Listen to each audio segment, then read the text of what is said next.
Getting choppy a little. Hello, hello, hello, and welcome to today's epic Her Wealth Conference. This is the largest all female virtual conference in the world. Her Wealth Conference is here, and we will be live for the next 16 hours talking about all the important topics you want to hear about: health, relationships, career, money, and happiness. We have 24 women hosting over 100 women while we dive deep into conversations that matter. This conference is being hosted by Her Nation. Her Nation is dedicated to building the largest community on the planet, filled with confident, bold, and brilliant women that are constantly curious about being better, doing better, and humaning better. Her Nation just had its 2-year anniversary, and by the end of this weekend, we will have showcased over 500 women on our platform over the last 24 months. Can we just do a finger snap to that? Because what the heck? If you are watching us live, welcome. If you are watching us on the replay, hashtag replay wherever you're watching us at so we can send you some love. Either way, we would love it if you shared this video wherever you're watching us at so we can get more eyes and more ears on the awesome content we are about to share. For those of you watching us, this is an interactive forum, so feel free to comment or ask questions to our ladies on screen. So happy to have you here. For those of you that don't know me, my name is Sabrina Victoria. If you are new to us, make sure you follow, like, subscribe, and share. And we are going to jump in. We are starting out with Miss Karen Cooper, setting the stage at 6 o'clock a.m. Eastern this morning. Thank Bringing you it. so much for being here with Miss Sunshine. We so appreciate you. And like sunshine morning, didn't even think about that. I love I that. didn't. Karen Cooper is here talking about how health is wealth. And I'm going to go ahead and hand the stage over to her. Thank you. Well, first of all, before I begin, I just want to say thank you for doing this. Thank you for having this, and thank you for having me. I'm very honored and excited to be here and to be the one starting us off. Because let's be honest, I'm aware that it's 6 a.m. on a Saturday morning. I'm very aware, and like I was saying in the pre-show, number one, I'm like actually in the nice clothing, and if you know me, that's like unheard of on a Saturday, especially because I'm a baseball mom and we have a game later, and I'm wearing pants. So let's just like celebrate the fact that like we need to do that. Which I, by the way, I'm going to talk about celebration later in my speech, but I just think we need. It's 6 a.m., guys. I know it's like the crack of dawn for like many people. I get it, so I understand. So I just want to, point that all that out. So yay for that. But so what I'm going to talk about, health is wealth, but I want to talk about like overarching health because you may think that health is really what you're putting in your mouth, but it's not. I'm here to tell you that it's not, but I'm also here to give you the tools in which to tangible tools which you can use every day to be able to live I say a healthy, balanced lifestyle. I know people don't necessarily love the word balance, but balanced in that you can have your cake and eat it too and actually have ice cream. Yes, you can. You can. I promise. Or whatever sweets you like. So anyway, those people in December, right? So think about this. December comes and it's like after the holidays and you've just eaten all the things. All the things. Doesn't matter. You've eaten all the things. And people are like, New Year, new me, starting January 1st, going to be on a diet. It's going to be amazing. I mean, I've been there. I know. I know people watching. I know people here have been like that. I know it. So thank you. And here we are, April 22nd. How many of those do you think are still working on those weight goals? Yeah, Sabrina's right. The answer is like, the answer is this much. Okay. There may be some, but not many. There's not many. And let's talk about the gym, right? So you're gonna get it on a diet, you're gonna go on a diet, and then I'm gonna go to the gym. It's gonna be great. I'm gonna take these classes. There's these spin, whatever, all the things. I have cute gym clothes, all the things, right? And you buy new sneakers, like the whole thing. January comes and the gym is packed. And the people who go to the gym on a regular are pissed because like the people are there, like, gonna be on like, oh, I'm gonna get healthy. And is packed, and by the end of January, there's the same people who were on the regular are there. Like all the people, like, yep, New Year, not happening. And then wait, there's more. Then there's the people, I'm going to lose weight to fit into X. could be a bikini. Now we're in April, so people are going to try to maybe fit into a bathing suit, whatever. But it's some sort of something article of clothing that they're looking to fit into, wedding dress, whatever it is. But they maybe reach their goal. So they reach their goal, they fit into the article of clothing, and then once they fit into it, once they're over with it, the old habits start creeping in and the weight comes back on. So it begins. So now you're on this never-ending cycle of being on the hamster wheel, all three cases. So I want to tell you, like I said in the beginning, how you can get off that diet hamster wheel, not ride the ride, for good. You can fit into your clothing. You don't have to say new year, new me. And I'm going to, like I said in the beginning, give you tools to help you provide a healthy lifestyle without deprivation. That's the important thing. Without deprivation, without like, oh my God, I can't wait. Can I eat that? Can I? All the things. So my story, and I'll slow down because I feel myself talking fast. I'm from New York. We have zero idea what it means to talk slow, like none. Because I also say Staten Island and Long Island as if it were one word, not two. Just say. Um, and I don't pronounce. Side note: I don't pronounce my ERs, and my last name is Cooper, so I used to get faxes. Yes, I'm that old with COOPA. Anyway, my story. My story is that I talk fast, but not only that. Um, the reason why I started my health journey, I was miserable. I was cranky. I was a bitch. I'm not even gonna lie. I was a bitch. And I hated the way I looked in pictures and like mommy needs to rest. Like that was me.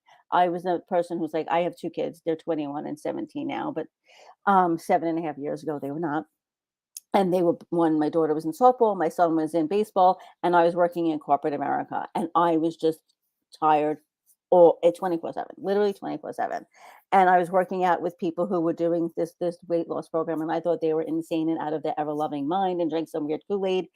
And then I got to my point of wait, maybe there's something to it.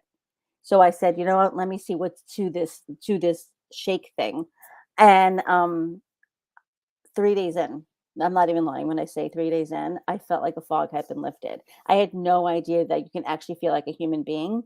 I used to be at my desk in my job like this by 3 o'clock. Like, the 3 o'clock slump where you're just like, I'm either gonna pass out or die. I'm not sure which one. That's how I lived my life. And I'm 54 now. So that's how I lived my life for quite some time. And what ended up happening was I lost weight, which was amazing. But what I gained was so much more because I didn't, I worked in advertising. So to give you the perspective, I worked in advertising and I thought everything with personal development, all the stuff was hokey crap. So there's me in a nutshell. And I was like, wait, I'm not living, I don't like the way I feel while living. Maybe I need to make changes. So I made the change on my own and I decided to keep going on my own. And I fell in love with all of it. And I love to share it with you all. And that's why I'm here today at 6 a.m. in the morning sharing all this stuff. But also I realized that it's not about um, not being able to have something. It's about, oh my God, it's a marathon, not a sprint, which I'll get into. And I feel better at 54, honestly, than I did at 24. I'm not even joking. So that's a little bit about me. So let's talk about the word diet. I don't know about you, but the word diet just like it makes me ugh. Anyway, because it has the word diet in it. I know I'm weird. I think of these things, but it also like to me, I don't know about to you, but it kind of takes something short term, right? You think diet, you don't think long term. You think for something. I'm going to diet for whatever. So, but diets don't work, and I've actually done the research on this. So I also want to say this as I continue. This isn't Karen just spewing shit at you. Ooh, the first, my apologies. Um, it's I actually did some research on this. Okay, because diets don't work. Why? Because they're restricting and about deprivation. That's why they don't work. But another reason, which you may not have thought about, is they're about impatience. People they want it now, right? Like Veruca Salt and Willy Wonka. If you remember that movie, great. But she was like, I want it now. Everything she's like, I want it now. And we live in the kind of culture that instant gratification, everybody wants something now. But the thing is, you can't lose 50 pounds in a month. You just can't. It's not feasible. And if you do, it's not good for your body to do it like that. So you have to be patient. You have to do the work. Okay. So you have to allow the transformation to take place. So if you're not patient, you're sabotaging yourself. Isn't that crazy? Like I was like, oh my God, yeah. But it makes sense because if you're not patient, you're not consistently doing the work, then you are. And believe me, and I also want to point out, like, we're all human. because well, we'll get to that later. But we're all human, things happen. But anyway, so think of it this way: it's a marathon, not a sprint. It's a people always say to me, "Do I have to stay on your program forever?" And I always say, my response is, you can do it. Everybody has choices, but like when something is working, whatever it is, do you stop doing it? Like whatever it is, you don't stop doing something that's really working for you, whatever that may be. So the about deprivation and restricting, think about it this way: the minute you're being told you can't have something, or it's like a kid being told they can't have something, that's the first thing you want. That's the only thing you want. You can't focus on anything else. Well, I can't have that anymore. What do you mean I can't have that anymore? Now that's the only thing I want anymore. So you're sabotaged from the get go. Okay. So, and then what happens is, wait, I can't have ice cream. And then you have the ice cream. So you weren't supposed to have it. Then you have it and you're like, "Oh crap, it's over." So your mindset is such that if you have the thing that you're not so quote unquote supposed to have, you've already sabotaged your diet and you know what, screw it, I'm gonna start another time. And that's why the diet hamster wheel starts, because it's not like, well, I had the ice cream, tomorrow's a new day, or even like, why'd I have it? What's going on? That kind of a thing. Okay, so I want to give you some tips to achieve the work. It is the worst, right, Veronica? I want to give you some tips that can help you achieve. To basically, I say goal, but we're going to talk about goals in a minute. But here's some tips, to talk about how you can do the healthy lifestyle. Number one, ditch the scale. Scale's bitch. We don't like her. We don't want to talk about her. It's not about the number on the scale, because a lot of people become slaves to the number on the scale. And the fact of the matter is, 154 pounds looks different on everyone. And I also used to think skinny men healthy, not so much. Okay, because if you, I have a picture. I have a picture where it's different shapes and sizes, and everyone's 154 pounds. So it just looks different on anybody. So let's ditch the scale, and the focus is, how do you feel? How do you feel? Because, like I said in the beginning, remember, I felt like a fog had been lifted. I felt like a human being. So, how do your clothes feel? Like, those are the things that we should like start to think about. And it's really about a healthy eating. It's like a pattern. So it's like, healthy, nutrient dense fruits, vegetables, whole grains, proteins, things like that should be incorporated into your meals. Um, they talk about portion control, and I know, that could be debatable. So I'll just throw that in there and you can do with that as you please. But another thing is talked about is the 80-20 rule, right? 80% is nutrition, 20% is, physical activity, and you can't outrun, they say you can't outrun a bad diet. So we'll just use that term because it's also true. If you're feeding yourself like crap, you can exercise, but nothing is going to change. And exercising can be whatever you want to do with it. Just, cycling, swimming, hit, whatever it may be. And sleep. I didn't honestly, I was like, "Sleep? Really?" But it makes sense, because when you're tired and exhausted, you're cranky. Like, I remember when I was tired, exhausted, and cranky, I was like, "Whatever, put anything in front of my face and I'll eat it." It could have been duty and I wouldn't have cared. Like, honestly, like The Help. Remember the movie The Help? She went in with the pie. It was all poop. You know what I mean? But when you're tired, it's true. That's I've watched the movie or Google the movie To Help. That's what happened. Um, anyway, but that's the truth. Right? You're tired, you don't care. You don't even think about it. Because I was the person that never ate breakfast. I would like graze. Like, that's how I operated. So, and when I was tired at 3 o'clock, I went for a candy bar. Like, dude, like, sweets were my always my downfall. And managing stress, which I know is hilarious given the state of the world we live in now. But managing stress can come from, but stress leads to emotional eating, and then all, stress, you wouldn't help stress eating. Come on, let's just be honest and call a spade a spade.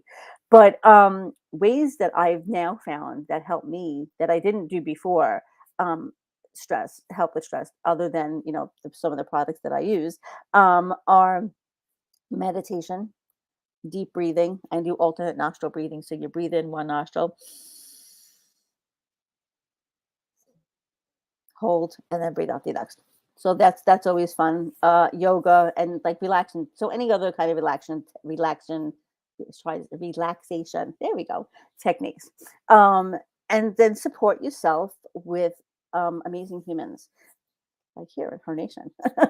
Or we are full of amazing, supportive humans. But people that are going to, it could be friends, it could be family. What I love most about, my favorite thing about what I do, and even in my life now, is the community and the people that I'm surrounding myself with. Her Nation being one of them, my health and wellness, company. The people that I work with, my health and wellness company, we're all about community, accountability, support, and not just blowing smoke up your butt support, but also being honest with you and calling you out on your crap support too, because that's just as needed as, oh my God, you can do it. You can do it is great, but there may be other things that I'm gonna get into a few minutes later that are underlying as to why you're not doing it.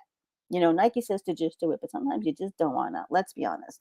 So the key is, okay, it's really about manageable, and it's manageable lifestyle and consistent effort. And they talk about having a positive mindset. And by positive mindset is this, okay? And it's not the toxic positivity that people talk about either. A positive mindset is, I'm going to have a good day. Because when you wake up and I'm gonna have a shit day, what do you think happens? Like, think about it, okay? And I'm gonna talk about that towards the end, about how do you talk to yourself and things like that, and your language. But your language is really, really important. So positive mindset is, I'm gonna have a good day. Oh, well, I had the ice cream and I did this. You know, think about almost like why you're doing that. Okay. And stress and eating, because like I said, we all stress eat and stuff like that, but it is all related, because again, it's not all about, I'm going to eat well and that's the end of it. There's so many other components to what's going on in your life. Okay, we've all stressed eat, we've all craved comfort foods, and comfort food could be anything. I don't know what you guys had for comfort food. Me, sweets, chocolate. Like when I used to get my period, because yes, I'm old and 54 and I'm in menopause. Um, but like chocolate bars were my jam, the jam. And even yesterday, okay, even just yesterday, here's a perfect example about stress. My mom's having health issues, and she's the only parent I got left, and it was just a stressful morning with her, and I was just, oh, and I needed to feel. Sometimes managing distress, by the way, is feeling the feelings and letting them just go. So there's that. That's also important to your health and wellness, because when you're not feeling the feelings and you're holding everything in, you feel very constricted. And again, it leads to, bad habits. So what happened was, I was stressed out and I was pissed and I was angry and I was just feeling the feelings. Anyway, long story short, I went to get my son some food and I was like, I want combos. And combos, if you don't know the combos, they're like the pretzel things with the cheese in the middle. I'm like, I don't know why. I was in the mood of combos. I bought a bag of combos and like I instantly felt better. So the food made me feel better. And I ate the whole bag, by the way. By the end of the night, I'm not even lying to you. The whole bag was gone.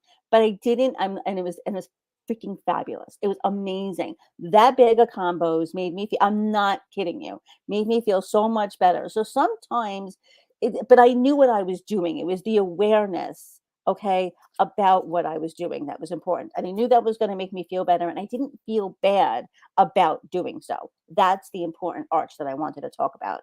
Okay. And that leads into self-care. Oh my God, you should have them, Veronica. They're amazing. Um, but which leads into self-care, because a lot of times, self-care is selfish. How can you take care of yourself first on all the things? And especially I'm a mom. So it's like, put your kids first, do this first, and all these kind of things. And the fact is, when I wasn't putting myself first, when I wasn't taking care of myself, I felt overwhelmed. And like I said, I started because I was miserable and exhausted and tired. So I was cranky and I was snapping at everybody. When I started taking care of myself and putting my healthy food in my body, Veronica, then you and I need to talk, because if you're always on a diet, you don't have to always be on a diet. I'm just saying. Um, anyway, I started taking care of myself and working out and setting those boundaries. I felt better. And because I felt better, it absolutely poured out to everybody around me. I was less cranky to my kids, although maybe they wouldn't think that. Um, you know, especially now, they're 21 and 17. I got nothing. But anyway, just be honest there. Oh, um, but anyway, but they say you can't pour from an empty cup, and that is the God's honest truth. You can't. When you're depleted, you're just like, I don't freaking want to be bothered. So I hereby give you permission to take care of yourself first. I don't care if you have kids or not. Take care of yourself. Okay? And it's hugely, hugely important. I just wanted to point that out. So let's talk about mindset. Let's talk about mindset. I was going to do, let's talk about stress, baby. So we can just, anyway, I work in song. I want to know, how do you think? Okay. Do you think positive or negative? And you don't have to respond right now, but I want you to think about this. How do you think? Is it positive or negative? So do you get up in the morning, oh, it's going to be a crap day? Or do you be like, oh, as you're like, all day long, or the majority of the day? Or you're like, it's not going to be a bad day. It's going to be a good day. You know what? Bad things happen, but you're more or less looking at the brighter side of things. What do you say to yourself? Is it positive or negative? That's a big one, because a lot of times you don't realize how we're talking to ourselves, by the way. Um, how, what do we say to others? Is it positive or negative? So Mm, are you talking to someone else and being like, well, she's da, da, da, da, da, da? We all gossip from time to time, but how catty are you really being? And like, again, you don't have to answer it, but these are things to think about, because your mindset absolutely plays a role in this too. Okay. How do you feel when you're around certain people? Like, let's just be so honest here about, like, when you walk into a room and when you're with someone, you're like, oh, they give me the hives. That's happened. I don't care if you admit it or not. I'm calling y'all out. Okay. And all of this plays a part, because your attitude, your beliefs, all of it influences your behaviors and your habits. Okay. I know, it's like crazy. Anyway, um, so ways in which this all ties in together. Okay. Self awareness. And I talked about that earlier, about being aware, but it's like having a hologram version of yourself. And now I'm going to sing Gem and the Holograms, but we're not going to go there. You don't want that. But anyway, and if you don't know who Gem and the Holograms is, Google it. They're amazing. Anywho, self awareness, developing self awareness and understanding your relationship with food. Okay. Because why am I stress eating? And like in my case, I am an emotional eater. There you go. But why am I an emotional eater? mm, Like, I've since learned in doing work that I do, mindset work that I do on the side, is like, um, first of all, my system is deregulated, and secondly, it's about control. Like, that's just for me, as why I'm emotional eating. It's a control thing for me. So now that I know that it's a control thing for me, I can then work on that and strip that down and get rid of that. And but it has to be work. Now, when I was doing the research, they talked about goal setting. I don't like that word. And if they talked about smart words, I don't like that, smart goals. I don't like that in terms of health and wellness. In terms of corporate and other things, I think that's awesome. In terms of health and wellness, it's not about, I want to lose 15 pounds, because what happens if you lose 10 and you still feel great? Are you going to be pissed off that you didn't lose the other five? So I want to debunk the myth of, and even when I talk to my clients about what I say, what are you looking to do? That's actually the question that I ask my clients. What are you looking to do? And they say, I want to lose 20 pounds. And then I talk to them about, okay, but how are you going to feel in your clothes? And I talk to them about all the things I talked about, because it's great that they want to lose a number, but it's not something that needs to be solely focused on. Okay. And positive self talk. How do you talk to you? So I asked you, how do you talk to yourself? Do you walk through the mirror? Do you look at yourself in the mirror and be like, oh, let me this, and then I this, or do you look at, I'm a juicy snack. Look at you, girl. Girl, let me tell you, look how fabulous you are. Big difference. Big difference. So, by the way, your mission from now until the end of the world, you're going to pass the mirror. You're going to look at yourself. You're going to wink at yourself and be like, girl, you're a juicy snack. And I want you to do that. And I also in the mornings high five myself. Mel Robbins does this. She had, yes, muscle weighs more than fat. She high fives herself in the mirror. So I started high fiving myself, saying, I love you, I'm proud of you, and you are awesome. I do this every single morning with my left hand, like I'm doing now. Because it's also just because learning to love yourself. Because honestly, a lot of us don't love ourselves, which all lends to all, it's overarching. Okay. I talked about priority prioritizing self-care, but it's also practicing self-compassion. How do you treat others? Because you treat others, I'm sure, a hell of a lot nicer than you treat yourself. I'm certain of it. I'm guilty of it. I absolutely did that. Okay, yes, you are, Veronica. You know what I'm saying? That's what I'm saying. Talk about your juicy snack, or what are you proud of? How amazing you are. All of those things.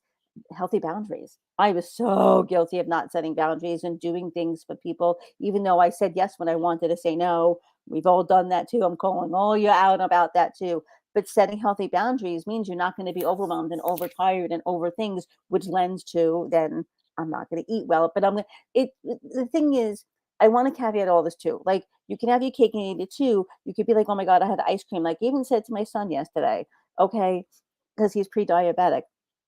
And he's like, I ate like crap. I'm like, and he was beating himself up over it. I'm like, Jordan, I'm like, it's a day. Like you did it. It's over.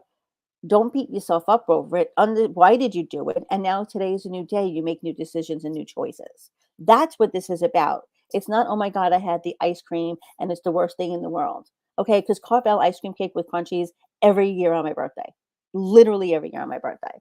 Okay. And forgiveness. I want the last thing, I want just last few things forgiveness. Forgive yourself. Don't beat yourself up over it. It happened and forgive yourself for all the things that you've done and know that you can make new choices. And they say the word resilience, but it's an up and down type of thing. So you got to be flexible and adaptable and know that things change on a dime. Okay. And there's just going to be days and maybe even weeks that you're just not feeling it. And that's okay. But like, again, it's about the hologram self. It's about being aware. It's about knowing what's going on and making the decision and the choices to, if you want to make changes. If you don't, that's your prerogative.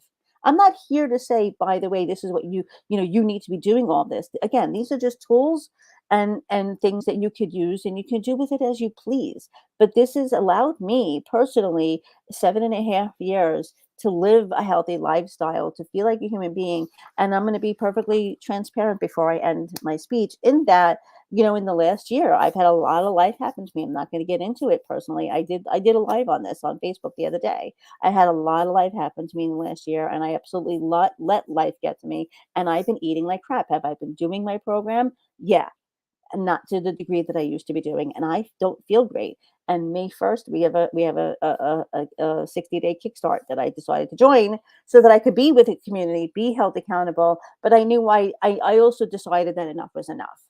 Like I finally got to my point where I was like, okay, enough is enough. I let all the life happen to me.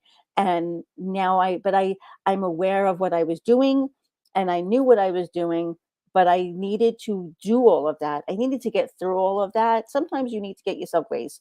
Is it grace or is it excuses? Like I knew I was getting to the point of it wasn't grace anymore. I was bullshitting. I was shitting on myself. I was bullshitting myself, quite frankly, into thinking I was giving myself grace. And I called myself out. I'm like, nope, this isn't grace. I know what I'm doing. It's over. It's done. So that's my point. Okay. Even if it's a year. Okay.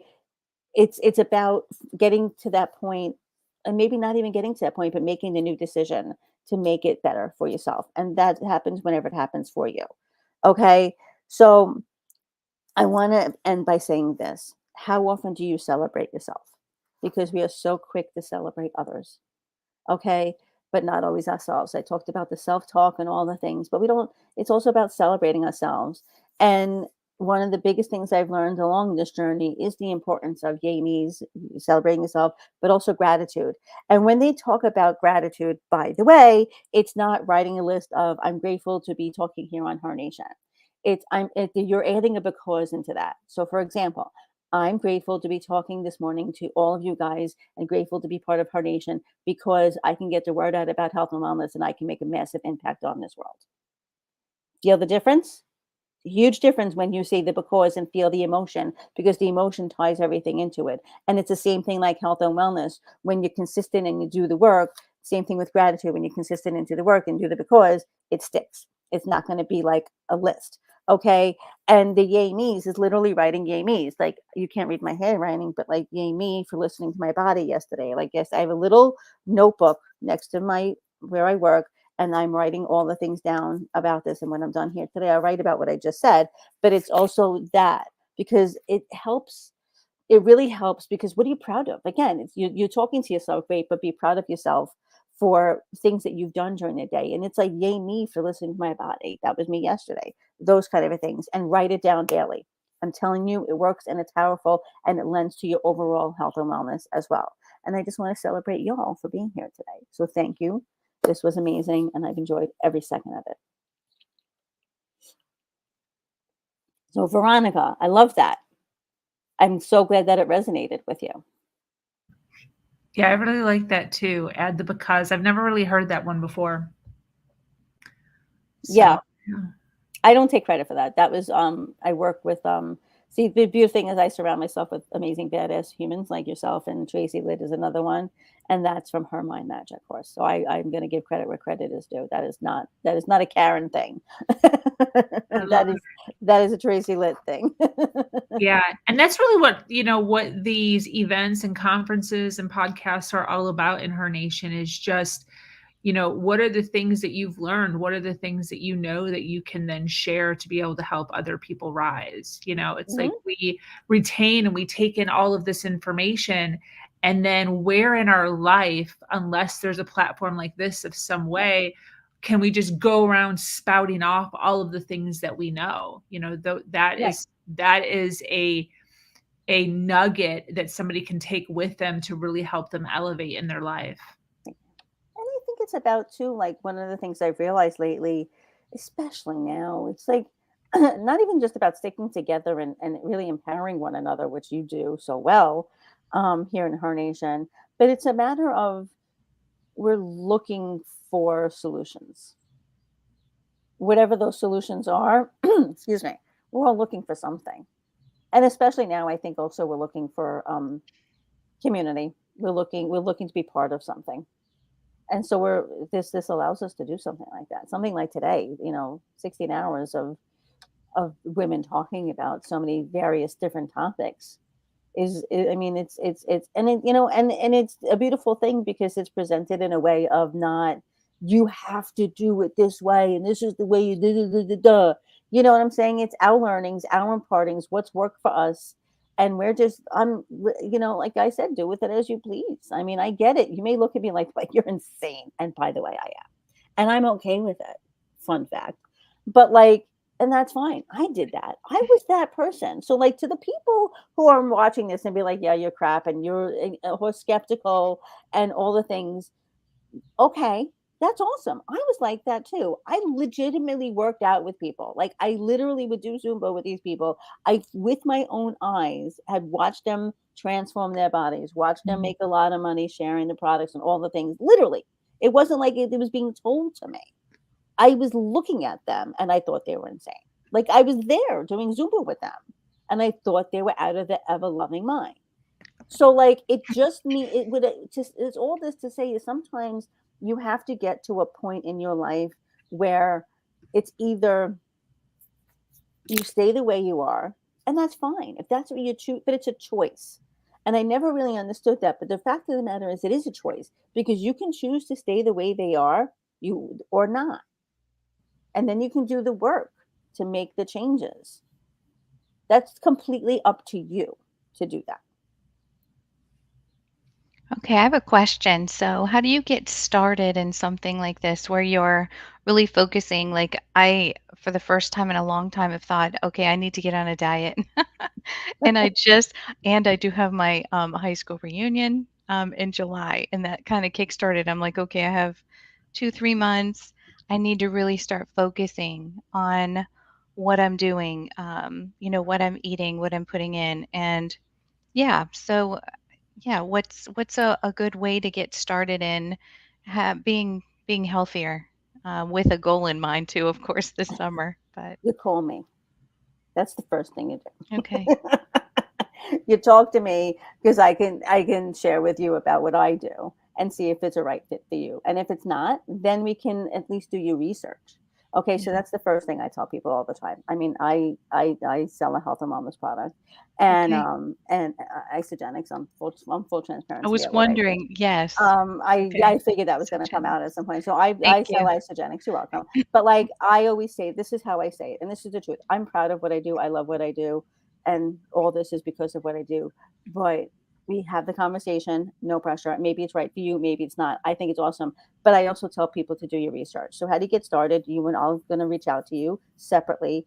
And but it's also a matter of it's not the beautiful thing is also whenever it is you're doing something with health and wellness, um, looking to get healthy, it's not, okay, I'm doing the program. It's like I said, surrounding yourself with the people and working on the mindset piece as well. So the first Okay. step is you and I need to have a conversation. Great. And then we can Thanks. go from there. Yeah, Because I tried keto and I actually got sick from it. I can only do it for about 2 months, and then my body does not like it, and it started to affect my liver.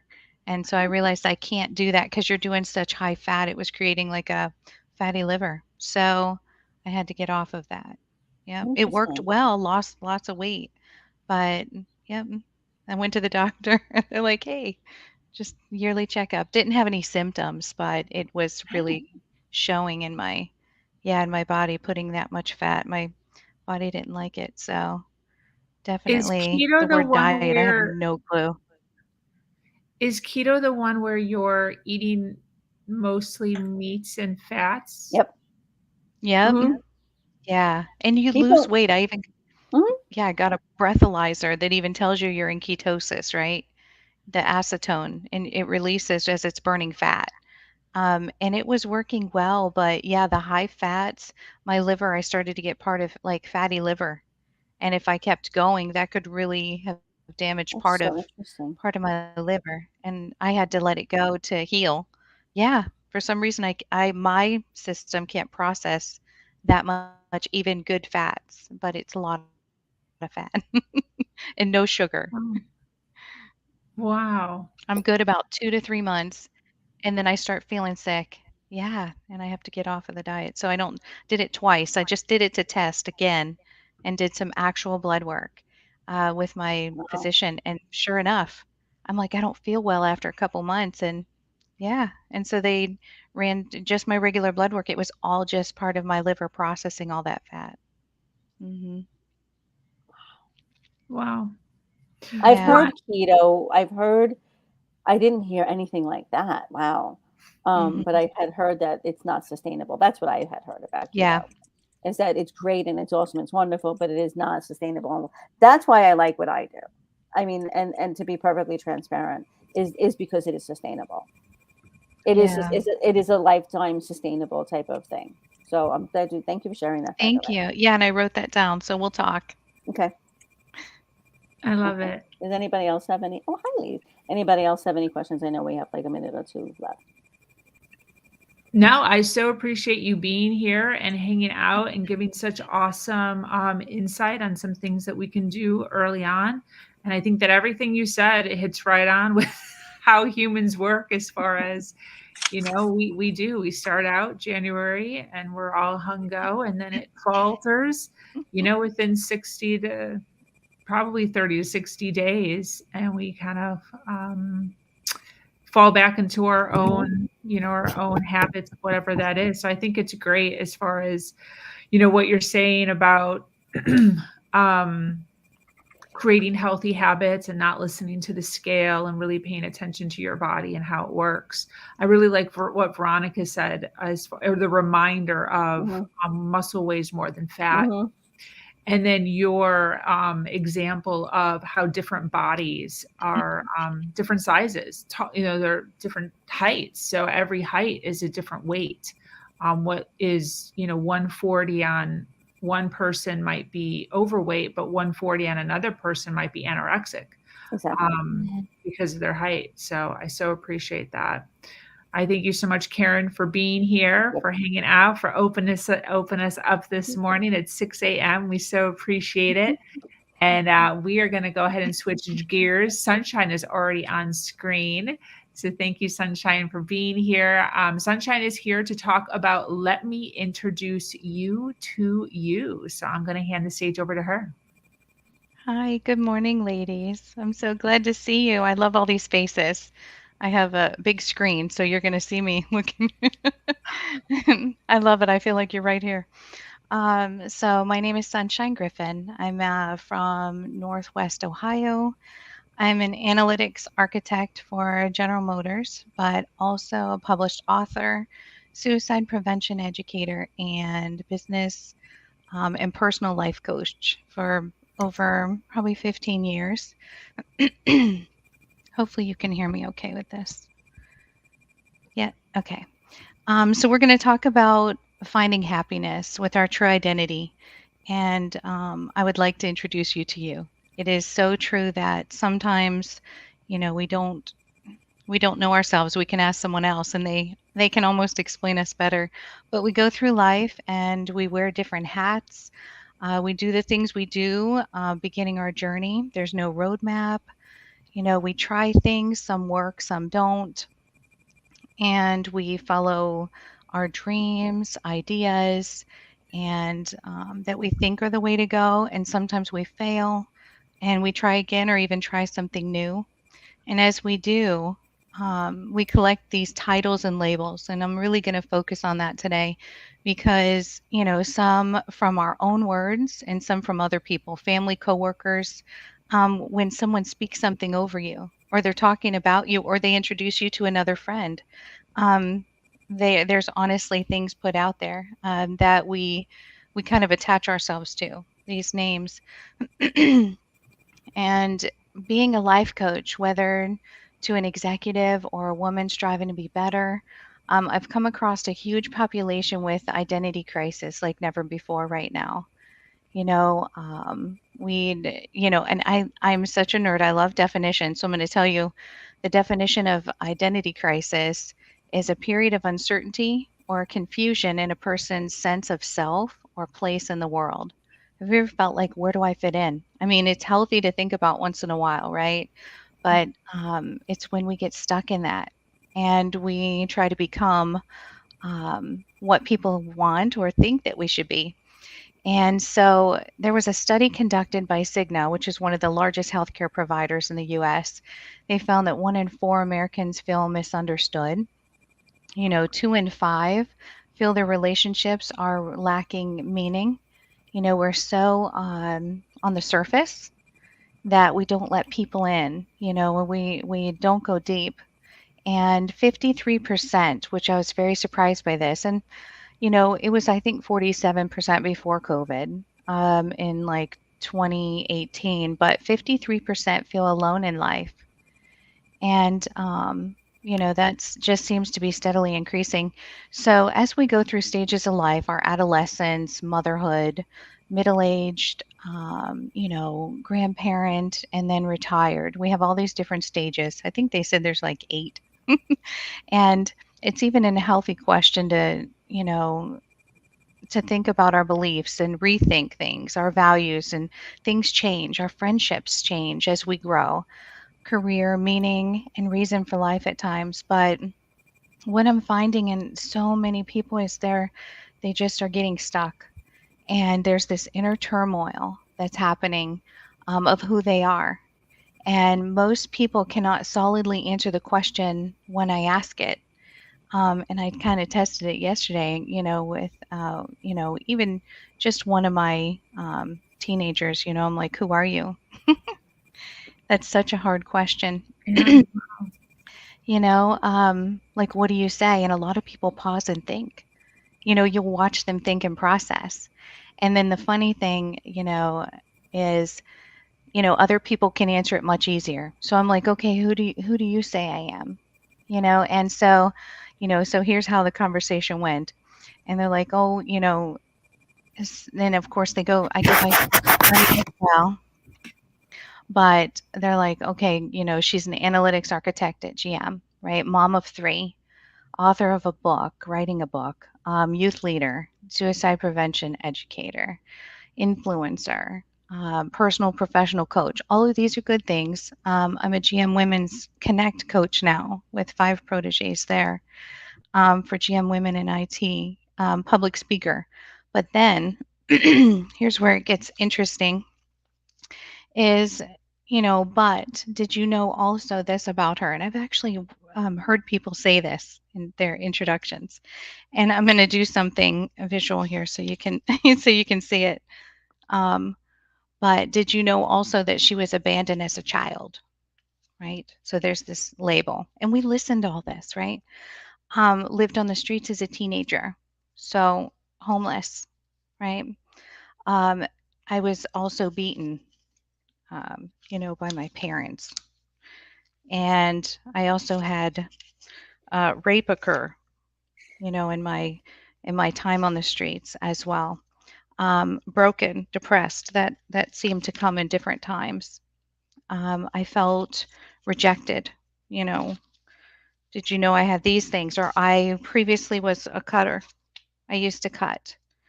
And along with that became, suicide.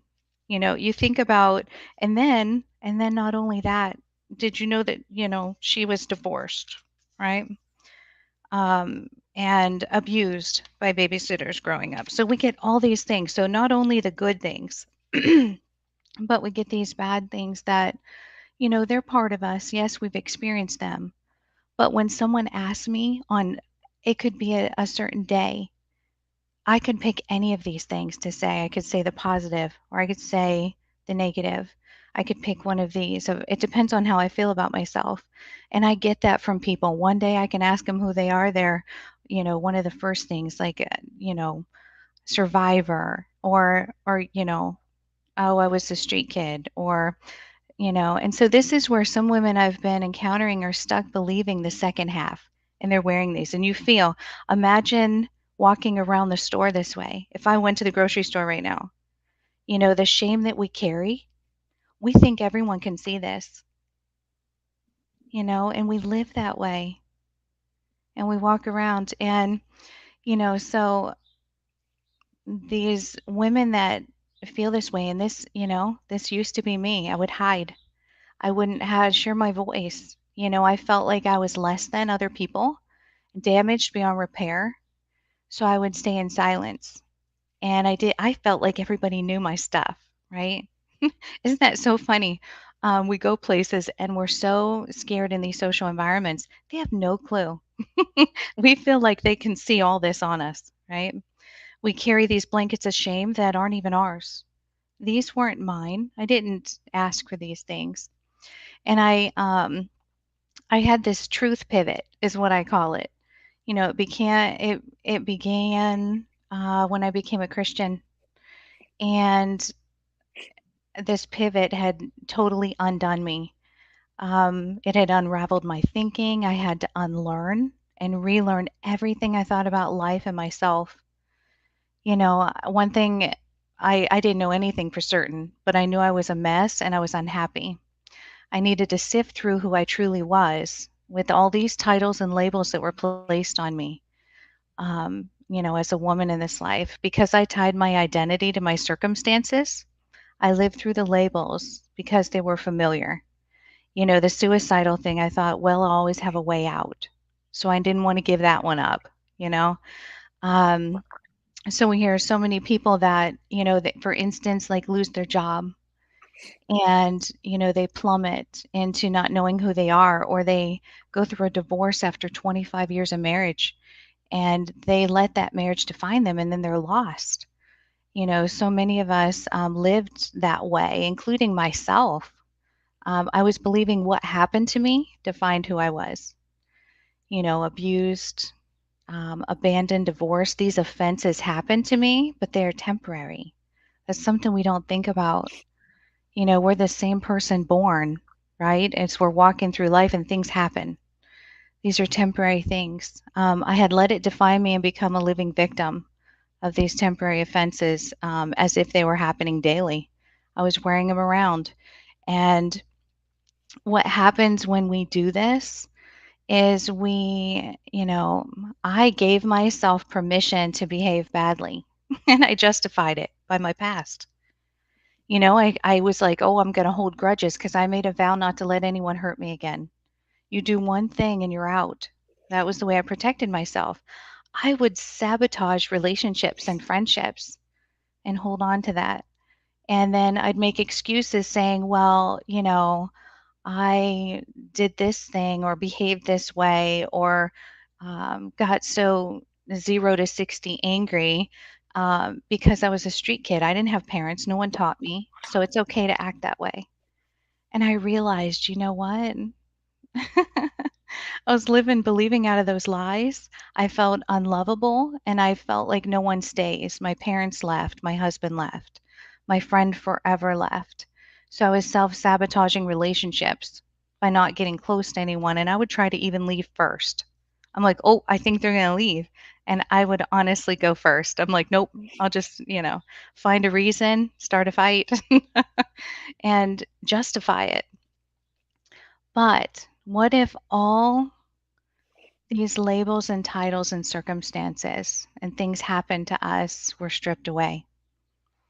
Don't get me wrong. I know that, these things that happen, we have lessons learned and we grow, um, from these things, but we can't let them define who we are.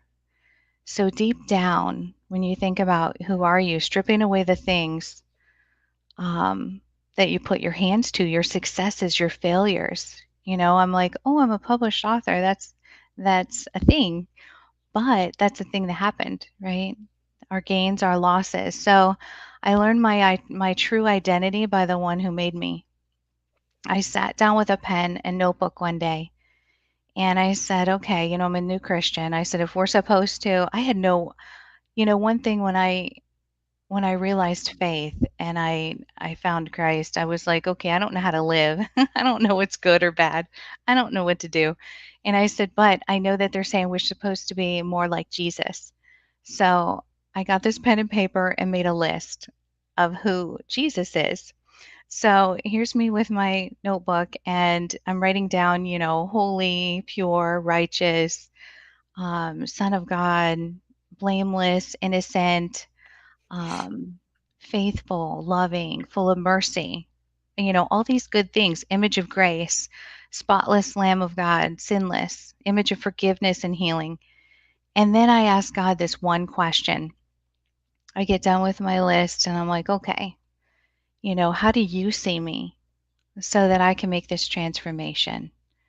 If you made me and know me and you say you knit me in my mother's womb, then who am I? You know? And I felt in my spirit, it's so funny. We say we can hear the voice of God, but it's almost like these thoughts that come to us, and it's dropped in my spirit, like I knew the answer, and I totally took that from God. And He said, reread what you wrote about Jesus. That's how I see you, and that wrecked me. I was like, wait, pure, holy. It just cut me to the core, and I was astonished. And it just to die for, but God sees me through the blood of Jesus, and I can't do anything to change His mind. He sees me as blameless, pure, and holy. And I understood the love of God for the first time in my life. I'd never loved with unconditionally. I always had conditions. I'm like, well, if they do this for me, they love me, or if I do this, I love them. And I understood. I'm like, oh my gosh, I can't change His mind no matter how bad I mess up. He doesn't see all this. He sees me as pure and holy. And we begin to live our true identity. We're victors. God already won the battle. We just have to defend the hill. And we're no longer the victim, but victors. And we become better and not bitter. Because, boy, staying in that victim mentality, I felt I was entitled to be treated better. And because I had had this bad part of my life at the beginning, everyone needs to treat me good now. They have no clue. They have no idea where I've come from. And I'm not entitled to anything. We are all the same, you know. So I thought I was done. I was like, okay, saved by the grace of God, it's over. I'm good now. I thought all that stuff is wiped away, you know. And so, so I started to. Hopefully, you can see this. Yeah, you can. So I started to take the labels away, right? And I started to take them off. And it says that, if I am a Christian now, I'm a new creation in Christ. And, 2 Corinthians, I think 5:17. Therefore, if anyone is in Christ, their new creation has come and the old has gone. So I'm like, okay, these are all good. The new is here. And in Isaiah 28, it says that He's the cornerstone. So I'm like, all right, you know, um, 1 Corinthians 3 says He's our solid foundation. I'm like, okay, well now I have a solid foundation. You know, I don't have to live these anymore. And this is the coolest thing. So, Matthew 7 says, on the solid rock in which I stand. I was thinking about this yesterday. I was looking for a rock in my house at like 11 o'clock last night. I found I was ready to go out in my instead of mulch, we have rocks. I'm ready to go out there.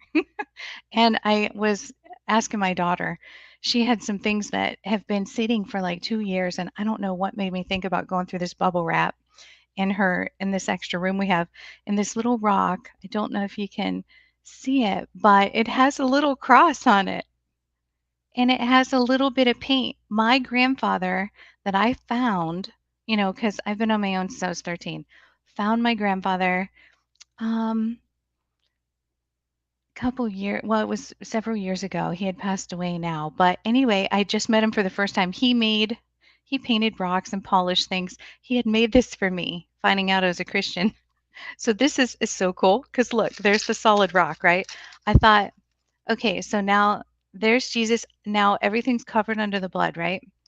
I thought it's all good. It's just so ironic I have that little rock now. But and let me tell you what happened. So, you know, we can be our own worst enemy, and our memory is so sharp. Even when we've decided something new, we can fall back in our old ways of thinking. Or we experience a pain, and our brain remembers that pain from the memory and triggers it to bring us to relive it again. And so when that happens, it shakes our foundation, right? It shakes us. And the poor person in front of us is paying for the debts of another, that had nothing to do with. I had a boyfriend that started, something small. That pain resonated within me. And I'm like, I recognize the pain. And then he got all of that from the past. And it became so much bigger. He's like, whoa, what just happened? Right. And, the nerdy part of me in biology in school, I loved biology and I love studying and doing Christian counseling. Of course, I'm totally want to know how the brain works. And I learned that when we experience pain, our brain needs to make sense of it. So it catalogs it in our brain's library. And I think of this little folder, this file cabinet that puts everything in there, and it really does. And then our emotions become associated with that. And then it sends a signal next to another part of our brain where it has to interpret it and compare it to other pain we experience so we know what level of pain we're in. Then that's where it triggers us to relive a similar pain by association.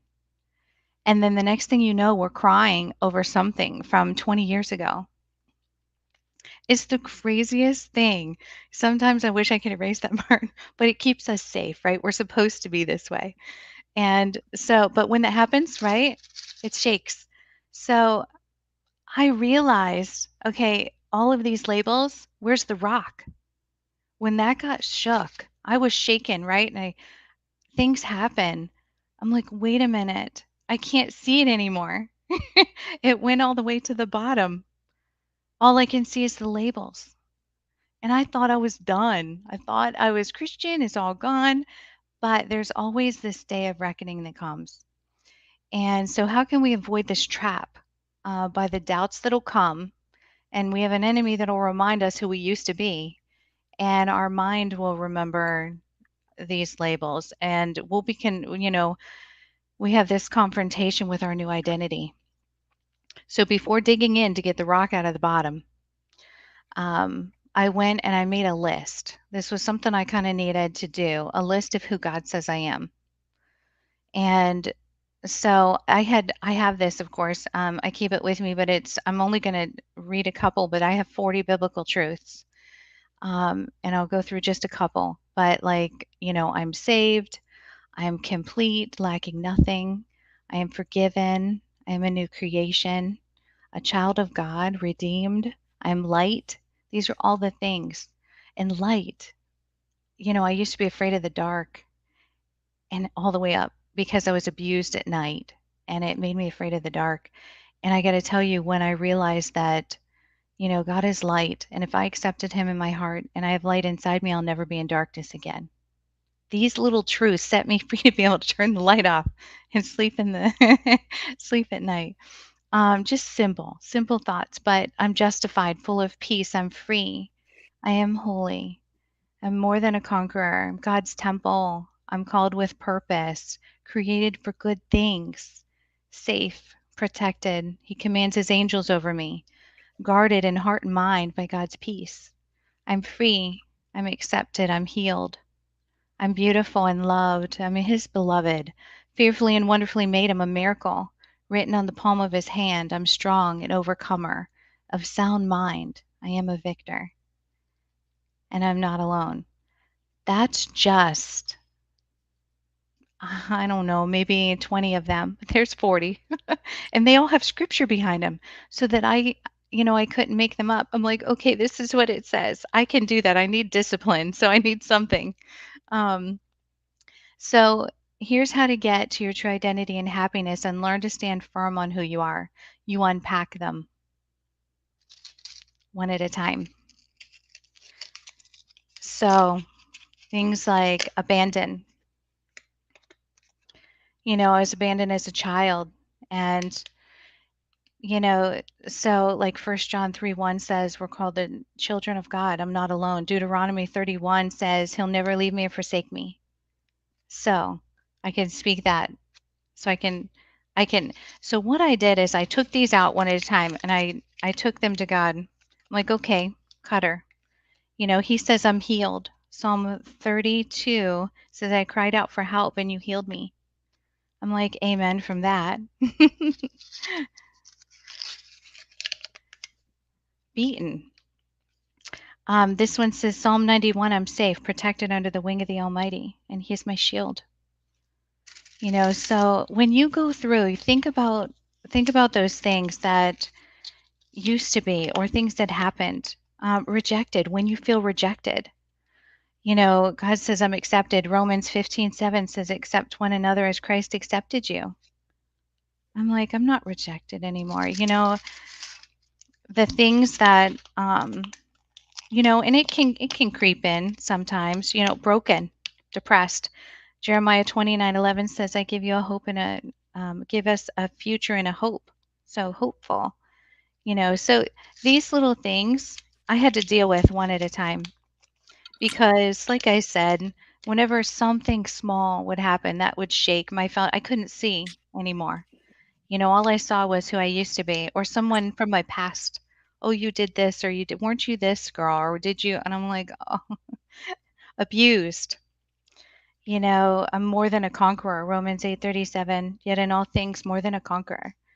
I survived that. I already won that battle. I did it once. I could do it again. Suicidal. Um, Romans 6:22 says, I'm set free, and in the end I have everlasting life. And Psalm 91 says, I'll satisfy you with long life. So I'm free from that. No longer do I want to take my life. I'm not God. I have purpose. Homeless. Um, Psalm 1:3 says, He shall be like a tree planted by the rivers of water that bring forth fruit in season, whose leaf does not wither. I'm like, I love trees. It says, whatever he does shall prosper. That is a big one for me. So, like, you know, I grew up in Youngstown on the streets there. That was a pretty rough time. Divorced. This was a good one because I really felt left and unloved. 1 Thessalonians 1:4 says we're chosen. Um, God loves us and he chooses us. And the last one, so I was finally able to see the rock. And this one is raped. This did happen more than once to me on the streets, but God says we're redeemed. Ephesians 1:7, redemption through the blood. And, I do get the right to, be new and be holy and be pure. And this tool will rewire your thinking to truly understand who you are. And if you fall into one of those bad days and doubt steps in and regret steps in, you have a battle tactic to win against your memories and thoughts about you. And I had to stop the self-sabotage, the spiral of depression and regret. You get stuck on one of these things. I could get stuck on this, and it could last for days. And I'm like, "Wait a minute, I don't trust any man. I'm just gonna remain single. And I'm throwing out every person because of somebody." And I had to really, let that go and face that face this Post-it. I truly did that. And I learned to be kind to myself. I was able to forgive my past. I had to forgive me. I had not only forgive them, but I had to forgive me and stop carrying that as if I was like, "Oh, well, I was in the wrong place at the wrong time or I created." No. I'm not carrying the shame that someone else had done something wrong. And so I had to get down to that, clean out my little garbage can to where I could see this rock again. And when you know and love yourself, you can fully love others without conditions. This brings happiness, confidence, contentment, and most of all, peace in my life, but also those around me. The best part is you can help others be set free and watch them fall in love with how amazing and beautiful they are. Um, so I'll move this over here so you can see. But yeah, this is something, when you physically I had a notebook and I wrote this stuff down, and I was like, "Oh," but I never went back to it. I mean, sure, I was like, "Oh, yeah, that happened. Oh, that's too bad." But when you physically get your every sense, when you get your mind and your body involved, with sight, touch, when you're doing this and you're picking these up, you're physically something felt so good and freeing about crumbling that up and breaking that label and, living in a new way. And so, um, I totally encourage, I do it with some people. They're like, "Oh, this is silly." And I'm like, "Yeah, but, how does that make you feel?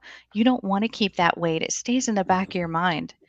And yeah, so that was something that really helped identity wise to know no matter what from the beginning I was born with a purpose to love and light. We're made for a relationship, for each other, to encourage one another, lift each other up. Bad things happen, but we have to keep remembering who we are. That thing was temporary. Divorce was temporary. I know God hates divorce, but I had to not feel ruined because of that. That was hard for me. I had to remember, that I'm still me and I still want love and so okay, I'm going to stop talking. But I wanted to make sure that, you know, just that yeah, when you can know and love who you are, you can love so much better other people. So, I'm going to yes. That was wow. Um, that just to post it and that visual was wow. Um, but somebody else actually asked it, but I wrote it down for me to ask as well. Um, how do you believe if you don't? So you believe in Jesus and all Mhm. of the things. That's but if I don't, or if Yes. other people don't, that was also a question. Like Okay. how do you do all that if that's not your path? Yes. So, okay. So if you don't have a faith, right? Um, one of the biggest things is I have two things. Inverse thinking, the opposite, right? Think about what you're feeling. You know, I feel rejected. Or like I feel unloved. Speak affirmations. So like the empowering version in a way. So it's like I feel rejected, I feel loved would be like, right? Is she frozen? That you're loved over yourself. There's so many you can ready, right? And um, also ask yourself a question like yeah, like what would you tell a friend in front of you saying the same thing? What would you say if they're like, oh my god, went through a divorce or my person left me, what would you say, to a friend? Speak that to yourself, but also one of the other big things, it's not perfect. I spiral. I'm like, I can't even pray for myself some days. So I find a song about that thing. So if I need to feel free, if I'm bound like in this thinking, I need songs of freedom. I will play them because and sing them. When you sing, you can't think. So when you get stuck in this mindset, you can't think and sing at the same time. It's the craziest phenomenon with music. I will start. So play music over yourself that has to do with freedom, has to do with acceptance, has to do with talking about being loved and that kind of thing. So inverse thinking though is the actual term. You're doing, speak the opposite of that thing you struggle with. Um, I have scripture based, but I need structure. Like me, that's why I was talking about your earlier with your diet, the diet thing or being healthy. I need you to tell me what to eat. I can follow it. Otherwise, I'm a mess. I'm like, and I had ice cream last night. I'm like, "Shoot, I wanna lose some weight, and I'm eating s'mores." But, I need more discipline, and, and I was a suicide survivor. That was something I struggled with, and that got me to live. They say suicide's a big one. That's why I'm a, educator for kids, but, when you have faith, it says it's more of like a 95% chance of surviving if you have something you believe in. So choosing something that gives you that encouragement and mine happened to be, when I became a Christian, I was dating an atheist, and so it was his mom, and I wanted a mom. I grew up without family and parents. She had a mother-daughter banquet at her church. I'm like, "Sure, I want a mom. I wanna go as a daughter." So I went, and that's when it just rocked me that I was like, "Wait, someone loves me?" And I'm like, "What?" And it just broke me. I'm like, "What do you mean they died for me?" I'm like, "I don't want them to die for me." I didn't understand. And it just made me cry that someone would love me, that I wasn't just so broken, damaged goods. I heard someone say that, about me as a teenager, growing up on the streets. So many people didn't know, thank goodness. But yeah, so that inverse thinking, play music, put notes. And if you do this, take these sticky notes and write on the back the truth.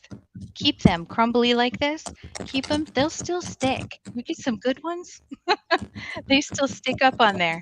And if flip it over, I have the scripture on the back.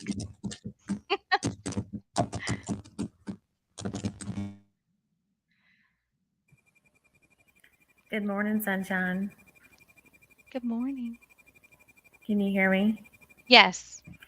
So, a question came up too. I don't know if you saw it or not. That Oh, no. Mm-mm. one of the girls has asked, how do you handle being shunned by your parents for having premarital sex? And something like that is what people need to understand is regardless of your faith, Mm. that is someone else's opinion being projected onto you, and you have the choice whether to accept that opinion of yourself or not. Mm. It's not, she said, what would be the opposite of being shunned by your parents for See it. premarital sex? Mm. Well, okay, Yeah. that's their opinion. Yeah, and that is, you love your parents, they're broken. I had to learn to love my family, right? And realize they're broken. I need to love them too where they're at. Right. Yeah, but you're Because you're because right. you're not responsible to take on someone else's opinions about your life and your actions. Mhm. I mean, I can't say enough about the fact that regardless of your faith, and I know that we're all coming from different backgrounds. We're coming from different, even cultures and religions and that kind of thing. And I know, I don't know for sure about the others, but I know that Sunshine and I feel and know and have a relationship with Jesus. Having a relationship with Him is much different than just believing in God. You can believe that God created the earth and the heavens and the universe, but knowing Him intimately as your Savior is different, and that will change everything. But until then, know that you don't have to wear the label that someone else gives you of you're a terrible person because you had premarital sex. Mm. You don't have to wear that label. Every morning is a morning for you to get up and start over. Yeah, that was something that when I was actually sleeping with my boyfriend at the time when I was saved, and I didn't know that my body was precious, but the fact is, I thought I had ruined that, and that's not true. Right. I am pure, I am holy, I am beautiful, yeah, those things, like you said, it happens to you or something that, um, everyone has an opinion, Right. and And just because they're projecting their opinion on you doesn't mean you get to, not the it's not a truth. it's not a tattoo. It's a sweater. You can take it off. But it's Well, hard because it's your parents, right? You always wanna make them proud It and is, but at the same but time, we're it's all human. mhm, But I think that's what happens always, April. Like to your point, like when someone you can't perceive how someone's going to take whatever it is that you say. It doesn't matter, premarital sex, what you know what I mean. It doesn't matter. So Sunshine, you had Right. all those labels, like you had post-its of all the things that you felt, and but some of that was projection. So someone mhm, shunned you for premarital sex, and then you made it mean something, and then you now have this label attached to yourself, and so yeah, other people's opinions are none of our business, Right. 100%. And it's just a matter of what we make things mean, and that's like, I think that's a whole other like 40-minute yeah, Right. no, conversation. I had a sticky note that said, "whore" on it. I thought that'd be too, but my mother found my journal, and I had written down my boyfriend when we were together, and she said, "You're a whore," and that was hard for me. I was like, "Whoa, wait." And then I had to unlearn that because then I believed sex and intimacy was wrong and bad. I had Yep. to relearn that with God. I'm like, no, we're God made us for relationship, and we're to I had to unlearn those things before I get married again so that I can love my husband right and be able to receive his love. But I had to unlearn those things. So don't let that stick and tarnish you in thinking it's not a beautiful thing to be with someone you love. Um, I carried that for, since I was a teenager. So that was one of my sticky notes. So thanks for bringing it up. I just left it out. See how funny that is? I love that. I I would was love, just gonna. yeah, good. I was just going to ask Claire for you to say what you said in the private chat. Sorry. Yeah.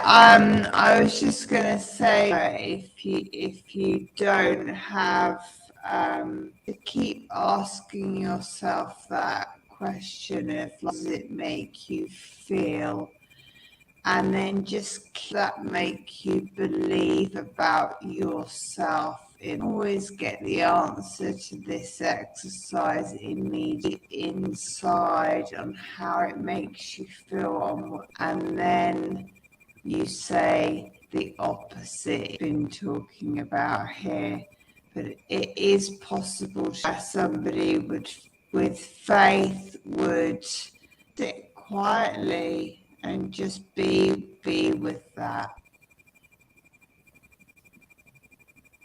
I love that. Thank you, Claire. And I think you're having a little bit of technical issues there.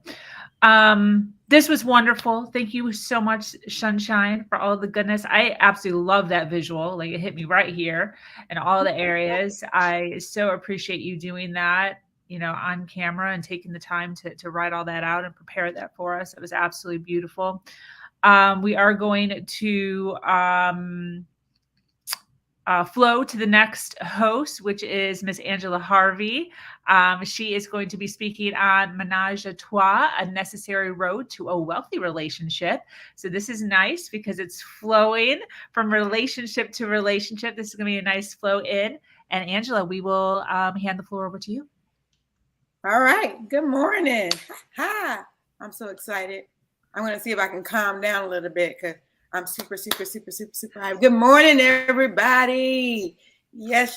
My name is Angela Harvey, and I'm a growthologist. I teach grown folks how to grow up, and I am calling in from Wake Forest, North Carolina. And I got some people with me. Yes. I want us to just take a moment. Let the people know who you are, where you're calling from. If you want to give them your age, you can do that. If you want to give them your occupation, you can do that. But just let everybody know where you're calling from. Lynette, let me give it to you. Whoop, whoop. Hey, good morning, boo. Good morning, friend.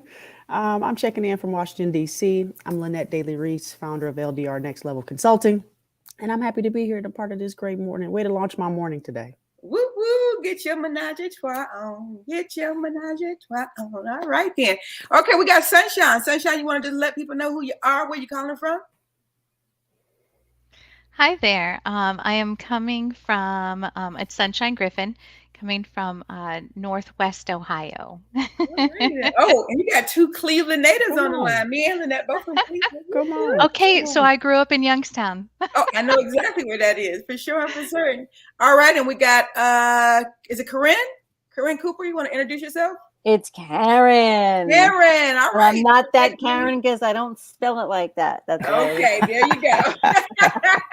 I am Karen Cooper, and I am from Staten Island, New York. Okay. And I'm a wellness consultant. I help people get healthy. I love it. I love it. I am absolutely excited for you all to be here and to be a part of this panel because I can't grow up by myself. We're going to all grow up together. I have actually spent the last 20 plus years helping grown folks grow up through my being a therapist, being a motivational speaker, being a retreat hostess and things of that nature. And one of the things that I think that most of those folks had in common is that they had never experienced a ménage à trois, a threesome. But wait a minute, let me be clear. Let me be clear about what I mean when I say a threesome. Especially we just came behind talking about the Lord. I don't want people to think, now, wait a minute, this wasn't a good backup here.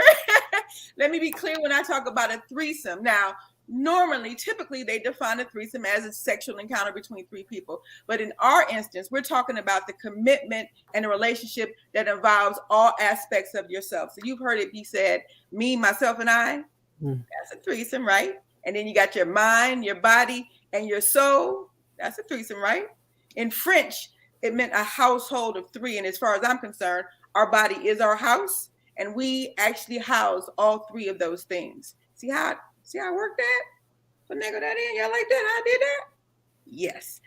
Then we talk about a wealthy relationship. So we didn't just say a healthy relationship. You can have a healthy bank account, and then you can have a wealthy bank account. Wealthy means affluent and have an abundance. So what I'm hypothesizing this morning, not preaching, but hypothesizing, is that in order for us to have an abundance and to be affluent in our relationships with ourselves and with other people, we have to commit ourselves to having a relationship, a commitment with our whole selves, our mind, body, and spirit, with me, myself, and I. In other words, I am saying that it's necessary for us to have that ménage à trois before we can have that affluent and abundance in our relationships.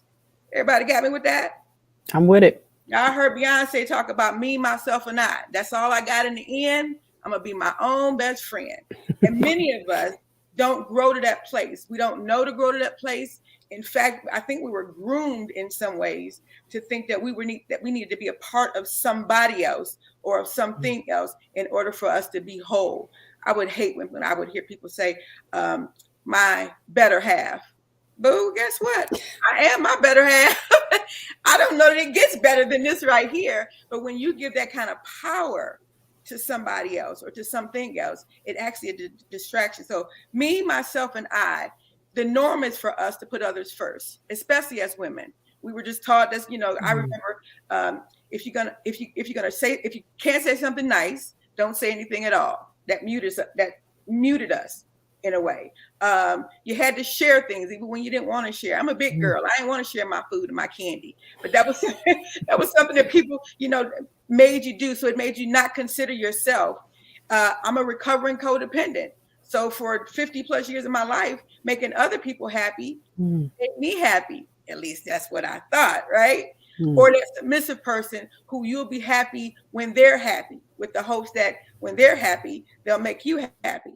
Or you go to passive end of that is this, if you're happy, that you'll make me happy back. And guess what? I think we could probably all agree that it doesn't work like that.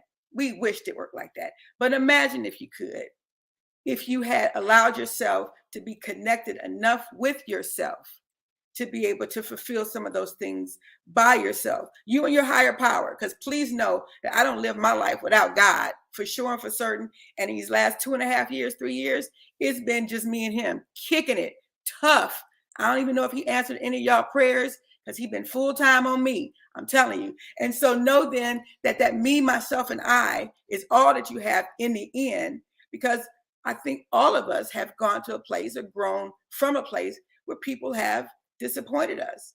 And imagine then being whole enough to take on that disappointment and not be crushed. I'm not sure about any of you ladies, but guess what? Heartbreak did this sister in. It didn't matter what degree I had. It didn't matter how many kids I had given birth to. It didn't matter how many friends I had. When someone rejected me or didn't want to be with me or broke my heart, or did something that I thought was mean or ill-spirited, that was crushing to me. And I imagine right now, sitting before you now, how I could have saved myself from some of the dread, because you do know that we bring our own selves down. I mean, we could have heartbreak, but then you go all the way in it. I would play the saddest songs. Oh my goodness, like, oh yeah, somebody broke my heart. Oh. Ryan McKnight, One Last Cry. I never had my last cry. It just kept me in one last cry, one last cry. And then we can switch over to the other ménage à trois that we're talking about. And that's the mind, body, and soul. Some people say the mind, body, and spirit. Everybody kind of knows what your mind is, what your mind does for you. Everybody can be clear about what our body is. People kind of get it confused when we talk about the soul. And for our reference, our soul is going to be our authentic self. And so here's what I know right off the bat. Guess what I know?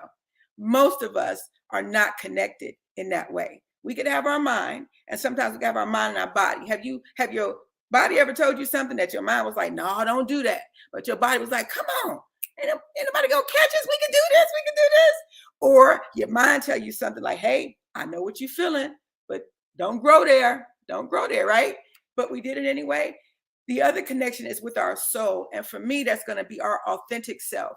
And many of us don't know that person, because our authenticity was usually stripped from us around age 2 or 3.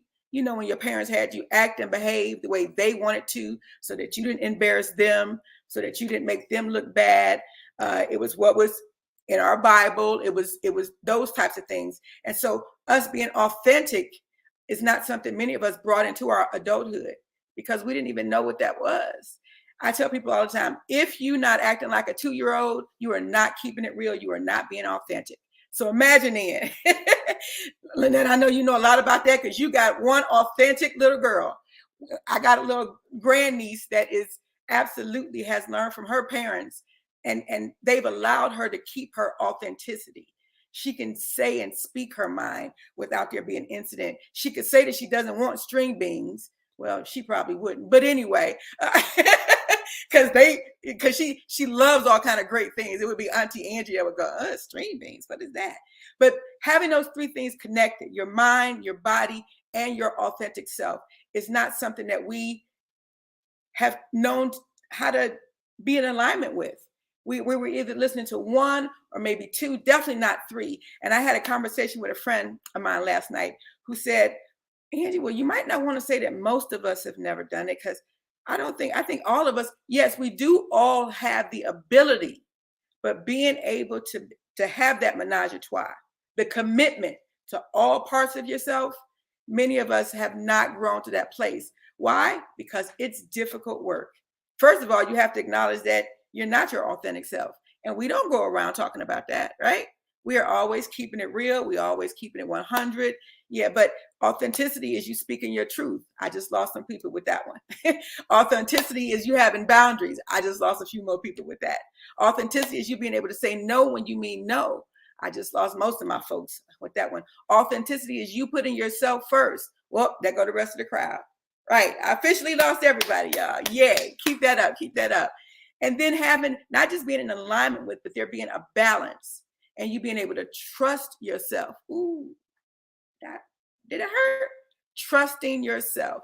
How many people get on the phone with other people to ask questions about what you should do? Yeah, that alignment is something that most of us lack. And I didn't say lack. I didn't say we didn't have it. I said lack. See, I'm trying to be nicer and gentler because it's early in the morning, right? And then the other thing is learning how to relax. I was listening to the conversation earlier, and it's something I love that she brought up the fact about listening to music. When you listen to music, everything else goes away, mainly because it's hard to think and, sing out loud if we get to singing and jumping around. But the other thing we don't do really well is to relax.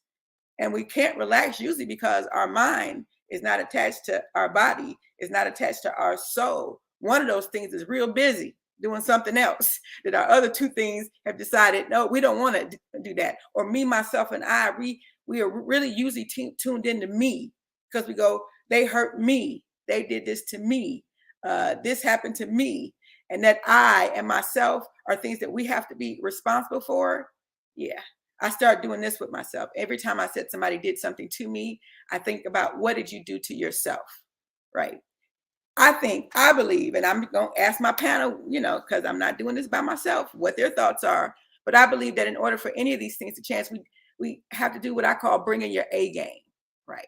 And your A game is going to be you being aware, you having acceptance, you having some acknowledgement, you taking action. And then like any change and any growth, it's continual. So I call that aftercare. That's bringing your A game. Awareness, acknowledge, accept, action, and aftercare in order for you to change anything. And so right now in this moment, I want everyone that's listening to the sound of my voice, if you could just grab a hold of something that's able to relate to this ménage à trois, this commitment that you're having with yourself, and think about that one piece that you might need to enhance or you need to improve on or you need to do something different with. And I'm going to then kick it out to my guests because guess what? Collectively, we know a whole lot more than just me. So it's not just about me. I got people on the line. Lynette, what comes up for you? Talk to the people. One thing that I think is interesting when you think about, having commitment to the three is like, how do you find your way back to when something's out of alignment? Like, what are the tactics that you have? Like you just gave the example, like your mind can be really busy and your spirit and your body is in a different place. It's like, how do you find ways to calibrate that? And acknowledging that sometimes they're going to be out of alignment. And the question is like, what are the things you have to do and say, okay, it's gone. My brain is working overtime. Like for me, it's like when I wash dishes. Dishes is the place where I do my best thinking. Now I'm physically tired because I'm standing up. I'm in the kitchen, moving around. But my mind is doing the work that I needed to do. And so you get back to this point of like, where do you find ways to calibrate that? So I'd be interested to say, like, when you think about the A game and what are the tactics that you see that are most helpful for folks to figure out how to calibrate the alignment. I won't say you can't always be in constant alignment. The question is like, how do you calibrate when those parts of your ménage à trois need to be best motivated and more intentional about you? Sometimes you might need your spirit to be running on a high level because you're in a space where you got to give grace to somebody. That's spirit work. Your mind say you want them to leave you alone or you want them to go away, but your spirit say, let me give a little grace. Absolutely. That is absolutely and so on point. And I love what you said about sometimes we're not in alignment. Sometimes we're not even connected enough to those things. So being in alignment is just being in alignment with one or two of those things. And if I had to answer the question, how do you get in alignment or how do you call those things together? Again, the first thing is about being aware and then being acknowledged what pieces of you where do you need to pull those pieces from? Like, okay, then I got my mind and my body right, but I'm not trying to get with this, again, my authentic self. And the easiest way I know how to tell people to keep it real is to really and truly act like you two. When you two, you say what you want, like there is no filter. Like, mommy, she ugly. And you're like, no, baby, you can't say that. You know, we instantly want to yank that from her. I think it's important that we recognize. I, I firmly believe that when you get those three things together, the alignment comes in place. So unlike a car where you can feel the alignment, we can feel when we're tipped a little bit, right? If you know then that you are in it, that something needs to be calibrated. I for myself do self-talk, and all of us can say that we read self-help books, but I'm gonna tell people this: you can read all day long, but if you don't know how to apply the paint being the knowledge, if you don't apply the paint, the color of your world never changes. That alignment is not ever going to happen. You're always going to be tilted. Hey, right. And that's not what we want to do. So most of us have the information. We've read the books. Everybody got a bookcase. They got all the 5 love languages and the 4 agreements. We got the Holy Bible. We got all those things. And none of us are applying the paint. And I think it doesn't have to be an application. Most of us don't paint a room in a day. Well, Lynette probably does. Y'all, we can't listen to Lynette on this Well, one. that's only if I have the time I could pull it off. It takes a little strategy. See, but for most of us, we go and we do a little, and that's what it's going to look like. It's going to look like you're doing a little. And the biggest thing is showing yourself grace when you can't do it all. Don't beat yourself up like, okay, today I can't get it together today. I have clients that, okay, I tell people, if you have hope at the end of 60 minutes, you have something. It doesn't have to be that you have to go and you be able to fly when you crawled in here. But if you have hope that you can one day fly, we're growing somewhere with that one. And so it's important that I think that when you talk about that alignment, that one, you know that they can be aligned. And I'm here to tell you, and maybe there's some people on my panel can tell you too, that alignment can happen. And they can also share that the misalignment, is that the right word? Misalignment? Yeah. Okay, that misalignment could potentially happen, but when you know what this looks like, you can figure out a way to get back there. For me, it's self-talk. To me, it could be me listening, going to my therapist. It could be me, but the biggest thing is you knowing that it exists, because many of us until right now didn't know the ménage à trois, to me, myself, and I. Like, what do you mean? I'm just one person. Or what do you mean my mind, body, and spirit, or my mind, body, and soul? So when you didn't know that you would need to have all those things together, guess what? It wasn't happening. We didn't know that we needed to be in alignment. Sunshine, what you got for the people? What's your thoughts? You know, I have 2 things. So when I felt like I was out of control or I was living out of my heart and not my mind, and I would honestly do a prayer of alignment, and I would speak and say, you know, body, get in line with my soul. I Soul, get in love it. line with my spirit. And of course for me, I go a level higher. My spirit get in line with the Holy Spirit. Come on now. Right? That's Because right. and I just have to take myself under subjection there and because I'm out of control. I'm like, am I because sometimes most people take their heart and mind and disconnect them. And then they get all logical and they're like, oh, I'm not involving my heart so I can make the right decision. Wait a Right. minute. Where our heart, God looks upon the heart of people. Our heart. It's our Right. heart. We still do crappy things, but he knows we have good intentions and goodwill. Right. So it's like, which one is better to live out of? And most people keep them disconnected. I'm like, you got to plug those two back in and take your time. People are so fast. Slow down and be intentional about what you're saying and what you're doing. Intentional living was the biggest thing that removes any regret. Oh, I love that. Did You y'all know? get that, people? I told y'all I got a panel for you. I got a panel. She said, wait a minute, I wrote down, get in line. Get in Hey, line. get in line, spirit. You better get in Yes. line. And you said, yes. I'm like, body, you listen to that soul and soul, Right. get in line with that spirit. But you said something about what did you do to yourself? You know, when somebody does something to you and you're like, oh, they did that to me or they made me so mad, they can't make you anything. You make yourself mad. That What part, right. Come on. what Look, everybody got the snaps going off for you that see one. what I mean? You know, and that, you know, it's like no one can make you do anything. You reacted. You can respond intentionally or you can react out of control. So you make that decision. And I was like, oh, they made me mad. Or when someone says that, you made me so mad. I'm like, Right. I didn't. What I did may have sparked something in you. So guess what? Look at that thing in you. That's Woo. between you, right? Oh, look Go at in yourself. there. So you better look at yourself. Yes. I was like, well, shoot, you just made me do that. You made me so sad today when you didn't do this. And they're like, and I was like, oh, wait, why was I sad? Go into Right, that. Was I feeling lonely? Like, what is it about me? You didn't do a thing. And we put so much blame on other people. right. And that's where you're like, okay, get in line, line There it you up. go. So I I love it. love Look, that I you wrote it bring it down. up. Get in line. Get in line. Yeah. And I speak to and I just take authority over my body. Body, get in line with my Intention and soul. Your authority. soul has to be well. And All soul, right. get in line with my spirit. And we're good-willed people. Right. We're good-willed. Absolutely. And we got to forgive ourselves for feeling and thinking those things. I'm like, get in line. Get in line. I love it. I love it. Angie, Karen, can what I you build got off of for us? Summer's? Can I build off of Summer's statement around that Absolutely. sense of intentional living? What came up for me as she said that was the sense of like there are these minute pauses that you take in decision making, which I think is on the front end of how that alignment happens. It's like someone asked me, "Can you do X, Y, and Z? Can you run me down to North Carolina?" Like if someone said, let's jump in the car, go to North Carolina," I'm gonna go. My heart will be like, "Yes, I can go hang out with my friends." My mind is gonna go, "No, you got 6 places you need to be. Olivia needs this," and then my spirit is gonna be like, "Oh, I want to go do this." My body be like, "Well, I'm tired. Do I want to sit in the car for 6 hours?" So there's some really rapid decision making, I think, that impacts the alignment. So I guess there's a part of this like, what's the filters that you need, like in a daily moment's notice when you're saying those things, to your point, somewhere around the sense of like these intentional moments of living, I think is really rooted in this is like, how are you making decisions for yourself each day?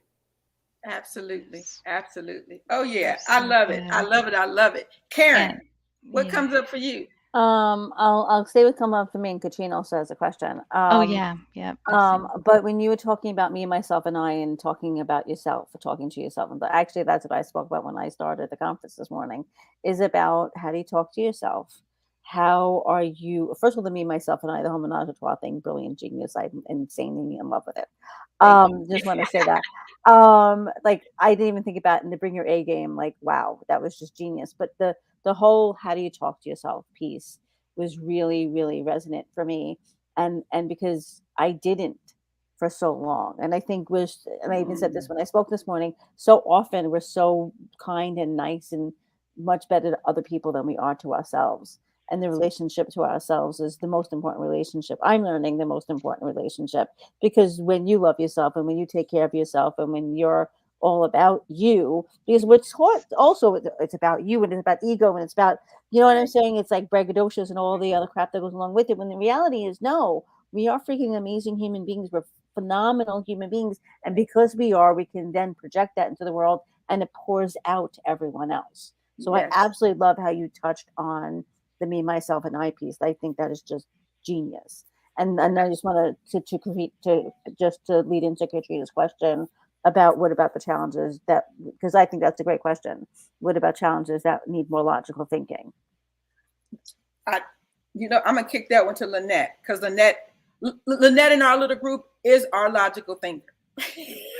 When we want to go logical, I know for myself, when I want to go logical, I call Lynette. Lynette, what you got for Katrina? What about challenges that do need more logical thinking? I think when you're in the space of challenge, you just have to be still. If you're having challenge, before you can make a choice, you have to sit still and kind of process it from the point of a mindset trial. Like, what does my mind say? Like, even like write down the thing, put it in writing to yourself, and then you can make a decision when you have those moments of challenge where you're trying to think logically, but your emotions are running in a different way. Your mind is trying to process all the things. You're like, just be still. I find that to be super helpful for me. Again, that's usually when I'm washing dishes. It's like I can be still enough to think through, okay, what are the choices I need to make, and what are all the variables involved in that? And then I can make a decision that's calibrated in a way. Now, it might take you a little longer, but at least you are building up some capacity. And as you do it, you can get faster at it. You won't have to sit down and write it out. The first time you're like, okay, I got to make a choice. What does my mind, what does my heart say? What's my body saying? What's my mind saying? Okay, now I can make the choice, and give yourself the space to take the time for you, because this is about you. Right. What instantly came up for me when you said that, and see, that's why I call Lynette. Everybody just, I'll put her number in the chat so everybody can call it. She's going to charge you though. by the way. But I want to be clear that what came up for me when you said that was I remember exiting a relationship and feeling a pain that I never felt before, and definitely wasn't thinking logical. I'm not sure where me, myself, or I was at. My mind and body and spirit and soul was gone. So everybody was on vacation, and Angie was left by herself, toe up from the floor up. And I remember writing down, what is it that you miss? And when I came up with the list, it wasn't a whole lot that I was missing. It's when I discovered I was codependent. I was missing a body.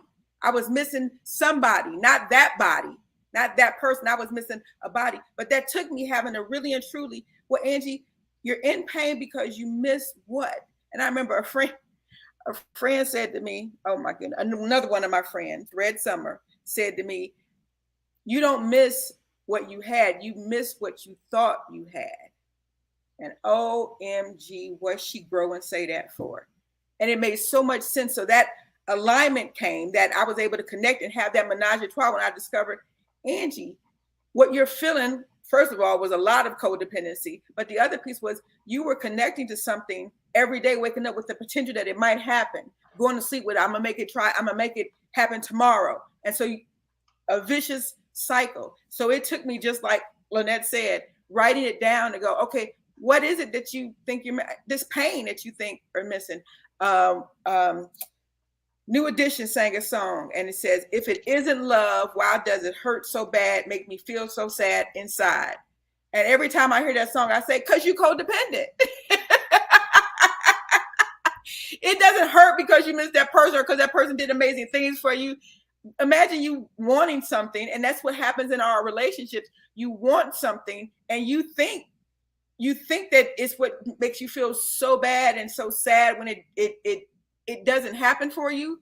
But what's really going on, what's really happening is that you really and truly are not in connection with yourself. You'll never have a wealthy, healthy relationship when you can't grow to yourself.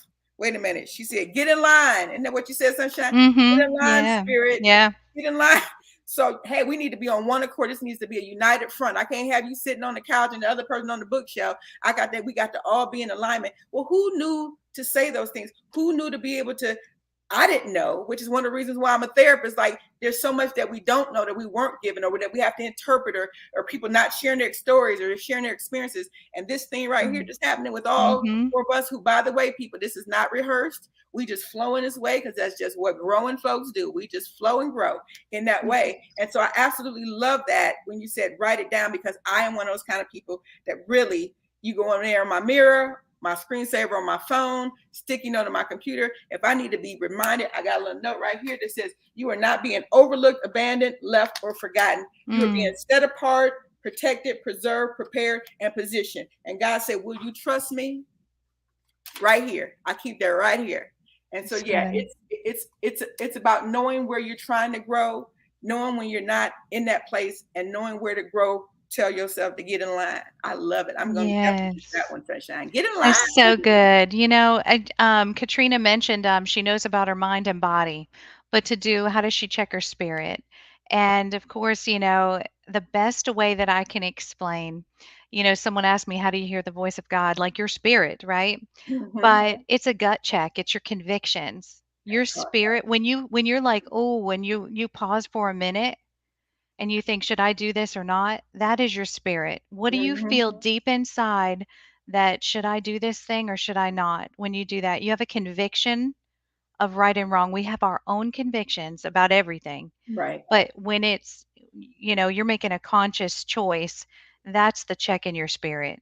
You just sit on that. Yes, you have your intelligence with your mind, your physical body, but your spirit is really your gut instinct. And, you know, using that, separating emotion and logic for me is emotional intelligence, you know, taking and separating your emotions from what, you know, considering them, but you can diffuse anything. You can talk through things if you keep a level head and what you know about those emotions, and use that to make that logical decision. You know, not taking your heart out of it completely, but you're being, you know, it's the emotional intelligence. And that's something I've been trying to use and not get all. It's the difference with responding and reacting.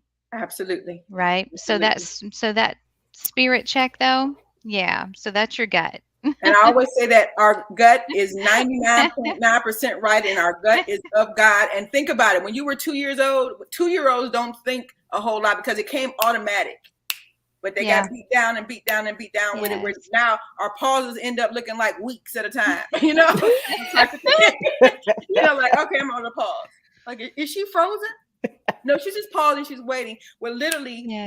what you just said, Sunshine, makes so much sense. You really and truly going, okay, then that little twinge that you feel, that little something that you feel, yeah, that's your gut, and your gut is of God, and it's 99.9% right. Go with that. But we become so disconnected with that soul spirit that absolutely it takes us longer to realize what it is, and then we don't know if we want to trust it, and then we don't know if it's ours or somebody else's. Yes, you get your mind out of the way. I'm like, you gotta almost get out of your own way, right? I have to turn my mind off because Right, I overthink.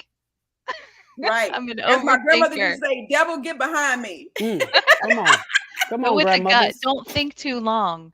When you think Right. too long, you can talk yourself out of in and out of everything. Your gut instinct, there it is, So right? you think long, you think wrong. Oh, Absolutely. that's good. Yeah, That's you think good. long, you think wrong. Right, right. And again, as 2-year-olds, as our authentic selves, when God had complete control, or when the universe had complete control, whoever you thought had complete control, you fired it off like that. You knew, I don't like string beans. I don't want to go to the store. I mean, you were able to say it and do it. And now those pauses got, somebody told you, think before you say that.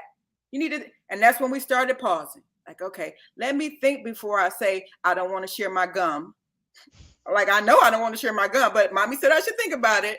You think about, and that thinking gets to be longer and longer and longer. So we really and truly, anything you're away from or that disconnected from, you don't trust.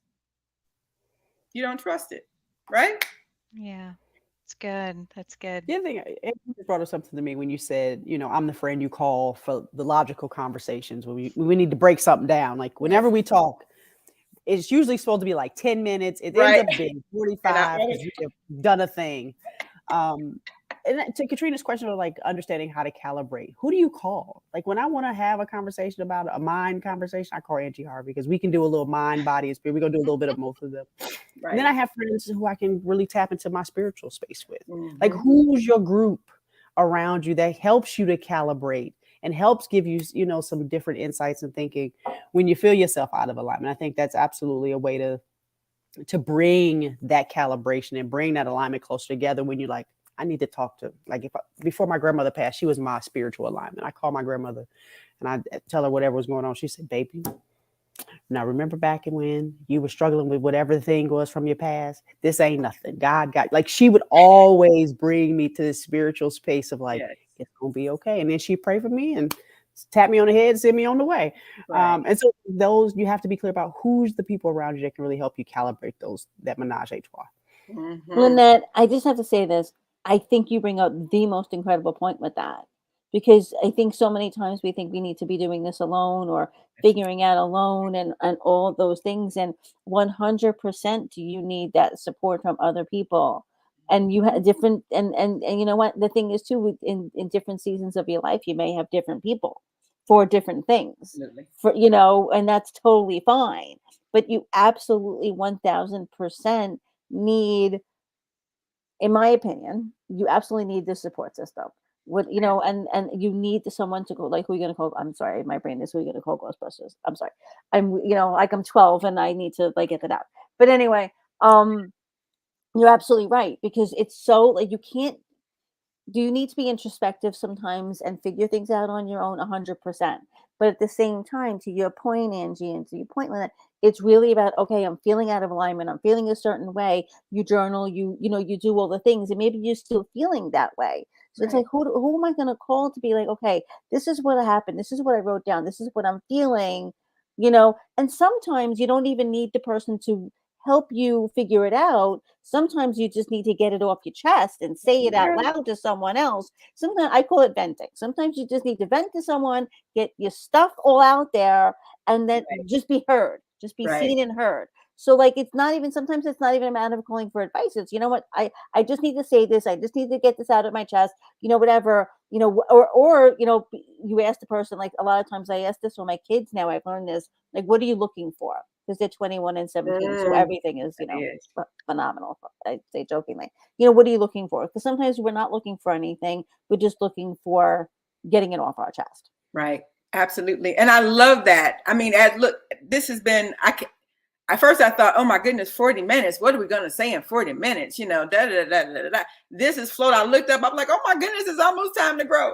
But first of all, I want to thank everybody. This is still, because I want to give everybody just like a quick 30 seconds or a minute before I do my outro, and just give us, it could be what you thinking and feeling right now in this moment, where you've grown yourself, or give something to the people. Let them know where they can grow. Sunshine, you want to kick us off? Of course, I'm thinking, I'm like, after all that, the best thing that I've been, is be intentional. That is, intentional living has been something I've been doing the last few years. So, everything you say and do, you do take that tiny pause real quick, but be intentional and mean what you say. Don't waste your words. Make sure that they're true. Your yeses are yeses and nos are nos. And Ooh. don't be afraid, to say no. There's all good things you can do with your time, but God has the best for you. All So, right. yep. As a mic drop, Yep. bam. Be intentional. Yes. Karen, what you got for us? Honestly, that I'm grateful for even being included in the conversation. So thank you for including me in the Oh conversation. my goodness. You and brought, wait a minute, let me quickly say, Sunshine, you have a voice on you that just makes everything just calm down. Everything is going to be okay. Oh. I'm sitting over here like, oh my goodness, like, where has she been all of my life with that voice? Because you see, I'm like, what? And she's like, okay, now we're gonna need to be intentional. I love that. Go ahead, Karen. I'm sorry to disrupt. No. I second that emotion. I absolutely agree with you. And what I would honestly give to people is this: always listen to your gut. Always, two things. Number one, your gut always 100% always knows. Like when your gut is telling you something, but when your mind is trying to keep you safe. So anytime you do something different than what you normally do, your mind's like, whoa, listen to what's going on inside that belly, listen to your gut. And you talked earlier, Angie, about trusting yourself. A lot of times we get disconnected from ourselves and we don't trust yourself for whatever reason. I'm a recovering codependent also. Yes. Trusting yourself is you don't need the external validation per se. You know. And you know. So listen to that. You said and you know. I love that. Thank you very much. Lynette, what you got for the people? All I'm gonna tell the people is give yourself space and time to find your alignment. You gotta make space, your own, dedicate time to yourself so that you can make the investment. And understanding how you get there and when it's out of alignment and the things you need to do, that requires you to spend time with yourself. So you got to be okay with being with you. All right. I love that. Okay with being you. And so let me do this little quick wrap up right here, because remember what you got from the people. Sunshine said you have to be intentional. Karen said you have to listen to your gut, because your gut, she said 100%. I was giving y'all 1 little percent with 99.9%, but you heard it from the expert. She said 100% is right. Lynette said time. You have to give yourself some time. Your growthologist is going to tell you, get it together. Get it together. That awareness, that bringing your A game is going to be pivotal. You cannot change anything without being aware. And I'm hopeful that you all know, are a little bit more convinced that a ménage à trois is exactly what should be happening about now. So go ahead and get your threesome on. I love the snaps. Yes. I think Katrina said she loves the snaps. That's Thank you so much, Angela. This was so much fun. I so appreciate everyone so far bringing the energy so early in the morning. We started with Karen off at 6 o'clock this morning. Sunshine followed behind her, and Angela just finished up an amazing sesh on relationships and having a relationship with the 3 things. What are the 3 things? Me, myself, and I, and my mind, body, and soul. Yes. I so appreciate it. We are handing the stage over to Miss Ellen Barton next. Ellen is going to be talking about happiness. She is an author, a community leader, and a coach. Thank you so much, Ellen. Hey, I'm excited to be here. And what energy in that session. Oh my goodness. I didn't know what to expect so early in the morning. Yes. But Serena, you know the best people. So yeah, so we're going to go from relationship to with me, myself, and I to a different topic now, which is happiness. And I want to open this up with an opportunity to just take a moment to visualize. Visualize that you are living your dream life. You know, you got the best-selling book, you've got the home by the sea, you're a rock star somewhere. Maybe you're living in the south of France. Whatever you're doing, just think about that. Picture that. Feel that. Okay. And, in this moment, as you can imagine, this perfect life that you're striving for, working toward, calling in to your reality. You're living your dream. This is an exercise. It's called visualization, something that I would recommend on a daily basis, because before we can achieve any of that, we need to feel it, believe it, put ourselves there. So taking a few minutes to do this every day, great thing to do. And I'm going to put on my magician hat now, and I'm going to tell you that I know exactly what you wanted and what you were imagining at your core. I don't know the details, but I know that what you really want somewhere deep down inside is happiness. That's just a fundamental truth of, all of us who are walking here on earth. We're all striving for happiness, whatever the details look like. So that's why I picked this topic today. I think it's such a fun topic and such an important topic. It's so fundamental that, maybe we don't even talk about it enough or think about it enough, but we all want it, desire it, and need it. So I'm going to say something controversial, which is happiness is a choice. And sometimes people push back on that. But you can decide to be happy right now and make it happen. You might have to tweak a few things, but happiness isn't the same as having wealth. It isn't the same as having material things. We all know this. You can think right now of many people who have all of that and aren't happy. By the same token, there's plenty of people that have very few material goods and are happy, are satisfied. So it's like, well, how do you get that wherever we're at right now? How do you get that happiness? How do you get that satisfaction? And how do you call it into your life right now?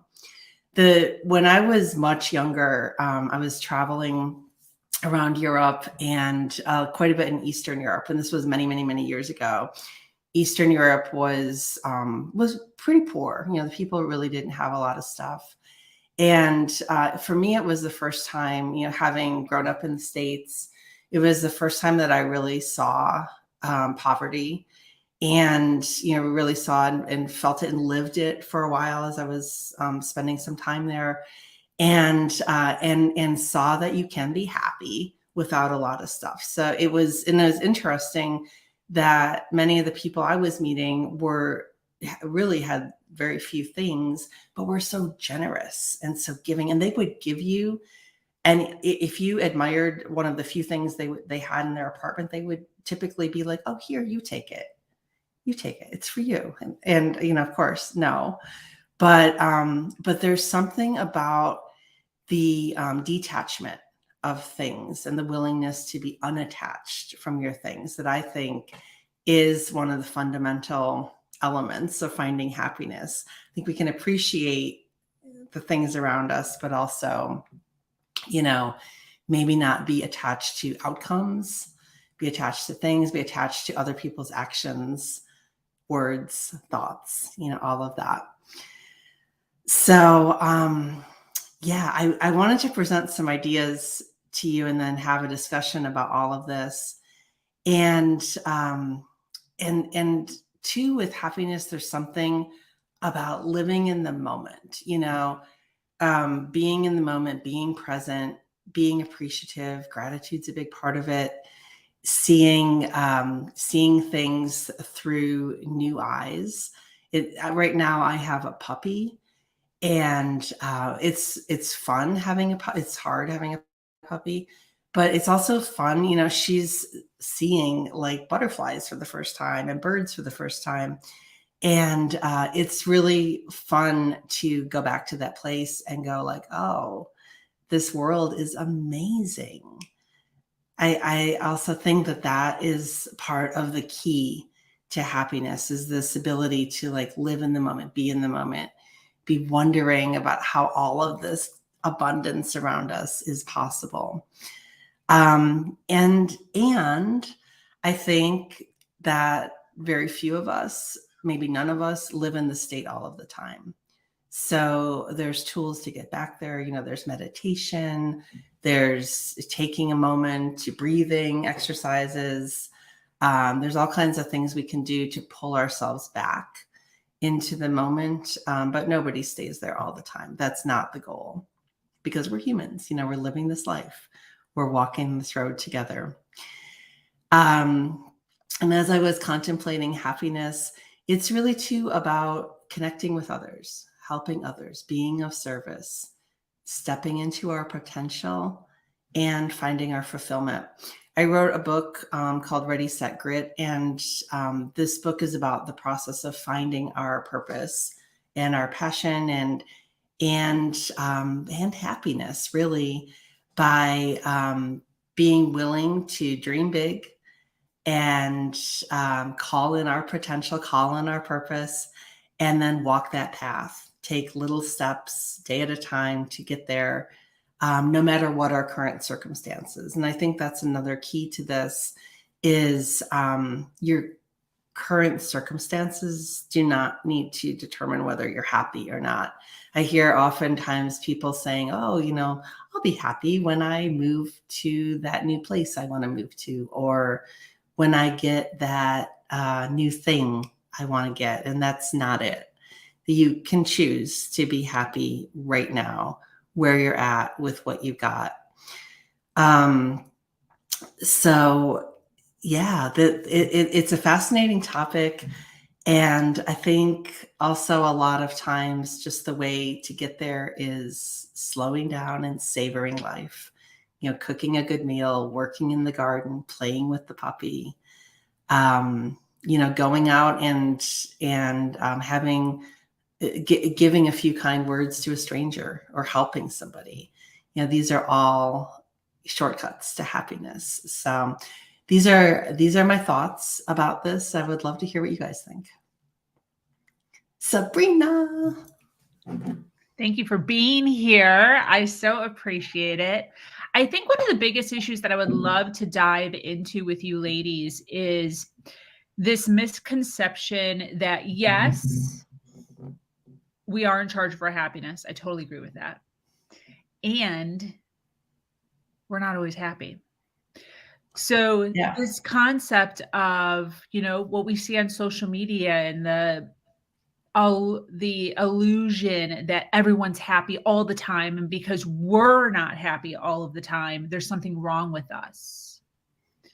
So how do we decipher a journey where we do have emotions and we also can choose our happiness? What does that look like? That is such a great question, and I'm glad that you asked it, because that was something else I wanted to talk about.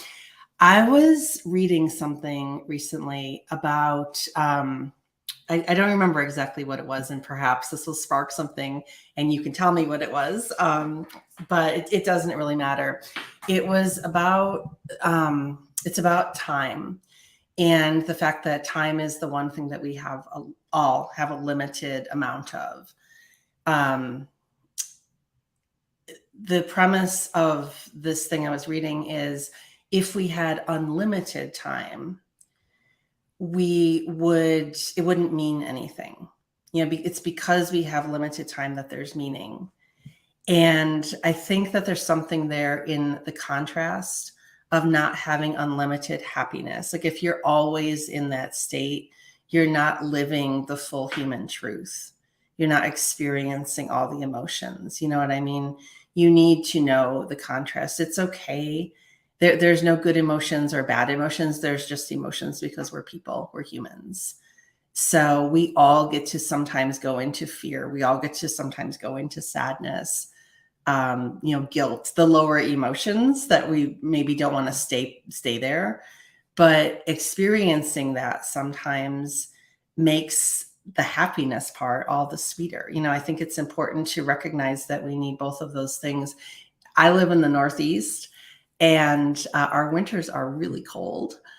But in the spring, the flowers come up. I've got now bulbs, daffodils and tulips coming up in my garden. And there's something about that, for those of you that live like in Florida, it's amazing that you live in Florida. But, but think about this, you're experiencing flowers all year long. There's something that I'm getting right now from having just gone through the winter that, is making me appreciate them even more. So I don't know if that's really answering the question or explaining it well, but that contrast is really important to experiencing the full range of what we get to go through as humans. Does that make sense? Mm-hmm. Definitely. Yeah. Nothing against those of you who live in Florida. Yeah, I'm Ohio, so I've got all kinds of weather. But something that kind of struck me when you were talking, empathy, the word empathy. So many people don't know the difference between sympathy and empathy. But I realized after really diving into being more empathetic and what it means, that I didn't realize I was being more sympathetic and saying, okay, yeah, that's, I'm sorry that you had a bad day, but at least you're alive. Or, I was being too positive. There's a time where you can't be positive all the time. Like you said, then you miss those sweet moments, or there's a dream that didn't happen. You're like, oh, I'll just have another, and you have these things, but you have to mourn the loss of that thing. And empathy is connecting, right? Connecting into someone else's sadness and just sitting there in silence, or just saying, that's really hard. I had to really practice doing that because I'm like, oh, look at the positive. That's something that I had to take my negative thinking and switch it to the positive, but I went too far and it was too much. And then I wasn't able to embrace, and really walk through something, and really mourn that loss of that dream before I started another. I'm like, yeah, I thought that was my entire future. So in finding happiness, I had to really dig into, otherwise that would come up again later. And you're like, why does this thing keep coming up? We really do have to deal with every little thing that happens, losses and successes. But empathy, really sitting and connecting and saying, that is kind of crappy, and just being quiet for a minute instead of just trying to get someone out of their rut. Sometimes they need to be in it, and they want to be in it for a little bit because they need to heal. So I love that, to really have that true happiness, you're kind of tilling that garden. And when you mentioned flowers, we all have these flowers, but there's weeds there, and we have to take that time, right, to really pull them out and really address them, and allow more flowers to come up. So that was the kind of visual I got as you were speaking. I love that, Sunshine. Yeah. Love it. And is it Purity? Mm-hmm. Hi. Hi. Welcome to our panel. Mm-hmm. Yeah, like the way I was listening about that empathy now, and like that's the way I see as well. People have this expectation that, like, I don't know why they think that happiness has to be all the time. It's just not possible. Like we all are saying, like you can't possibly be happy if somebody that's extreme, like somebody dies. It's like you're not gonna go around laughing around in that situation. You have to take that time to grieve and all the things, and then you move on. or there's like something bad happens, and you know, we don't have to be happy 24/7. We have to be experiencing all of the life. But then we have to like know how to go back to that happiness feeling, like whenever everything is just okay. So we always have to know how to go back and don't get dwell on something else that's like sadness or something that happened, like let's say something that happened a few seconds ago, but it's not related to you and you're still upset about that. But then some people carry it for years, you know? Yeah, And they do. You know, and even in the case of someone who died, you know, take that as an example. Sometimes we forget that we can be happy and sad at the same time. exactly. We can be deeply sad, and then usually when someone dies, family gathers, and that's a reason to be happy and grateful. You know, a lot Mhm, of times we're seeing people we haven't seen for years sometimes, and as we're complex beings, you know, we are capable of having multiple emotions at one time. mhm, And if we were only ever happy, it would diminish the power of happiness. You know, it would diminish the impact of happy. We need the contrast. I mhm, love this discussion. I love that you brought up empathy, Sunshine. That's a great that's a great point. mhm. Any thoughts on Janelle's comment?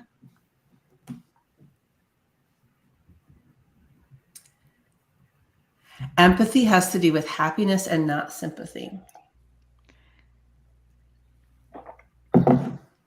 Yeah. Um, Hi, Jamal. Yeah, that's like such a great like summary. I could say a whole paragraph and then that summarizes the point. I know it's definitely the path to happiness, you know. It's always a journey. There's always a season for everything, you know. Um, it's almost like connecting, like how, I held on to something, sad for so long. And then there's something about that empathy, when someone connects and understands, then we can somehow release it because we feel justified. I don't know if that makes sense, but it's like when someone gets it and gets you, then you're like, oh, yeah. It's almost like acknowledging your feelings. Um, I hope that's connecting right. It makes sense in my head. Hopefully it's coming out right. Um, but sometimes we just want to be heard. But boy, when we have this issue, who would we go to? Someone that would understand. There's something about it. And that's part of empathy, and when you can connect, it's almost like that moment where, okay, you get it. Now someone else gets it. I'm not, I'm not alone. um, and it kind of walks you right through it. So it does lead to happiness. So that's kind of how I just connected that comment in a deeper level. The way I Mhm. see also about the empathy is like sometimes people that just need somebody to listen or like have a space to talk, they don't really even need a response. They just need to share with somebody. Like that moment when they get to share and that person is just there helping with the empathy, like listening and letting them talk, that after that talking, you do feel better. Mhm. That's why, like, when something happens, oh, like you were saying with empathy, Mm, you call to somebody. A lot of people, they call somebody or they find somebody to talk with. And that after that, just simply after that talking, we just feel better. yes. Yes. That's true. And in that whole, like Deanna's comment, growing up, the only time to see extended family was funerals. I always name that bittersweet. When there's something like you know, like seeing family. That's the bittersweetness of life. Um, as we watch our kids grow, and I'm so proud, but I'm sad because they're leaving. There's this bittersweetness um, that is happy, but yeah, there's a little. Isn't that funny? That's the only term I can think of is bittersweet moments. Yeah, and I think what everybody's saying, like with the empathy and this whole human experience of all the emotions, I believe that what we're really looking for is connection on a deep level. A Mm, moment Mhm. with a stranger, a conversation that's real and authentic, um, some kind of connection. Whether it's fleeting or deep, and some connections last obviously for years, some last for a few moments. But they're so fulfilling when they happen. Even just sharing a smile with somebody can make your day because you had that moment. And I think as we journey through life, and we're all here on earth, sharing the earth and having our own experiences, um, yet we are all connected. And when we feel that, there is some kind of satisfaction and happiness in that. And I think that that is tied into the empathy thing as well. I don't know if I'm mhm. articulating it well, but I just wanted to share that. I like this Veronica's comment right now if you have Yes. time to read. Yeah, please do. Mm. Yes. Yep. Hmm. Because Yeah. it is like I was saying before, there's some people who carry it for years. And I had like actually I remember there was somebody was telling the story about it. They were asking a person if you are single or married, and the person said like I'm divorced. So they said, "Are Mm, you single or married?" And I was like, divorced. Well, how long time ago you divorced? Well, 20 years ago. So now you already like, okay, the divorce was 20 years ago. Now you either single or in a commitment relationship. So like something like this, that people are carrying for too long. So I'm thinking like in my mind, how long to take. I try to just as short as possible.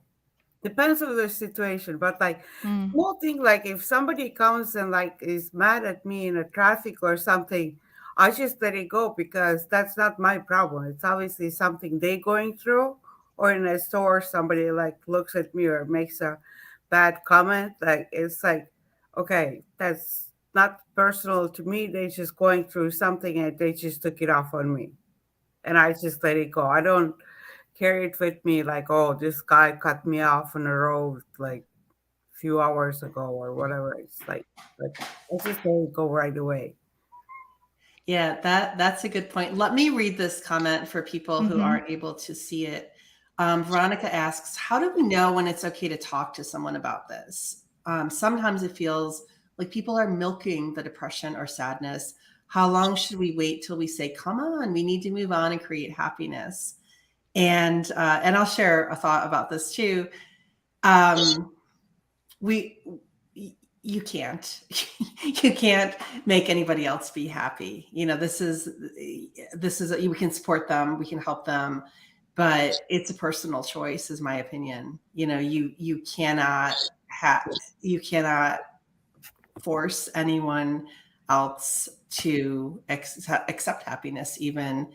And at some point, even if you love them and care about them, you have to recognize that it's their choice. That's my opinion. And we're all like responsible for ourselves, and we can support other people and help other people, but at a certain point, Yeah. Yeah, that's my feeling. yeah, I totally agree, exactly with what you said. What I do in that situation, I've encountered it a lot, because there's a lot of victims that I'm working with, Mm. that have been through trauma, been through, and I caught myself being a little, I got a little insensitive. I'm like, okay, all right, it's time. This thing, right? That doesn't define you. I'm all fired up.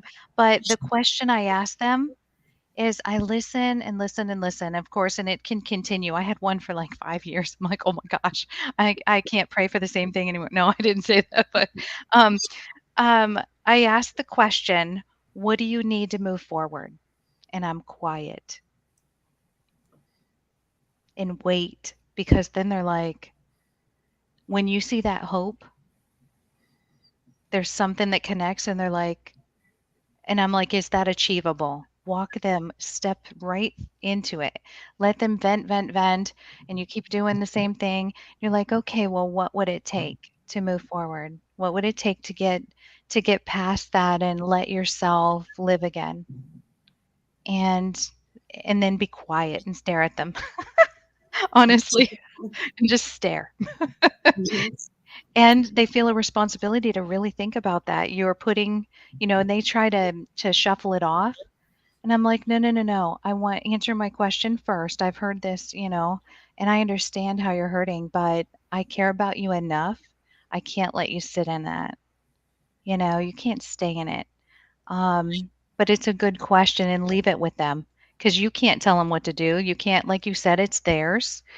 And in their time, yeah, that's when it's, and you want to love them in it. You don't want to avoid them because they keep talking about it. But some people, yeah, I get a lot of the victim.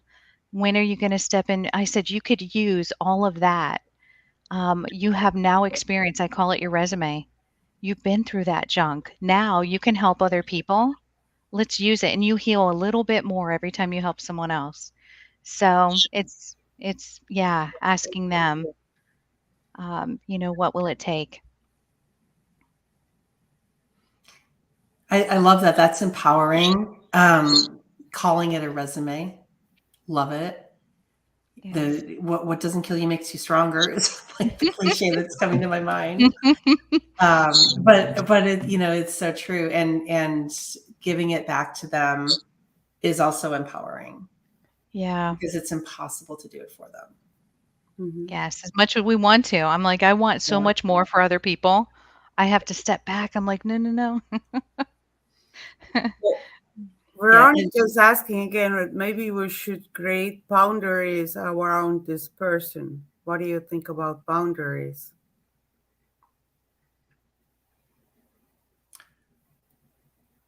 boundaries meaning Like Like, about around the person who's like probably in your mind they should be already moving Yeah. forward, but mhm. they're not, and maybe you Yes. just like start, I guess. Yeah, not enabling that same conversation, but provoking with questions. And, I had that happen with someone and they called me and they say the same thing, and I said, "Okay, I'm gonna hang up now, and when you're ready to answer the question, then call me back."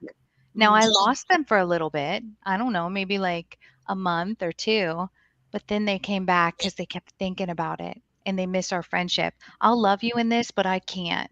I'm feeling it too much and I'm hurting, and now I'm getting stuck in this, in your thing, right? As your friend, I love you and I'll help you when you're ready to move forward." So there was the boundary of I couldn't. It was like deflating me and yeah, so there's a certain point where you can set that boundary and say I love you, when you're ready to answer the question, call me and then we're going to go through this together forward. Mhm. Yeah, So, that actually happened to me with a really, really good friend that I'd had forever. And it was getting into this cycle where she would create drama. This when I was younger, create drama and ask for my advice. I'd spend so much time giving her advice day after day, week after week. She would never take the advice. She would do the opposite of what I said, then have a new problem because she was derailing herself consistently. So yeah, like after years of this, finally I was just like, girl, I'm not doing this anymore. Like I literally was like, I do not want to be your friend anymore.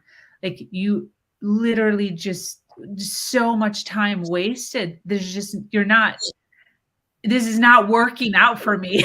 It's not me, it's you. And yeah, we disconnected for probably about 8 months. And then she wound up calling me. I did not answer. And she left me a really long voicemail saying thank you. Mhm. and that she did all this like self-reflection and she like became a new person and it was all because of me because I set that boundary around like you need to start making some changes, girl. And it made her really like it could put her in her place, you know. Mhm. I Yeah. had to let go some people like that as well, actually. Like Yeah. same way. It just like it was just taking time of my life and I was like trying to help, but then nothing happened again. And I just like, okay, like you were Sabrina, like you were saying, it just like takes up your time, but they like using your time but not taking your advice. So Yep. just after some time you can't do it anymore. Yeah, I love it. And bringing it back to happiness, the idea of preserving your own happiness Mm. and not being responsible for somebody else's. Mm, Hmm. That's powerful.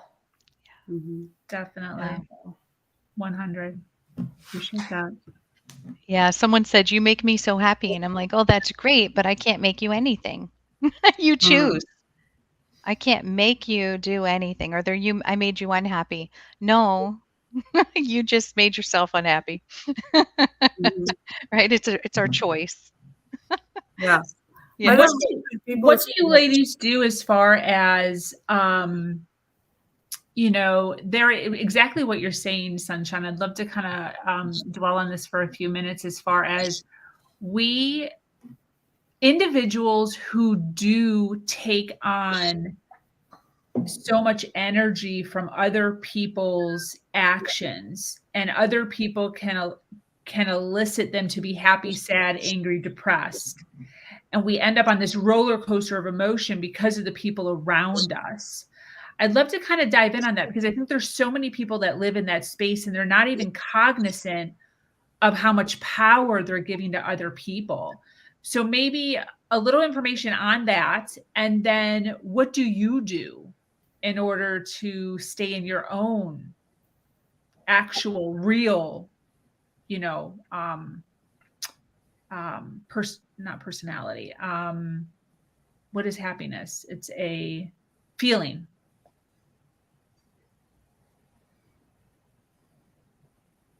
I personally, I just like the way I say this. Well, I don't take other people's problems personally. Mm, Like if something happens like that, it's not personal to me. So I take it as their problem and they think, and I try to help them with it.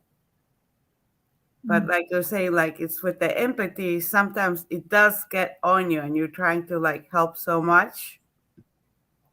But you just have to realize that in some moments you're not the helper, but you're holding the space for them to give them tools and let them try to help themselves.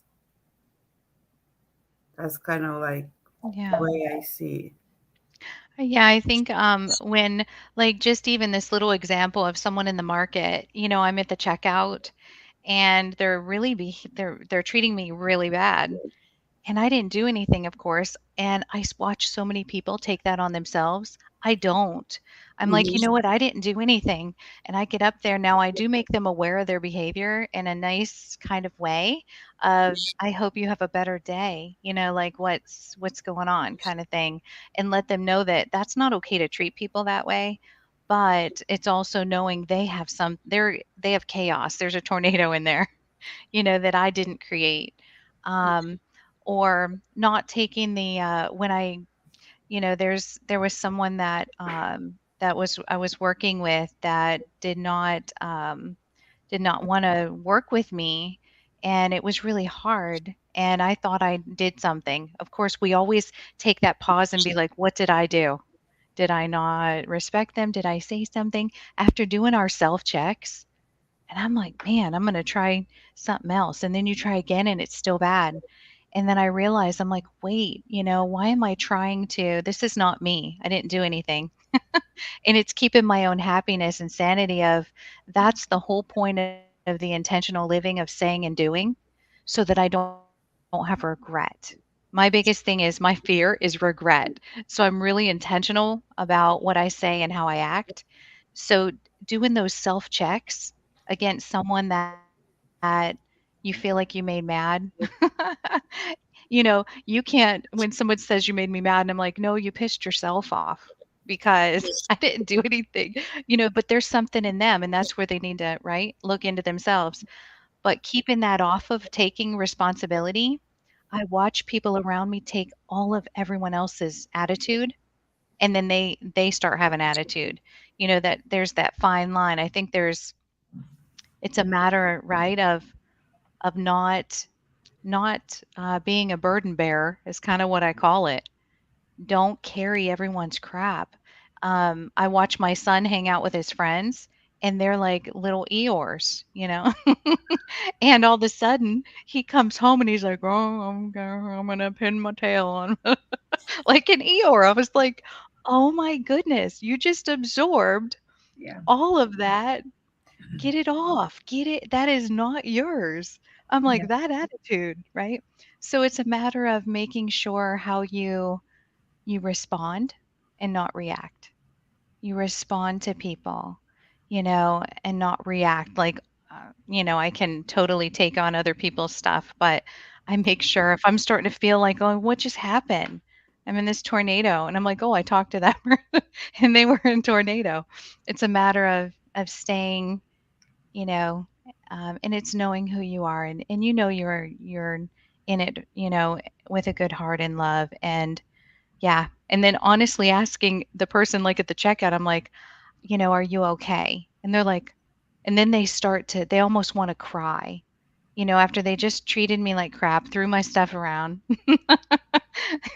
Just make it aware that you see it, but it's on them. "Hey, how are you? 'Cause you're treating me bad." I didn't say that, but I'm like, yeah. Sorry, that's my thought on it. Went a little long. Okay. You know what this is actually reminding me of is this is actually 2 steps. The first step is you not taking on other people's emotions, staying in your own. But then the second step is what keeping your empathetic vibes in check when other people in your world expect your feelings to change because of a story they're telling you. So the most, I guess, prevalent one is like if my fiance comes home and he's in a bad mood or he's ranting about something and I'm staying even because I'm in charge of myself. And then he sometimes gets frustrated because I don't get elevated the way he's expecting me to get elevated about his story. Do you know what I mean? That is so good. Yeah. Yeah. Yeah. I get it. They're So like, it's "Well, like, don't you think?" And then they probe you and try to get you worked up. I'm like, "Don't get me now. I'm all pulled in this stuff, and now I'm getting all my hands are going." Right? yeah. So it's not only training ourselves, but it's also training the people around us to recognize, like, hey, I am me and you are you, and you're allowed to have all of that, but I don't have to take that on. So that in itself is a whole learning experience too. It's interesting. That's good. That's deep. Yeah. That's sure. good.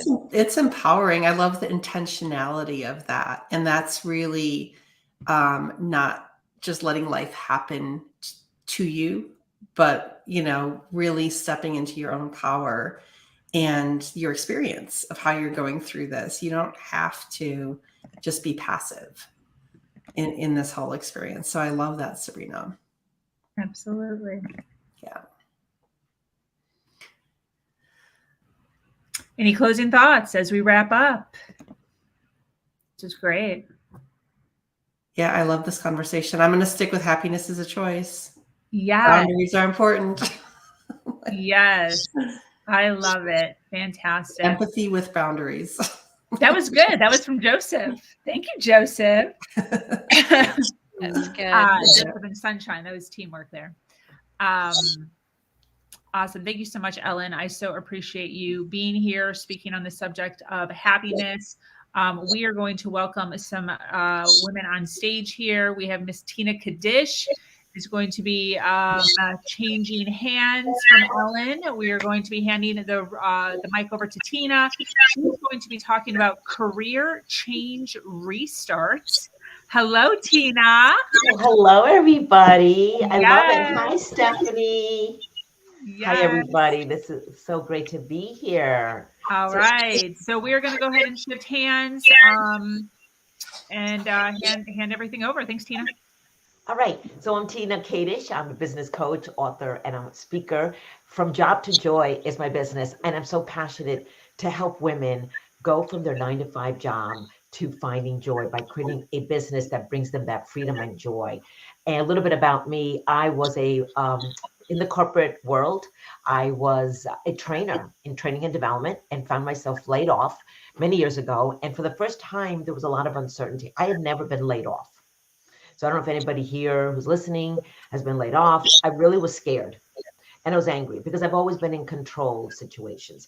Or I thought I was, but this was really the first time that I had a lot of fear. And being a single mom with 2 kids at the time, I really had that fear. So I said, okay, how do I now change or restart, get clarity around what I want to do? Although I love training and development, at the time, there were a lot of opportunities where I needed to travel, and I didn't have that opportunity to travel as a mom with small kids. So I really needed to figure out, how do I restart? How do I make a career change?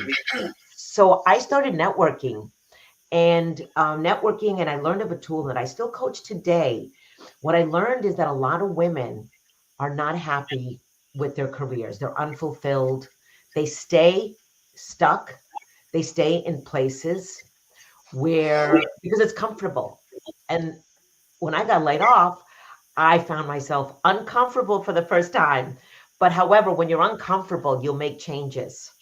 And so I really started my journey to get that clarity that I needed.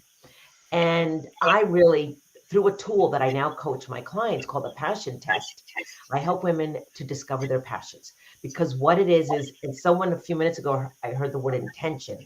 We have to be intentional with what we want to do in our life. Every day we make choices, right? So I made a decision that I wanted to help women find their passion. And I really set that intention and became a certified facilitator of the tool.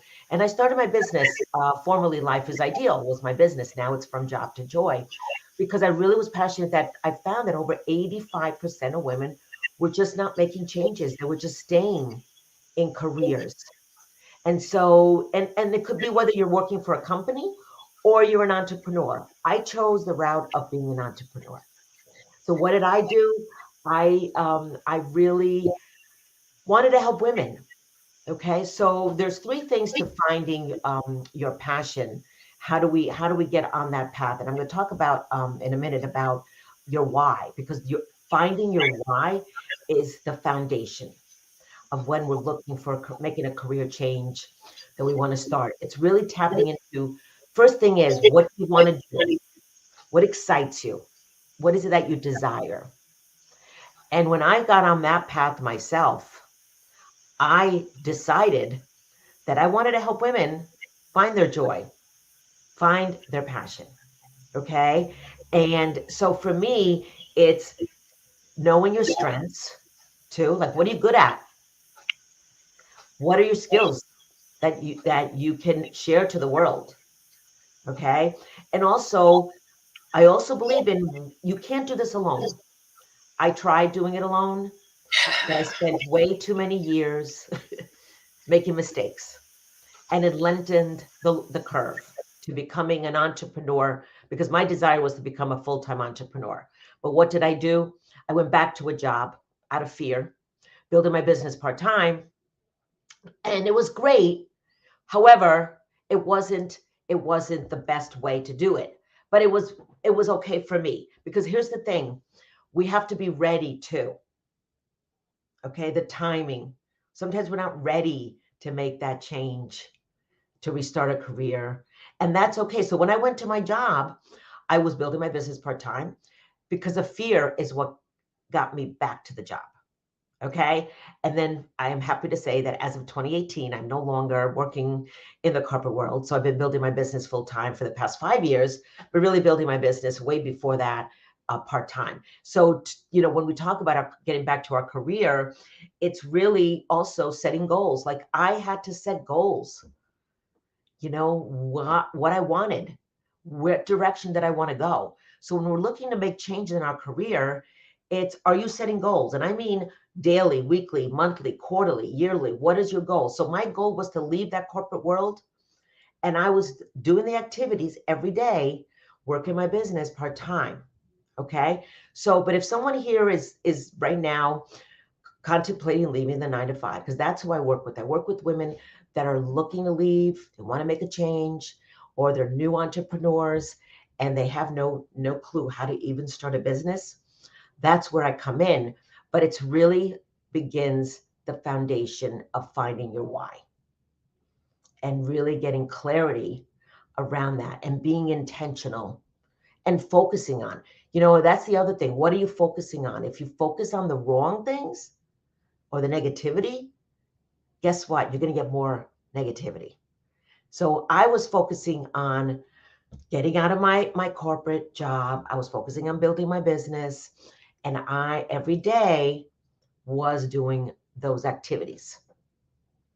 Okay. So that's a little bit about that. Any questions? I love having everybody here. Heather, Steph, Mindy, nice to see you again. Any questions or anybody want to say, I have a question for everybody. What do you think is the biggest struggle that people have in making a change? It's the fear. It's And, the fear. yeah, absolutely. I mean, it's the, Maslow's hierarchy of needs. If you fear for, that your roof over your head and food on your table is going to disappear, it's a little hard to be in a mindset to self-actualize, to climb up and do something, as scary as becoming an entrepreneur. And, Yes. and I think, and a lot of times too, it's the confusion. It took me a lot of years to figure out what the difference was between a self-employed person and a true business owner. Me too, Mindy. Me too. Yes. Because I kept saying, well, I'm a business owner. No, I'm a solopreneur. Yes, exactly. And that's what I grew up with, because my dad was a solopreneur contractor, and that was my template that I was emulating. And then finally it's like, well, you don't own a business unless you can go away for 30 days and the money still comes in. Yes, that is so true. And it's something that I'm learning myself. Like if I take a couple of days off, will I still generate the revenue? Will I still have the money coming in? And so I'm a firm believer in passive income and, getting that passive income, multiple streams of income. I really believe that. There's so many different streams of income, but, getting back to the fear, because I always say with people and is what is the fear? Identify that fear that you have. I think it's the getting uncomfortable is the biggest part of it too. You got to step outside that comfort zone and get uncomfortable. And a lot of people get comfortable within their positions too. Even myself, I know we're working together to create my business, and stepping away from that comfort of the income and of the flexibility and all of that and the benefits. And it's uncomfortable to get uncomfortable. It definitely is. And here's the thing too, it's that belief in yourself. Do you believe, because that was holding me back, Tina, I really love that you touched on something, taking steps in your current business while you're getting to the next step, because it's not go from one thing to the next. It is a very long transition in what I've experienced. And besides just the change, there comes other transformations within yourself, within the people that surround you. And that's not something that I expected. Have you seen that a lot with your clients as well, that they didn't expect this whole transformation within themselves and the rest of their lives when they're making this career change? Yes, and it's great that you said that, because it is transformation as you're going through the steps. Okay. Steph and I are working together right now, and it is a step-by-step process, and the transformation that you see afterwards, like you're growing, You know, it's not going to happen immediately, but it is a journey. And this is the thing I want to say to everybody. This is a journey.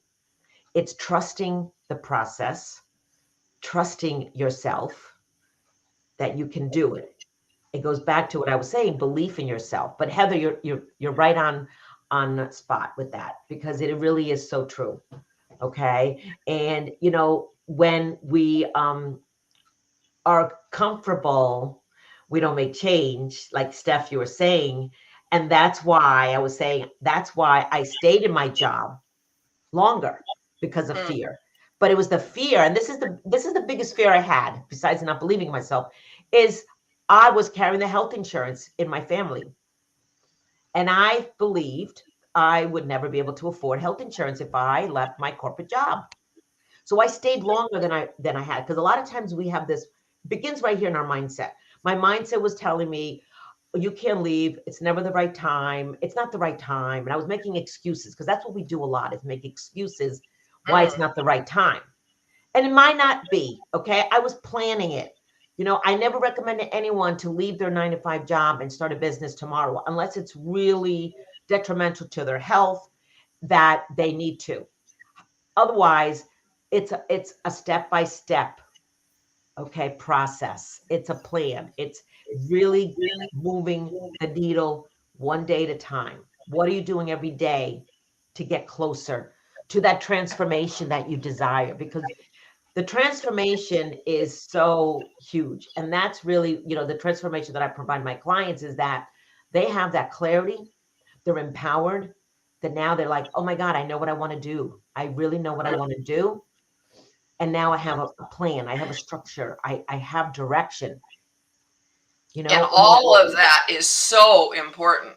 It is. It is. Because if you just, you know, find the passion and then jump, there might not be a safety net, you know, and then your fears will be realized. So it's, you know, the passion is the spark that ignites the engine, but then you've got to build the rest of the engine and figure out where to drive it. Exactly. You really have to. So it's very important that everybody realizes that, you know, it does take time. And that's the other thing I learned, is being patient with yourself, because I wanted it to go faster, because that's me. Okay. However, well, yeah, and it's patience with other people too, because you don't want to run them over. No, it's patience with other people. You know, when you work with someone and you really want it more than they want it, and they may not see it. So it's my job to help them see it, but I can't, of course, we cannot force it on them. There has to be the right time. They have to be ready. Okay. They have to be ready for that change, because timing is everything. It really is. You know, 2018 was the time that I had to leave for whatever reason, because I kept saying I was going to go. Okay. Thank you, Katrina. Patience. Yes. You know, patience is so important to have, because it is something that I've had to learn to be patient. And when I left in 2018, and then I built my business, and my daughter was diagnosed with cancer the following year. And because I was an entrepreneur, I was able to spend every day with her. So there was a reason why I left in 2018, because my daughter was diagnosed with cancer and passed away in 2020. Okay. And sorry. Thank you. But my point here is that we have to really recognize that when we're looking to make a change in our life, like, let's really make our dreams a reality. You know, time goes by so fast. Okay. You just don't know what's going to happen tomorrow. And so if you're waiting to make a career change, what are you waiting for? Do something. It doesn't have to be perfect to make a change, but do something that fuels you. Yep. Whatever it is, follow your passions. You know, your passions are so important, because when you love what you're doing, the money's going to come. Because a lot of people say, well, I can't do what I really want to do because I'm not going to make money. How do you know?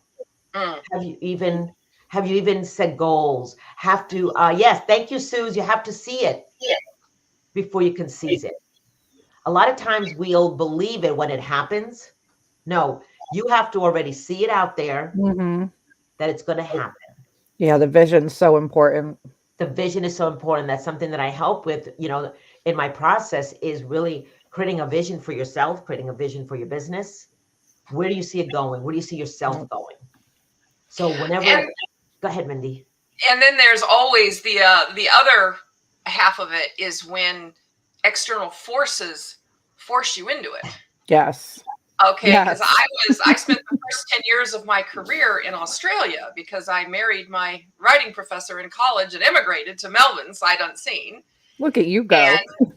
And fast forward 10 years and he decides to go off and play house with somebody else. And all of the apples came off my cart. I did not see it coming. I was a mess. I was a puddle in the middle of the road. And I ended up packing up 4 suitcases and coming back to the States at the age of 30 and starting over in every sense of the word. So that was not something you can plan for.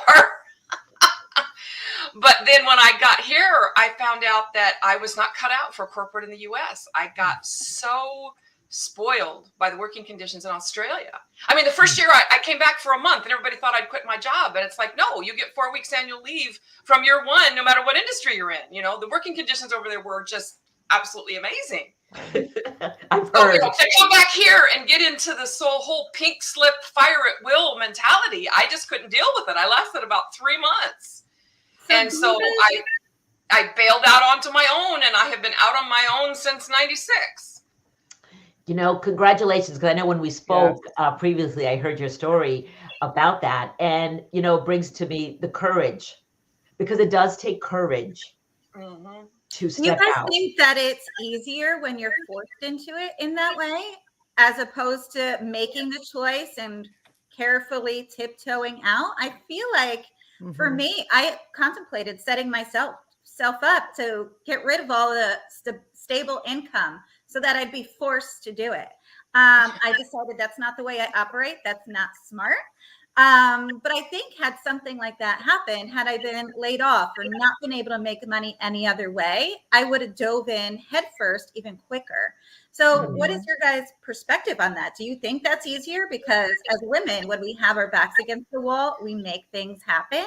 Yes. I don't think it takes more courage to tiptoe out of something you're comfortable in. Oh, I agree. I absolutely agree. Because you keep justifying why you're staying. That's right. Yeah, I had a driving force behind mine as well. It wasn't just I want to do this business. It was you need to do this business, and now is the time. Yeah, it was that driving force to make you step out of that comfort zone. Katrina's asking, how do you grab enough courage to jump? I think about working on myself.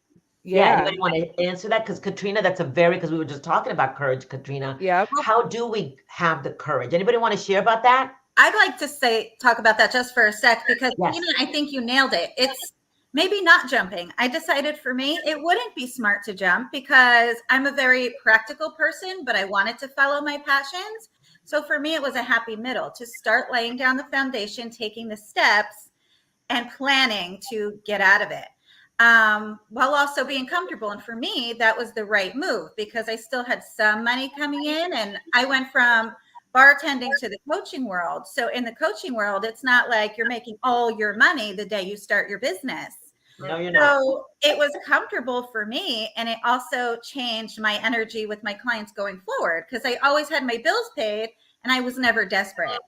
And so that was the right move to just tiptoe away for me.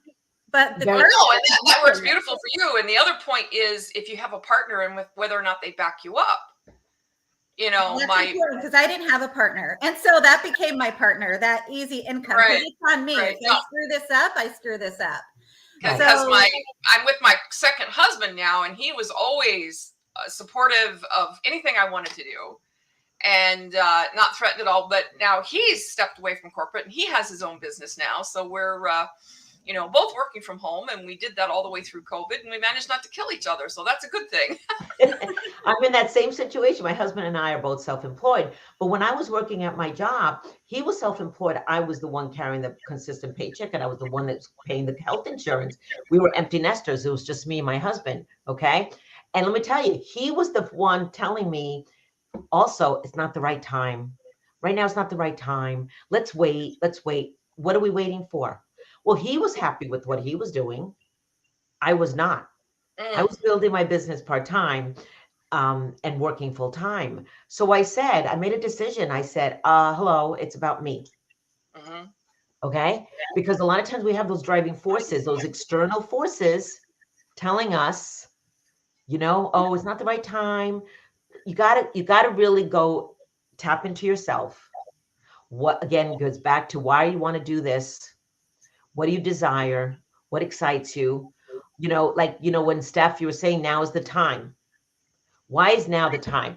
I believe when the pain is big enough, you're going to make a decision. How much pain is someone in? Because if you're walking in every day unhappy with what you're doing and it's affecting your health, it's affecting your family, it's time. It's time to look. It's time to make a change. Okay. And change is not going to be for some. I mean, change is not good. It could be good. When I was laid off, it's not comfortable. It's not comfortable. Change is not comfortable.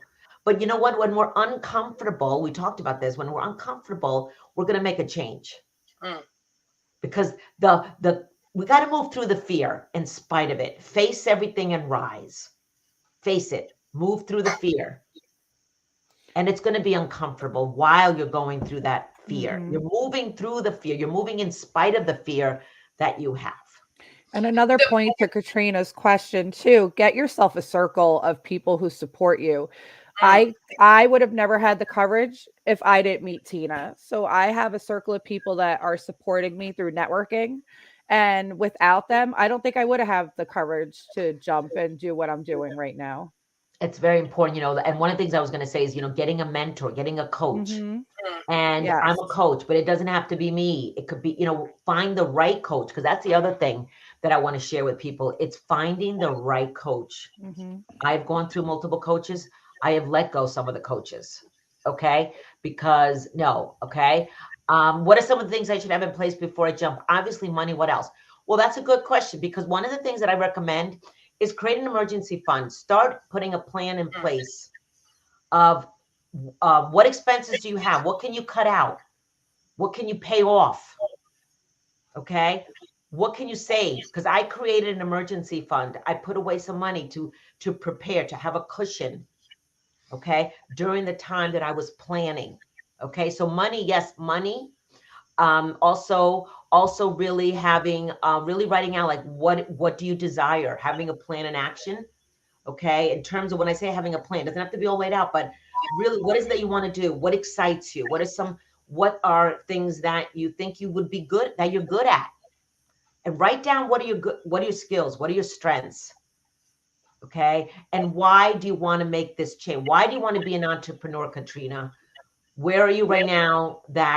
Why do you want to go in that direction? So it's where you are right now, but what is your vision? Where do you want to go? And work towards that. Okay. And, it's really definitely money. We think it's money only. Okay. But the money, you can find the money.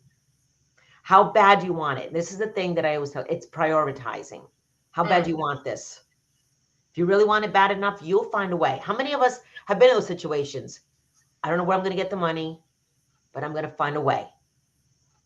I know myself, because it depends on how bad I want something. I'm going to find the way, okay, to find it so that I can have it and so I can move towards that direction. So we get so wrapped up in that everything's got to be perfect before we make a change.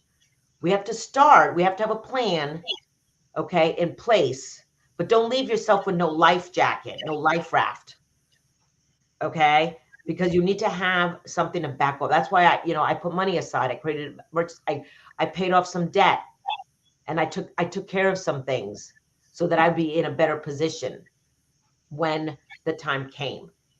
Okay. And family is another important ingredient. Family. So share about that, Mindy. Because when I came back from Australia, if I didn't have my family there, I would have been toast. Because I didn't qualify for unemployment. I didn't qualify for any assistance from anyone because I was a single white female with no kids who had lived overseas for 10 years. So there was nothing. So if I didn't have a family at my back, my brother was a car dealer. He just handed me the keys to a car and said, pay me when you can. I'd go home and do my laundry, and I'd come out and find my back seat filled with groceries. And I mean, all I could do was do freelance writing. I couldn't even afford a computer, and I had no credit rating. So I couldn't even get a loan to get a computer. Okay. And so I had friends, I had family, and they just all stepped up to the plate and gave me the support I needed while I figured myself out. That's very important. I'm glad you said that, because you do need support. And like Steph, you were saying it, surround yourself with a network of people that are supporting you, not the people that are not supporting you. So look at the people that you're surrounding yourself with too. As you're going through this transition, making this decision, okay, who are the people you're around? And that's so important. And Katrina, yes, that's a very common fear of failure. Can anybody comment on that? Because I know that was one of the reasons why I stayed in that job. I would love to. Yes, go ahead. Any Because suggestions? For me, that's something I definitely had to get over. And I'm still not over it, but a way I reframe that, being scared to fail, I give myself permission to fail. And everything is an experiment. As long as I'm trying, I'm not failing, because I'm definitely going to learn something. I'm taking on another big project of buying property in Costa Rica and hope to move there by the end of the year. Oh, cool. Super exciting, but it's also super scary. I've never done this before. I've never done real estate. I've never moved to another country. Wow. But I'm going to figure it out. And I'm finding the people, the support. I'm finding people that have done it before. I'm finding people that have knowledge. And you know what? It might not work. I know it's going to work, but it might not. And it's only going to work because I have that attitude. I know it's going to work, because it's only going to fail when I let it fail. Right. And I'm not letting it fail. If it does, that's fine. Look at all the things I'll have learned, but there's no way this is going to be a failure. I'm so glad you said that, because failures to me are an opportunity to learn. Mm-hmm. Okay. But you made a huge point. It's our mindset that we make a decision to be in the solution, not the fixated on the failing. Then we're going to fail. We're going to fail. We're going to fail. I can't do that. How am I going to do? No, but you're moving forward. And you know what? Like you said, you're giving yourself permission to fail. That is powerful. It's okay if it doesn't work out, but look at what I've learned along the way. And then I'll pivot. I'll do something else. What can I do? I'll do something else. I mean, look at the pandemic, with everything going on with the pandemic. Oh, yes. That was a huge pivot. Right, huge pivot, right, Mindy? And everybody. So there's people that failed, there's businesses that closed, but I think it also gave people an opportunity to change, to reassess. Pivot is such a big word, because I tried lots of things and they didn't work. They didn't stick. They weren't right for me. I didn't like doing it. And so great. That's new information I have. Now I pivot to another direction. Yeah. Try something else. And that's how I've been finding my way of keeping this journey enjoyable for me. And exactly. Heather, I love how you said, even if I fail, look at all the things I learned. That's such a positive way to look at failing. And exactly. Heather, promise when you go to Costa Rica, you're going to start a wellness retreat and we're all going to come out there. We have all of the things happening. I'm trying to keep it one step at a time. I'm going down on Sunday. That's step one. Oh my God. Have all the information. You guys can follow my Instagram pages and my Facebook stories to keep track of what I'm doing. That's awesome, Heather. I love that idea. Thank you, Veronica. Yes. Veronica says, I agree, Steph. Because Steph is also going to be hosting retreats. That's part of her business that she's going to be doing as an empowerment coach. And I love it. Costa Rica, I've never been there, but my sister has, and she loved it there. So Steph's going to have a retreat. Beautiful. Yeah. So Heather, keep us posted. I can't wait to see your journey through that. That is let me ask you though, what led you to make that decision, that change? Because that's a huge change. Well, I'm in the wellness space. So I'm a health and wellness coach. I host parties locally in my area, but I'm kind of bored in my area. I'm Jersey. There's not much for me here. So I started playing around with where to go. And this all started as half a joke. I said, maybe I'll go in 6 months, live on a budget, and come back. Okay. Then I'm in the same position that I started. So half jokingly, I got connected to a real estate agent down there, and I kind of said to her, oh, well, I just need an investor, and then we can make this a business thing, and I can live there, and that solves all my problems. And she said, well, yes, you can. And because I'm surrounded by so many yes, you can people, all the people I started mentioning this to said the same things to me. Yes, you can. And I want to emphasize the people I was saying these things to were not my friends, were not my family. They were my network, my professional friends, my entrepreneur friends who have that bigger mindset and kept me going. So now I'm like, okay, yes, I can, because they told me I can. Now I believe I can, and I have the support and the tools to get there. I don't know how it's turning out, but I'm staying open to all that's happening. That is Yeah, so one amazing. of the mechanisms that I've used in the past, and it helps to sort of contain the fear, is if you figure out what the worst case scenario might be, and you're okay with that, that takes a lot of the fear and the worry out of it. Exactly. Good point. Yeah. I do want to mention that right above me every single day, it says, yes, you can. I love that. I never knew that. Beautiful, Sabrina. Yeah. Yeah. And interesting, Heather, what you said. Family and friends were not the ones that are supporting you. Exactly. Because that is so true. That's why I said earlier, well, who are the people you're surrounding yourself with?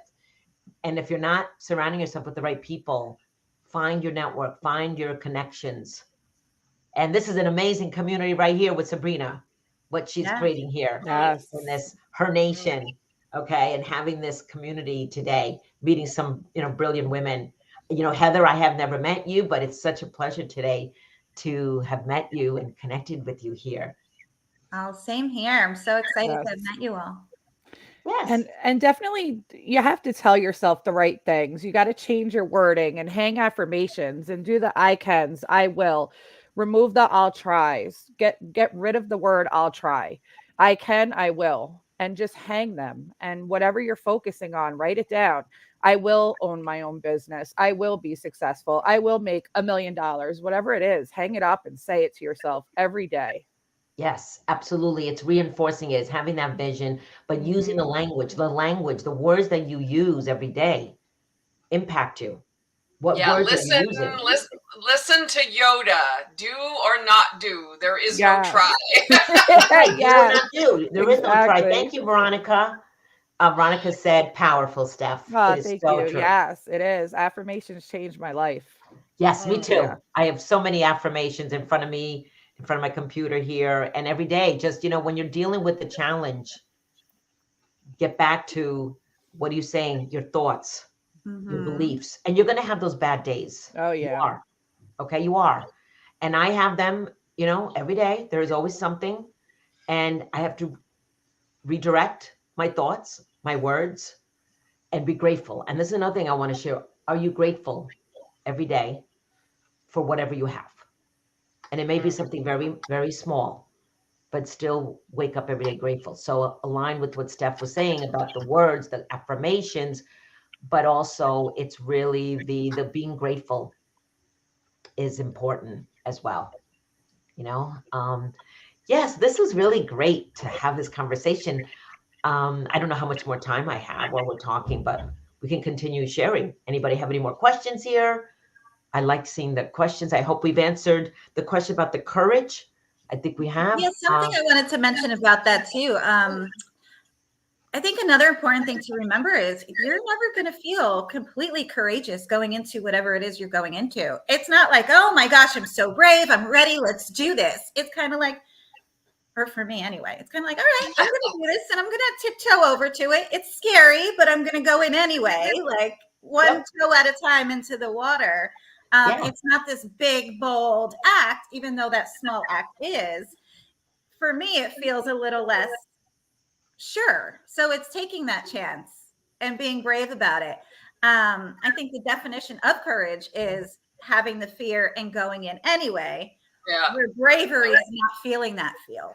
Exactly. And I think a good point to point out here is that decision to jump into self-employment and starting your own business and being an entrepreneur, that's just the first jump. It's not the last one. No. Because at every point, and since 96, I have had to pivot.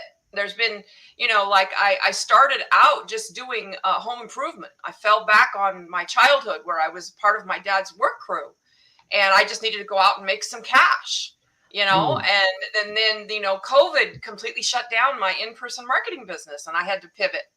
And so Exactly. I picked up the one line of business that I loved, which was using my marketing and branding knowledge to help entrepreneurs write a best-selling book to shine a light on their business.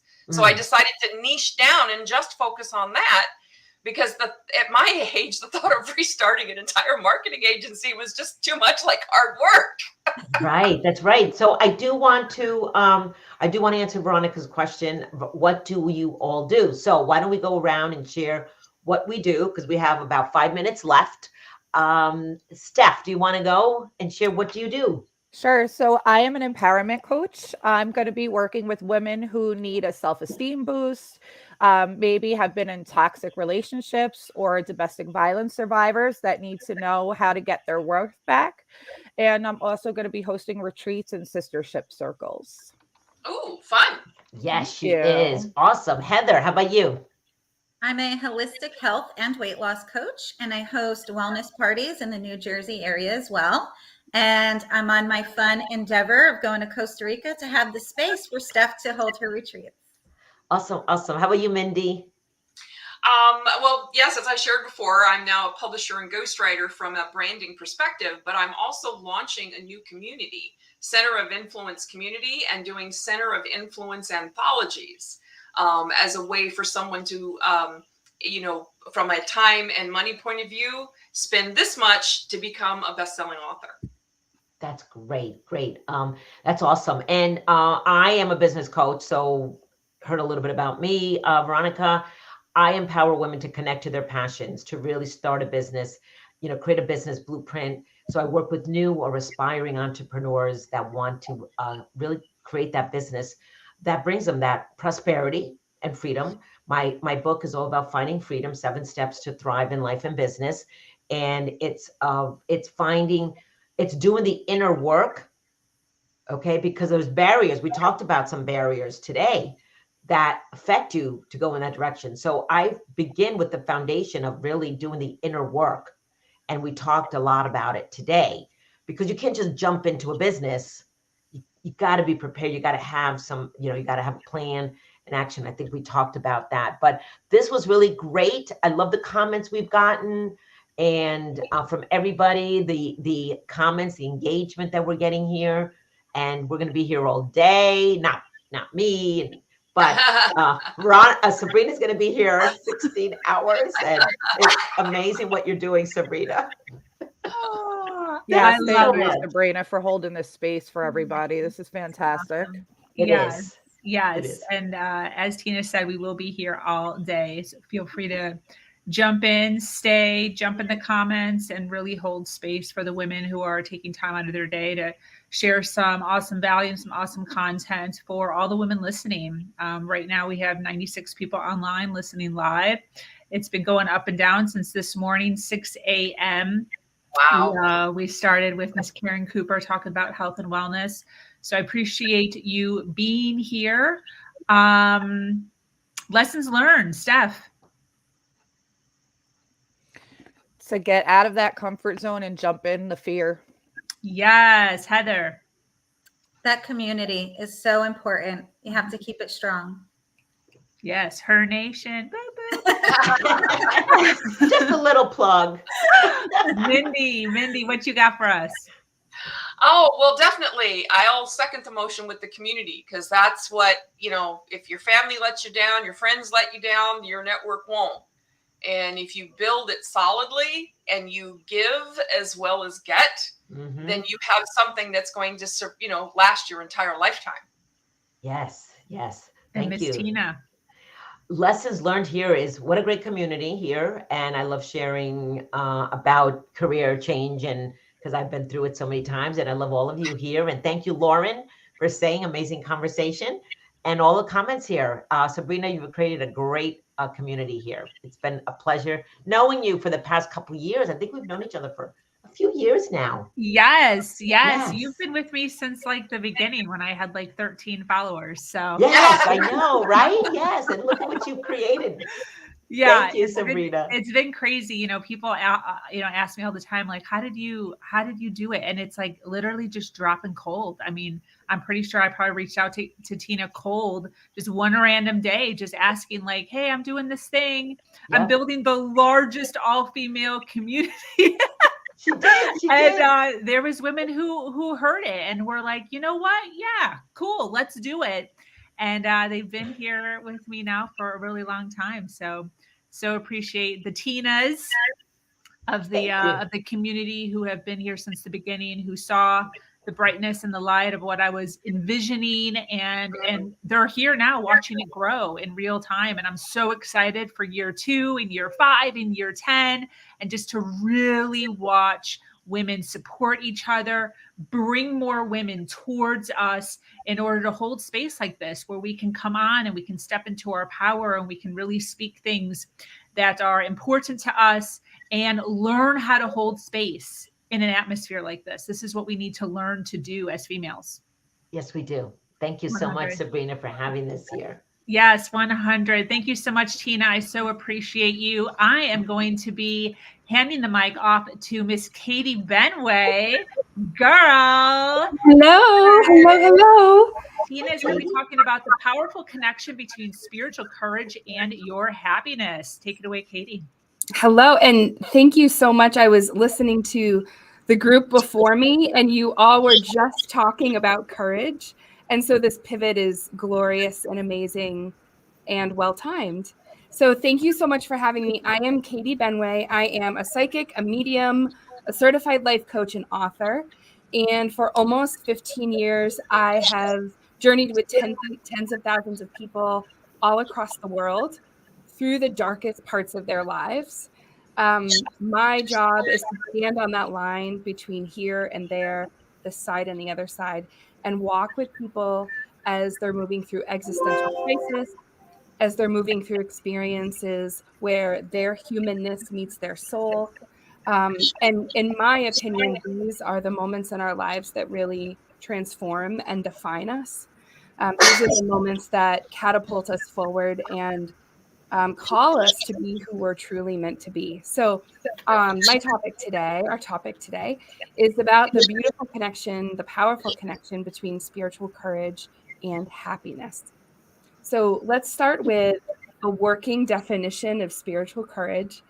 And that is the ability to acknowledge truth that provokes transformation in your life.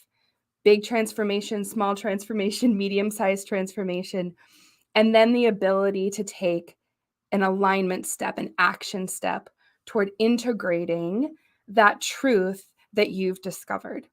So let's talk about 3 main components of spiritual courage. And then at the end, I'm going to lead us through a very short guided visualization to locate our fire of truth within.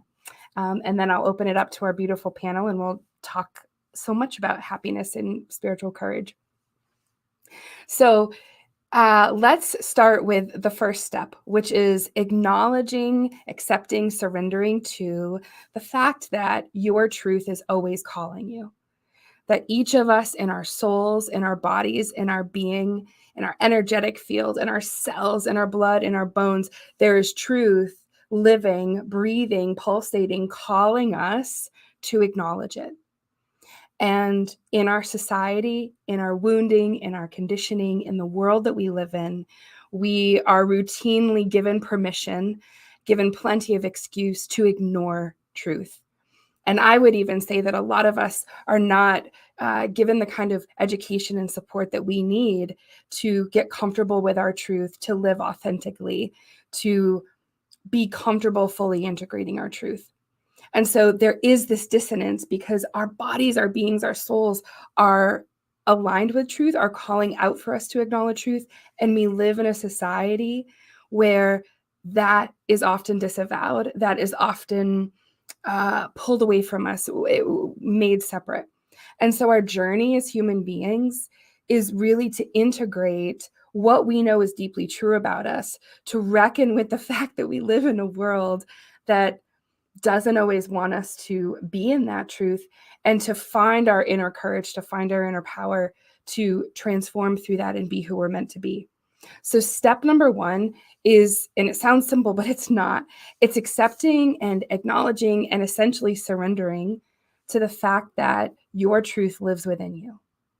And I like to think of truth as a fire that never goes out.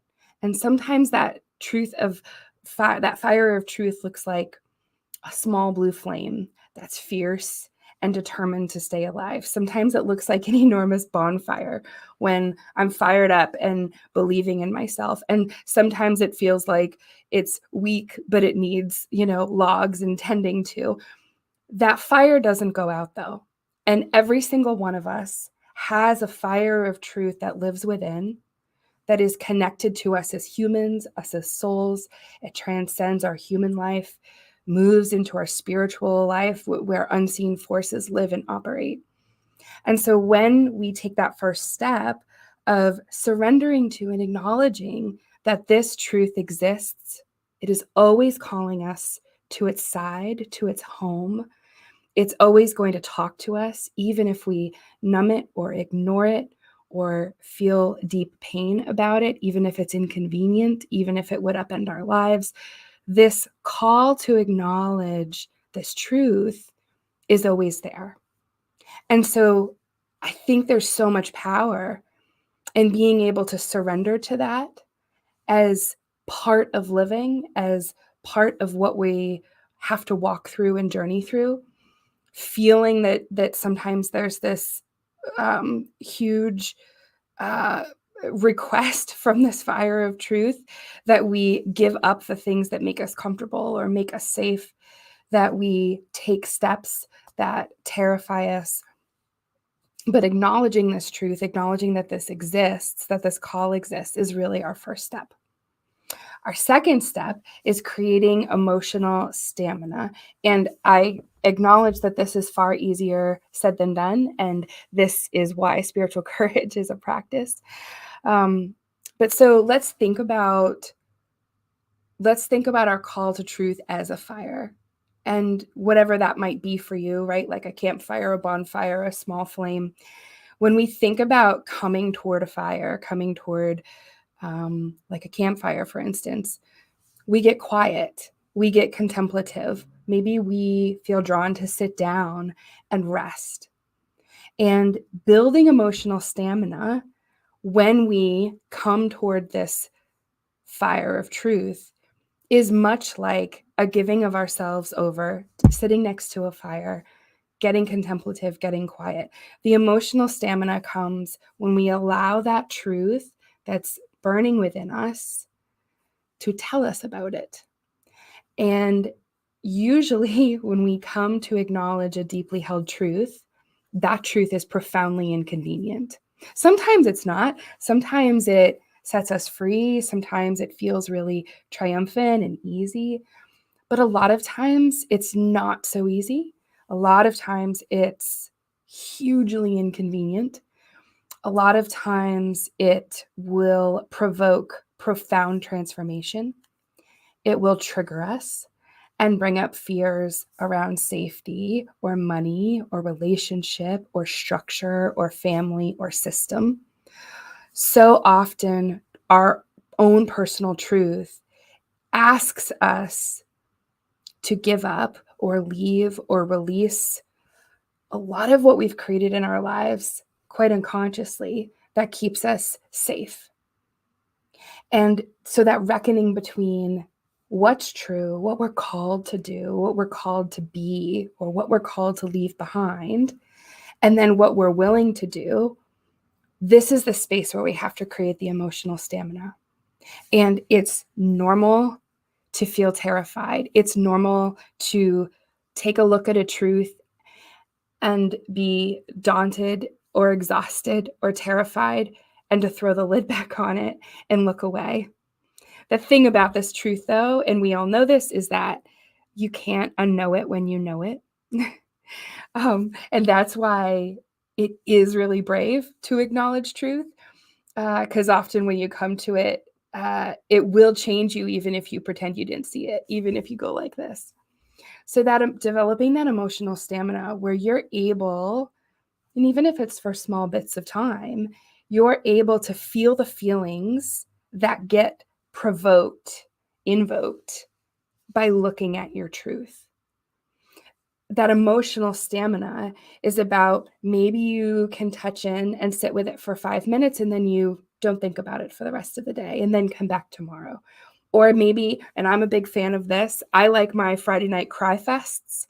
And so I will create extensive planning around processing and emoting on Friday nights because it's just when I have the free time to do it. And so I'll put on the music that I know is going to make me cry. And I do like a hot shower and I get my crystals going.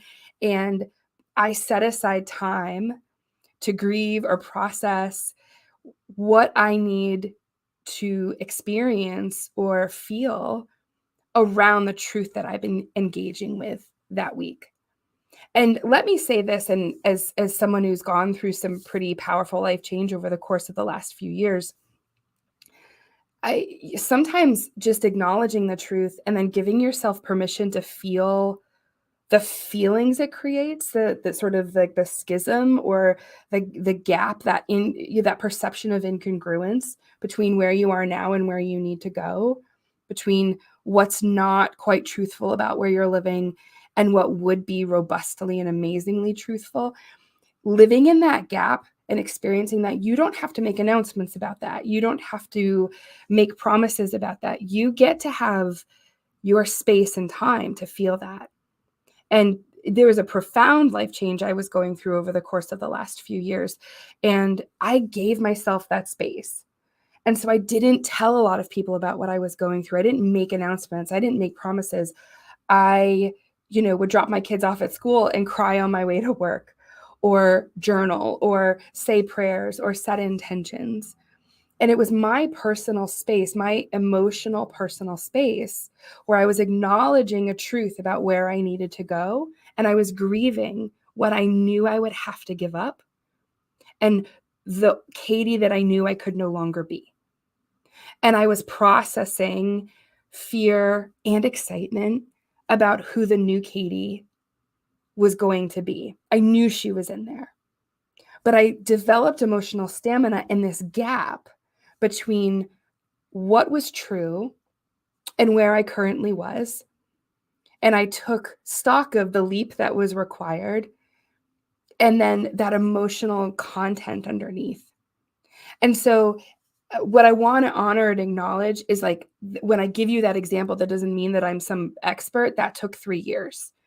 And so it's okay if when you first encounter a profound truth that essentially wants to transform your life, that you may feel like you're taking baby steps or like crawling out of a bunker. And that's truly okay.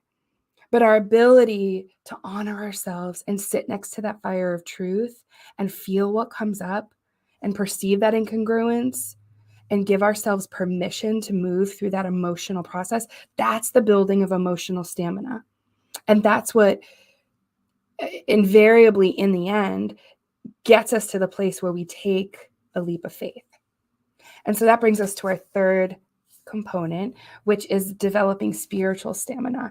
And I really regard spiritual stamina as being willing, because I'm not sure we're ever totally 100% ready, being willing to take a leap toward engaging and aligning with what will change your life. And when we build that spiritual stamina, this is about trusting things we cannot see. I know the big change that I'm referencing, I planned and I had a lot of physical, very human, practical plans in place. And then it was so much about this change that I couldn't perceive or conceive of or create. And so this spiritual space where we're sort of leaping from what we know or what feels safe as a human being and moving into something that's unseen, It's about us trusting unseen forces. It's about us trusting the invisible parts of ourselves, our soul. Maybe if it aligns with you, like your spirit guides, that kind of thing. So this spiritual stamina is our ability to tolerate that sort of crisis that comes about when we are human, about to make a really aligned, deeply spiritual, existential decision or leap. And truth will always bring us to this place. Whether you're religious or spiritual or a God person or a universe person, when I'm talking about spirituality, I'm talking about unseen forces.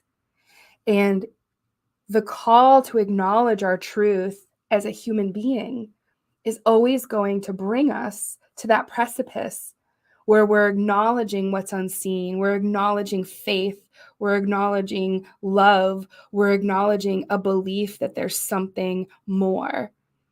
And then we're asked to act on it and integrate it. And there's always going to be fear. That's why it's a leap of faith in this moment. But our ability to develop stamina around that precipice of here and there, of what we can see, what we can't see, what's human, what's spiritual, what's existential. Truth is always going to teach us about this spot.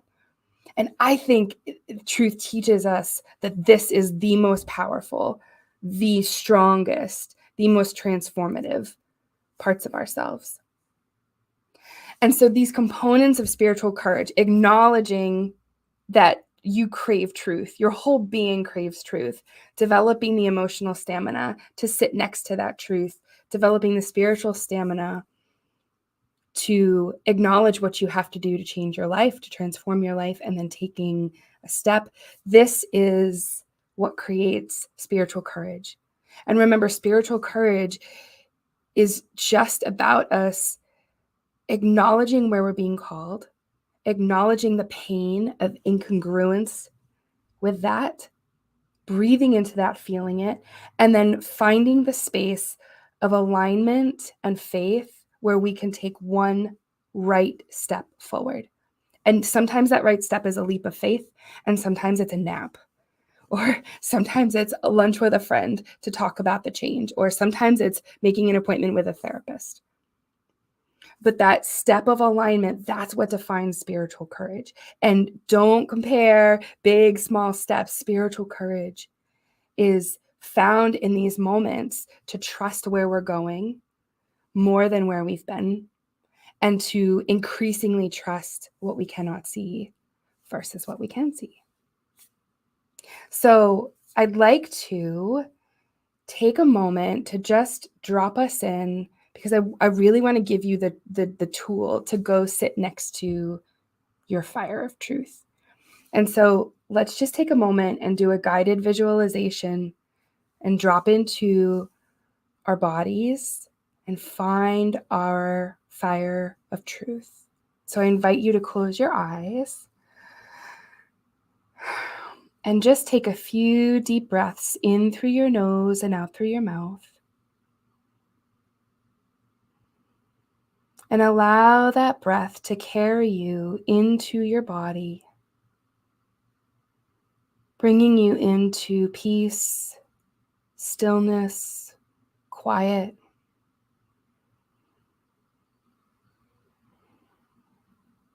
And as you're coming into your body, allow the outside world to fall away just for a moment.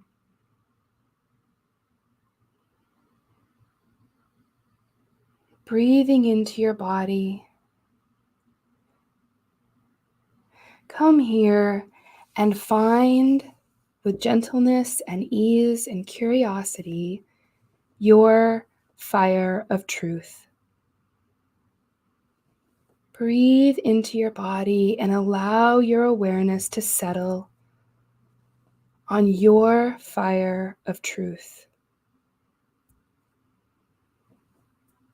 This might be in your stomach or your heart, your chest. Maybe it fills your whole body. And as your awareness settles on the location of your fire of truth, notice the color of the fire. Notice the shape it takes. Notice its strength. Notice the quality of this fire. Your fire of truth is entirely unique to you. It speaks to you. It wants to have conversations and relationship with you. And notice that as you find this fire of truth and settle in near it, notice how it responds to you. Feel that energy of give and take, of conversation, of relationship. And so just now ask this fire of truth, what does it want to tell you right now? What does this fire want you to know right now, in this moment?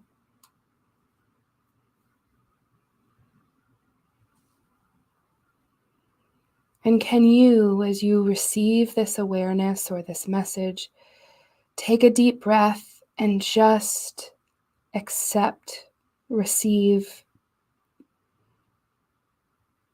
simply be aware of the message. Hold it lightly. Treat it as sacred.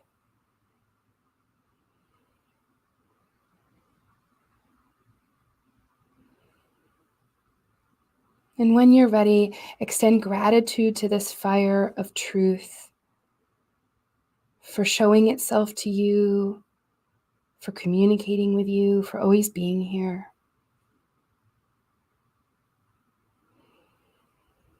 And remember that you can come back to this place at any time.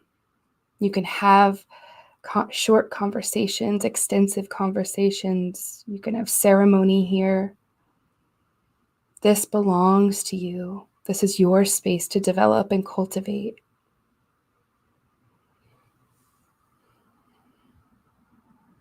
So when you're ready, just take a few more deep breaths and allow yourself to come back into your awareness.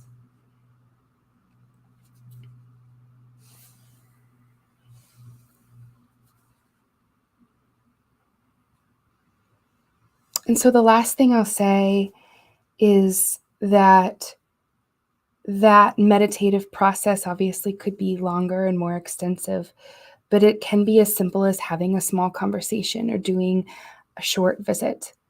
And spiritual courage is when we take what we've learned in that private, quiet moment and we consider how we might take an action step toward integrating it into our lives.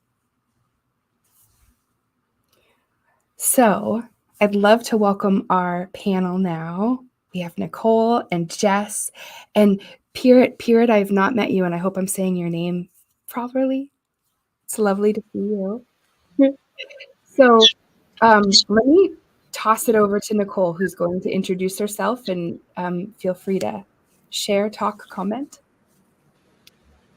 Thank you so much. My name is Nicole Cotter, and I am the founder of the Grand Rising Experience, which is an audiovisual publication designed to help you learn how to transform pain and your pain into power and purpose, so you can claim and embody the truth of who you are. And I think it dovetails so beautifully with what you were speaking about today, Katie. And do you want me to dive into my story now, or do you want to introduce? Yeah. Why don't you go ahead? Yeah. Sure. So my story actually begins in 2017, and it's going to exemplify, I think, a lot of what Katie was just talking about.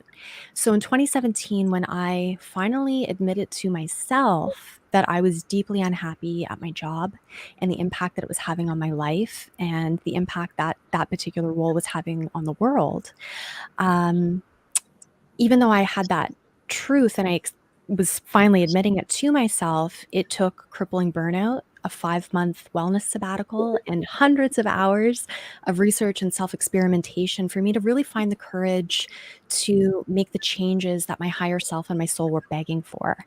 And I vividly remember crawling to the bathroom at 5:30 in the morning because I needed to get ready for work.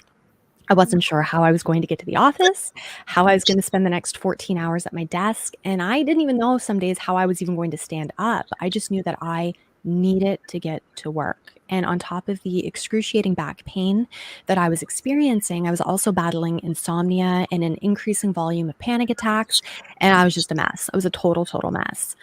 And although I had had chronic back pain for years, it reached its peak as I was descending into this debilitating burnout. And while the burnout was triggered by this death grip that I had on my fancy job title and the international finance job that I had that was requiring that I work 80 to 100 hours a week, it was an attachment that was also fueled by deeply rooted lack and scarcity programming that I had, this imposter syndrome that was being fueled by it, and feelings of unworthiness that tracked well beyond my job and into my early childhood and beyond.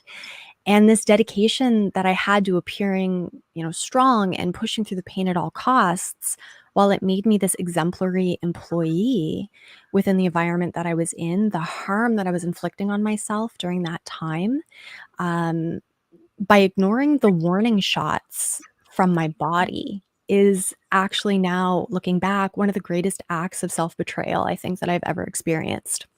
And at that time, I didn't know that's what I was doing. I had no idea. And it's because I was so disconnected from my body for so long that when it was in distress and literally throwing a temper tantrum, trying to get my attention, it was more comfortable for me to just completely dissociate and tune it out than listen to it. And eventually, because you can learn through a metaphor or a 2x4, and I took the hard route, I ended up doing what scared me the most. And I had to quit my job, which at that time just felt like sudden death because it hit every wound and fear that I was avoiding and running from. So after I quit and entered into this kind of 5-month sabbatical, I tried to stay busy so that I didn't have to feel the failure or like a fraud or those feelings of unworthiness or begin to start to worry about money, which underpinned all this scarcity and lack programming.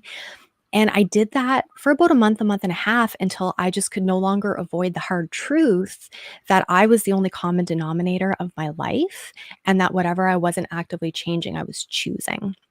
And once I had that aha moment, everything changed. And from that moment on, it really became this pivotal point for me, and it transformed the idea of hitting rock bottom into this initiation process that became a rite of passage. And it really became, for me, my first grand rising experience. And it was through this act of radical responsibility and accountability that I found the courage to start tuning out the world and really tuning into my body and listening to my soul and my physical, emotional body. And so I started experimenting with different ways to heal myself through nutrition and movement, body mapping, meditation, sound therapy, breath work, intuitive development. And then it allowed me to create this personalized toolkits of modalities and practitioners that showed me that peace and joy were not only achievable, but that they were accessible to me at any time. And up until that point, happiness was like this logical limbic concept that I always believed I had a right to, but I could never really tap into. And it was only through this process, this build down, breakthrough, that I've now been through many times, that really showed me that at a soul level, it wasn't happiness, it was joy that I was craving. And that joy is actually an embodied state of being that I earn every single time I have the courage to starve my ego and feed my soul. And I think that it's such an important life skill that really needs to be honed and developed through sitting through those hard and uncomfortable times in life and not running from them. Thank you. Thank you for sharing that. And I think it's something that so many of us can resonate with, this notion that our body is sending out these warning shots, right? Or, calls or invitations, and to stop betraying ourselves and to instead acknowledge a deep truth that, really wants to transform us. Yeah. Absolutely.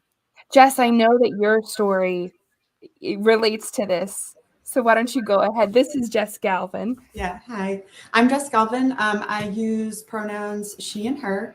I'm an autistic mom and wife. I am the founder and owner of Space and Soul Organizing.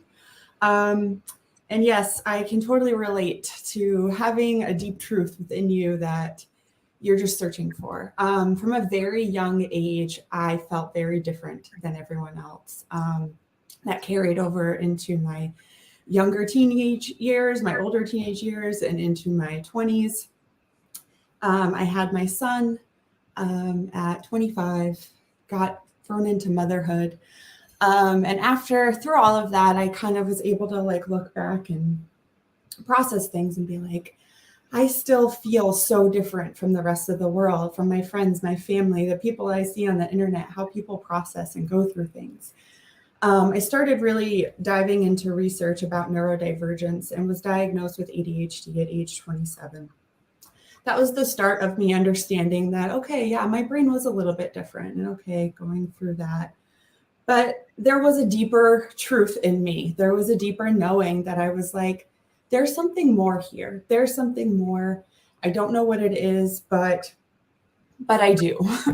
And in that, I started researching a lot more about autism and what it looked like and what it felt like. I started reading people's stories, listening to them, and really having this deep connection to what these people were sharing, and really having this pull of, I think I'm autistic. And I remember in my younger teenage years saying to my friends, guys, I think I'm autistic, and then being like, what? You're crazy. What are you talking about? Like, Jess, shut up, blah, blah, blah. And I'd be like, oh, okay. And then in my 20s saying to people, I think I'm autistic. And everyone kind of being like, you're not, like, you have eye contact, you can function, all these things. And so me being like, oh, okay. But there was this deeper knowing inside my body that just gave me this pull that I was like, there's something more here. And despite what everyone else sees and thinks and says, I'm going with it. And so it was not an easy process. As a 35-year-old woman, it's not super easy to go get an autism diagnosis, I learned a lot through my son, who went through his own neurodivergence diagnosis. And I reached out to his therapist being like, hey, do you know anyone that does adults? Is there anyone out there that can help with adults with autism? And I got a reference. I referred to them. They were booked out 6 months, so referred me to another person. They were booked out 4 months. I got an appointment with a neuropsychologist. It was all out of pocket. It's not a cheap thing to do. But again, that deep knowing of like, there's something here and I really just need to know if this is true for me. I had to go through 3 days and 7 hours of various testings that really did trigger and pull up a lot of things for me. But, and through that and going through all of it, I came to the conclusion that yes, I was autistic, and it created this trust in me and for my truth and for my soul, that despite what everyone else thought and said, that my truth was real. And that's what I have to go on. And it gave me this trust to that feeling in my soul, that to listen to that. And I think that has been so empowering for me, is that from a very young age, I've had that. That has been there since the day I was born. And I think through conditioning, etc., like it's pulled out of us. And I think it's so important to have spiritual courage to find our truth within us, because my truth is going to be different than yours and yours and yours. And it's just listening to it and getting that relationship with it, and trusting it is just, that makes me happy. Like I have so much happiness now for listening to myself and then getting the validation that, yes, this was real for me. That's beautiful. Thank you. You know, one thing that Jess and I have chatted about, and then Pierre, I'll go to you, is that her autism diagnosis has brought about this profound existential permission for her to be herself. It was just part of what she needed. And whatever that permission is, right? Like however we achieve that, there's this great unlocking and transformation and opening when we have that experience. And it can be so difficult and hard. And yes, we've got to reintegrate with the world. And yes, a bunch of stuff might go away from life as we knew it. But living in that permission to be ourselves is expansive and transformative. Pierre, would you like to chime in? Yeah. My name is Brett, and I'm a happiness coach, but I focus on experiencing feeling happy instead of just thinking happy thoughts. You know, I Yeah. more focus on experiencing it and feeling it. But I want to come in with a question instead of talking about me. Is how do people know that the truth is theirs and not somebody else's? Like we grow up with truths from our parents, from our partners, from society, from culture. So how did you figure it out that is yours? So what I would say, and then maybe Nicole and Jess can chime in, one of the things that I often talk about with the people that I work with is that accurate, appropriate, truthful, intuitive information for you comes without a lot of fanfare. So I always say to people, like, if you feel like, oh, I'm getting a psychic message that my house is going to burn down, oh my God, that's not likely. Rather, if you thought, I get a feeling that something is off with the wiring in my house and I need to look at it, that is more accurate. So what I have found is that my truth, I think it's a brilliant question because our truth gets so confused with conditioning and wounding and parents and structure. I have found that your own personal truth feels quiet, steady, not fired up with a lot of fanfare. And it's this sort of call that is consistent, that doesn't go away. And my advice would be, and then Nicole and Jess, I want to hear from you too. My advice would be, your truth is calling to you consistently. And so if it's a new thing on Tuesday and then goes away by Thursday, that's probably not your truth.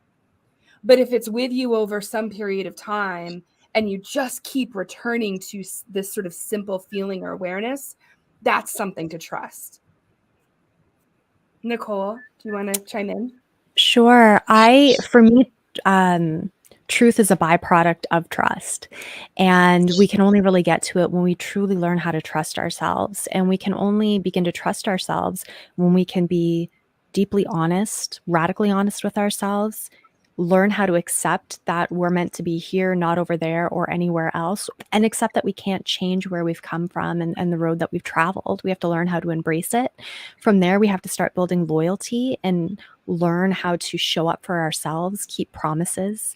And from there, only when we are honest and can accept and can build loyalty can we begin to trust. And when we can begin to trust, then we start tapping into this embodied knowing, which is where your truth resides. And it's layered and you don't get there right away. And it's a process that you will travel your entire life, but it's absolutely worth it to just start right now, finding little ways that you can do that. Absolutely. There is a question from Lucas online. What does our body feel like when we are living in truth? And I want to share that you know, this is such a short period of time. And when I was thinking about how to plan for this and what to talk about, I really wanted to prioritize doing that short guided meditation with you all. Knowing that I could do that with you for an hour and teach you extensively, you know, going in and sitting next to that truth fire. But I would encourage you, that might be a lovely place to start, because when we're in our bodies sitting next to the, you know, envisioning sitting next to that truth of fire, you're going to physically, emotionally, existentially, spiritually experience what it is to sit next to your truth of fire. And a lot of us, and I think, Nicole, this is what you're talking about, Jess, this is what you're talking about, we need to establish a baseline for truth in our bodies, in our emotional bodies, in our spiritual, you know, sort of fairy dust systems. We need to know, here's what this feels like and here's how I can trust it. And this is practice, right? It develops over time. But it's why I gave you that tool around sitting next to the fire, because that's a way of bypassing your conscious brain and, your need to know, and just sort of descending into a space where potentially you could access and experience a feeling of peacefulness or of knowing or of awareness and begin to build and trust from there. Jess, do you have anything? I know, Sabrina, we're almost done. Jess, do you want to chime in with any last thing? No, I just on everything you were saying, like I feel like it is like a steadiness of your truth that is just kind of hangs out there. It's not going to come in like fire, like, oh my God, here I am. But it is just kind of like, hey, I'm here. Hey, I'm here again. I'm here again. And I think that's what you listen to. You've got to break through all the noise to get to that steady stream of your truth. Absolutely. Yes. Yep. Hi, Sabrina. You guys, it's so good. This was so wonderful. I did the meditation with you. Good. I got so much. It was so beautiful. I so appreciate all of you. And what a wonderful topic to be talking about. For those of you listening live, thank you so much for being here and jumping into the comments. For those of you jumping in on the replay, thank you for being here. Make sure you hashtag replay wherever you're watching this at so we can send you some love. But this was absolutely wonderful. Katie, Nicole, Purette, and Jess, thank you for being here. I'm going to go ahead and hand the mic over to Miss Lynn Whitbeck. She is going to be talking on 3 proven sales strategies to get more clients and boost profits. So we're doing a huge pivot here. We'll talk soon. Thank you so much. Lynn, take it over.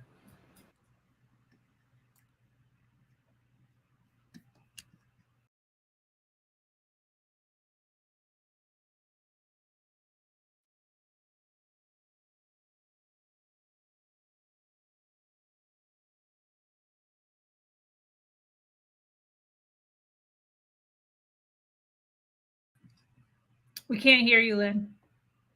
I think you're muted.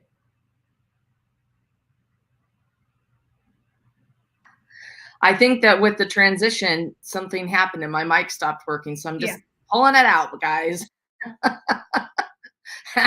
So, the other day, my family ordered a Sunday night pizza from our favorite pizza place. And of course, we knew that deliveries from here could be slow, even an hour late.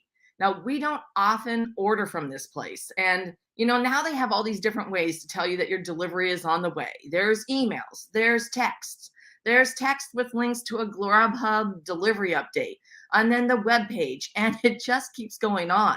However, none of these things saved our pizza from a cold fate. As we waited and waited and waited long past the hour our delivery should have arrived, we grew demoralized. The text updates had never moved past, your pizza is on the way. Growing hungrier, I felt that I had been ghosted by a local pizza restaurant. Out of desperation or a hunger-induced delirium, I at last opened our front door to look at the street outside, wishing to see that pizza delivery car drive up and save me from a canned soup dinner. And this is how I discovered our pizza had been delivered without a doorbell ring or even an audible knock.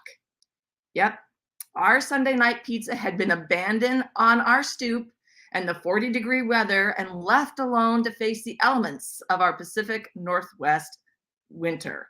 So here we were, through the pizza was cold, we were starving and honestly just relieved to consume something that had crust and cheese. And however it transpired that pizza was quietly delivered, possibly by a ninja, we were left feeling ghosted. We had gotten our pizza, in the end, of course, but it was the journey that had to be endured. And today, we're going to look at how this experience shows up in the world of sales and your business. And we're going to look at how you and your client get ghosted. So I'm Lynn Whitbeck. I'm a consultant sales expert and the founder of Petite to Queen and Get More Clients. A little bit of background. My sales career began in the small B2B business arena. Soon, I found myself flying all over the world, closing multi-million-dollar deals. My sales consulting and strategy and innovation has generated multi-millions in revenue for the world's largest companies, startups, and well-known brands. And my show, Get More Clients, is streaming on Apple TV, Amazon Fire, and Roku. So for the women, business owners, and entrepreneurs, and everyone who's joining us here today at the Her Wealth Conference, most fail to ignite sales and unleash lasting profits because most are chasing down clients, they're stuck in a chaotic sales cycle, and they're lacking client retention and conversions. Some fail to develop the plans, processes, and methodologies in line with your mission to surge momentum, to create fresh opportunities and capitalize on every lead and close more high-value sales. Many lack an effective follow-up system in order to convert. Everyone suffers from terrible follow-up systems. And you all need to position yourself and your team for growth by building your strategic sales foundation. So you all need to get more clients. And today, I'm going to provide you with some proven, simple, yet highly effective tools that will help you build a consistent sales strategy to acquire, convert, and capitalize on every lead to grow your business. You're going to walk away with 3 vital steps to begin to create a strategic plan, methodology, and systematic processes. You're going to learn to stop wasting time, energy, and resources.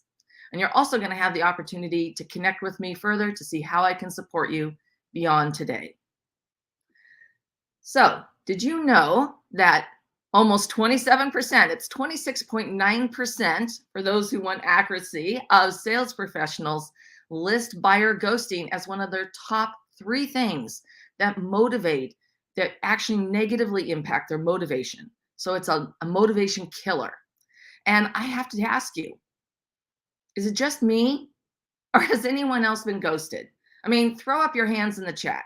Who's been ghosted by a prospect or a client? I mean, heck, your best friend. So the question I have is, who's ghosting who? What does it mean to be ghosted in sales?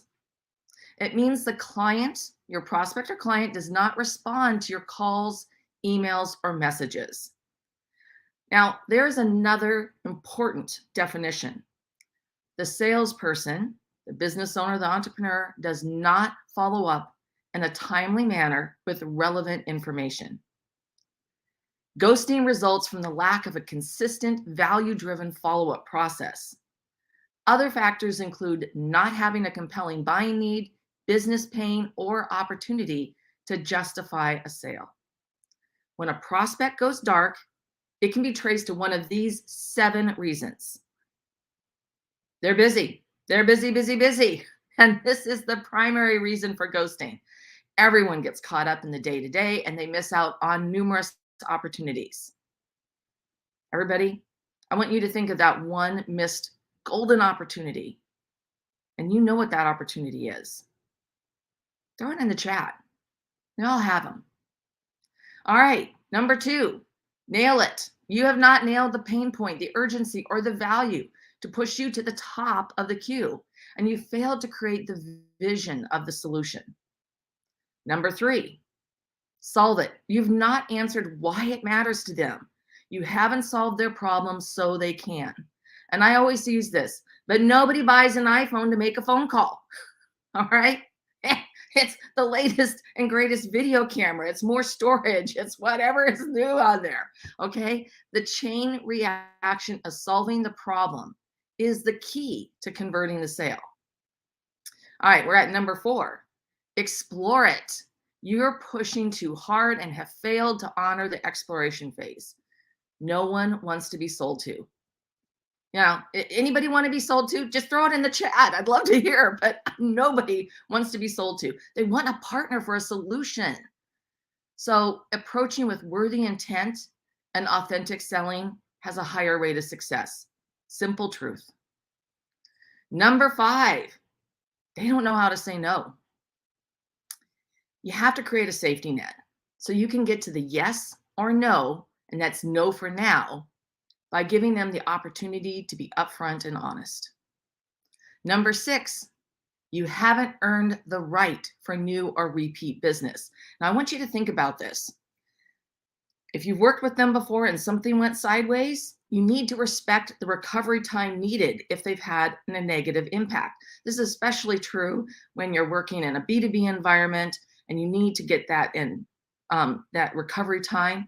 Also, your reputation, credibility, and authority in your industry can have that same impact. All right, Magic 7. What did you do? You know, one must ask that question after every conversation because you may unknowingly have turned someone off. So here's the good news. Ghosting is a natural occurrence. No matter how much they want what you have to offer, it's going to happen. And so it's up to you to be a ghostbuster. So let's face it, you're busy. Business owners and entrepreneurs, salespeople, they are busy. And I don't care what anyone says, most are terrible at follow-up.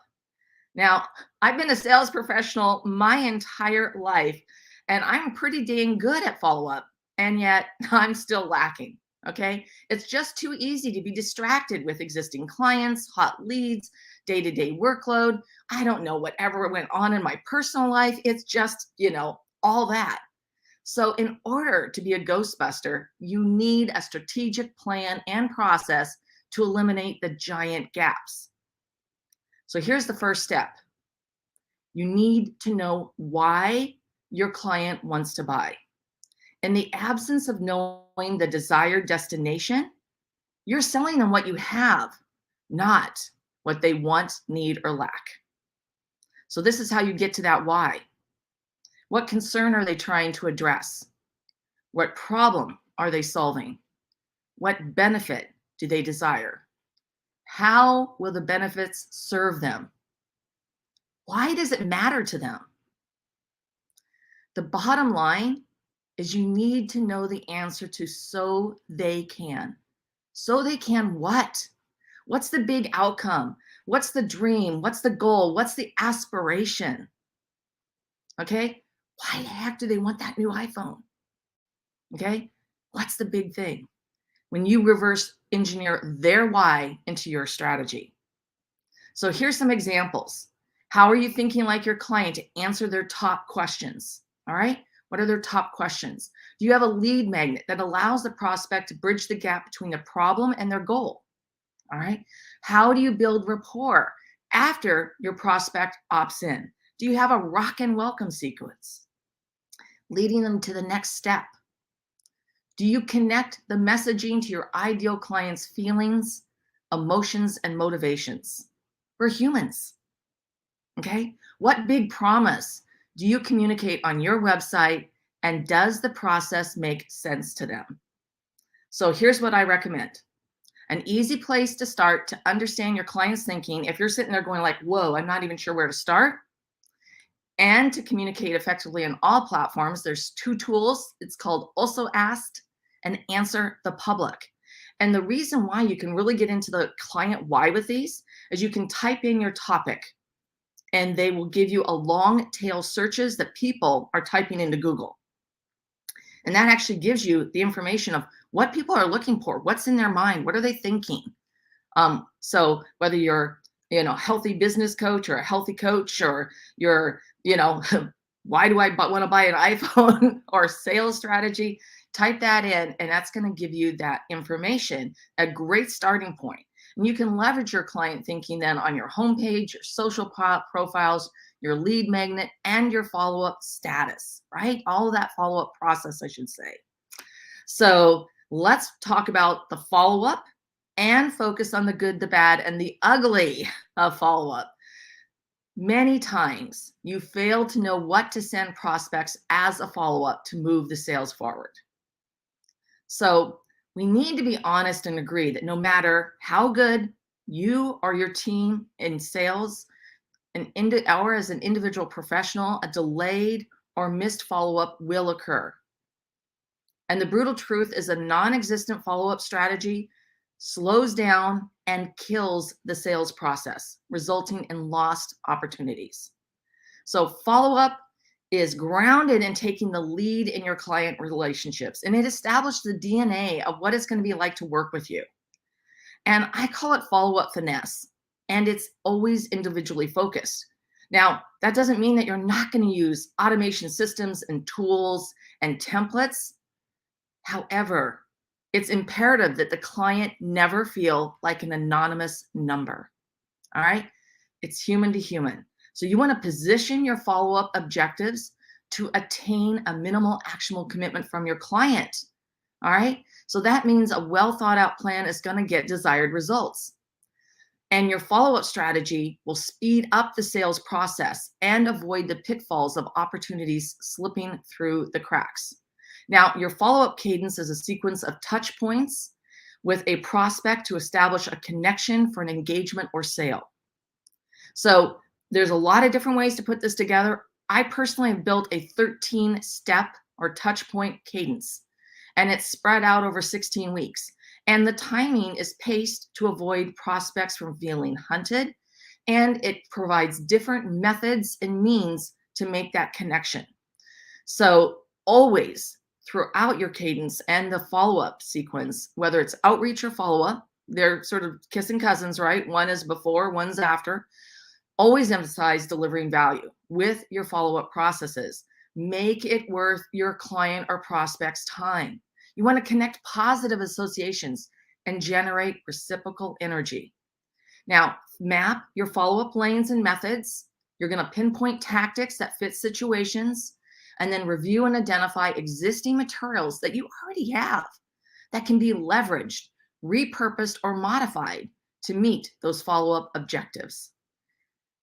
And of course, you want to retain your own superpower in the client journey by integrating relationship, personalization in every element of these follow-up objectives. And use that multi-channel approach, leveraging tools, templates, and personalized videos. Use the mail. Nobody gets packages anymore, okay? Be your authentic self, what matters to your business and your clients. And you want to lead with that value, directly answering your client why. So putting this plan into action and is all about supporting and guiding to a close, to guide them to make a purchase so you can help them and create impact. And it's a win-win, enabling your client to decide without buyer's remorse. So we've talked about ghosting, strategic planning, and follow-up. But as I wrap up, the most important overarching solution is worthy intent. Worthy intent is your genuine interest in the prospect and organization. You're invested and care about their impact and success. Worthy intent translates to authenticity, integrity, and credibility. Those are the core building blocks for great professional relationships. Heck, great relationships. And this relational capital moves your dialogue forward. This is a symbiotic association between sales, the process, and relationship progression. And with worthy intent, you're demonstrating your sincere interest, discovery, and active listening. It's about them, a person, right? And our worthy intent sets us apart as business owners, as entrepreneurs, as sales professionals, as individuals. And integrity is the cornerstone of worthy intent. And choosing to work with someone who's established their integrity is easy. So the fastest way to success is to assure people know that they matter. And the best way to make this happen is to build a consistent sales strategy to acquire, convert, and capitalize on every lead. And you're going to find growing your business is easy and lucrative. So today we looked at 3 vital steps. I'm going to get my numbers right, 3, to begin to create a strategic plan, methodology, and systematic processes. So the key is for you to implement these steps to stop wasting time, energy, and resources. Take out that piece that you know that you can implement today, tomorrow, or next week and make a move in the right direction. All right. So you know what? I'm so thrilled that you were here today. And as I wrap up, I'm going to go ahead and let's open it up for questions so that we can all just have a great conversation about sales and anything you want to ask.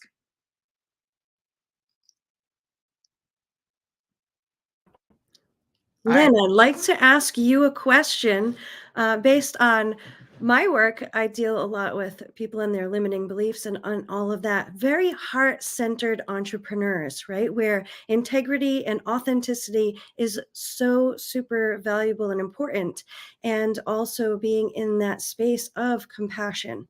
So when it comes to that sales end, what can you say to those heartfelt entrepreneurs that get heavy into that space in their head around the sales aspect to move into that space of really being authentic to attract their clients?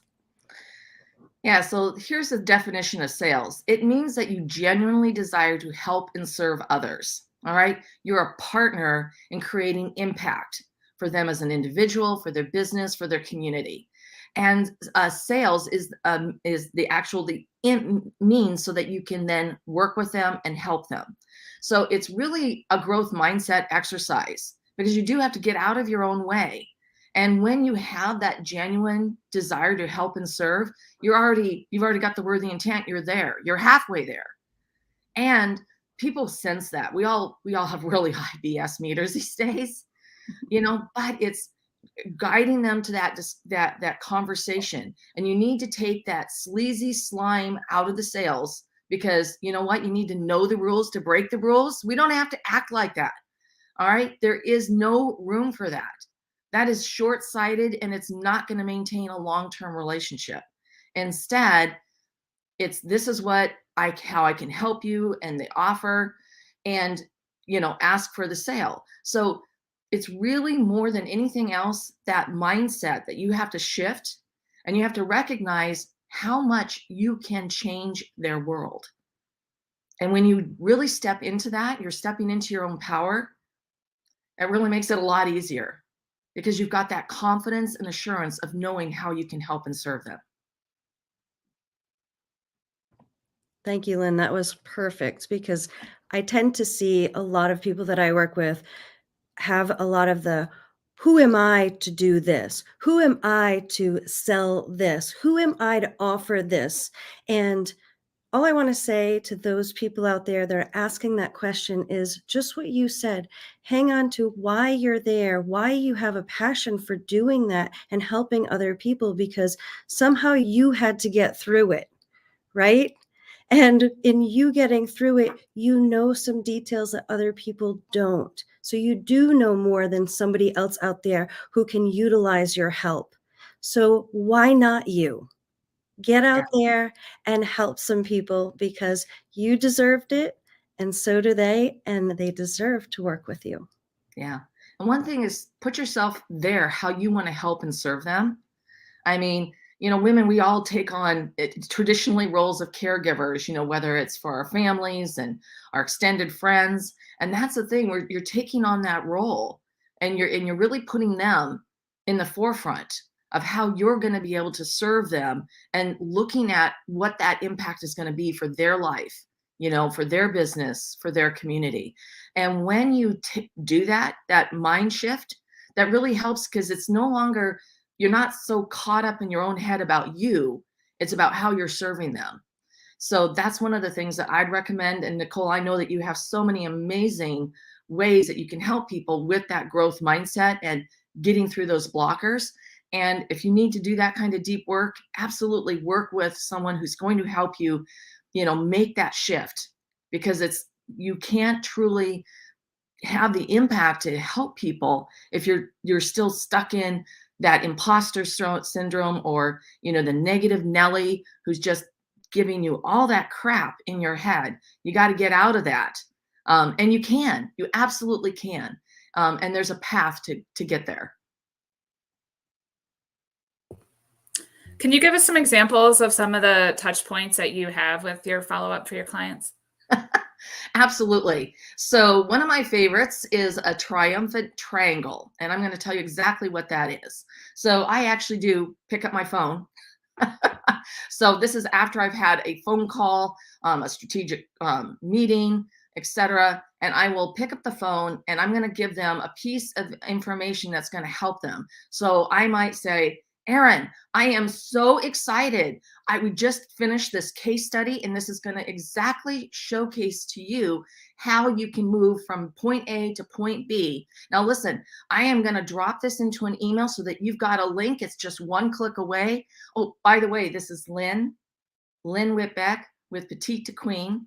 You know my digits, 206-498-5122, lynnw@petitetoqueen.com. Click. Now, here's a few things. First of all, I mean, I did that on the fly, all right? So I didn't have it planned, but you're going to have energy and excitement. Don't tell them who you are.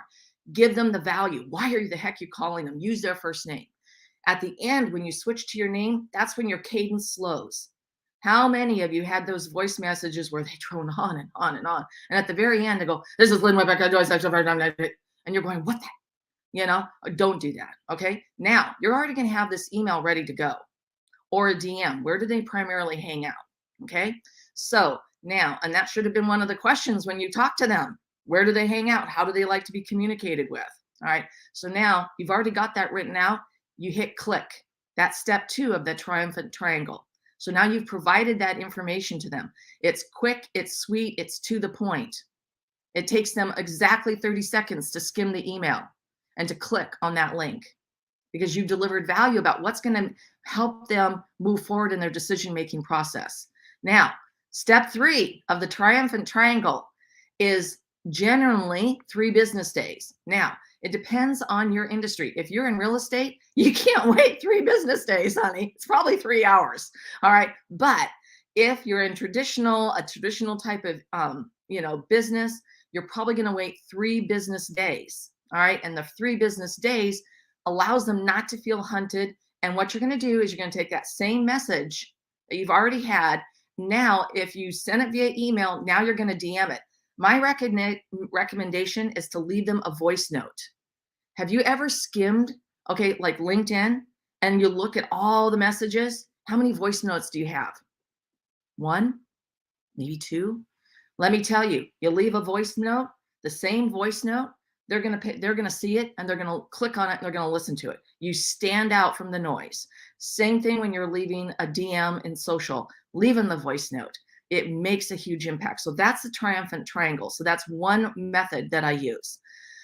Another method, if you have you can get their address so that you can send them a handwritten note. All right.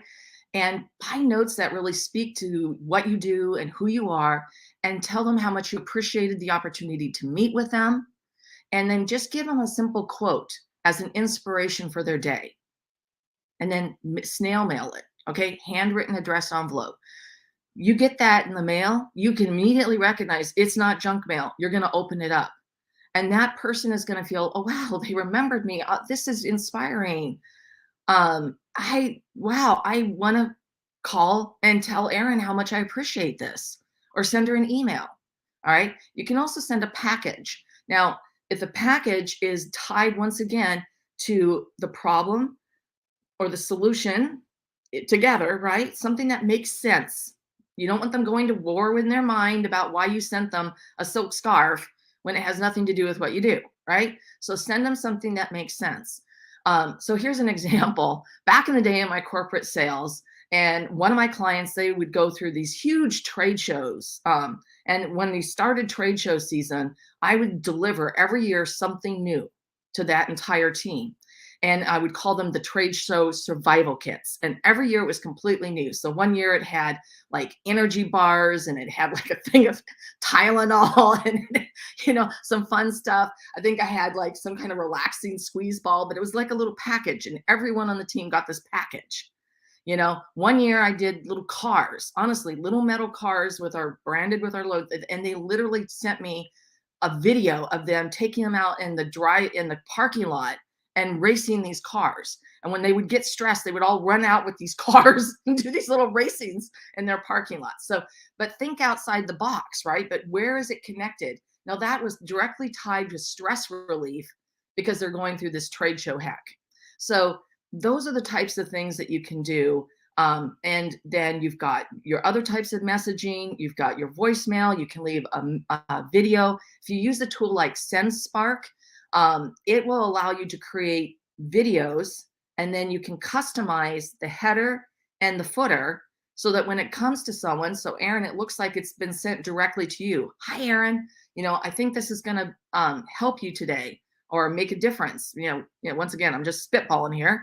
So, but the video is actually a standard video. They don't know that because it's been addressed to them. And so they get that video. And with something like that, you can also tell if they've opened it and viewed it, etc. So there's all kinds of different ways. So you think through the cadence that's going to make sense to you and your business. But don't just do something passive in the same thing. All right? Because if you do, it's just not going to break through. People will respond to different things. So my step 12 is to send them a lunch date invitation for a virtual lunch these days. And back in the day, it was a real lunch. Depends on where people are, of course.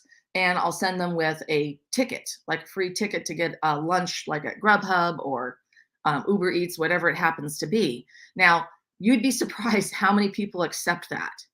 And why? Because it's like, I did this once, huge corporate multi-million-dollar deal that I did close, but he ghosted me completely. I went through all my steps and I sent him this lunch invitation and I had to fly in, but he accepted. I flew in. I confirmed it and I flew in. And he said, every time you sent me, I wanted to get back to you. I never did. I was just so busy, but you sent me this and I went, I got to eat. We had a 3-hour lunch. I closed that sale 3 months later. We moved the sale radically forward. So that's a great step. I use that as 12. My baker's dozen for 13 is I've done you a disservice. And I send that to them. I've done them a disservice because I can tell you, if you have approached this with worthy intent, they're going to respond and say, what the heck? No, you haven't. Oh my gosh, Lynn, no, you haven't given, what are you? No. It will elicit a response. And you can get to the yes or the no, not now within that conversation. All right. What do I got next? Jess, Laura, Janelle. I like to share. I'm sitting here taking it all in. I'm here in the UK. Thank you, Lynn, for your everything you're sharing. There's so many points, and I'd like to just invite you to write them down, maybe, and put them in a link somewhere, because there are a lot of things. I know for myself and for women that I work with that my priority is to do less, be more, keep it simple, and impact greatly.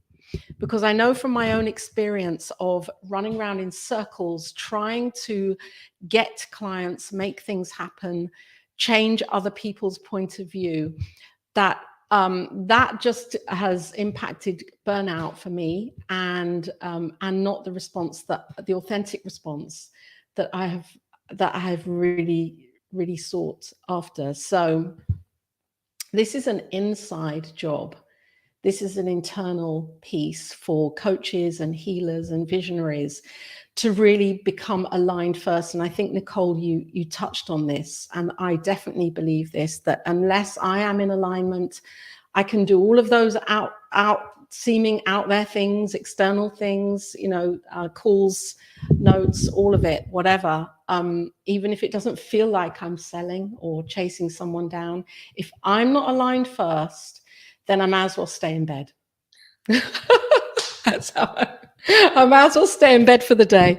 And so I think that an important piece is that as women, we're moving into a really, into the divine feminine right now. And the patriarchal system is still there. It's still playing out. And even as women, we're kind of playing that game still.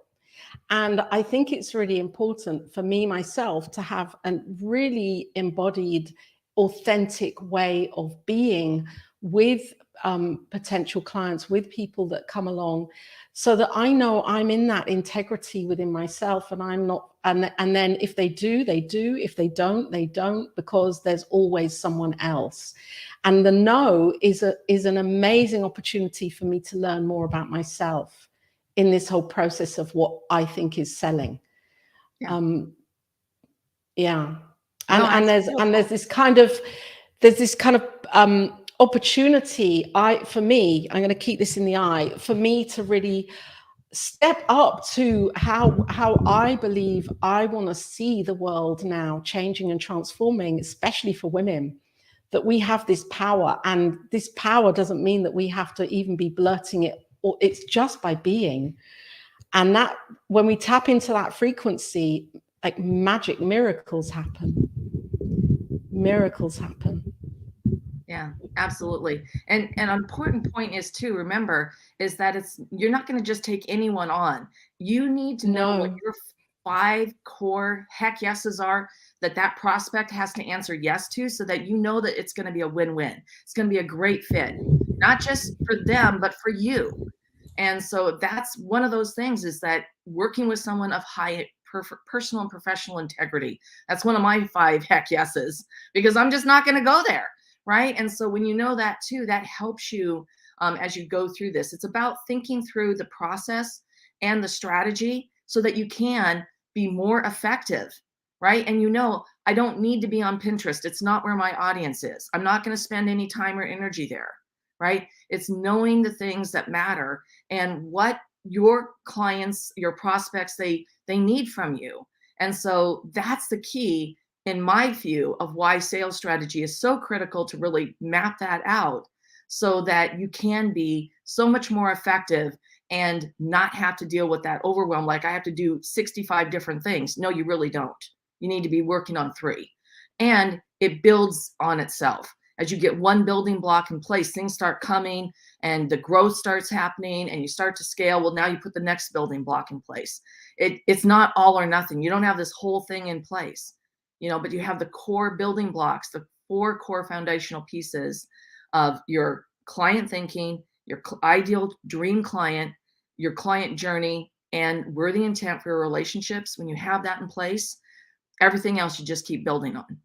Okay, we're running out of time, but Jess, Janelle, do you have anyone want to jump in here? Yeah, I'd love to jump in. I'm a confidence coach for coaches and consultants and authors, just helping them get out in front of more of their audience. And a lot of times what they struggle with, is something you just touched on, is like knowing who your ideal client is. Seems to be, even though it's foundational, I have women I've worked with that have spent years trying to figure that out, and me too. And so I'm just curious, and I love your strategies and your systems and all of that. That gives us confidence, right? If we have that in place and we know what the next step is and we know how we're going to follow up.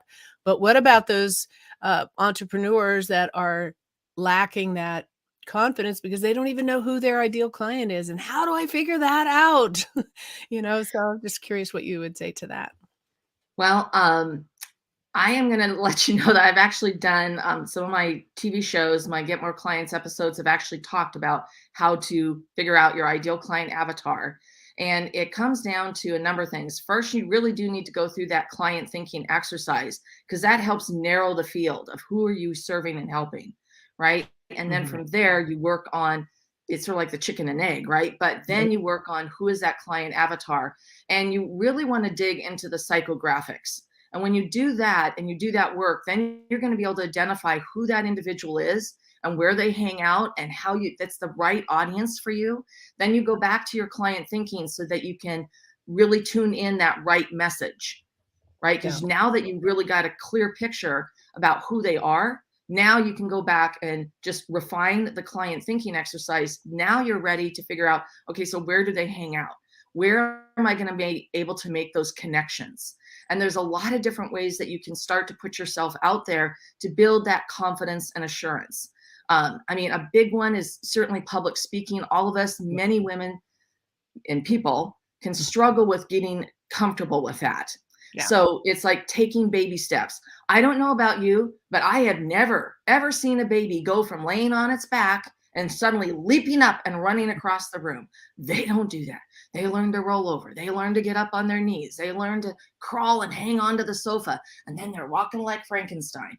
Well, you're going to have to go through some learning curves so that you can get up in front of the stage and just knock them dead. Okay. So what I want to say is think about ways that you can take that and do it in baby steps. It could be being a guest on a podcast. It's not as threatening. It's a conversation.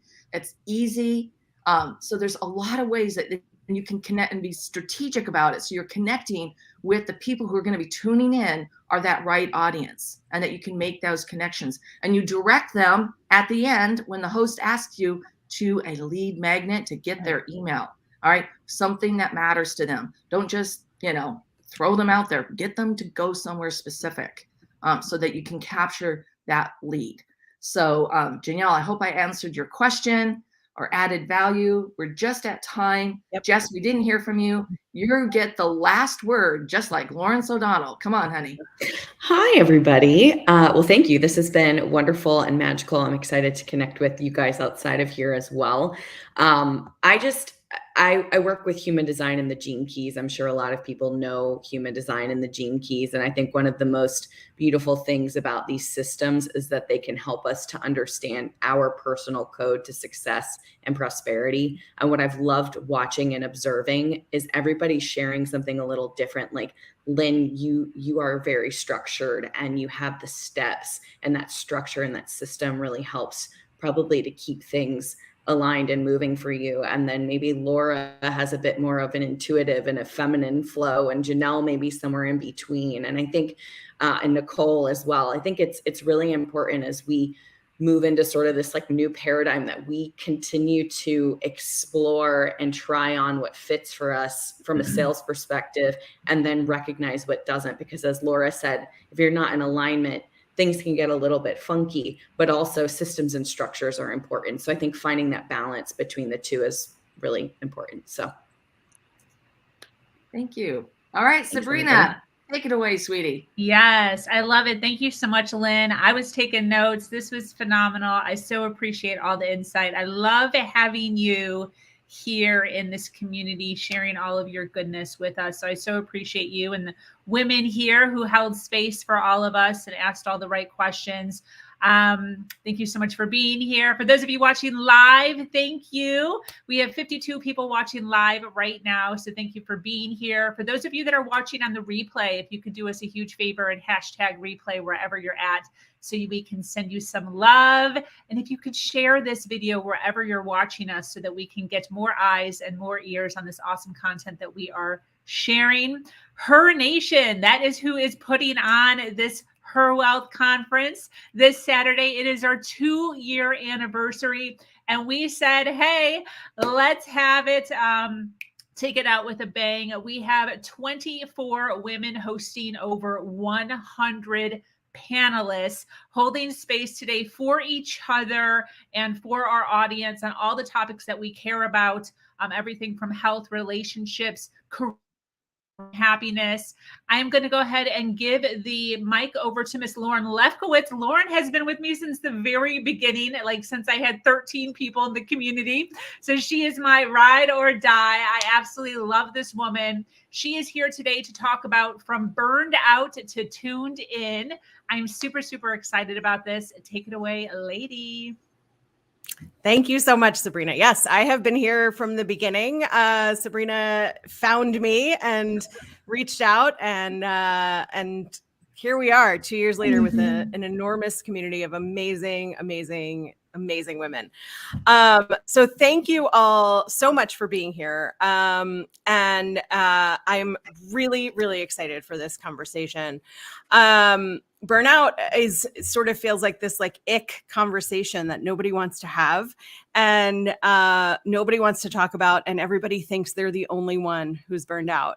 I see some nods already, right? So I'm going to introduce the topic, speak for a few minutes, and then I'm going to just, free form conversation, right? If we seem to be interrupting each other, we'll do hand raising, but I think we can manage as we start talking. So why the conversation on burnout? The first thing I think that is so important is that when we are burned out, we think we're the only one. And I said it at the beginning, I'll say it again. And I want us all to keep saying that, because there are 6 of us here in this room, in this virtual room right now, all nodding when I say the word burnout. And all of us at some point, I imagine, have felt like, how come I can't get it together? How come I can't manage all of this stuff? I should, we love the shoulds. I should just be able to manage this. Like, what's wrong with me? I'm smart. I'm successful. I help everybody else with all of their stuff. Why am I so freaking tired? Why am I so sad? Why do I feel like my brain is full of fog and I can't just manage, right? And so we keep quiet about it because we're embarrassed. We're embarrassed that we feel burnt out. We're embarrassed that we look around us and we think everybody else is handling their stuff and we're the one who feels like it's hard. So it is hard. That's the first thing I want to say. Life, work, being a professional, and whatever your and is, whether it's a professional who is I'm a single woman, I have chronic illness, so those are my things, right? Whether it's partners or kids or parents and kids, or a whole combination of all of those things, we all have things that make life hard, that make life a challenge. And we think we're the only one. We think we are alone. And so what happens, how we get to burnout, and I will love to hear everybody's perspective on this when we move into the discussion, how we get into burnout is, first of all, by keeping quiet about it, by not telling anybody, by being the person who thinks that you have to take care of everybody else. So when I think about my own story of developing chronic illness and being already kind of a people pleaser and a perfectionist and wanting to really help everybody all the time, I started out working 50, 60 hours a week. Then I got sick. And so I upped that to 60 or 70 hours a week so that nobody would know. And then I upped that to 80 plus hours a week and taking on interim positions in the company that I was working in, because I thought that if I was managing everything and I made it look easy, which I did, that people would forget how much I was doing. So I always felt like I needed to take on more and more and more and more. And finally, I had a breaking point for myself that was a literal breaking point, where I had an accident in my home where I fell and I broke both of my shoulders. And the joke from all of my friends and family was, oh, look who can't be a hand raiser with broken shoulders. And I like the jokes, so it was perfectly appropriate for for my circle. But it got me to an understanding that I was putting all of my personal value into work. And I was so tired. And I was really good at all the things I was doing, and I was so tired. And when I went back to work with this promise to myself that it wouldn't be this way anymore, I wouldn't work 80 or 90 or 100 hours a week anymore, I was wrong because I didn't have a plan. And we all know that a goal without a plan is simply a wish. So I went back to work with a wish. I dove back into 80 plus hours a week. And then I finally hit my breaking point. And when I realized I'd hit my breaking point, and when I realized that I had to change something or this would be the death of me, was when I started talking to other people. So for me, my move out of burnout began with me saying out loud, I am so tired. And I got nods around the virtual room I was in. It was right at the beginning of the pandemic, just like I'm getting these nods now. It was right at the beginning of the pandemic. And I was doing even more because as an HR executive, pandemic stuff was coming through HR, which was appropriate, but I was already working so much, I just didn't have room for it. And I remember the CEO coming to me and saying, what do we do? What do we do? This pandemic. And I thought, like, I don't freaking know. This is my first pandemic too. Like, why are you coming to me? Right?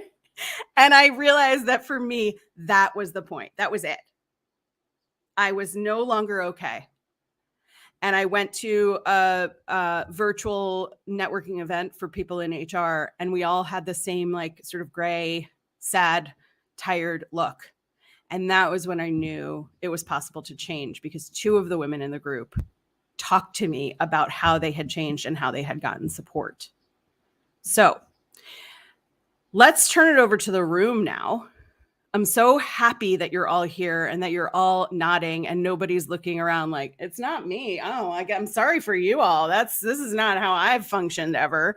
Right. So I'd love to hear, and I'm actually going to call on you as we go like around the room, just for introduction. So if you could do a brief introduction, tell us who you are, what you do, and then we'll come back around and we'll start having discussion about all of that. So I'm going to start to my right to Leah. Will you introduce yourself, please?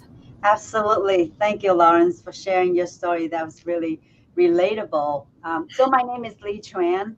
I came from a very humble background as a refugee back in the 80s as a boat people. Went through lots and lots of trauma. So I understood the burnout part very, very well. And actually, I'm facing some burnout right now because I have some reoccurring of family who's getting sick, and you just have to step up and be a hero. So I coach people. I'm a speaker. I'm a TEDx speaker. I also do keynotes, and I help people get rid of their inherited trauma and be free, be themselves, speak their voice, and be who they authentically be, and not afraid of admitting that, yes, I burn out. Yes, I need help. So all of those stuff. And I have lost my voice for so many years because of fear. And now I'm stepping up. I wrote a book. I coach people. I do speaking. So I am doing all the opposite of what I afraid to do. And I love all the women's out there to be able to express themselves with their voice. Thank you so much. Wonderful introduction. And thank you for saying out loud that you're in burnout. I think sometimes we come into these discussions and we look at everybody who's like, oh, I'm beyond it.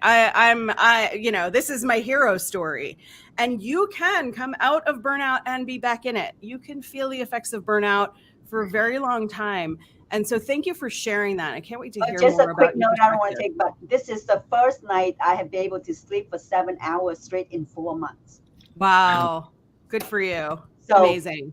I was praying, like, let me be awake, in this conversation. And yes, that was a blessing. So glad you're here. Thank you. Angela.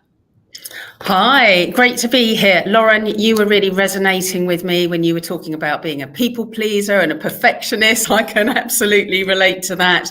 And Leah, the challenge of still experiencing burnout sometimes. I mean, I've come from a corporate career environment where I was teetering on burnout for, it felt like quite many years over the time. And actually, I'm really pleased to say that I've left that environment. I'm coaching women to find more fulfilling careers. I'm studying a master's where I'm doing some deep research to look at meaning for women. And where I'm with it is actually, I think we totter between thriving, surviving, burnout, and it's just how we learn to kind of moderate ourselves and just try and have the kind of radar on so that we can take good care of ourselves. And it's brilliant to be here with this wonderful group of strong and inspiring women. Yes, amazing. Thank you, Angela. And Dina. Good morning. I'm like this. I feel like a bobblehead this morning, listening to everyone's stories. Thank you for sharing.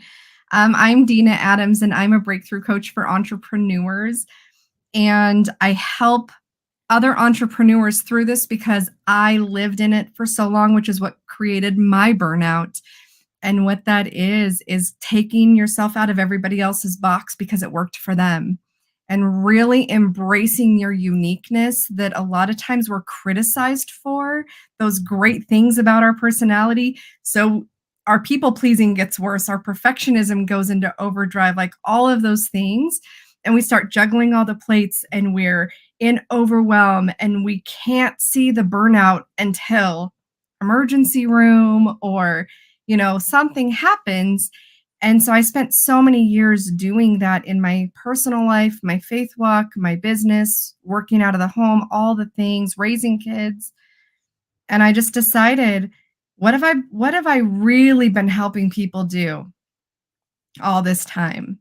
And it was embrace their uniqueness, reduce their overwhelm and stress, increase their clarity and confidence, and so that they can stop putting themselves in a box that everybody else says, well, it worked for me, so it's going to work for you, and helping them identify what they want their business to look like, what they want their family life to look like, what they want their faith walk to look like, what they want that life to be, and give them that confidence to truly walk in that so they can step out of that burnout at that level. And then when it does start creeping back in, they can recognize it. Yeah, amazing. Thank you. And thank you also for talking about the cycle. And I saw a comment from Sabrina pop up as well, that she falls back into burnout. And thanks for bringing it up again. Yes, Lauren, I go in and out about every 3 months. It's a reminder to adjust. So it is listening to your body, listening to your spirit, listening to your brain, right? Telling you you're heading towards burnout. These are the signs. And we'll talk about that more too. Ooh, we have so much to talk about. I could be here the whole day. Awesome. Okay, let's move on to Sharani.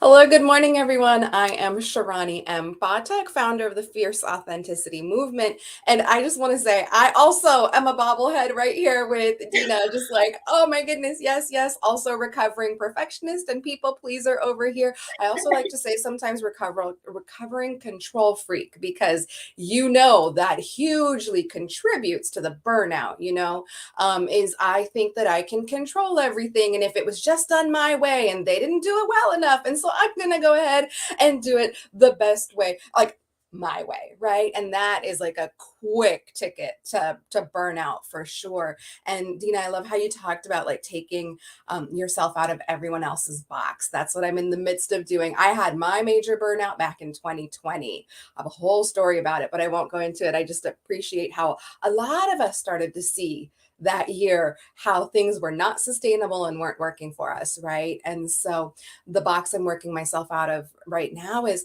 I'm a retired therapist, and I now work with primarily executives who are struggling in the conflict between their pressures to perform coming from the top down and employees who are stressed out, burnt out, and on their way out from the bottom up. And so I really help support execs and organizations in that space to help everyone feel more human, because that's another quick ticket to burnout, is constantly hustling and being on the go and producing and producing and producing. And in this like we're not machines. We know that. We're here. We know that. So that's what I do. That's how I support people. Also have a podcast and a book. They all are at fierceauthenticity.com. So thank you for being here. It's such a gift. Amazing. Thank you so much for sharing. And hopefully you saw the comment about your visual branding and colors. They are amazing. My beige is embarrassed behind me. No, that's why I wear a bright shirt. And Janelle, let us know a little about you. Hi, everyone. Yeah, I'm bobbling my head as well. I'm Janelle Anderson of Emerging Life Coaching. I am a confidence coach for women mostly, but as coaches, consultants, authors, speakers who want to really get out in front of more of their audience. So I help them with speaking and storytelling and getting confidence in getting themselves out and finding that voice like Lee was talking about. I felt like I didn't have a voice. I had a background of trauma in my 20s that I didn't talk about for more than 30 years and couldn't show up fully in my full self. I didn't even know who I was because of all of that. And until I worked through it and really got healed from it, I was always in the background and always trying to please everybody around me. I was a school teacher, talk about burnout. But and then my husband and I ran our own brick and mortar business. It got burned out there.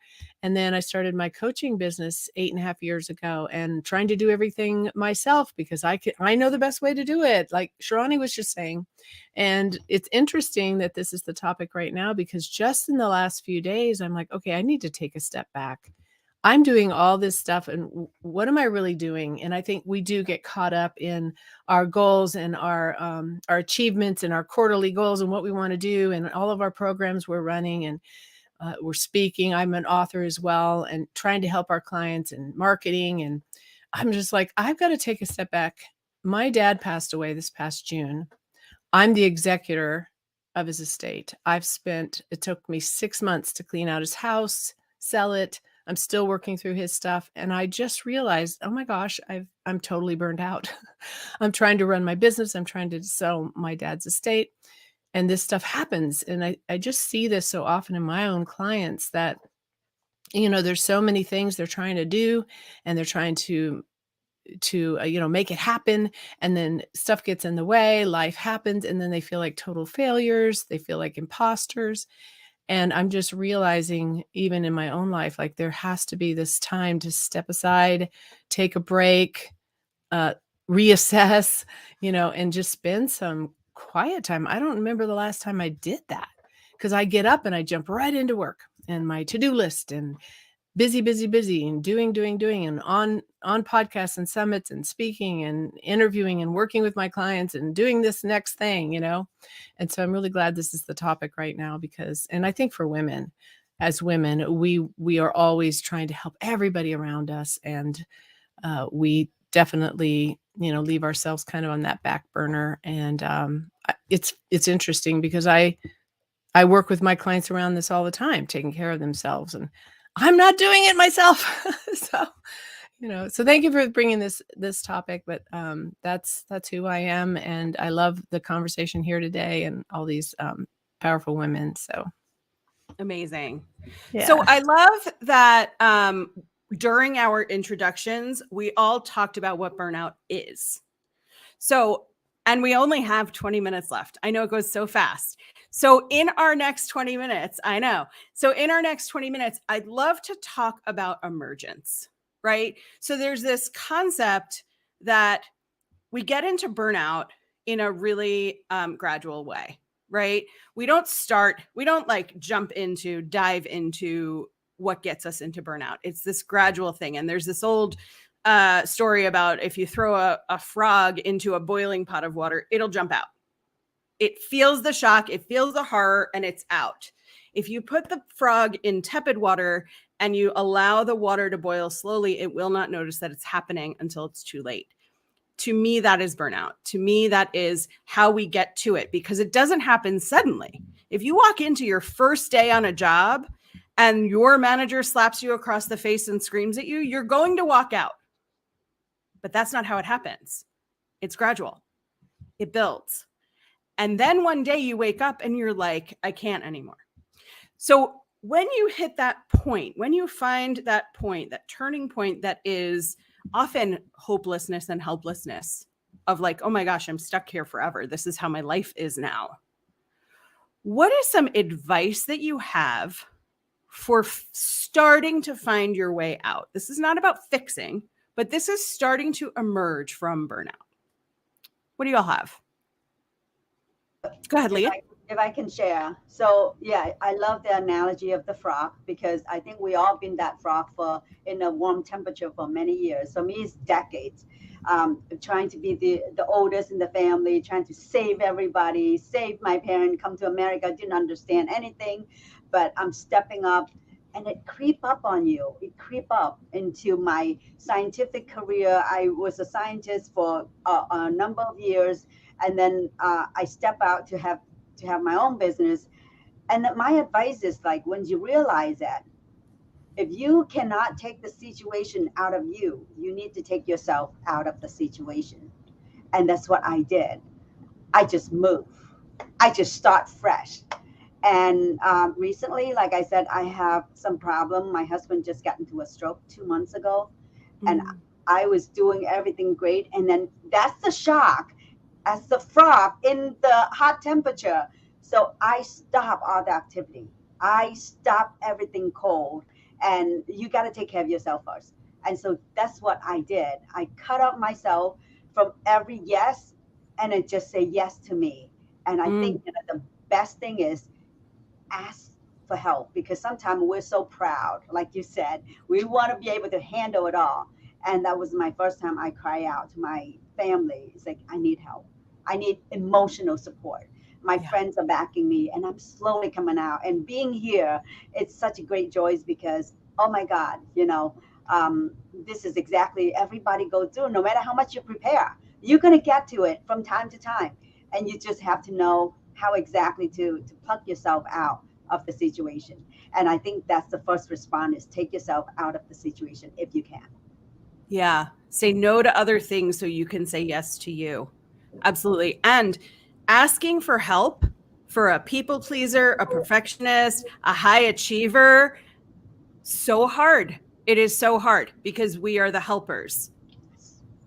So being able to say, I am ready to receive help and I need it from you and you and you is really powerful.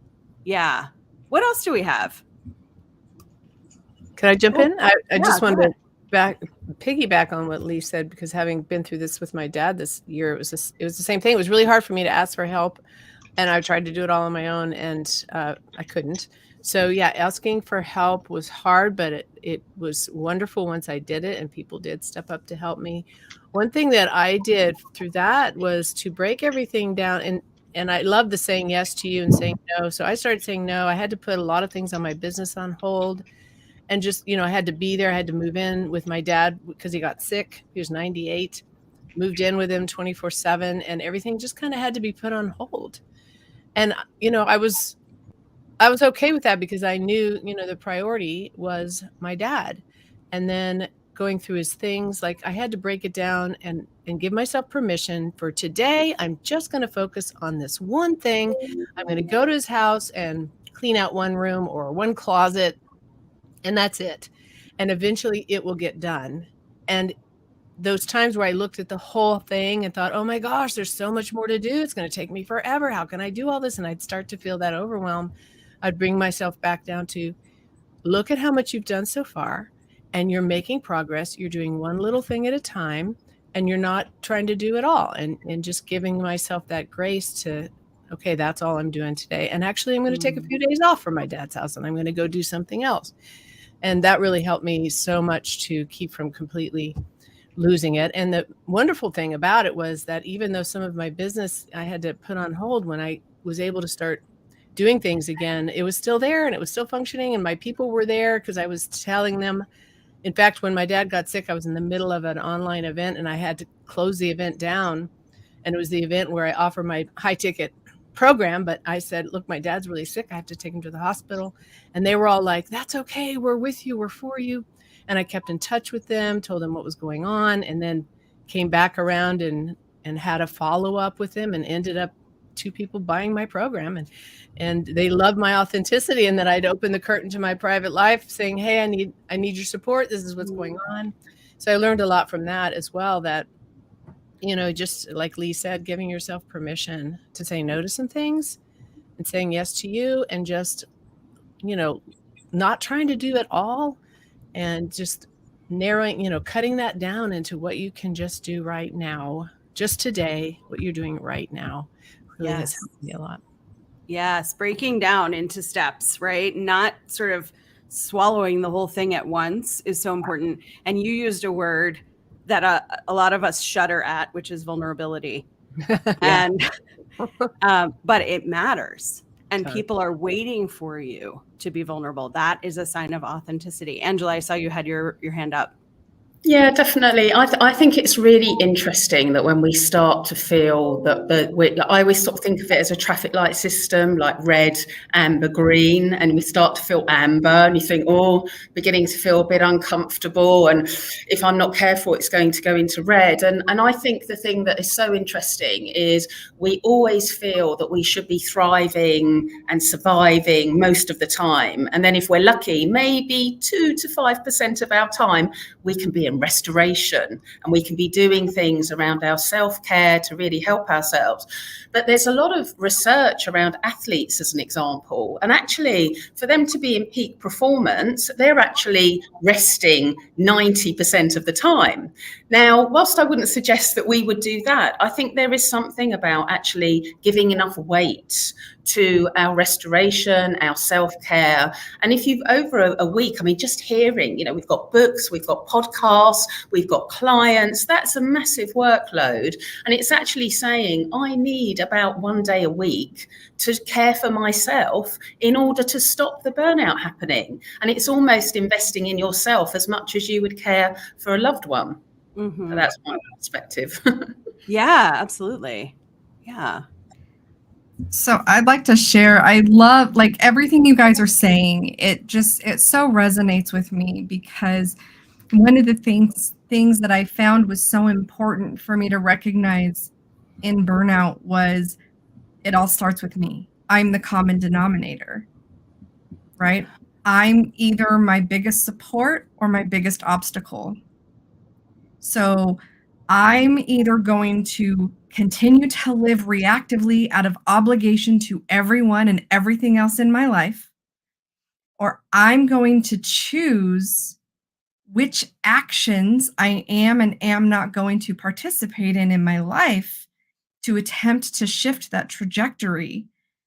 And the hardest thing when you're a people pleaser, I was literally just talking to my husband about this morning, is when you're a people pleaser, you will change everything about you, even the best parts of yourself, so that other people will not be mad at you. And then you turn around and they're still mad at you anyway. So would you rather have them be mad at you because you're being who they want you to be, who they expect you to be, how they expect you to function? Or would you rather them be mad at you for being authentically true to who you are and loving that about yourself so much? And so what I did was one day I had to look in the mirror and say, my entire life, I have been chastised and condemned for everything about me. As a mom, as a wife, as a business owner, working, everything. Everybody could always do it better than me. Everybody always had an opinion. And then I told you so's. And I had to look in the mirror and go, one, I have to believe in something bigger than myself. I have to root myself in my faith, whatever that spirituality is for me, not anybody else.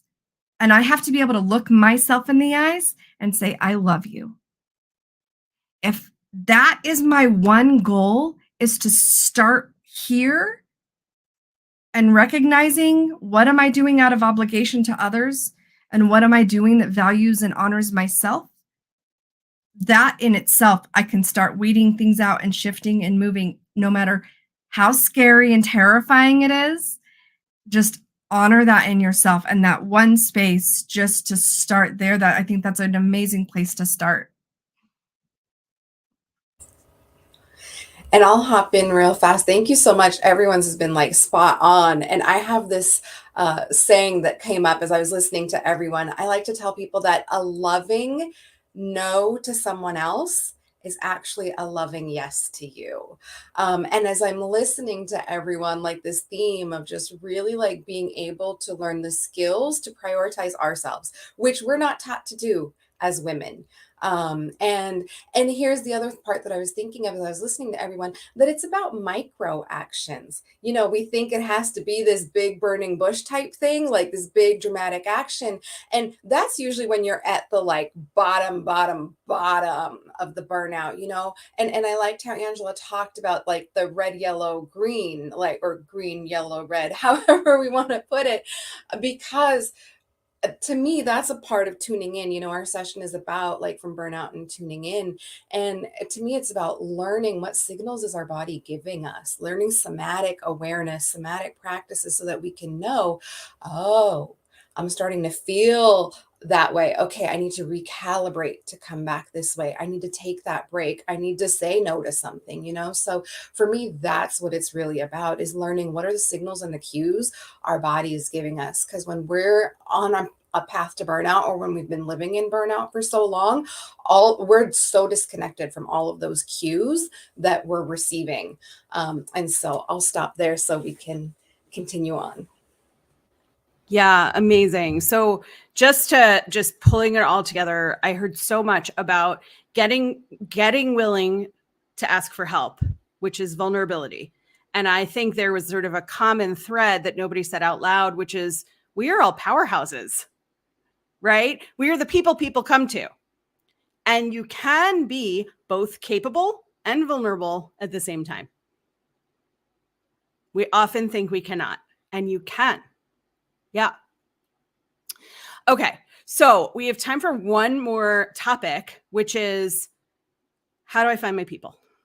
Right? So when I talk to my clients, when I talk to my community, when I talk to even friends and family about being in burnout and like trying to get out of it, there tends to be in our immediate communities and the people who know us best a protective factor. Stay where you are, stay in your job, it's secure, you're getting a paycheck.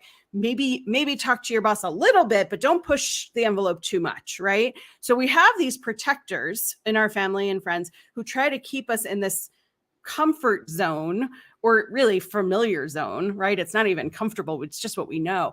They try to keep us in this familiar zone. So they turn out to be our people for other things, but not for forward movement, not for emerging from burnout. And so when you think about your people, and Sharani, I already saw your hand go up, so I'll go to you first. But when you think about your people, when you were in burnout, who became your people in your community, and what do you advise your clients to do to find their community? And we've only got like 5 minutes, so let's try to zoom through these and give like chunky information. Go for it, Sharani. Yes, for me, I love to tell people, start with your safe people. And I like Lauren's like the differentiation between people who keep you in your comfort or familiar zone versus, like, to me, the people who are safe people are, who can I start? Who's going to love me no matter what I say? Like, who can I start practice saying no to? Who can I start practicing asking for help with? And these are going to be usually your BFFs. They're going to be the people that have been by your side. Or they're going to be people in safe communities. Like if you're part of a coaching community or a spiritual community or a 12-step community, you might find that it's easier to ask for, some help and support there, and just to start practicing in these tiny little ways. Maybe someone says, oh, do you want to go for coffee after fellowship? And maybe you say, not today, I need to go rest, right? Like that's just like a little teeny tiny way to start practicing. So that's what I've got. I want to let other people speak too. I think mine is in contrast to that, in the sense of, I think there's an opportunity to have a rethink, and I think it's going to somewhere where there's a safe place to be able to do that. So it could be a therapist, it could be a coach, but I think it's finding somewhere where you can have support and challenge and really see it as a transformation opportunity. For me, I think that's the biggest piece of advice I'd give in terms of support.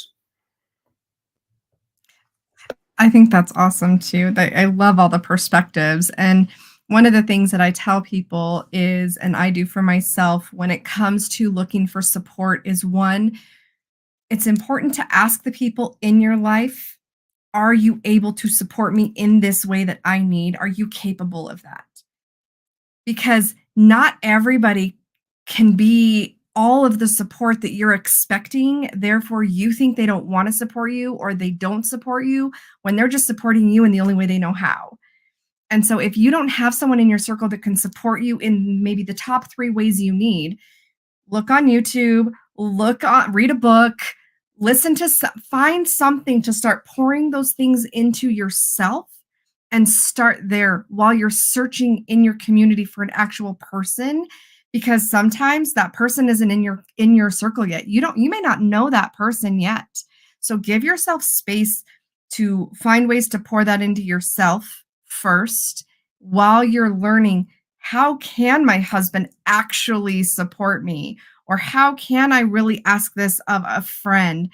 Because we're expecting way too much of other people, and then we believe we're being let down when they think they're doing their best and they don't know what else to do. So if I can jump in real quick, and I love the safe people thing, because not everybody is your safe people, even your family. You got to pick and choose. For me, is faith. I give it up to God. I say, you must give me something for a purpose. So what is my purpose right now? I need to find it. Please help me. And I know that he's always walking by your side. And so that's my biggest supporter right now. And then my family, and then a handful of entrepreneur friends who understand what you need to do. Not necessarily your bestie, your best friend, but people who are actually in the path that you are in right now. So I say that turn that burnout to the blessing. And how do you look into that? And I think for me right now is I'm asking God every day, how are you going to support me so I can be better for you? And if I could just add really quick, I also, live totally grounded to my faith too. And that has gotten me through so many things when there's nobody else. As a coach, sometimes even your friends, they want you to coach them all the time. I have found that happening over and over again. And so then I feel like, well, I need somebody that's going to pour into me. And so a lot of times I go to my faith. But one more thing I wanted to just say is that somebody brought up, I think it was Dina, but just that knowing who you are and that valuing your own strength and asking for what you want, being able to ask for what you want and kind of standing that ground like, no, right now I need this. I've been giving out, but I need this right now. And just being able to ask for what you want and know what that is, I think is super important. Amazing. Oh my gosh, this went so fast. Thank you so much. Before we close and I hand it back over to Sabrina, I have 3 questions for you. And this is just a hand raise. How many of you thought when you were in burnout the first time that you had to fix it yourself? How many of you ended up getting a coach or a therapist or an advisor or a mentor or a combination of those at some point? And for how many of you did it change your life? Yeah, don't do it alone. Don't do it alone. That's what we've all been saying this whole time. You have people, and if you don't have people, you can find people. Go find your community.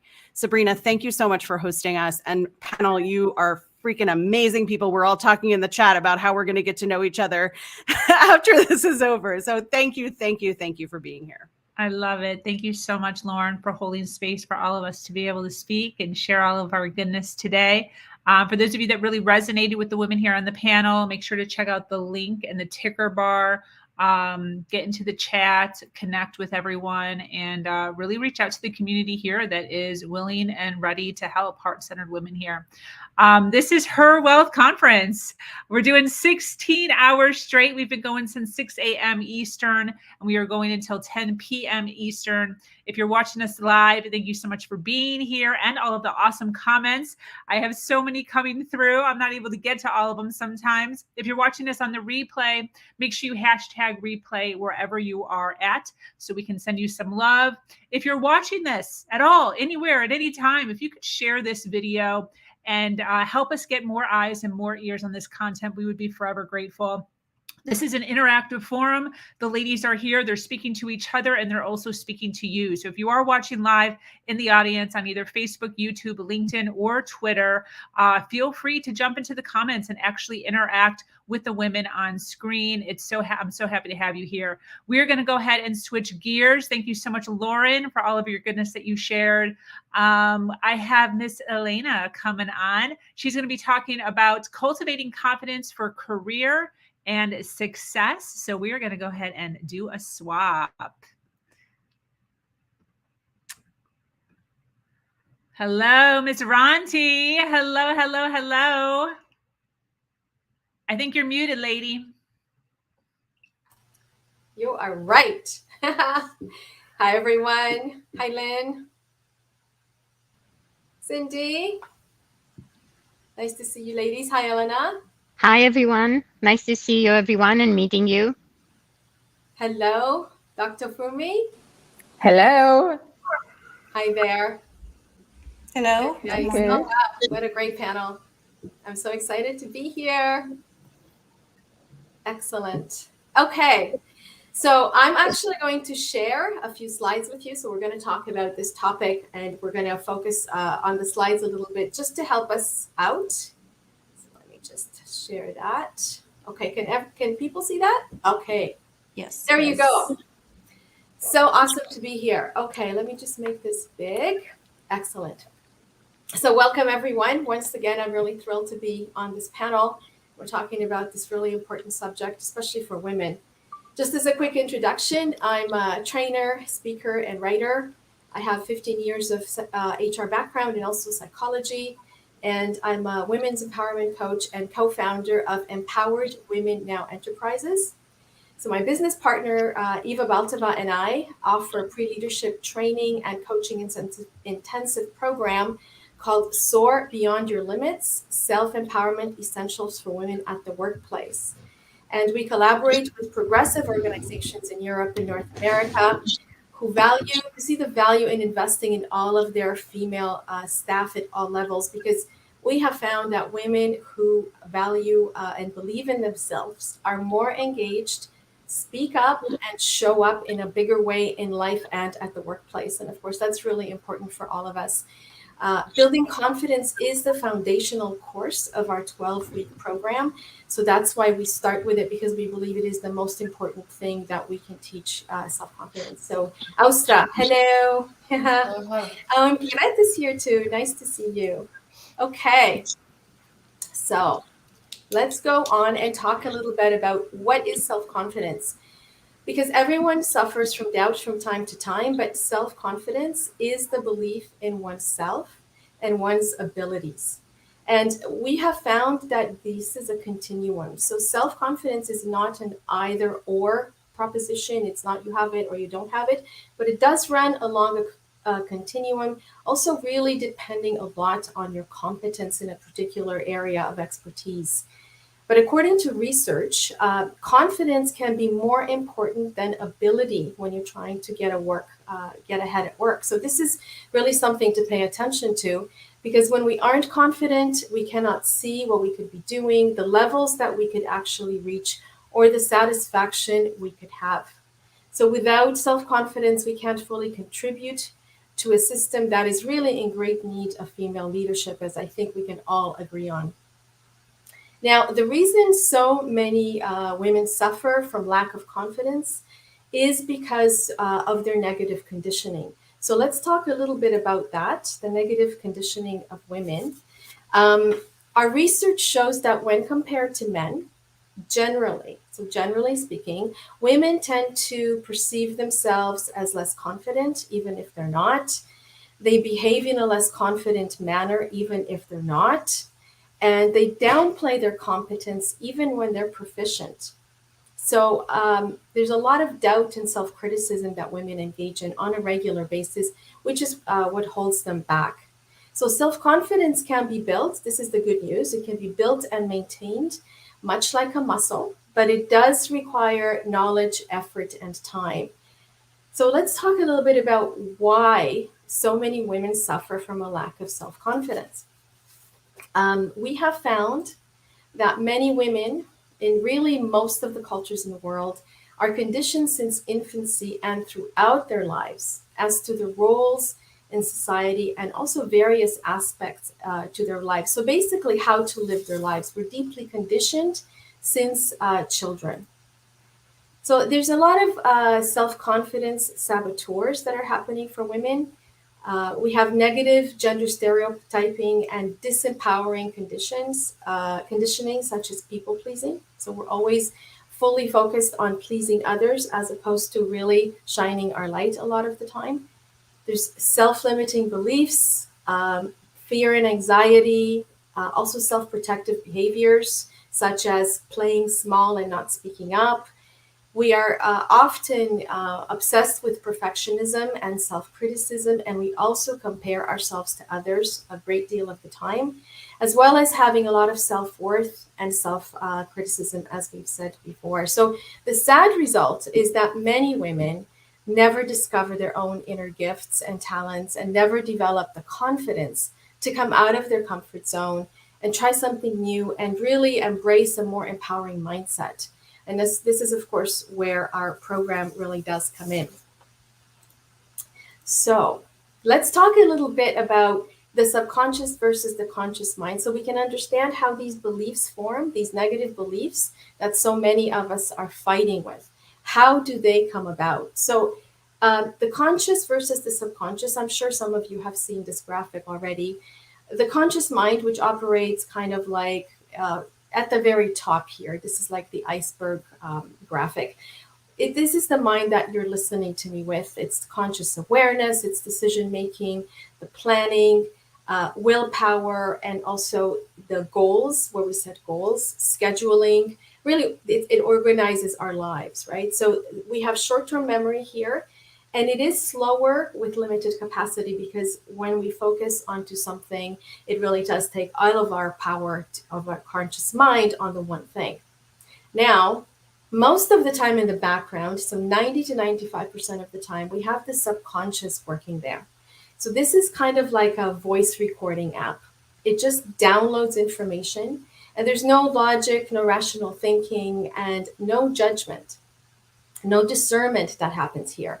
It just runs programs on automatic pilot, much like a computer does. As you know, we have all these programs at the back of our computer that make the system work, the operating system, but we're not aware of them. So this is how these things work in the subconscious. We have intuition here, we have values, also habits and addictions and routines. They all live in the subconscious mind and often live there without our knowing.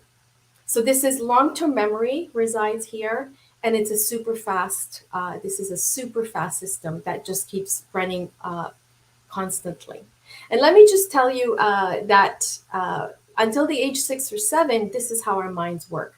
They only work through the subconscious. Everything gets downloaded. So when we're children, as you know, children are like sponges, and they just absorb information which turn into programs. Now, these programs may be faulty because they a lot of what resides in the subconscious mind is not really helpful. And this is why it's important to recognize negative beliefs and transform them into a more positive mindset. So the negative beliefs that we sort of have formed in our subconscious mind have to be rejigged and restated in a different way to really empower us.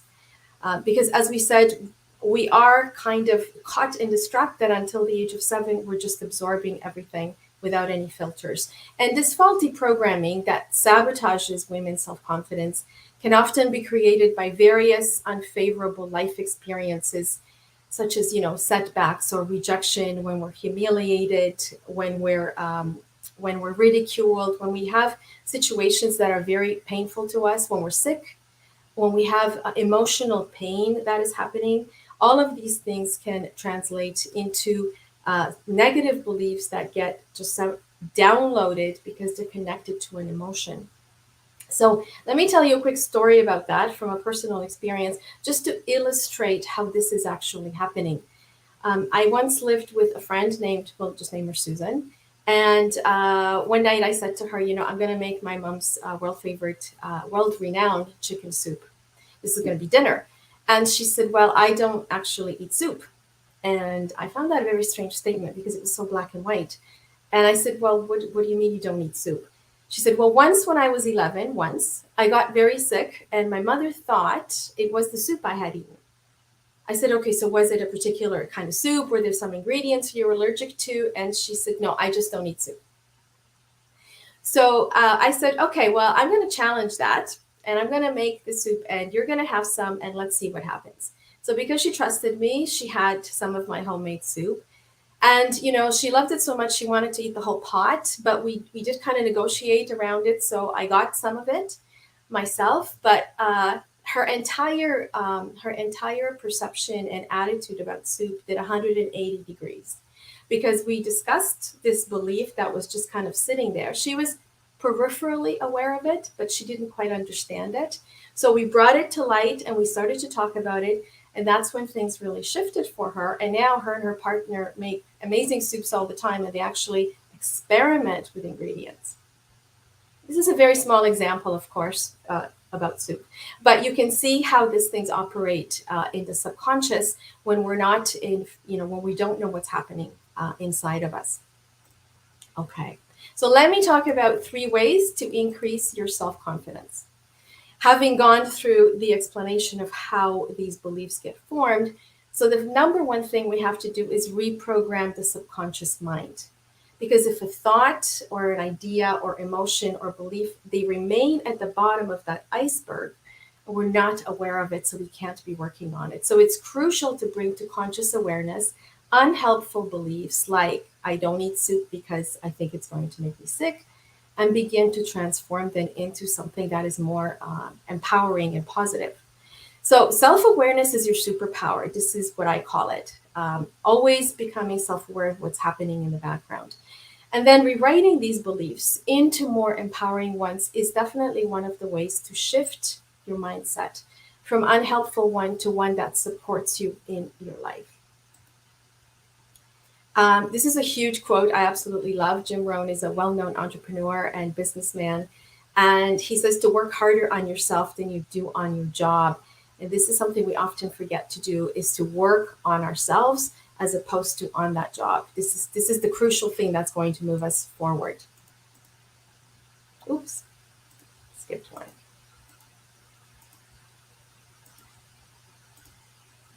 Number 2 is to focus on your strengths and uniqueness. So I suggest that together with a loved one, especially someone who knows you really well and really believes in you, that you make a list of all the things that you're good at, whether they're attributes or talents or abilities, and really make it as exhaustive as possible. No false modesty, because this is really for your personal use. And remind yourself of all the wonderful things that you possess and your uniqueness, because every single one of us brings so many different and wonderful things to the table. And we often we don't know, and some of the things that are there we don't see. This is why I suggest you do it with a partner. I did it with my friend Susan, and she brought to light things that I hadn't even thought of. And she said, "But you're also this, and you're also this." And I thought, "Oh wow, yeah, no, she's right."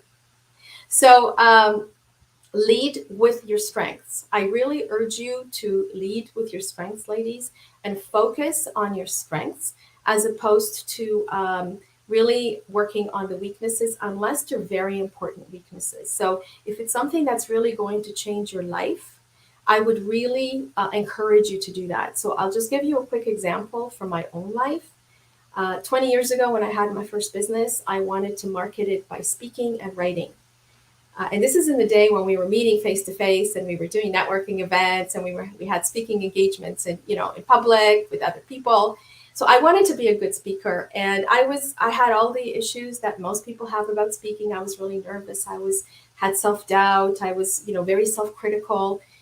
But this was so important to me. So I spent the money I invested in myself by hiring a voice and presentation coach, who helped me an enormous amount to shift from where I was to the place where I could actually do real speaking engagements in front of large audiences.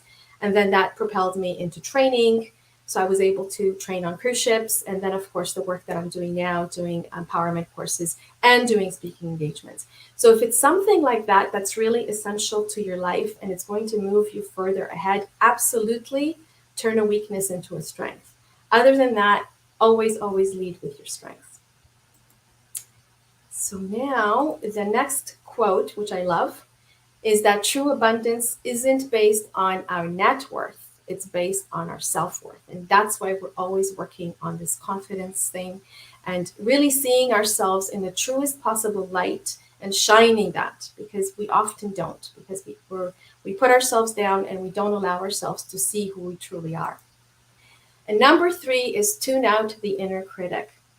So this was mentioned before in other panels. This inner critic is an internalized judgmental voice which has developed over the years. And it normally says very nasty things and it puts people down. And it's very, it's constantly giving negative messages. And I just give here some examples of what it says.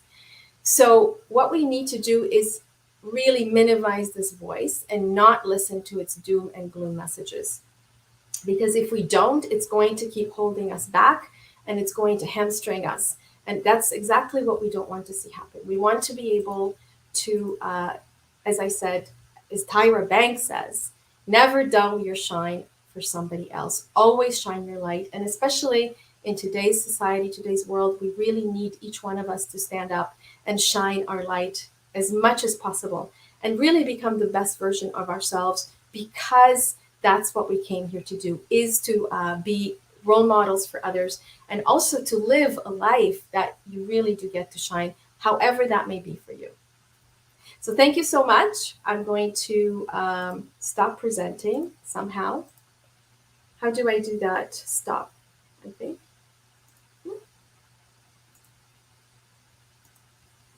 Okay, I figured it out. Okay, excellent. So I hope I didn't talk too much. Ladies, I would love your comments. I would love to see what you think. Who wants to go first? Hi. Hello, doctor.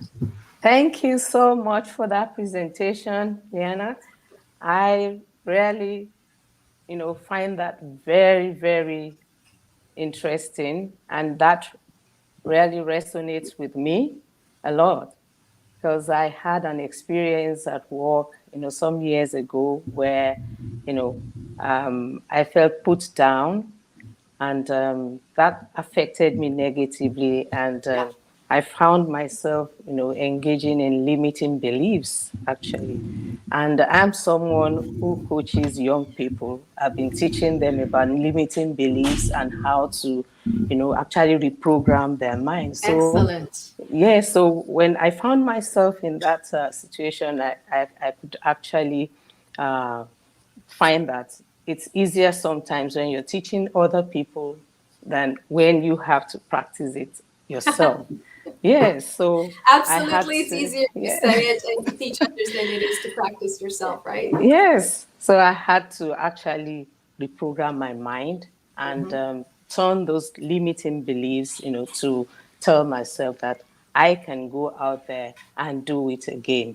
I'm a CEO of a secondary healthcare facility, and at that time, I had a lot of issues with some of my subordinates, and my assistant actually took over my seat, and not because I was incompetent, they just had to paint a lot of pictures because I was not ready to play ball. Yes. And yes, I felt really bad about that because I expected my superiors to come up and say, oh, this lady is working very well and we know her. But nobody was ready to stand up.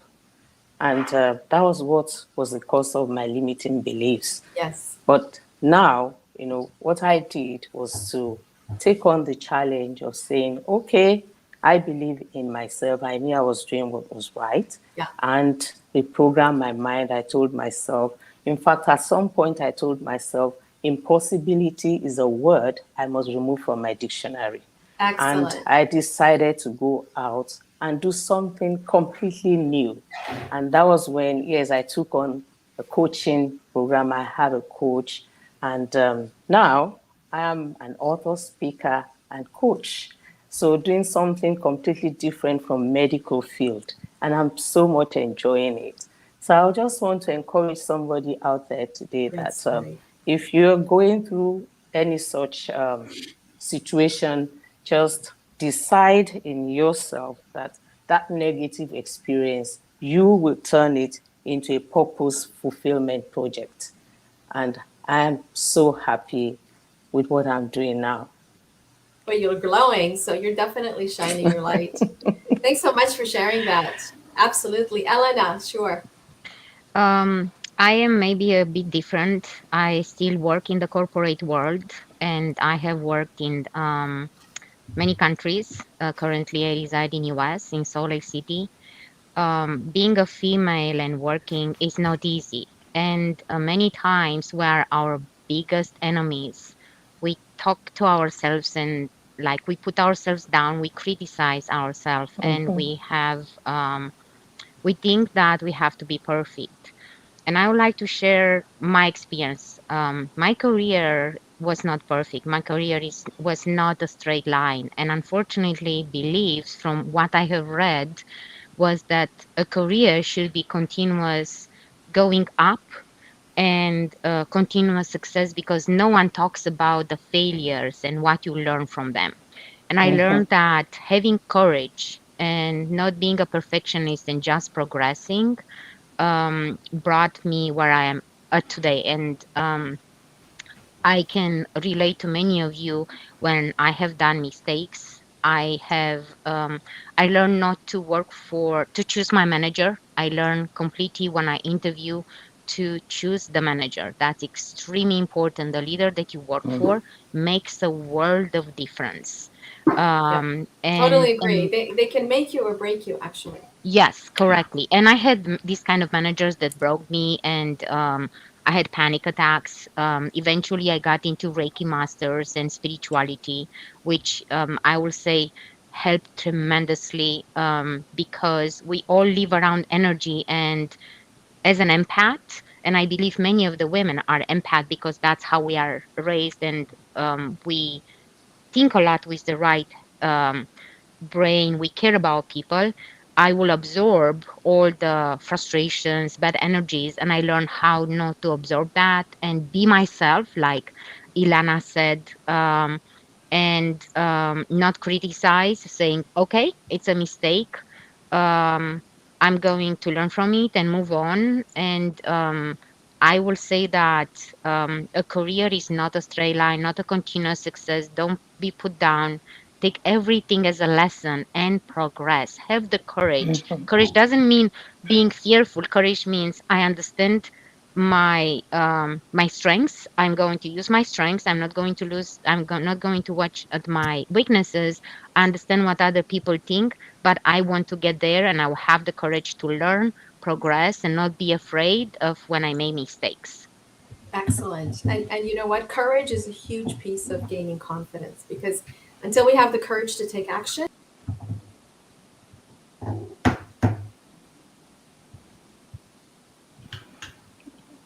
Wow. I think we just lost her. Anyone want to take over until she pops back in? I wanted to add about the confidence in general. I think that many times we think that confidence means that we are not afraid, but actually, what it is that you take actions even despite the fear. Where and the more actions you take, the more you start to build real life proof that you can deal with challenges. Because a lot of times we think that before I start to do something, I'm just going to wait until I feel confident, ready, and all this, which most likely we won't, because those situations, we haven't really entered them. We don't have any previous experience to be able to predict what might come. So instead, we can just embrace that not knowing, that fear, and also embrace that most likely if we do it for the first time, we will suck. We don't have to be perfect. We don't have to know what we're going to do. But I think that's something that we are afraid to acknowledge to ourselves, is that it's okay if I try something for the first time and I'm not that good. It's just my first attempt. And that's something that has been really helpful for me to take on more risks or take actions that before I would be like, no, like this is not for me. This is too hard. Now I'm like, okay, I wonder if I'm wrong about this. Maybe I'm actually stronger than I think I am. So that's my piece of confidence. Thank you so much. Yeah. Cindy. Just to build on that, everybody has heard of Babe Ruth, or most people know who Babe Ruth is. He holds the record for home runs in baseball. But a lot of people don't know that he also holds the record for strikeouts. You can't ever make a home run if you don't swing. And that was a lesson I had to learn. I worked in the corporate world for over 30 years for a major global financial company. And I was always wanting to be the perfect employee. I was always there. They could count on me. I always showed up. I always got good reviews, but I didn't progress very fast in making the next level. And I always wanted to make sure that I didn't sound unintelligent or inexperienced. So when we were in meetings, even though I was the manager in charge, I let the rest of my team speak. And I kind of feel like now I was a backseat manager. I made sure that everything was going smoothly. I encouraged everybody. I made sure we met deadlines. But I didn't go the extra step because I was afraid to speak up. I was afraid to acknowledge that my experience in that field gave me an advantage to other people. So I started working on building my confidence. And I did that by first finding out who I was and getting strength from becoming authentic and knowing and acknowledging who I was. Because once I knew who I was and what my experience is, I felt more confident to speak up. And I found that when I started making suggestions in those team meetings or talking about why something that they were about to do didn't work previously in another project, and I could explain why and give my suggestions on what would be a better fit, I then started to get promoted. I got promoted twice in 2 years. And when I was sitting with my boss, he said, I was waiting for you to find your voice. And I was waiting for you to come up with suggestions because we don't want a manager to just fill a seat. We can get anybody to fill a seat. We want someone to be engaging and someone that is thinking about possibilities. And it doesn't really matter if you make a suggestion that doesn't work, because now we know, okay, well, that doesn't work. So what's the next step? You always want to fail forward. And failure is not necessarily a bad thing. It's just another tool or another lesson on which way to go next. So it Yes, is important to find that confidence. Yeah, failure teaches you so many lessons. Ladies, we Yeah. have a question here. How do I step into fear more gracefully? It completely wrecks me mentally. What does anyone have a answer to this? I How maybe do can I step comment on forward? that. Sure. I don't think there's any way we can get in it gracefully, because it's fear, it's messy. But go in it without judgment and more with curiosity. Instead of being like, oh my gosh, what if I fail? What if this happens or that happens? Ask yourself or think about, I wonder what will happen. Go with curiosity where you don't know if it will be good or bad because we put these titles on things, but you just go with that curiosity of, I wonder what will happen.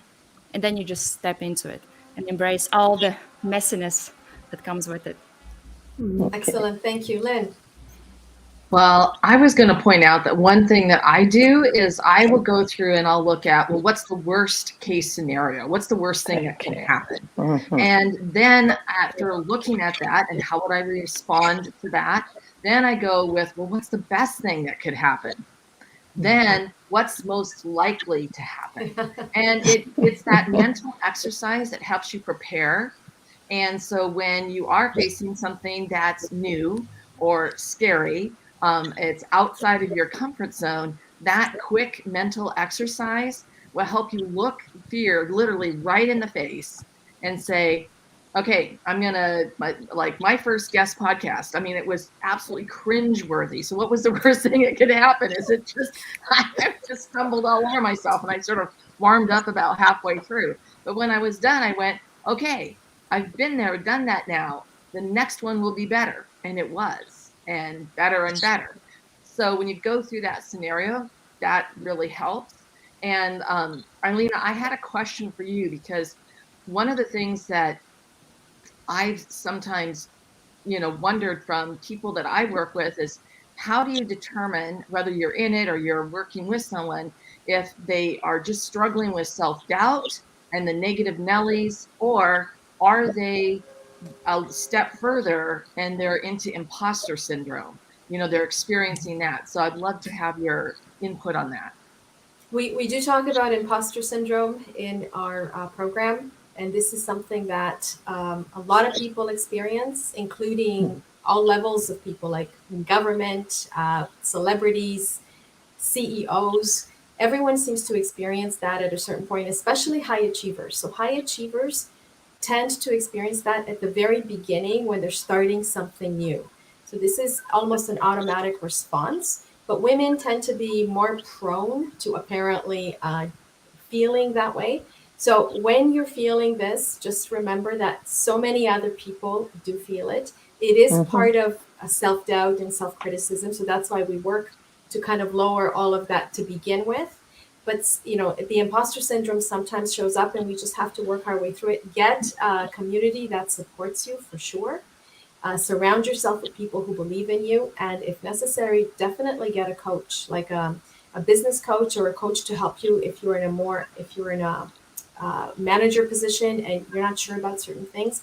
coach or mentor would definitely be very helpful. Pirette, you had a question. Yeah. Or your I comment. want to go back to the fear thing as well. What I did with the fear was like I changed the label. I didn't use the fear anymore.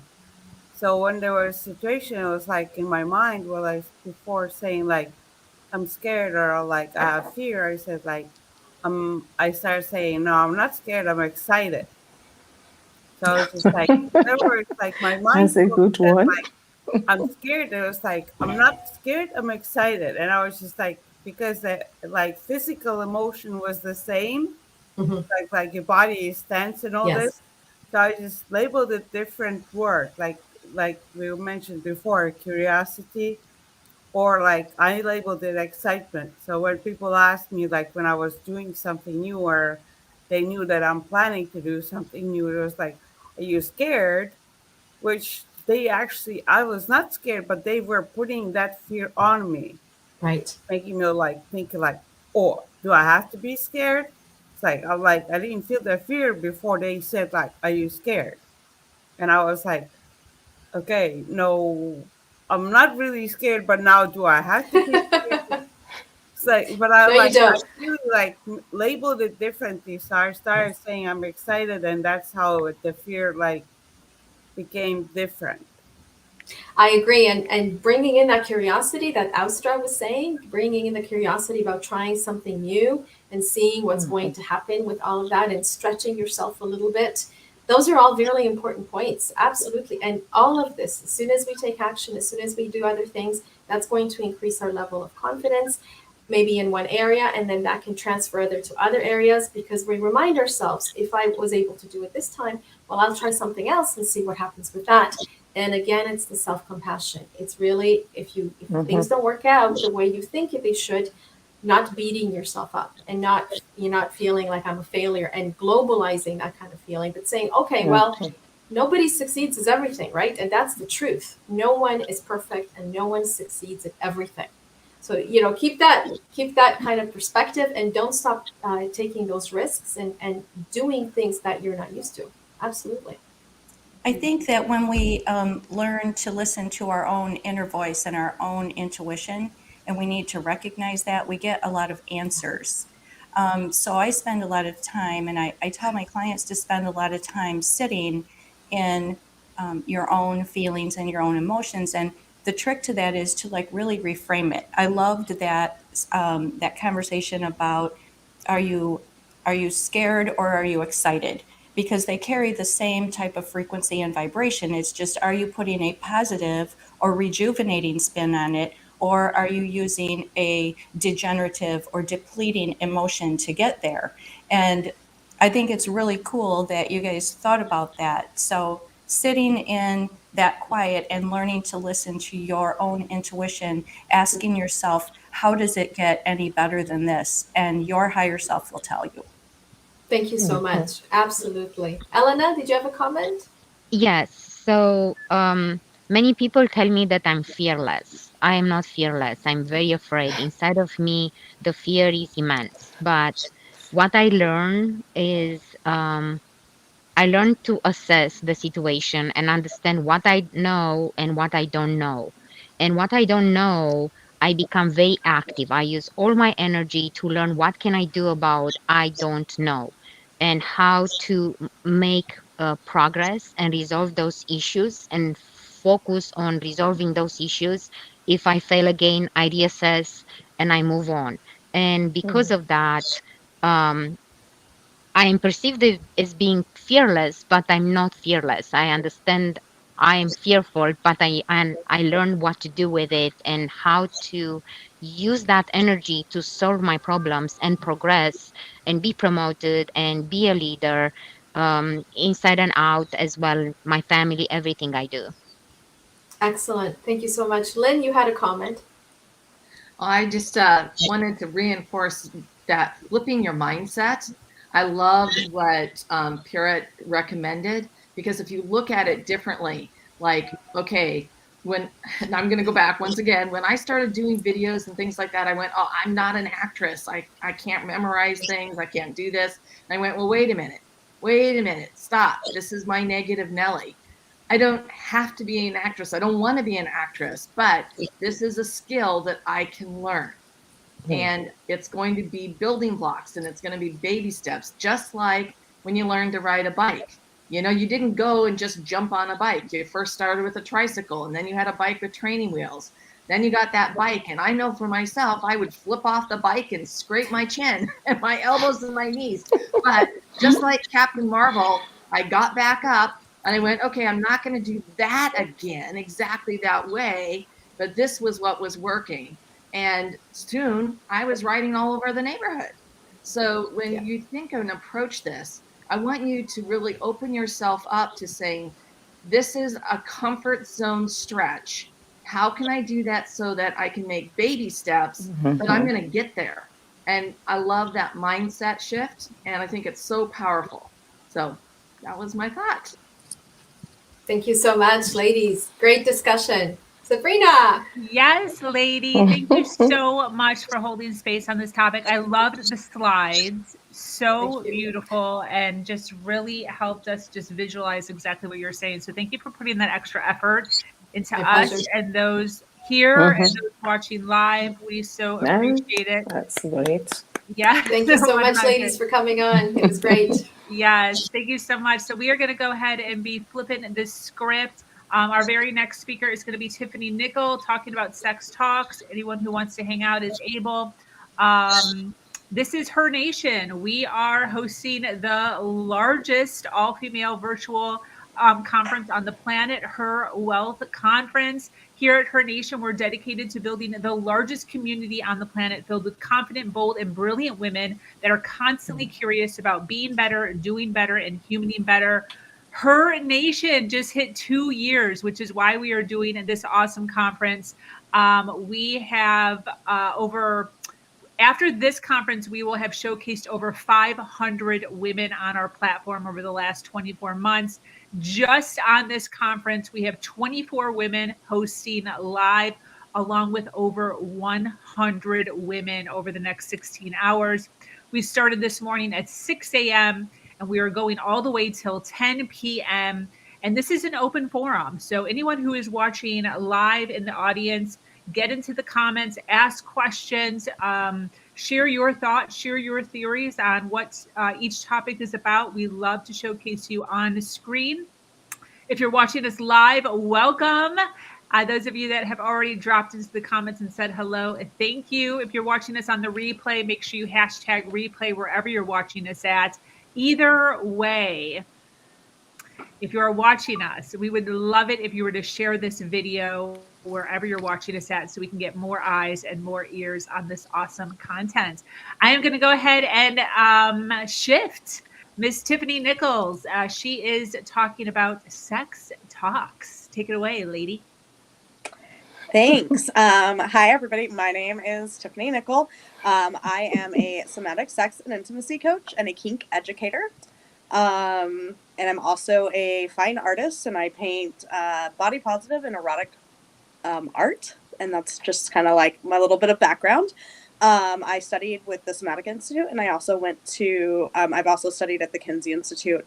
And I love to talk about all things sex. I grew up very religious, very repressed. And so this is kind of like my thing. I really dived into it. I had a lot of personal trauma that like really kind of started me on my mission of like, how do I heal this for myself? And once I was able to kind of figure some of that out, lots of help, sex coaches, therapists, any somatic thing you can possibly think of, I've probably tried it.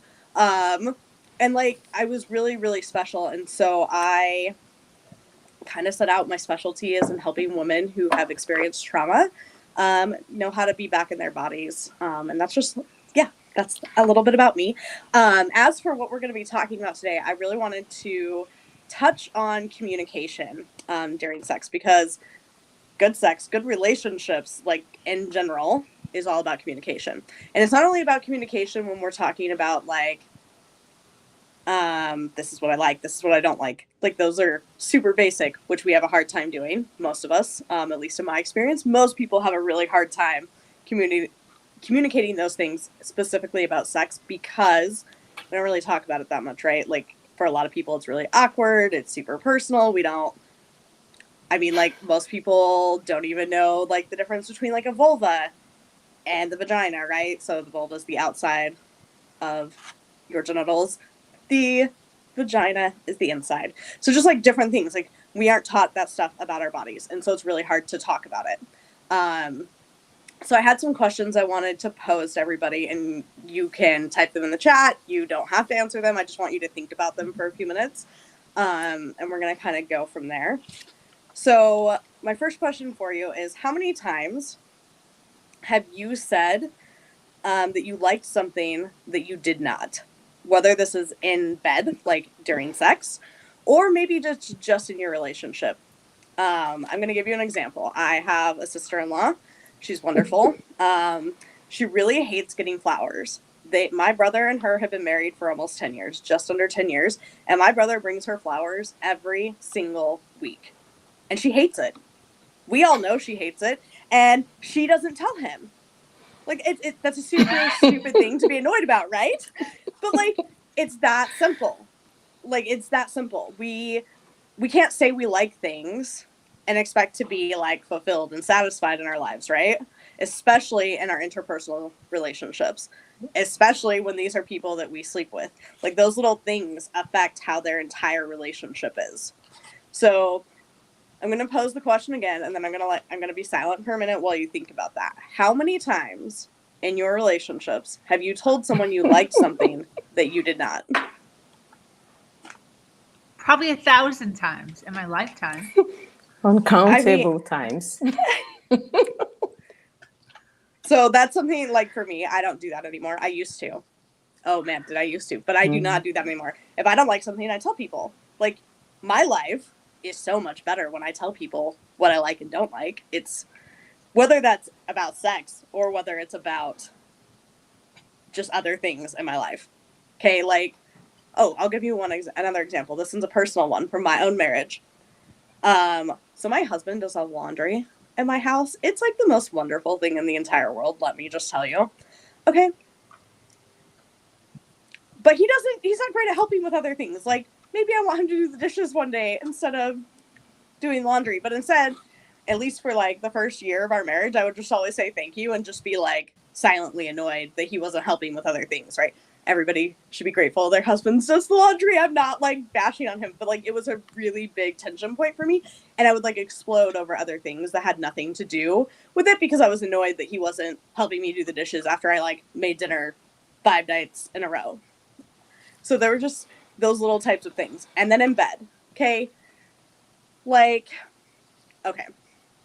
If there's something that you like sexually, telling your partner is great. But if they do something and they're super into it and you're not, and you just tell them that you're into it, they're going to keep doing those things. Mm-hmm. And sex becomes awkward, and usually we don't really want to have it.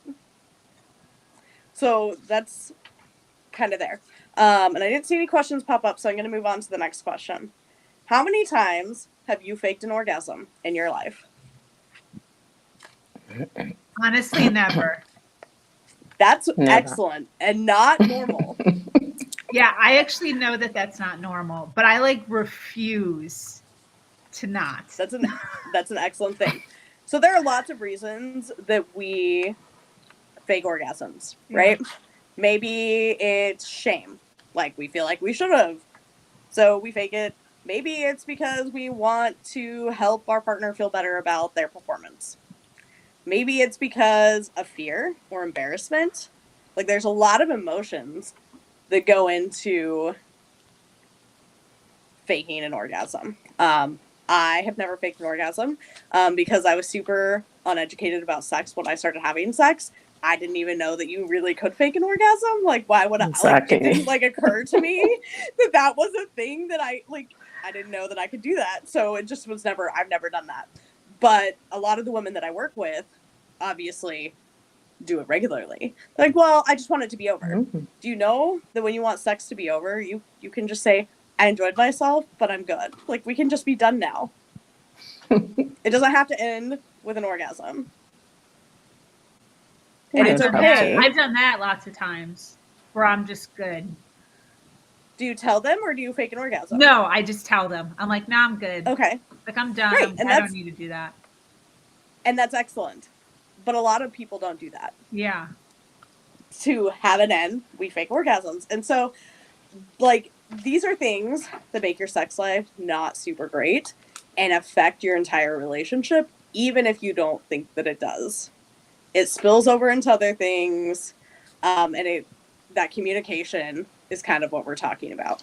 So from here, we're going to go into like some of the really great details. A lot of you guys answered Sabrina when I was like, I want to know what this group wants to hear about this topic, because I can talk about sex forever. So I went through and I kind of made a list.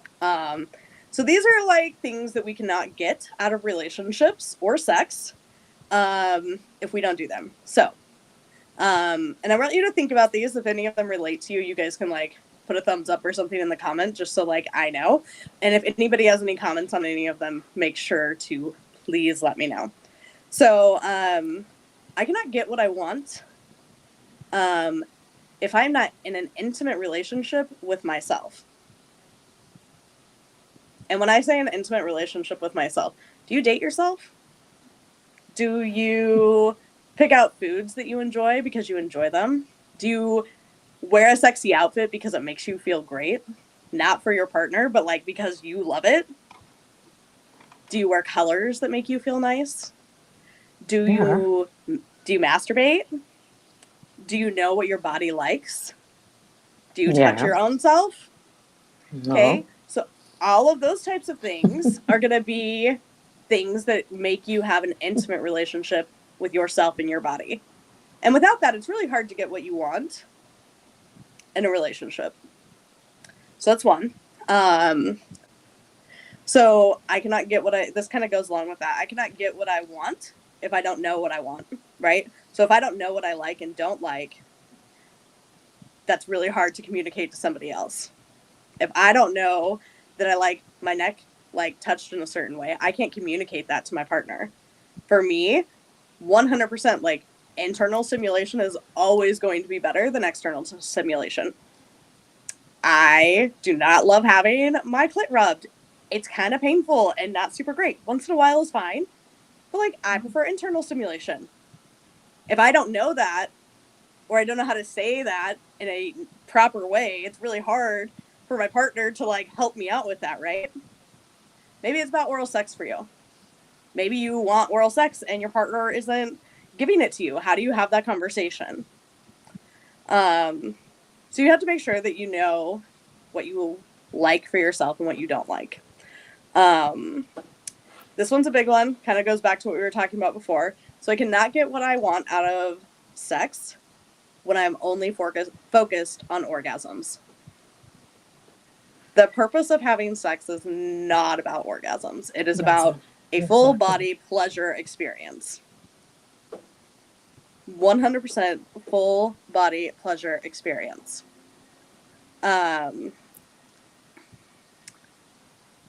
So the next one is, I cannot get what I want, and I kind of touched on this before. I'm just like, want to make sure to emphasize this.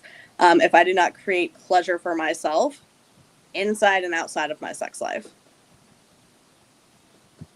So if you're not creating pleasure, I call them pleasure practices. I'll touch on that. A pleasure practice means you are picking things to do in your life that turn you on. You are picking things in your life that are exciting to you, for no other reason than pleasure. When we do that more, our relationships and our sex lives are so much better. Wait, are you talking about sex or are you talking about like a picnic outside? Both. Okay. I'm talking about both. Pleasure practices are things that bring you pleasure. Okay. Pleasure practices are the things that like turn you on, but that doesn't have to be sex. For me, it's chocolate cake. I mean, let's be real. Or a French macaroon, or a really good cup of coffee, or putting on a fun outfit. Pleasure practices are so much more than just like, did I masturbate? A pleasure practice is set aside time. So it's kind of like self-care, but it's so much better than self-care. because it's not just about like the caring for yourself part, right? Like you're picking activities that like make you want to live. You're picking activities that are like super yummy for yourself. I'd love to just touch on that piece, like the difference between self-pleasure practices and self-care. Because I feel like oftentimes where we stop with self-care is it's a conversation about what do we need, and we just let ourselves like fill up to our baseline of just what we need, and we don't go into overflow about what we actually want and desire, and can we have even more than what we just need. So pleasure practices allow ourselves to overfill our cup. Exactly. Not just to fill it. Yeah, that's an important distinction to put in, and that you get to have that. Yeah. And those things greatly increase the relationship you have with other people, whether that's your sexual partner, friends, anything, anytime that we're having those. So thank you. That was a beautiful, I love that you touched on that. Okay. So the next one is, I cannot get what I want if I do not take ownership. So ownership in a relationship is really, really important. So for example, what I'm talking about here is, so I'm a kinky person, okay? I really live for like super kinky stuff. I like rope. I like being tied up in like shibari. I like all these different things, okay? My husband right now, he is not into a lot of the things that I am. We have an open relationship where I see other people, right? And part of the reason for that is because I was able to communicate a lot of my needs and my desires, and I took ownership for what I wanted and how I could get those things. And we came up with a situation that works really well for us, and our relationship is a lot better. I'm not telling everybody that this is what you have to do by any means if that's not what you want. But like for us, that was really good. And the thing was that I took ownership for why I was feeling miserable. And I stopped placing blame where it didn't belong, right? I can't get things in my relationship if I don't own what I'm looking for. So we have to own that. Ownership of our own desires and our own things is really important. If someone is making you feel, nobody can make you feel anything, by the way. But if someone is making you feel, like I've heard a lot of women when I work with them, they say, you know, my husband makes me feel unseen, right? So what I'm hearing when I hear that is there is a desire or there is a want or need that is not being met.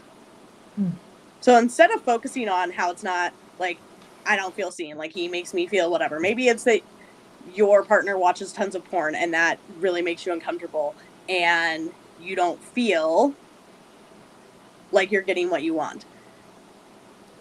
So if we backtrack it from like, I don't, like, that makes me feel bad, how do I want to feel? Can we identify what that is? How do I want to feel? So I want my partner to be into me instead of watching porn, right? Like in that instance, that is what it would be. And so first we have to identify what it is we're desiring, like the thing is that we want. And then we have to own up and communicate that with our partner. Like when you're watching porn all the time, I feel like it's affecting our sex life and I'm not being seen by you.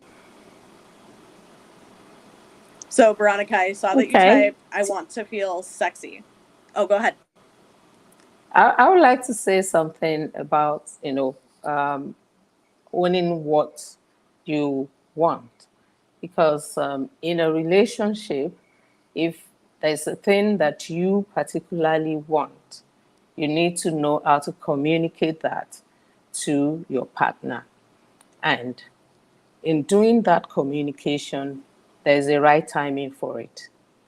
Sometimes it may not be the right time to say it during the act.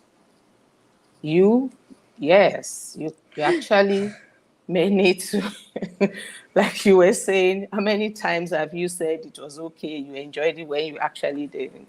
Because you know that there are other people's feelings involved. So, but you're going to have a good time to discuss it. It may be before the next one, not necessarily during this particular, you know, session. And also, if you want to feel sexy, you need to tell your partner what actually turns you on. That. Some people, some people it's touch. Some people it's visual.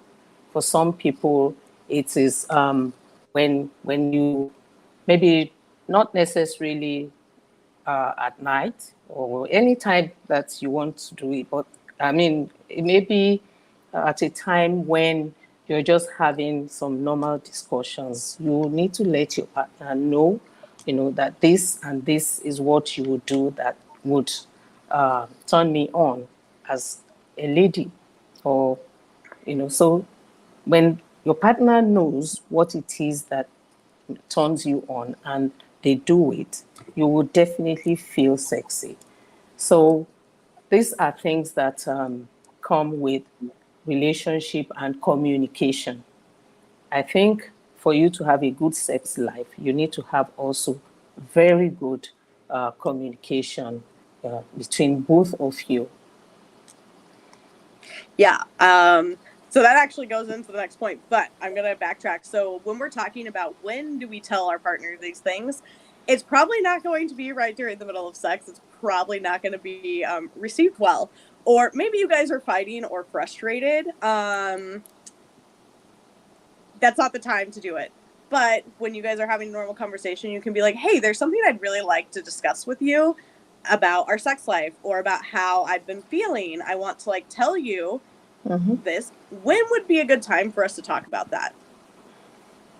Okay. I call them appointments. I ask my husband all the time, when is a good time that you can put down your phone and not be on your video games or whatever it is, or when my daughter's not around, that we can have a conversation about how I've been feeling and how maybe this makes you feel. Veronica, I'm going to read this out loud. So I'm really skinny and all my friends are super curvy. I feel like a cardboard box. My boyfriend says I am sexy, but I don't feel sexy. So Veronica, the first question I would ask, I would recommend that you get a notebook and a pen, and I want you to write down things that would make you feel sexy. Anything that will make you feel sexy, whether you do it yourself or your partner does it. And this is definitely something the very specifics of this, you can seek out support from other people. You can, having a really good support system is really important. Great friends. When I'm having a bad body image day and I'm the body love coach, I literally help people with this all the time. And I still have bad body image days. It's totally normal. We live in a society that tells us to hate our bodies. We've been told to hate our bodies since we were born. People started talking about them the day you were born, and it has never, ever stopped. And body image is a huge part of sex and how you feel. So making sure, find friends. You can be I'm having a bad body image day. And you want to know what my friend responds to me? She says, what do you need today? Do you want to hear that you're super sexy and awesome? Or do you want me to tell you it's the least interesting thing about you? What would be best for you today? Get friends that can communicate like that. Communicate like that with yourself in your head. And also just know that it's okay sometimes to have bad body image days. It's okay to be I'm not curvy like my friends. That's the reality. Every body is built different. Every single body is built different. No one is going to look the same.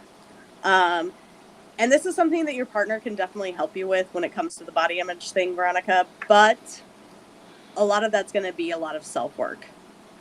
There are definitely people that can support you and help you, but a lot of this is going to be internal self-work. Looking in the mirror, seeing yourself for how you actually are. A lot of times pictures, other types of things make us appear different than we really are, and we don't even know what we look like. I spend at least 5 minutes looking in the mirror every day so that I know what I look like. I know what the shape of my stomach is. The camera doesn't tell me that. I know what I look like because I look at myself. When I put on my makeup, I look at my whole face. I'm not just paying attention to the makeup. So I'm not sure if that was helpful. Veronica, if you have any other questions, you're more than welcome to please pipe in. Does anyone else want to add to that? Veronica, I would like to say that she probably needs to look inwards, like you said, and look into her mindset. When it comes to sexual relationships, probably we need to also find out, are there maybe experiences she's had in the past that makes her to feel that she's not sexy, even though a partner is trying to give her some reassurance, but she doesn't believe it. She has to believe in herself, for her to have that feeling. So if there are issues, maybe more fundamental issues that need to be addressed, then she needs to maybe talk to someone and get it sorted out. A support system is always wonderful. Always. It's going to be the best thing you can do for yourself. I would love to put in something.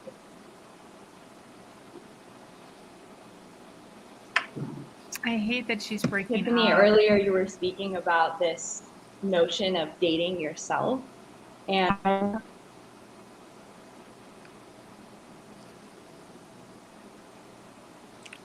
can anyone? No, I can't hear her. I can't hear you there. Veronica, are you back now? You're breaking up, Erica. Like really bad. Can you maybe log off and log on again?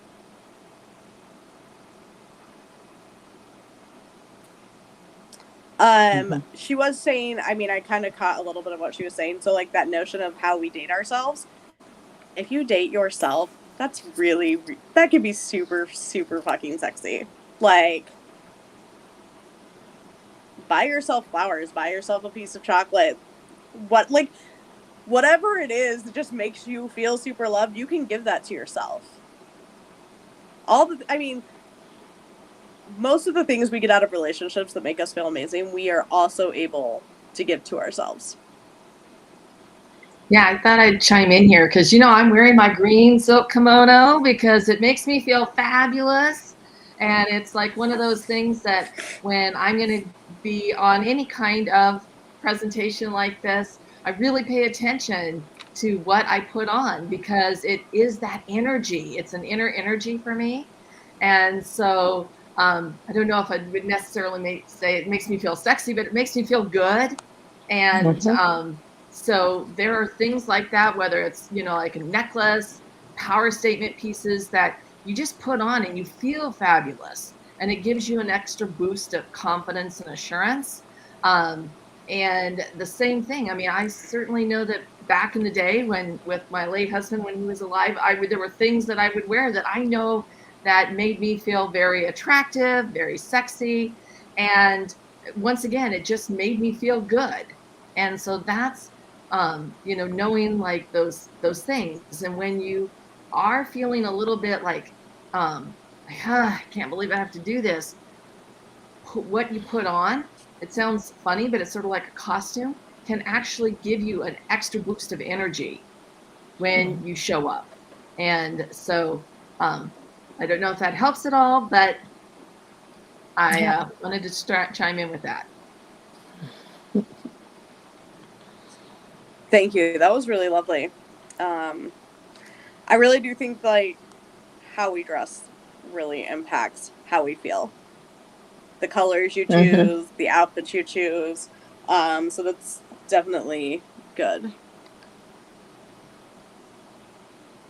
So for me, it's how much my body has changed since I've gotten older. I think her mom is still talking. So her mom is 62, it looks like, and she's just, we can't really speak because, I can speak from when I was 20, my body's totally changed, and it is, and I just can't, as it just continues. So I think she's wanting to hear from Lynn, but she typed that while she was talking about the clothes. Is there anything else, Lynn, as far as like how your body has changed from 20 to? can definitely change. Absolutely. And, I guess the first thing is I always look at change as that's just part of the sort of the evolution of time. And in some ways it can be actually better. There's things that I like better about myself. I love the fact that I'm so much more confident. I love the fact that I can go into a meeting and dress like this and I feel totally cool. I don't have to dress in some kind of what I think somebody thinks I should wear, And Yeah. so there's all kinds of things about getting older that are incredibly powerful. And so when that happens, it's like, well, go into a store, spend some time trying out different things on what makes you feel really good when you put it on. What are colors that make you feel really good when you put on? And it's better to spend twice as much on one top that you just feel fantastic in, like the one I'm wearing right here underneath. I love this piece. And then buying 10 things that you're just, So buy those things that you just, when you put them on, you can tell immediately, looking in those horrible store lights. Does it make you feel like, wow, I just feel great? Okay, then find a way to weave it in. A few great pieces like that builds your entire, that's all you need. And you will feel fantastic. It's less is more, because you step into your power when you put them on, because they immediately give you energy and that boost. So doesn't matter what age you are, okay, it's just a number. So instead, take that time, have a good, fun day. Go with your daughter. You guys have both been on Facebook together, and just have a heck of a good time. Try things on, laugh, and just enjoy it. And you will find a few pieces that really make a difference for you. I agree with you, Lynn. I think that you also need to think about your own feelings, in terms of what you want to look like. Sometimes it's about you not looking like the way you would really wish to look like. If it's something like that, you could actually work on, your diet. And, there are some hormonal changes that take place as you get older, and they're responsible for the changes you see in your body. So you might not be feeling sexy because you feel that your body form is changing so much. But you could actually work on that if you need to shed some weight, if you need to do a bit more with your nutrition, your diet, and get yourself, to feel healthy. When you feel healthy, you will feel good. And when you feel good in yourself and you get out there, get what makes you look nice, what makes you feel happy, you will feel sexy. I tell you. Veronica, in regards to what you just typed of I've gained weight and my daughters are thin. So it's not about the weight. It's never going to be about the weight. I have weighed anywhere from 90 pounds. I had a severe eating disorder. It was not healthy, all the way up to 200 pounds. And I can tell you, I hated myself at every single weight just as much. It had nothing to do with the number on the scale. Nothing. Oh. Hi, Diane. Sorry, I kept saying Veronica. I know that I wasn't talking to her, but I didn't know what to say. But it's not about the number. We think it's about the number because we're very trained in our society to believe it's about the number. We're very trained to believe that the BMI is like this all-encompassing thing, right? It's not. By the way, we're not going to get into the details of that, but it's absolutely not. And it's not about the number. It's about how we're taking care of ourselves, how we're seeing ourselves, how we talk to ourselves in our head. All of those things are going to matter way more than the number on your clothing or the number on the scale. Always. My number one recommendation to anyone that's really struggling with the weight stuff, get rid of your scale.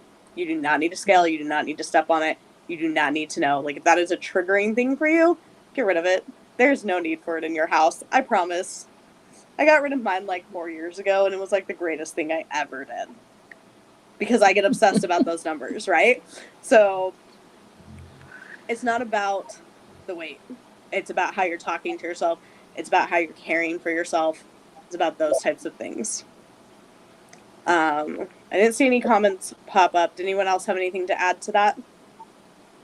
Well, I'm Erica, going to did you want embrace it. Okay, so I'm going to just say Tiffany, because my whole company name is Petite to Queen, because I'm queen sized, and it sort of came about because I was sort of leaning into that, because don't care if you have purple hair and tats. It's all about really stepping into that diversity of thought and diversity of people. And you're right. It's this, once again, it's that number. And there are ways, of course, you can be doing things that are much healthier, the healthier eating, I get out walking. Tomorrow I'm doing a 3-mile walk, which I'm really looking forward to. When it's super low tide, we're doing this beach walk. Anyway, there's all these other things. And I know you can't just say this and make it switch back, but the previous discussion was about that self-doubt and the negative Nelly that's screaming in your ear. And instead, I want you to think about an affirmation, and that you can say to yourself every day, I'm beautiful, I'm unique, I'm special. And every morning, as soon as you wake up, say that to yourself. Okay, I'm beautiful, I'm unique, I'm special. All right, and that's going to frame your day. It's going to be, your whole day is going to be framed with that thought. And then start embracing what are those things that are unique and special about you, because there is only one you. And that's it's a journey, but if you do that every day, I can guarantee you in a month you're going to feel totally different about yourself. I love this. We can never talk about sex and communication without body image coming up. It's inevitable because we all think that it's about our bodies. There is a really great course by somebody that I would highly recommend. It's called Sex with the Lights On, if you are struggling with body image and sex. Her name is Devin. I will figure out a way to put that in a chat somewhere so you guys can know. Her Sex with the Lights On course is phenomenal. Everybody should be having sex with the lights on, because it's much more connective, by the way. I want to see the person that I'm having sex with. Anyway, but that's a huge thing. A lot of women, they have to wear a shirt. They have to suck in their stomachs. We have to turn the lights off, whatever those little things are to make us feel more comfortable in bed because we're uncomfortable in our bodies, really diminishes away from the experience we can be having. I love that. That's wonderful that you have sex with the lights on. I know a lot of women who are not able to do that. So I'm going to kind of come down. We're about done with my segment here. So I know that we've talked about this, but I'm going to emphasize it because I think it's really important.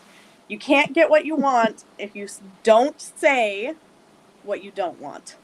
We have to tell people what we don't want so that we can have the things that we want. And I know that that's been brought up but I wanted to really hit that home. We have to talk about things we don't like, we don't want, to get what we want.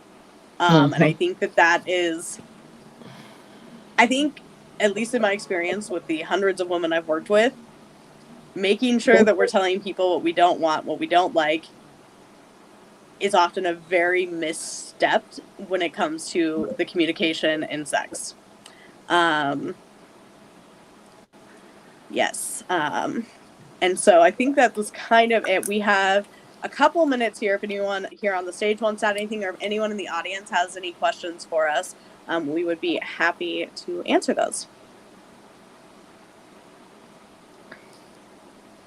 And Erica, I know you were trying to say something earlier about the notion of dating yourself. I would love to hear those thoughts. Is my connection coming through good? I can hear you. Oh, well, I could hear you. Maybe not. Can you hear me all right? All right. All right, awesome. Well, one thought on what you just shared. Is it no? Not really. Sabrina, you're muted. It's like every third word, Erica. I'm so sorry. I hate that. If you could type out what you wanted to say, we can throw it in the chat somewhere. That might be the best thing to do.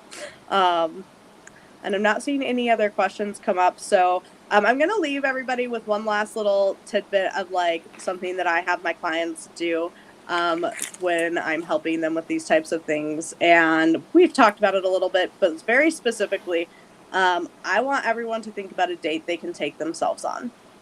What you're going to wear, where you're going to go eat, or what ice cream you're going to have, or whatever that is. Maybe it's a walk on the beach. Maybe it's going to go see a movie by yourself. I love to go see a movie by myself. Nobody talks to me. I get to focus. I get to have my own popcorn. I get to dress however I want. I can take a blanket and nobody laughs at me. Like, it's like, that's for me like a super fun thing. Sometimes I take myself to the hot tub and I put on my super skimpy bikini and I get in the hot tub, and that's super wonderful. But I want you guys to think about how you could take yourself on a date in the next week, maybe 2 weeks if you're super busy, whatever it is.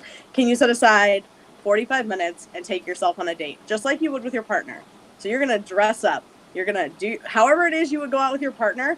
You're going to do that. And you're going to go on a date with yourself. I love that. That would be my challenge too. That's what I always challenge my clients to do when I start working with them. So that's everything that I have. Yeah. Okay. Looking in the chat, trying to do two things at once. Thank you so much, Tiffany. I appreciate you and all of the goodness. Thank you, ladies, for holding space on this topic and really honing in on this important subject. I mean, this is something that we don't necessarily talk about, especially in a live forum, very often. So I so appreciate you, Tiffany, bringing it to light, and for the ladies that showed up for this. We are going to be handing the mic over to Miss Lisa. Lisa's going to be talking about 3 ways to build a lifestyle you love now and make it last a lifetime.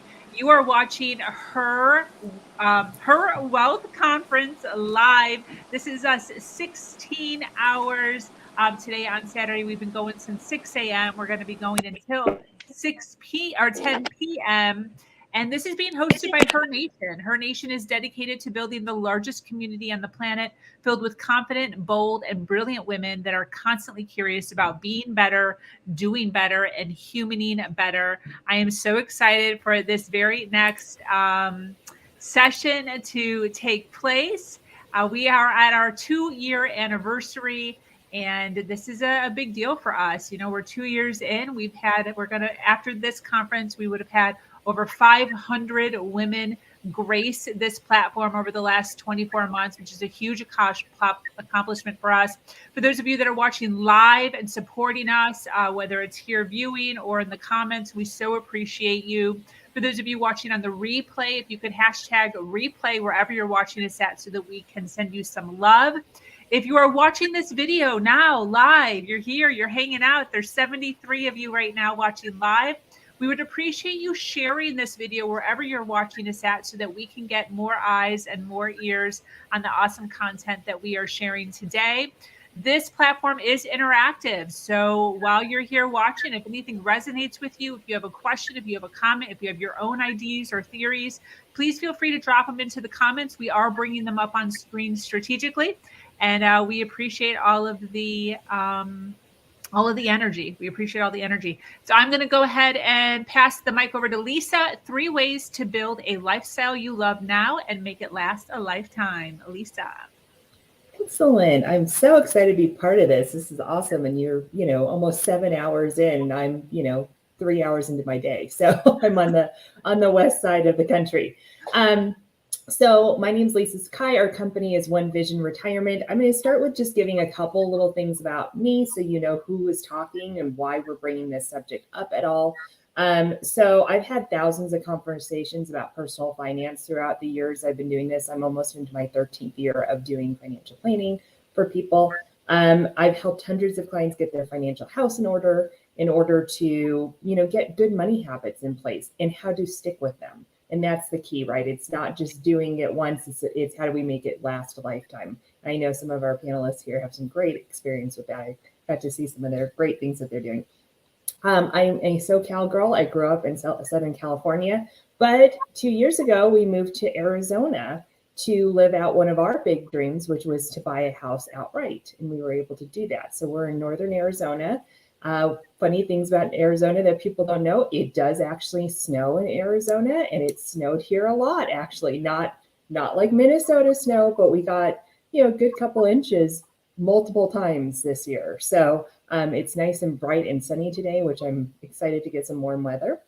And there are some monsoons that happen during the summertime, which we were not aware of. So that was interesting when we moved here. Okay, so that's just me. So honestly, this topic is really about how to have money in your life, keep control of it in a way that makes you happy, and bringing back fun again to money. I really think money has gotten this stress, I'm not perfect, I'm not doing what I'm supposed to do kind of thing. And money is supposed to be fun. And it's really just learning how to control it for your life that can put it back to making it fun.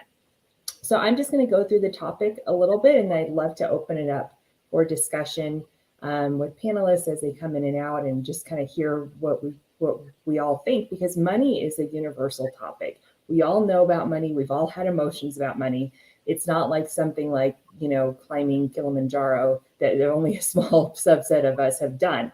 This is about something that we handle every single day. So I'm going to just kind of go through those 3 things that people can do to just love the lifestyle they love and how to actually maintain it. And that's that third point. So number 1 is, don't do what you think is good, but do what's good for you. And what I mean by that is that we get a lot of shoulds. We have a lot of, I should be doing this, I should be doing that. We compare ourselves a lot to other people.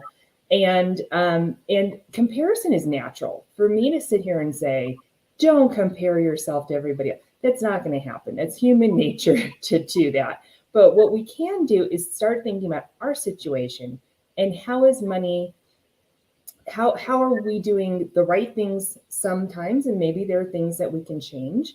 And essentially, how can we make it so that I'm not doing what society is telling me to do? I'm doing what I need to do for myself. Because when it comes to money, there's these rules, these golden rules we're supposed to have. And it's stuff like, you have to be saving into your 401k. You have to be trying to pay your house off. You have to own a home. You have to, these shoulds that we're talking about, right? You should own a home. If you don't own a home, you're a failure. That's the American dream, right? And I am a big advocate for owning a home. Obviously, we moved to Arizona to own a home outright.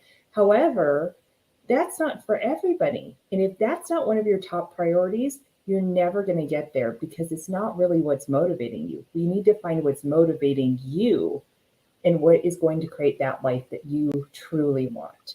And so a really good thing that I take into this is to really think about the why. Why do we want something?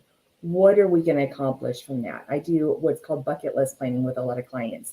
And we really break down that why. Why do you want to do it? So I have clients that say, I want to go to Bali. Why? Well, who doesn't want to go to Bali? I get that. But why? And I just keep pushing. I'm kind of annoying, I'm sure. Just keep pushing them to get more and more. And a lot of times it's stuff like, I want to spend time with my family away from noise, away from my cell phone. I want to get away from emails and cell phone and shoulds and I have to do's. And Bali seems like the best place to do it because it's so far away from the United States. And I can sit on a beach and not even bring my phone out, things like that. And that's really your why, to truly have a break maybe, or maybe it's you really want to swim in a certain ocean, or you really want to do something like that. That's really important for motivation. So I always say, for number 1, it's about self-care, not about shoulds or society mindset about what we should be doing with our money. Number 2 is facing the fear. It will pay off. Now, I kind of came up with this because it was kind of interesting. So I don't know if any of you have ever gone to these women conferences before, but they say, who wants to be a millionaire? And all the women are like, woo, and they get up and they scream. And then there's nothing that happens afterwards. They're like, okay, great, we're going to give you all this stuff. And the funny thing is, when I talk to women who are doing really well, I mean, they are kicking butt in business. They are taking names when it comes to their executive job. They're doing all that stuff. They're doing great things. They're actually quite afraid of the money that they're making. And it's because we have this fear attached to we're doing something wrong, or I don't understand something. So take these sound bites and see if you've ever had any of these before. Why don't I understand this? It's basics. It's money. I should understand this better than I do. Why am I not good at? I'm not good at math, so therefore I can't do my finances. Right? I don't get numbers. Numbers and I don't exist together. I'm embarrassed that I don't understand stuff. And I'm going to tell you a little bit about my story. So I've been in the industry, like I said, for almost 13 years. But 14 years ago, I had gotten married and we had bought a house. And I went to very good schools. My dad put a lot of money into my education. I will always thank him for that. But I didn't learn anything about finance. I just didn't. I asked, how does a stock work? And I kind of got the pat on the head. You don't need to know that. You're good, kind of thing. And so I had all of these thoughts. I was embarrassed. I was highly educated and I didn't understand basics about finance. And my husband grew up on the south side of Long Beach, which is a very bad area. And he grew up not a lot of means. He didn't get a lot of the same kind of education and things that I did. And yet he understood all this stuff about finance. I was like, how did that happen? Well, I know now because his family kind of pushed him into that to help them with it. But we were having a conversation one Sunday and he was doing the bills and he said something that totally made my stomach drop. And if you've ever had this feeling before, I'm sure this will relate to you. I said to him, or he said to me, we have a lot of money in the bank. I think we could put it someplace else to get a better interest rate. What do you think? That's not an unreasonable thing to ask your wife. That's very nice that he wanted to include me in that, right? But essentially, what was happening was that I was going, what are you talking about? I mean, that's what I thought. But did I say that to him? No. I was so embarrassed that I didn't understand what he meant by interest rate, which he really meant rate of return, but that's okay. I thought interest rates were only attached to loans. So how would I take a loan on my money? Like, what are you talking about? That doesn't make any sense. And I thought, I'm so stupid. I am so stupid when it comes to this stuff.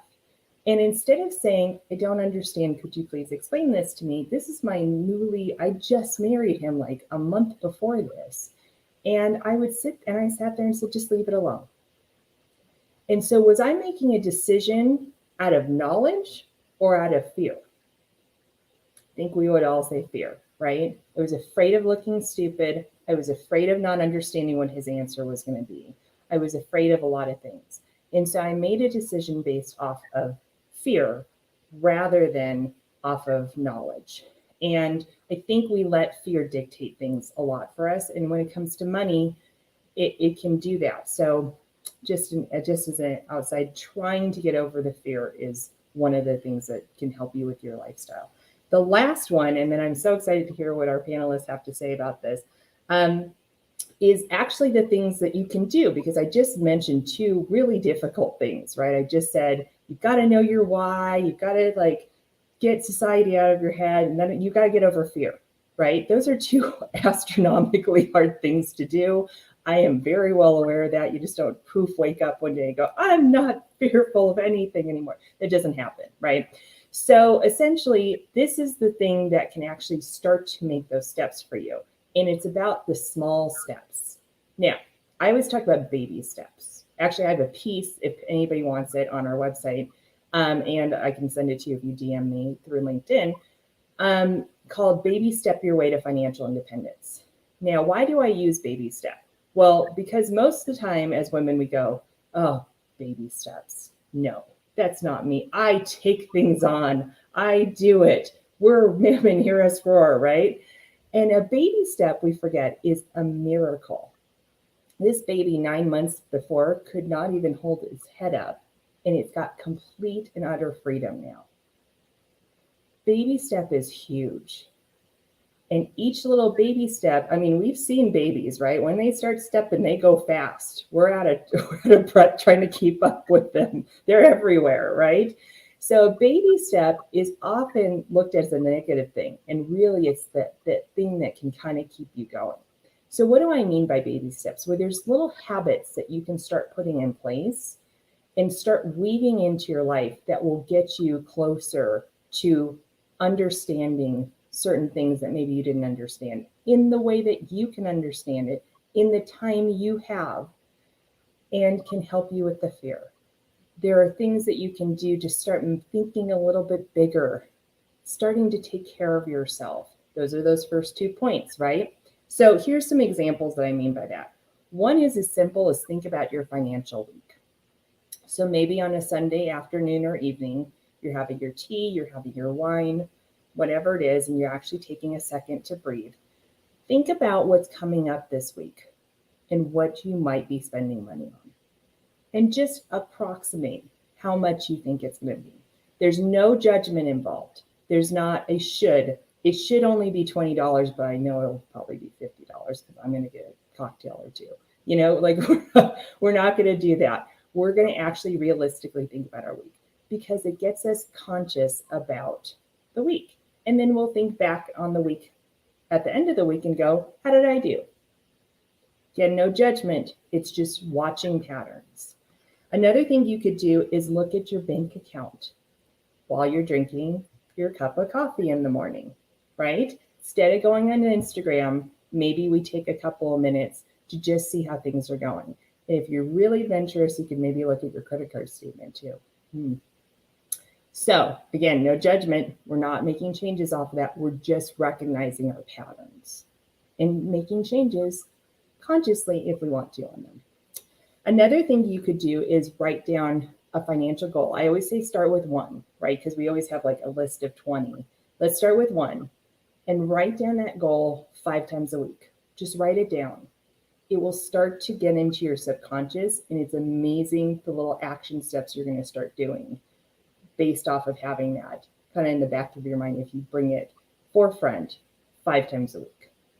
So those are the 3 things that you can do to start living your best life, having a lifestyle you love now. And I'd love to open up a dialogue and have more conversation on this. I'm sure these 2 ladies have wonderful stories and other things out there, but I don't know if there's a way to do this, but I'd love for you both to just introduce yourself and what you do. And then, give any feedback that you have or anything else that you might want to add to 3 ways you can live your lifestyle now. Maybe there's 10 ways and we can talk about all of them. Yeah, Lisa, I love what you shared. I'm a high-level business consultant, and I see this with helping people grow their business, especially women. I think it's important to understand that once we discover our values, and I know even the prior panelists talked about really aligning your life with what's important to you, not what society has transferred into our beliefs that it's important, right? So understanding that once you align your values, this has been the inner work that I've done in my own personal life, where we spend our money, then it's so much more different because it was being done for the wrong reasons, right? So I think people understanding that once you discover what's important to you and what are your long-term goals also, what is that thing that you are progressing towards? I love that you said step by step, because I use that also with business growth, because it is a process of growing your business. There's no such thing as magic. There's no such thing as an overnight. And if that's the messaging out there in the marketplace, that's the unfortunate part, because people are being, given this idea that everything is fast. You can grow everything fast. You can be financially free in a year. You can grow your business to $1 million in a month. Like, all of these things are not true. So I love when people are real and in integrity with sharing that with women, especially.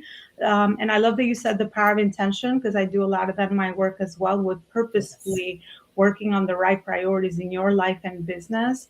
But once you set an intention and you have clarified that this is a goal that's important to me, let's say they're planning for a vacation, they're planning for, something they want to purchase on the side, or they're planning on how to invest back, having an investment mindset, a ROI mindset, is something that I think is so important to learn as well. I've also done a lot of money work from sort of my childhood, my culture. I'm natively Albanian. So how, I thought people related to money in my family and my surroundings. But being in the investment mindset as women, I think is very important, because everything that you are purchasing now, you want to think about what is the ROI that this is bringing to my life. And I'm not just talking about business. It could be anything. The time invested with your on memories. If you want to plan for a trip, what's the return on that investment in your quality of life, right?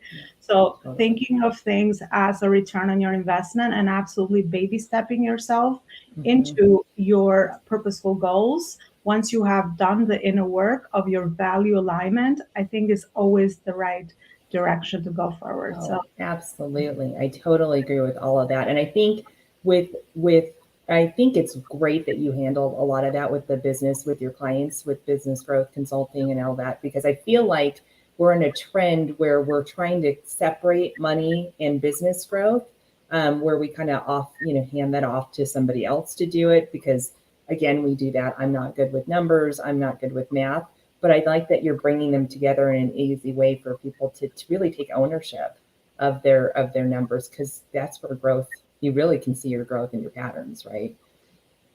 Absolutely. Lisa, I had a question for you. Long-term planning. How do you help your clients with their long-term planning of their financial freedom goals?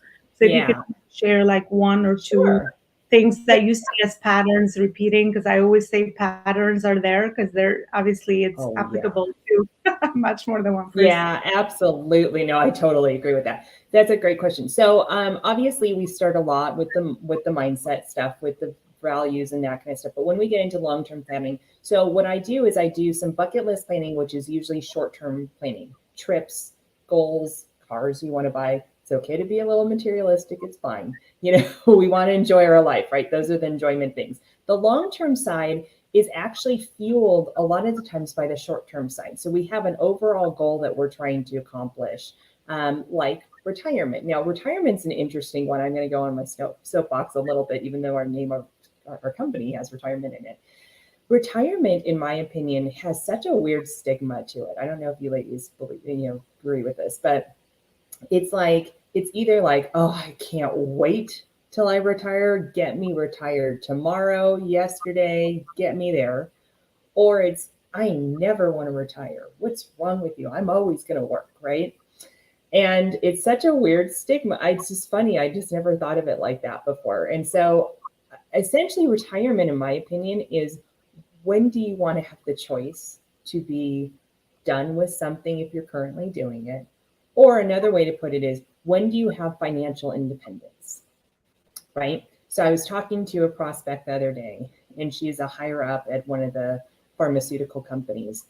And she said, look, I really want to retire at age 55. And I said, okay, well, we're going to have to make some changes on where we're saving and different things like that you can access money at, before age 59 and a half. That's a whole other thing I could get into. And she said, yeah, I agree with that. We do need to look at that. She said, it's more about, I want to know at the age of 55, if I get fired, I'm fine. If I want to make a career change, I can do that. If I want to stop, I can stop. It really wasn't about her retiring. It was, I don't want this stress of, I have to have money coming in the door because I can't make it without that. And that to me is what true retirement or financial independence is. And so probably if I renamed our company, it would be One Vision Financial Independence, but that would be kind of long probably. but so to me, probably the long-term goal that I see for most people in a nutshell is financial independence, whether that's retirement or whether that's, however they categorize it. It's about, how do I have enough control over my finances that I can do what I want, when I want, and not be stressed out? So that's probably the biggest pattern I see. The other patterns I see are those kind of shoulds that kind of come into the play. Some people are like, let's take paying the house off. That's a big one that I hear. Some people are really motivated, like my husband and I, to get a house paid off. we want that for cash flow, that fit for our planning. Great. Some people kind of say that they want it because that's what they've been told they're supposed to do. And so they're not real motivated with that. And so, you know, if they want to get more motivated, we attach it to a bucket list plan, savings goal. And so we divvy it up so that some of it is going toward paying their house off. But most of the time I always say, let's start with the things that you actually really want to do. And then if you get to financial independence, you have the choice to pay your house off if you want at that point, probably. Right? If we know that that's another goal of yours, we can build that into the independence piece. So I hope that answered your question more on patterns. But I think the biggest pattern is how do I get to live the life I want without stress anymore? That's kind of the biggest one I see for that. I love that, Lisa. And I think I would challenge you to rename one vision to your financial freedom, because retirement is definitely an old paradigm. And if we want to bring in a new way of living, especially now that people are, you know, conscious about the work they want to do in the world, the meaningful impact that they want to have, and all these new channels that are here now to reach people and to do meaningful work. I think financial freedom is such a powerful statement for people to go after, because that is so personalized. And I always say, especially women with a good heart that have choices with money can put it towards so many beautiful avenues, such as other causes, contributions. So yeah, redefining the way that we thought about money, I think is absolutely really something that we're all aligning with as we grow our consciousness as society, and the women especially. So love that. Dr. Alufnik has anything to add? I could probably go next. I'd love to hear from you, because you do finance too on the coaching side, it seems like. So I'd love to hear from you. Yes, it's such an honor to be with both of you. I'm really loving this conversation. And a lot of what both of you have already talked about, I resonate with so much. Oops, sorry.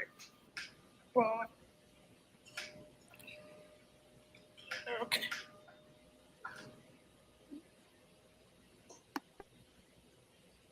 Okay, well, we'll keep having our conversation in the future. Right? I don't want to put you on the spot. That's enough stress, right? So we'll keep talking. So I would say I would love to hear what you all see as the primary block that you see when women are talking about money. That would be, I'd love to have that conversation, because I'm sure a lot of the people listening would like to hear that maybe they're not alone in what they're feeling when they deal with their own money. Sorry, my apologies for all the technical. No problem. I'm just talking because I don't want you to feel pressured. It just shows that it's all live, so my apologies for that. Yeah. So what I was saying was that I really resonate so much with both of you were talking about. Just the idea of the retirement, the stress that comes with money and everything. And I'm Dr. Olufunke Odetunde. I'm a semi-retired physician. And I'm also, yes, I'm a semi-retired physician, and I'm also a certified personal finance wellness consultant. So the idea of being retired, I retired from medicine, but I realized that there's just so much more to life. And because of my own personal experience, I describe myself as a thriving survivor of financial abuse, because I went through financial abuse, and I ended up having to raise my girls all by myself. So I can relate to the trauma, the stress, the shame, the guilt all around money, which is what we all experience. And that's really what fuels my passion for everything finance. So what I now do is help folks to sort of get the clarity and the confidence, and pretty much develop financial security. So that's what it's all about. So anytime I hear anything about finances, it lights up my fire pretty much. So that's what's going on. So I really like what you're all talking about. And my take about, finances generally is coming from the medical point is finances affect all areas of our life. So it's not all about the money we have in the bank. Is also the effect on our overall health. And whether we like it or not, it affects our emotional, our physical, our mental, and all areas of our life. So it's not about the dollar amount we have in the bank, it's what effect is it having? I remember many years ago when I had many sleepless nights, worrying about how I was going to pay my bills. Okay. And I know that a lot of women right now can relate to that. They're worrying, they're staying up all night, they're trying to figure out where they're going to get the money to pay all their bills. Okay. They're worried about what's going to happen with the economy. They're worried about, how they're going to pay off the education for their kids, all those different things. So when we're talking about money, is also trying to realize what impact does it have on other areas of our life. Is it giving us sleepless nights? Is it causing a lot of money fights? There's a lot of strained relationships just because of money. Divorce is high. A lot of things are high. So those are all some of the things that is important for us as ladies, when we're talking about money, is to realize all those impacts on our life. So those are some of the things that sort of, how will I say it? I know you all as business coaches and financial coaches and things like that. I know you're faced with clients that are dealing with that. But those are some of the things that I believe that is important, not just the amount of money we have in the bank, is what's the impact that is having on our life. Other questions that I normally ask folks is, what will you do more of, or what will you do less of if you have all the money you ever wanted? Okay. And that brings up a new sort of a type of conversation, because then they can talk about, I love to work less. We were talking about how you can enjoy life now. So for some people, once they know they have enough money in the bank to do whatever they want to do, they can start working less. They can choose to work fewer hours. They can choose to give up on some of the jobs that they're already taking that they don't really like, that they're dreading every Monday morning. So those are some of the things that I feel like is important when we're talking about money. So that's what I want to say right now, and then I'll leave the others to say something. I love that. No, I think that's so in line with what we were talking about. And I think I love hearing that there's somebody else that likes finance. I know people are always like, oh, finance. Hence my title never says anything about finance in it, because I don't want people to prejudge or stop themselves from growing and learning. You're here to learn. So there is a great question that's been asked by Veronica. I'm hoping you two are okay with us addressing this. It's, how early should I talk to my partner about finances early on in dating? I continue to end up with partners that do money differently than me, and it causes a huge wedge in the relationship. I think this is a fantastic question. So for me, talking about finances with your partner is very difficult, as I shared in my story. There's a lot of shame that kind of comes with that. And men are interesting. We've got to remember, and this is not at all bashing on men. I'm married to a lovely man, and my dad was great. I've got plenty of men in my life that I love to death. But men come at things a little differently than we do. We come at finances typically, I don't like stereotyping this, but a lot of times women are a little bit more cautious when it comes to their money. They're more protective of where it goes or how it's utilized.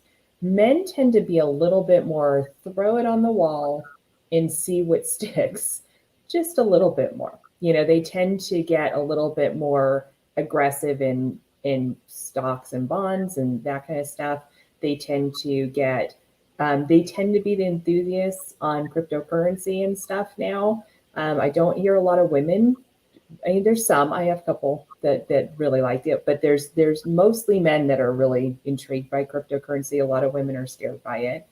And I think when we do that, we come at it thinking that the other one is going to be in the same position that we are.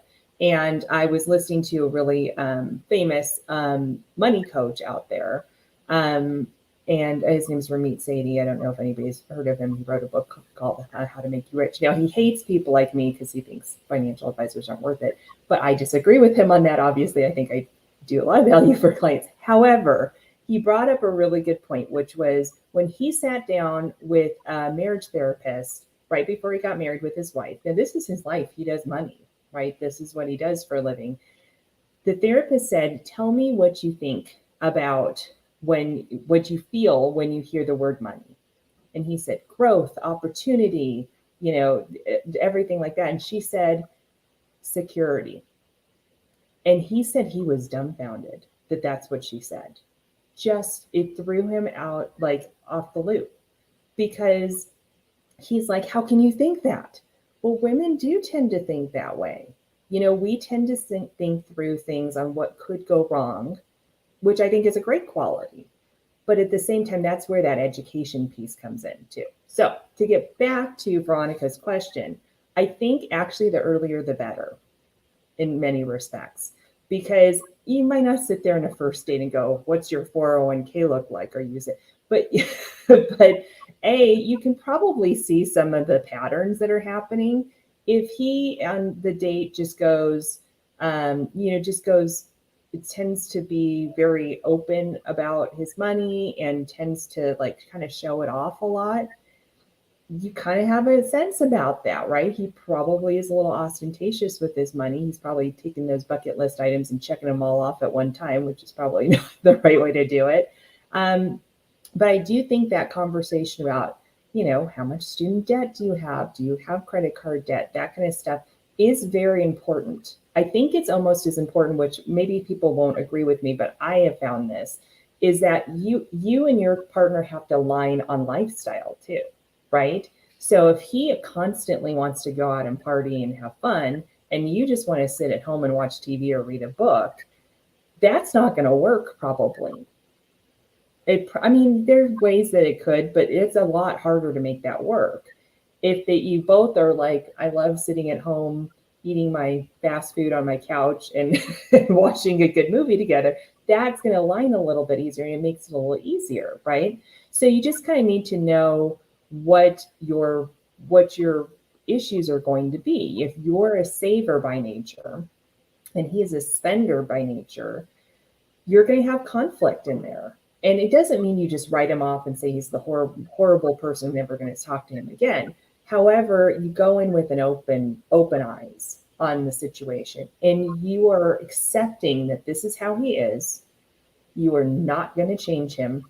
Sorry. He is going to change himself if he sees good patterns coming from you, or if something happens or something like that, but you can't change his money habits for him. And just knowing that and keeping an open mind, you can get through that. But it's just going to be one of those difficult areas that we all have in our marriages, right? We all have those things that we're like, oh, I got to deal with this again. Been married for almost 15 years. I've had to deal with a lot of stuff. I'm sure he's like, oh, I can't believe she's doing this again, But it's just the way money works. But I do think it's an important factor to get everything out on the table and to really listen to and see those things that are happening, because if they're ostentatious spenders, they don't hide it real well. It's probably been seen. So I don't know if either one of you ladies have something to add to that, but yeah, I wanted to continue this conversation. This is amazing. Yeah, to me, it just stands out, even in my personal life. Money is freedom, right? Because then you could choose. It's a tool. It's not the purpose of life, right? And that's actually what I do as well with helping purpose-driven entrepreneurs, people that are after the cause, after the purpose. They have chosen the channel of entrepreneurship to make that impact in the world, but also the income, because I always say that money in the right hands with people that have their values clear and aligned are always going to do more good things in the world. So that's where I want to share with you today. I have connected the dots between the branding, the marketing, the sales, the systems, and the team. I feel just like you, Lisa, when you talk about finances, about sales. There's so much negative connotation around that. So I just want to share some of the most important parts of the foundational framework that I've used over the years to grow my own successful business by also helping entrepreneurs and corporations grow their legacy businesses and think long term, because I absolutely believe that the channel of entrepreneurship is one of those things that not only does it allow for your personal growth, for you to evolve as a human being, but also to create all this amazing impact in the world with no limits. as you grow and evolve, but of course also leave a legacy, leave an impact through the work that you are doing for generations to come. I'm going to start with a quote that I'm not sure where my eye caught it, but as soon as I read it, I'm like, okay, this is it. This is the next dot in my life that I need to kind of share with other people. So legacy is about planting a seed in the garden that you don't see. And a lot of times with entrepreneurship, you want to ensure that you are working for that future vision, but you're also working on the most important activities now to build your base and your foundation as you build the business for future sustainability and for future growth. So before I go into that, Lucas says, how much money do you allocate towards your business versus money saved for your future? So let me go through my piece, and I think I will definitely connect the answer to that question for you, Lucas, or at least I will attempt based on my experience. So just hold off on that for a minute. So what I've seen is very important for branding is positioning. Everything in life is positioning, right? Understanding how is it that you can build trust. We are now in a trust culture with all the different social media channels around us. People do business or hire other people or get help from people that they know, like, and trust, right? So position yourself as authority or as the guide in the marketplace is really, really important. Some of the things that you could do with your branding are things that we're doing here, right? Strategic partnership, accessing other people's audiences. It is powerful, right? Growing and starting your own podcast, writing and publishing your own book. I've written a couple. My next book is coming up next year, right? Because all these different ways that you are putting yourself out there in your brand is what is giving you leverage so that not only you can stand out, but also you can build trust with the ideal audience that you have selected to serve at a higher level. It's what I say. So that would be the first piece to grow in a very successful business. The other part is my favorite, which is marketing. Marketing is always about adding value to the people that you have chosen to serve at the higher level, right? So how is it that now the people that are finding you, that you would like to build trust with, or that you would like to connect with and build relationships, how is it that you can add value to their lives? How is it that you can serve them? I say my rule of thumb is serve them 3 times before we get to the next phase, which is the sales part. So marketing is always about that, understanding where should you be and where is your ideal audience and how is it that you can actually add value to them. And one thing that is really important with long-term mindset and being in business long-term and growing an amazing, impactful force of people that you have helped over time is to look at relationships as relationships for life, right? People are people. They're not leads. They're not, prospects. All this language that I also don't love. I think we have to reinvent a lot of business journey language of how to grow our businesses because we are building human relationships, right? So looking at Lisa as someone that I now connected with her on this summit and looking at what is it that we can do to add value to one another long-term and continuing that relationship is how you want to think, especially if you want to be successful in your business and you want to stay in your business long-term while you also have the right income coming in and the right impact. Because biggest pain point for businesses, especially online entrepreneurs, is inconsistency with clients. You get a client here, you get a client there, you have no base, you have no foundation. So of course it really hurts people because now they have to think of other ways and they have to fill the income gaps and they have to do things that they're not really fulfilled with, or they're not really, just like the money part that we talked about at the beginning, right? But once you have a business that has a foundation and you know how to build it step by step, then you can rely on that. You have a system, you have processes. All big corporations do this, right? All big corporations that we know, big brands, right? Pepsi Cola, right? All the brands that we know and love, Walmart, whatever you want to think of, they all started from that, the beginning, right? And they all have built their business one step at a time as they build the foundation, build the right departments, and put the right focus on the right priorities. so that their business could be sustainable and move beyond the visionary or the founder. And it's okay to start as a solopreneur. We all start as that. But of course, I would say that you need the foundation if you want to grow your business further. So that's what marketing is. And then we go to sales. Of course, if you do the other two parts, the branding and the marketing, sales is just a byproduct, a very natural conversation to how is it that I could support you and what kind of support do you need and vice versa. I personally never feel like once I learned this, I would feel very nervous. I would feel like, oh my gosh, who's going to value what I have? I would wanted to give people everything for free at the beginning of my business because I didn't really understand how all of these things connected. And That's a money mindset thing, right? I mean, a lot of sales is money mindset, I would imagine, correct? Absolutely. It's the way you look at it. And some of the biggest hurdles for my clients and people that I work with in the sales aspect is, well, I don't want to talk to Lisa if I have an agenda to sell her something, right? So I'm not looking at it on the other end as, wait a minute, have you already provided value to Lisa a couple of times so that you can nurture that relationship and build trust with her? Because the next conversation about, based on the work I do, I could see you have the problem I solved. Tell me a little bit more about that, and how is it that I can support you, and vice versa. Should be about service, not selling to Lisa. Always. Because unless you can help Lisa at a high level with your offer, then you can never give her the transformation she's looking for, right? So it's like a disservice that you do to people if you don't have these conversations, but hold them at the right time. That's, I think, the other very important part that's missing in the marketplace, because we have all, got people in our inboxes pitching our programs or their sales things to us with no trust building, with no marketing, with no branding, with no marketing, that they've kind of just brought that over. And it's like, wait, I don't even know you. Maybe the solution you have could really change my life, but I don't know you enough to even be open to having such a conversation with you.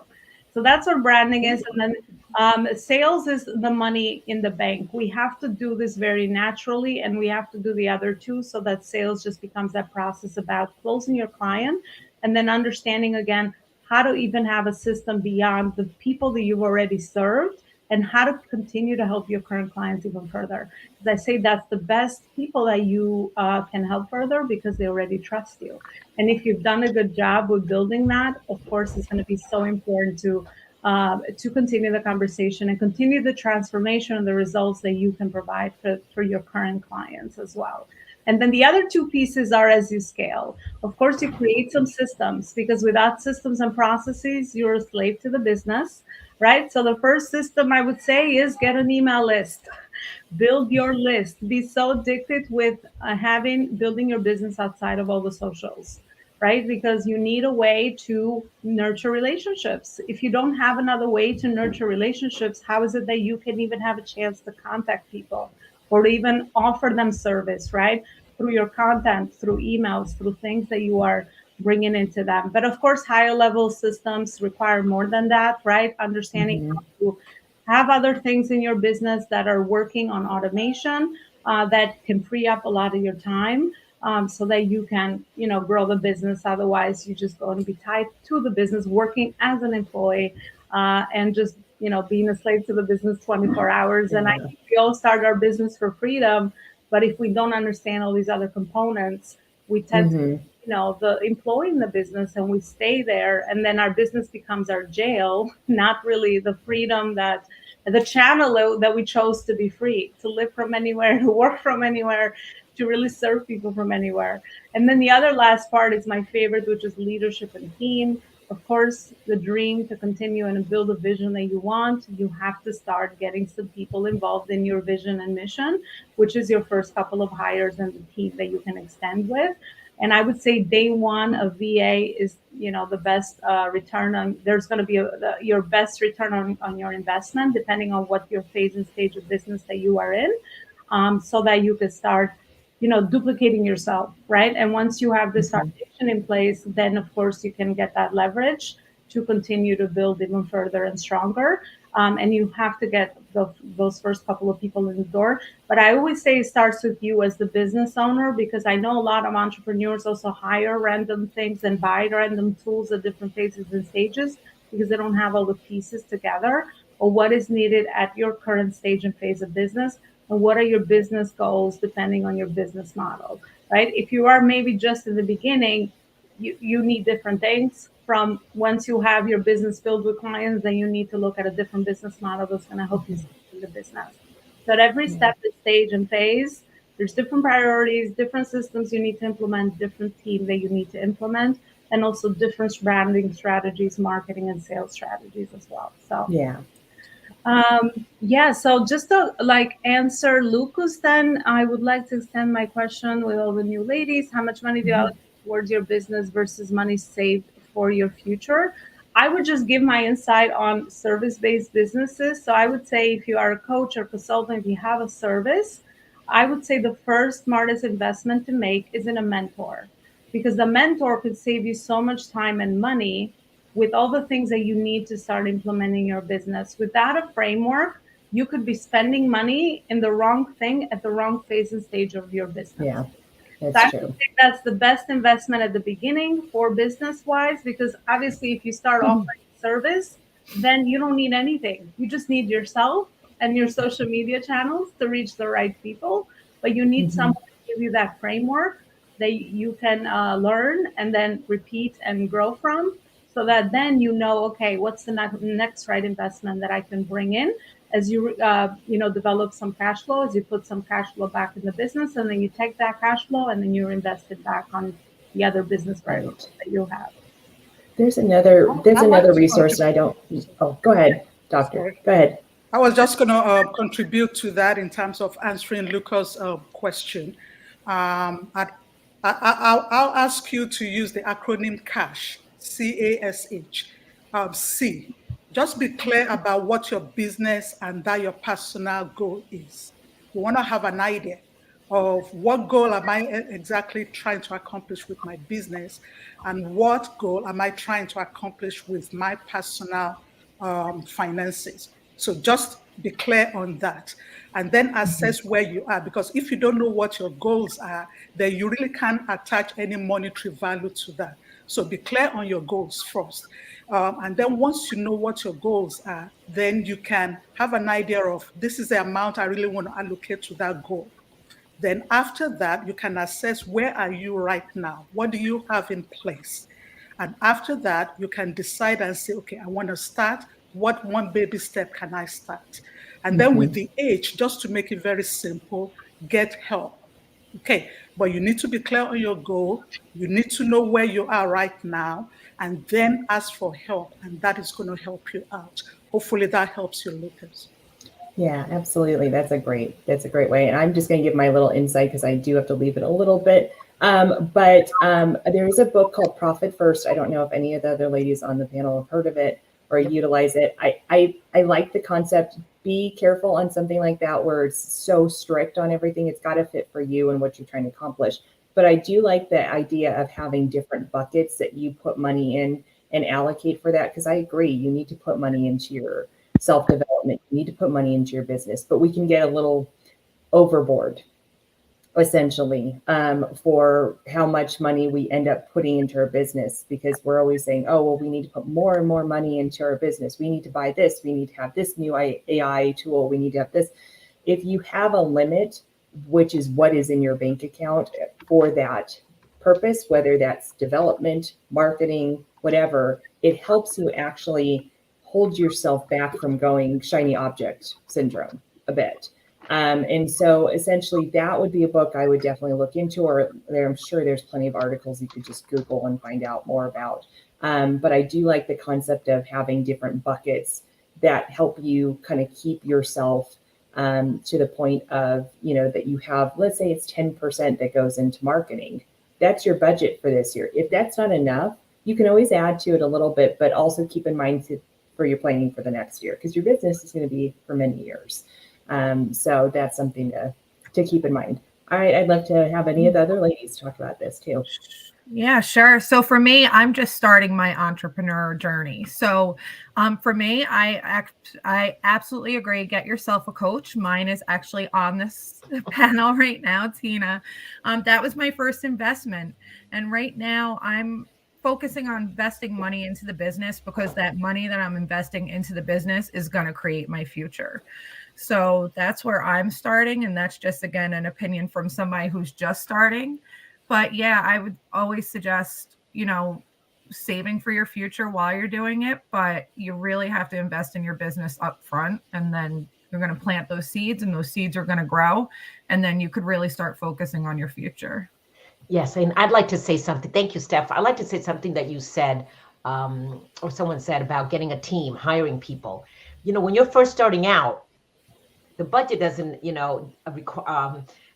call for hiring a team. I was in business for 3 years before I finally got a virtual assistant. But whenever you're hiring someone, getting someone on your team, you want to be clear, your goal, like you said, your goals on what is it that you want that person to do. So you want to have standard operating procedures. You want to know exactly what you want them to do for you. Okay. So you don't just get a VA and think that they're going to know what you want them to do. You have to explain, you have to provide, aid, description of what you want and how you want it done. That's something that I learned myself in starting a business. I've been in Ilona's community for a while, and I've been following her and watching her, and a lot of the things that she says that, I'm also applying in my business, but it's really important, and getting that mentor, that coach. What I've learned also, for those of you here that are starting out, find the right coach on what you need for that particular time. Don't just hire a coach to hire a coach. That's something I've learned, and have paid money for coaches that was not the right coach for me. And I've spent money, and then I've had to not work with them. So really be careful. Again, be clear, explain what is it that you need. Don't just go out there and spend money like crazy. Okay. All right. I'm just telling everybody here, I've learned it myself, because at the beginning, you want to do this, you want to do that. What is it that you need at that moment right now for your business? So that's a couple of my insights, some lessons that I've learned. Yeah, I'm going to piggyback, Tina, on what you just said, because, we've talked a lot about strategy.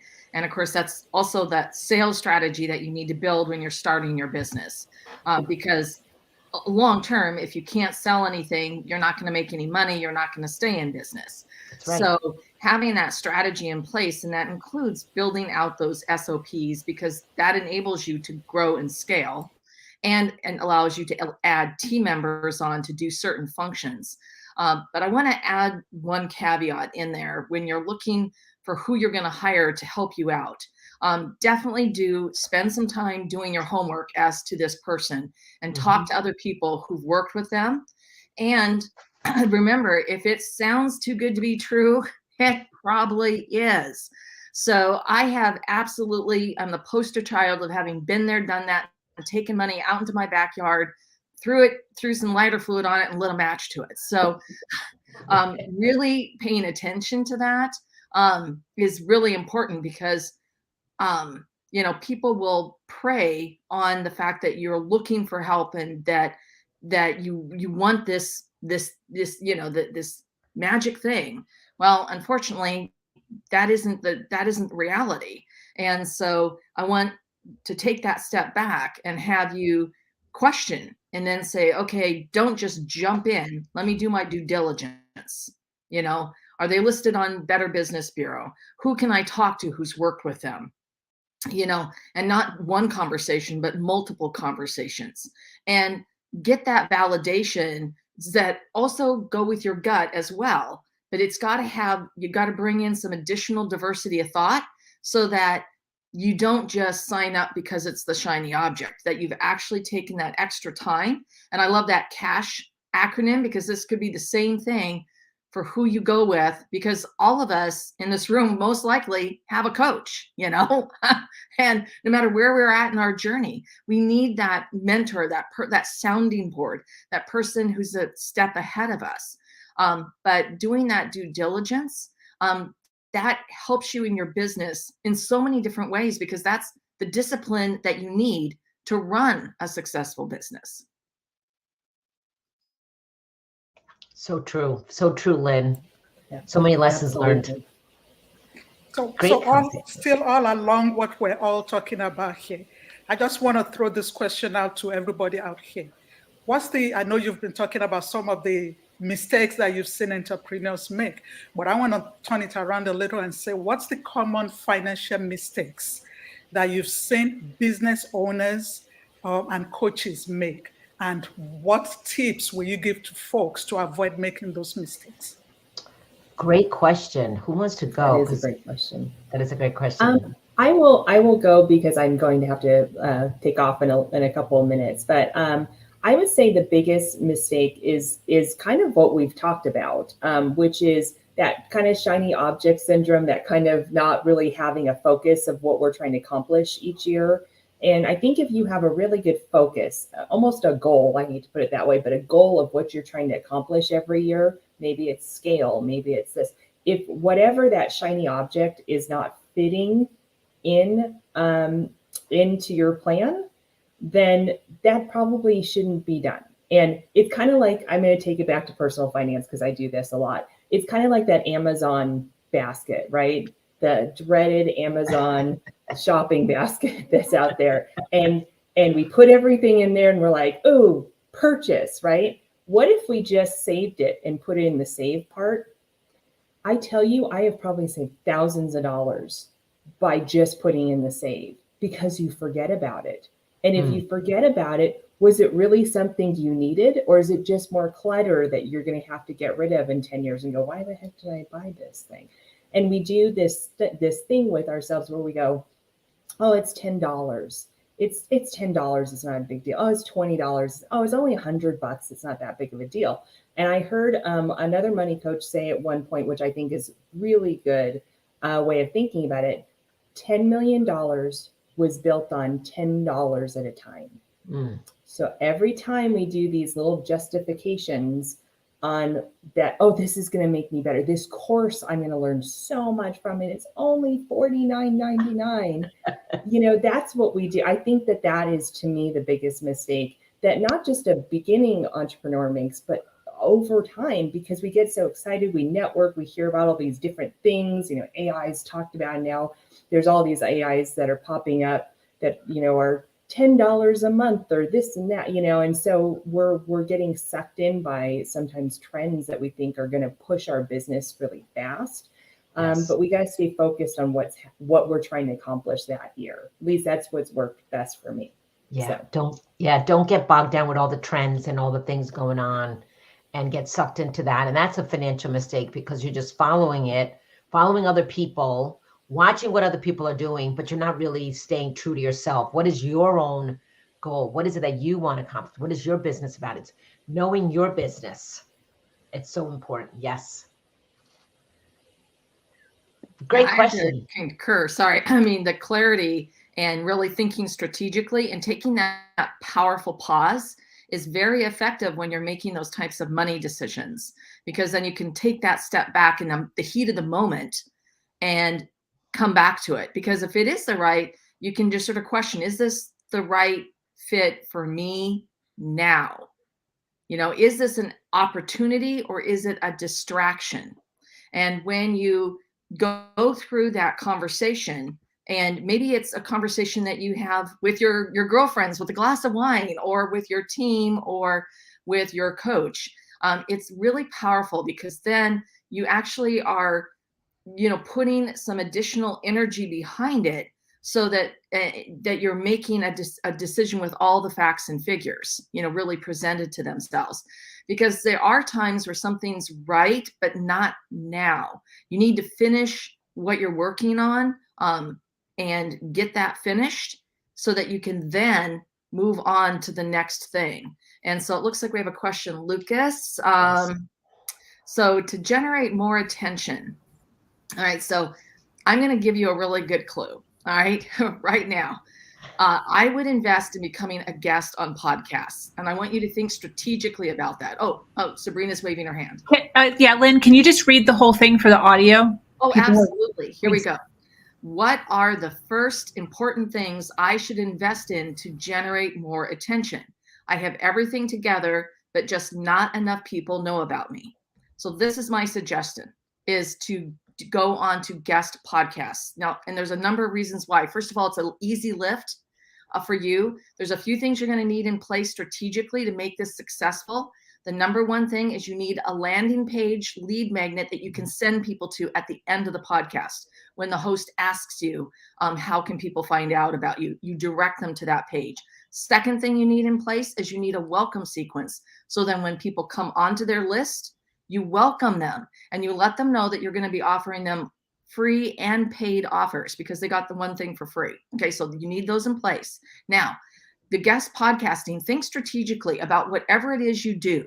All right, so if you're in real estate, you could be doing guest podcasts on design shows like interior design. You could be doing it with people that are obviously in real estate. You could do it on money management, investing in real estate. So think outside the box as to what types of shows to be on. There's a number of platforms that you can set yourself up to be a guest. Many of them are free. There's Podmatch, Podbooker, and Matchmaker. And Matchmaker is not a service to find your mate. It's a mate for a podcast. But this allows you to get the word out. Podcasts live forever. They have tremendous SEO value. And not only that, they will help you get your message out there. People who listen to podcasts, 96% listen all the way to the end of the episode. So they hear you. And they normally listen to them in solitary situations. So that means you're speaking directly into their ear. So when you can share really valuable advice and tips, and it's not sleazy slime, instead it's you're giving, it's give, you're going to get people coming to you. And it is a great way to build your authority and your expertise. And now last, strategically, after you've been on that show and after it's published, and sometimes you have to watch for when it's published because the host doesn't tell you, but you're going to promote the heck out of it because you're an authority, you're a leader, you're an expert. And that's going to build a lot of generation of getting people to come and find you and hear about you. And it's going to serve you in many, many ways. And it's actually a very easy lift. So that's my advice. And there's one more question. What are the first important things I should invest in to generate more attention? Okay, I just answered that. That was my take. Yes. Tina?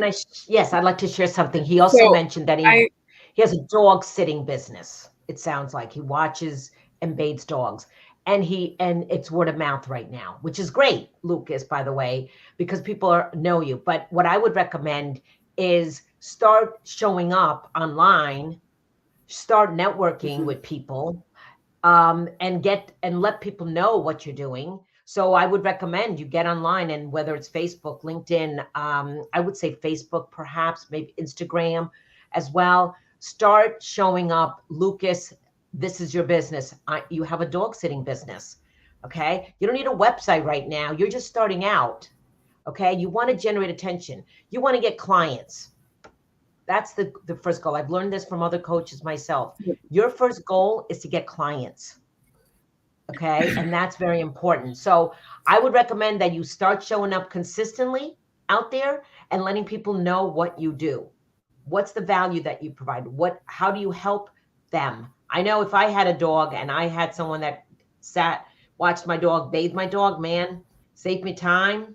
I'm a busy woman and I would love to have someone take that away from me. So you're really relieving a lot of responsibilities. So really understanding what is it that your clients or your tribe needs from you. So that's my take on that. I was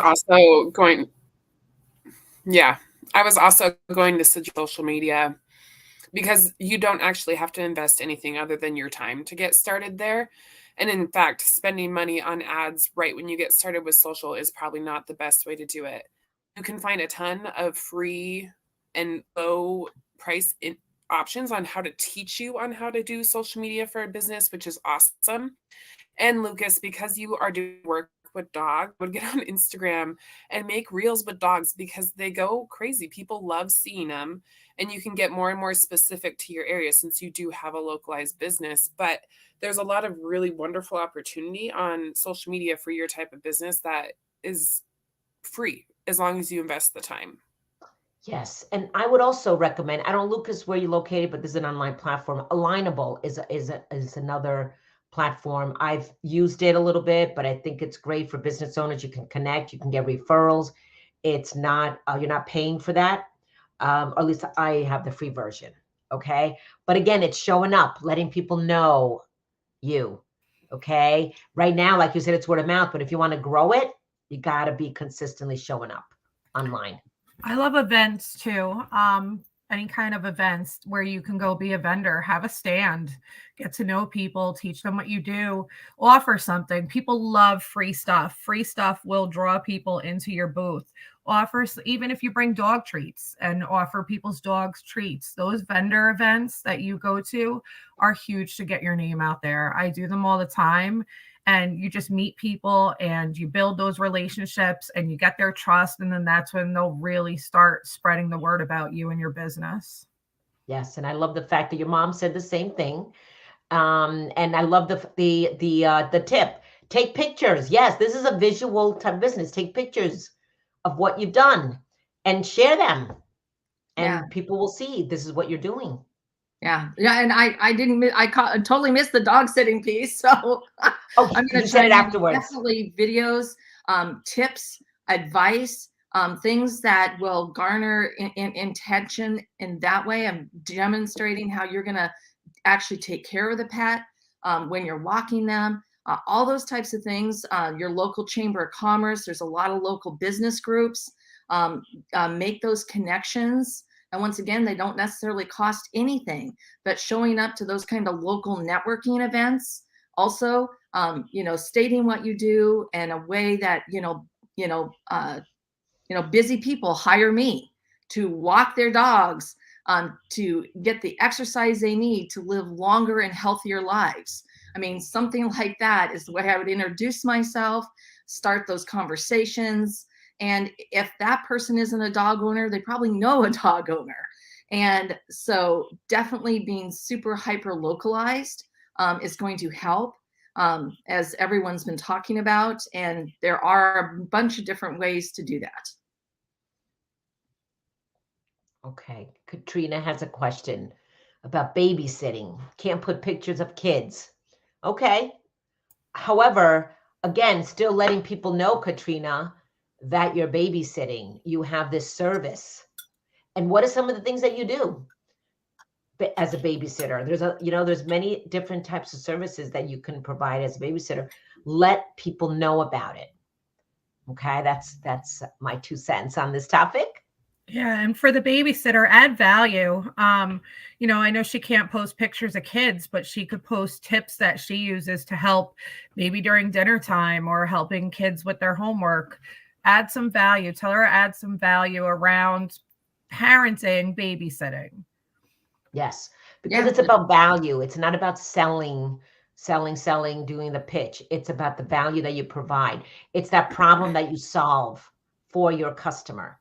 Yeah, it could be your list of your top 10 favorite bedtime story books for this age range, or movies, or activities on a rainy day. All those different things that other people are going to gravitate to and like. And then once again, just work on being hyper local and join. There's Facebook groups, there's meetups, there's other things that you can do to really reinforce that hyper location. Very good. And for a babysitter, tell her to show her true self too. If she's bubbly, let them see her bubbly personality. If she's funny, let her see their funny personality. For somebody to hire a babysitter, you want to know who they really are and what their personality is and how they're going to interact with your kids. So I think that would be huge for her too. I agree. I think that's great. Great tips. Yeah.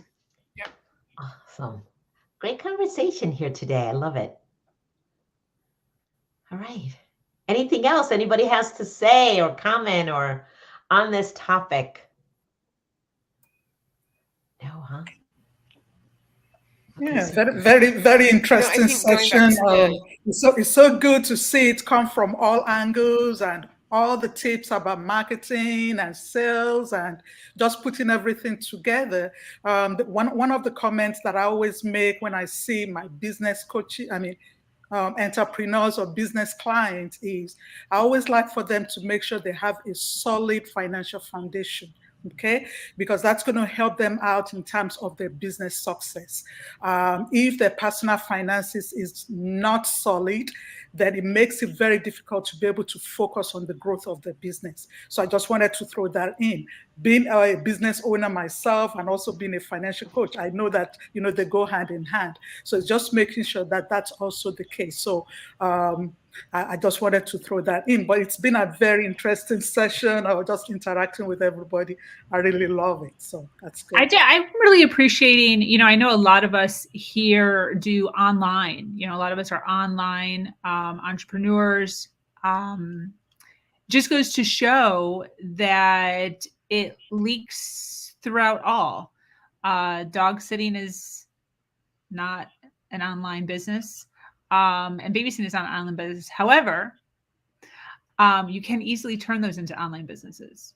So creating courses on how to bathe, creating courses on tricks for dogs, courses on how to wean your child off of diapers or pacifiers can all become courses. And then the things that Lynn was talking about as far as creating, getting onto podcasts and creating mailing lists and creating drip campaigns and stuff like that can then go to those courses. So then you're making money on both ends. You're making money on the physical thing that you're actually doing with your hands.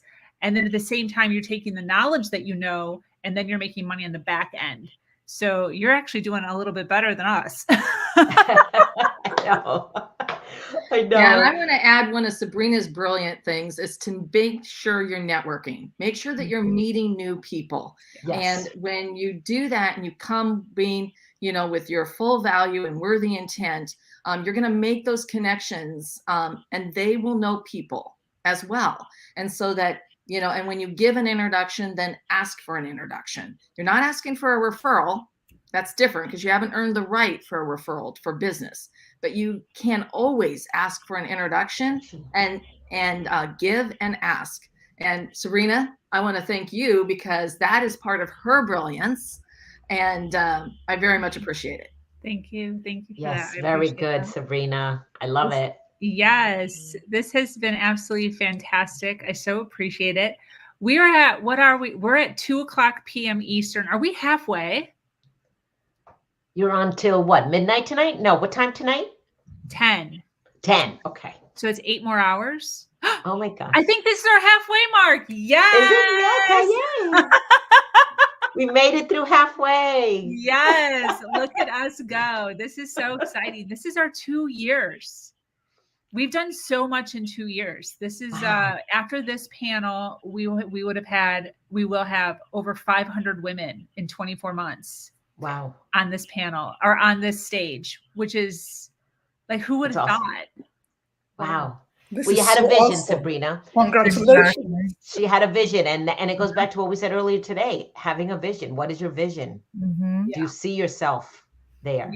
Yeah. And really creating community, which is, going back to Lynn, as far as, I've talked to somebody a few months ago and who was talking about her email box. She's like, my email box is just so full. I can't take any more. Like, it's just giving me anxiety with like the referrals or the networking or the whatever in her box. And I was like, girl, like that's your pipeline. Like, which would you rather? Would you rather have a little bit of anxiety because you're not getting to all your emails and you have like, 109 emails, which I have often in your email box that you haven't gotten to, or would you rather have 0? Exactly. Like, which would you rather have? Which anxiety would you rather have? And for me, I would rather have too many people that are trying to meet me than no people that are trying to meet you. So I always say, just jump in and just go. Just jump in and go. And those emails will stay there until you get to them. Nothing happens. I know from personal experience, nothing happens. Nobody emails me back saying, I'm not going to respond to this email now because you responded 23 days late. Nobody says that. Everybody says, thank you so much for responding. Yes, I will book an appointment with you. So always, just keep that in mind for those listening live, for those, here. Get a network, grow your community till you can't breathe, and then just keep combing through and finding your tribe, finding your community, finding the people that resonate with you, that understand the mission that you're on, and then you just get them together and you do a conference with 100 people at one time. That's one of my goals, Sabrina, as you know, is to do a summit myself. I love it. I love it. Well, I so appreciate you, ladies. I do want to give a shout out to all of you because this little segment was not, well, none of them are scripted, but was not set up. These ladies just kind of came on to help me. The woman that was supposed to be hosting this 40-minute segment had an emergency. She had to kind of cancel out. So these ladies just kind of volunteered their time to come back and hang out with us and extend this conversation on money mindset. And it was good because we had two really awesome conversations with two people that can now move forward in their businesses with some of your feedback. So thank you so much for doing that and for being here. Anyone who wants to continue to hang out can. We are going to switch up gears. We are bringing Elizabeth up on stage. She is going to be talking about creating safety and intimacy in any relationship. Oh, this is really changing gears here. We're going from money to relationships. But this is awesome. This is the Her Wealth Conference. We are hosting the largest all-female virtual conference in the world right now.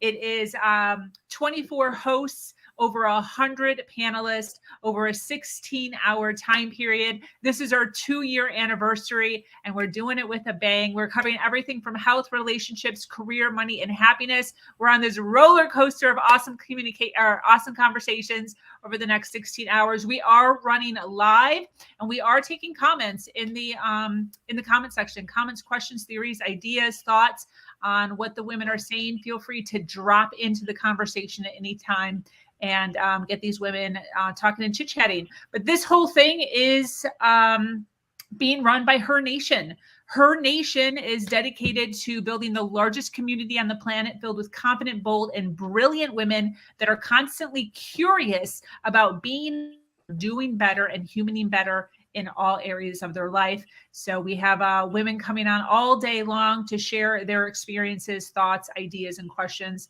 on all the things. So we're going to go ahead and hand the mic over to Miss Elizabeth Burrows, creating safety and intimacy in any relationship. You go, girl. Hi, everybody. I can't tell you how excited I am to be here and how excited I am just to talk about relationships. Sabrina, as always, thank you so much for inviting me to be a part of not just this podcast and this recording, but just this community. It's such a powerful group of women, and there are never enough rooms of powerful women. So anytime I get a chance to be in a space where I can just connect to women who have good energy and just want to help and uplift each other, I'm like, yes, I'm there. Sign me up. And of course, just sharing some of my knowledge and information is part of how I can give back and contribute to the community. So I'm so excited. I'm also considering it a really fun challenge to make the segue from money mindset into creating safety and intimacy in relationships, like a smooth transition, right? So I'm actually going to challenge myself to think about how to apply some of the key points that I'm going to share with everyone in the context of business relationships, because I think that might be a fun challenge. So I'm going to do that kind of off the top of my head. But before I kind of dig in, just want to introduce myself a little bit. So again, my name is Elizabeth Burrows, and I am a life coach. So I'm what you would call a general life coach. So when I work with my clients, I can help them with any area of their life. Most of my clients tend to be high achieving women that are very, very busy. And we are usually working to help create balance in both their work lives and at home. Which definitely means that we are talking about relationships. Relationships always come up.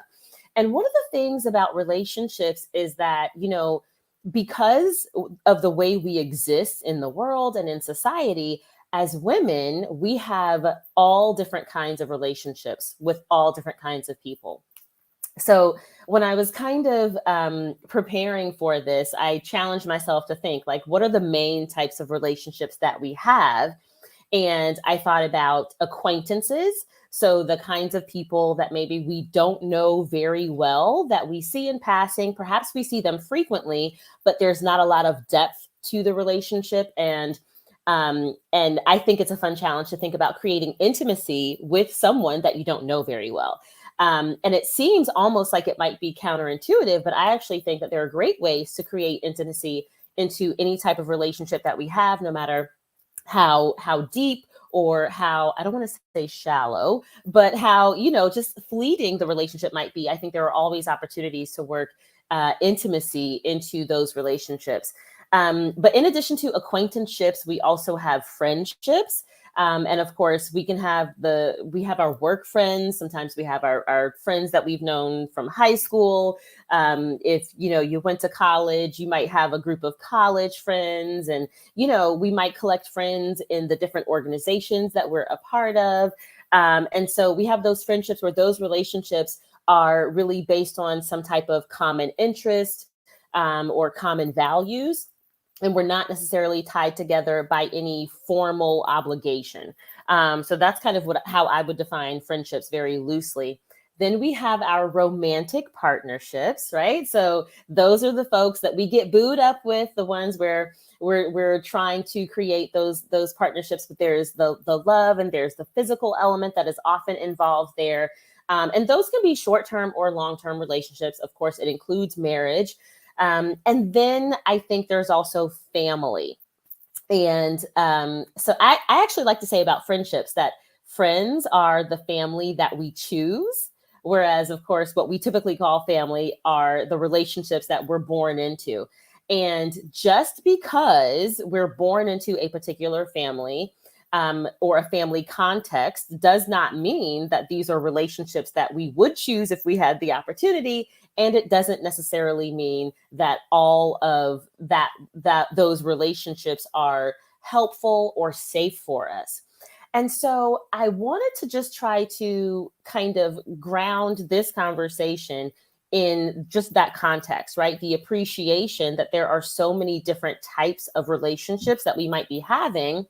And so creating safety and intimacy has to be contextual to the type of relationship that it is.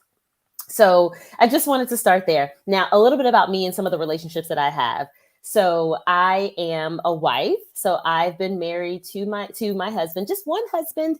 We've been married for almost 12 years now. Fun fact, I met my husband when we were about 8 years old. So we were kids, and he always said that he was going to marry me. He always did. And it took me another 20 years before I got on board, but he finally did the thing. He finally married me. And we've had a successful marriage ever since. I'm also a mom. So my husband and I share a 9-year-old daughter who is wildly entertaining and very hilarious. And so becoming a wife really changed a lot of my perspective and has informed a lot of my perspective about romantic relationships, as well as some of the failed relationships I had before I married my husband. And of course, my position as a mother has also informed a lot of my thinking around family relationships. Then let's see, what else about me? Of course, I'm a life coach. So that means I have lots of relationships with my clients. And even though I get to know my clients very well, because of the nature of that relationship, I would consider them in the kind of acquaintance bracket rather than the friend bracket because of the nature of our connection. But I'm also a member of a community. So I was born and raised in the same community that I live in now. And so I volunteer and have volunteered with lots of different organizations. So I've got all kinds of associations in a professional capacity, in a volunteer and a service capacity. So all the things, all that to say, I know a little bit about what I'm talking about. And I've got lots of data to kind of inform these topics. But without further ado, let me tell you, I think that there are 3 elements that go into creating safety and intimacy in any relationship. And I'm going to tell you what they are up front, and then I'm going to tell you a little bit more about how they work. So if you're taking notes, and I highly recommend that you do, the 3 key elements to create safety and intimacy in any relationship are going to be, number 1, authentic communication. I mean, right? All of us coaches, we saw that one coming, right? Authentic communication is number 1. Number 2, healthy boundaries. Yes, one of my favorite things to talk about. And number 3 is going to be what I am calling elective vulnerability. Elective vulnerability. So let me tell you a little bit about what all 3 of these things mean. So authentic communication is kind of exactly what it sounds like. It's communicating, right? So it's expressing your thoughts and ideas, but doing it in an authentic way. So there are lots of ways to communicate inauthentically, right? And all kinds of inauthentic communication really just serve to sabotage our relationships, and they can actually prevent us from deepening connections with others. And so when we communicate, it's really important that we're doing it with honesty, and that we are really grounding ourselves in staying true to ourselves, right? That our communication represents the truest form of who we are. Otherwise, how will the people that we're in relationship get to know us? And how can we create intimacy if they don't know us? So I think that there are 3 simple things that we can remember to do that will keep us on track for authentic communication. So the first one is to identify. So before you can communicate something, you've got to be able to identify that thought, that feeling, that preference within yourself, right? So authentic communication does not happen unless you have some bit of self-awareness, right? And I think that's really important. I think so often with relationships are tricky because it is a dynamic situation where how we show up impacts the other person, and how the other person shows up impacts us. And it becomes very easy, if we're not careful, to blame whatever the condition of the relationship is on the other person or the other party, right?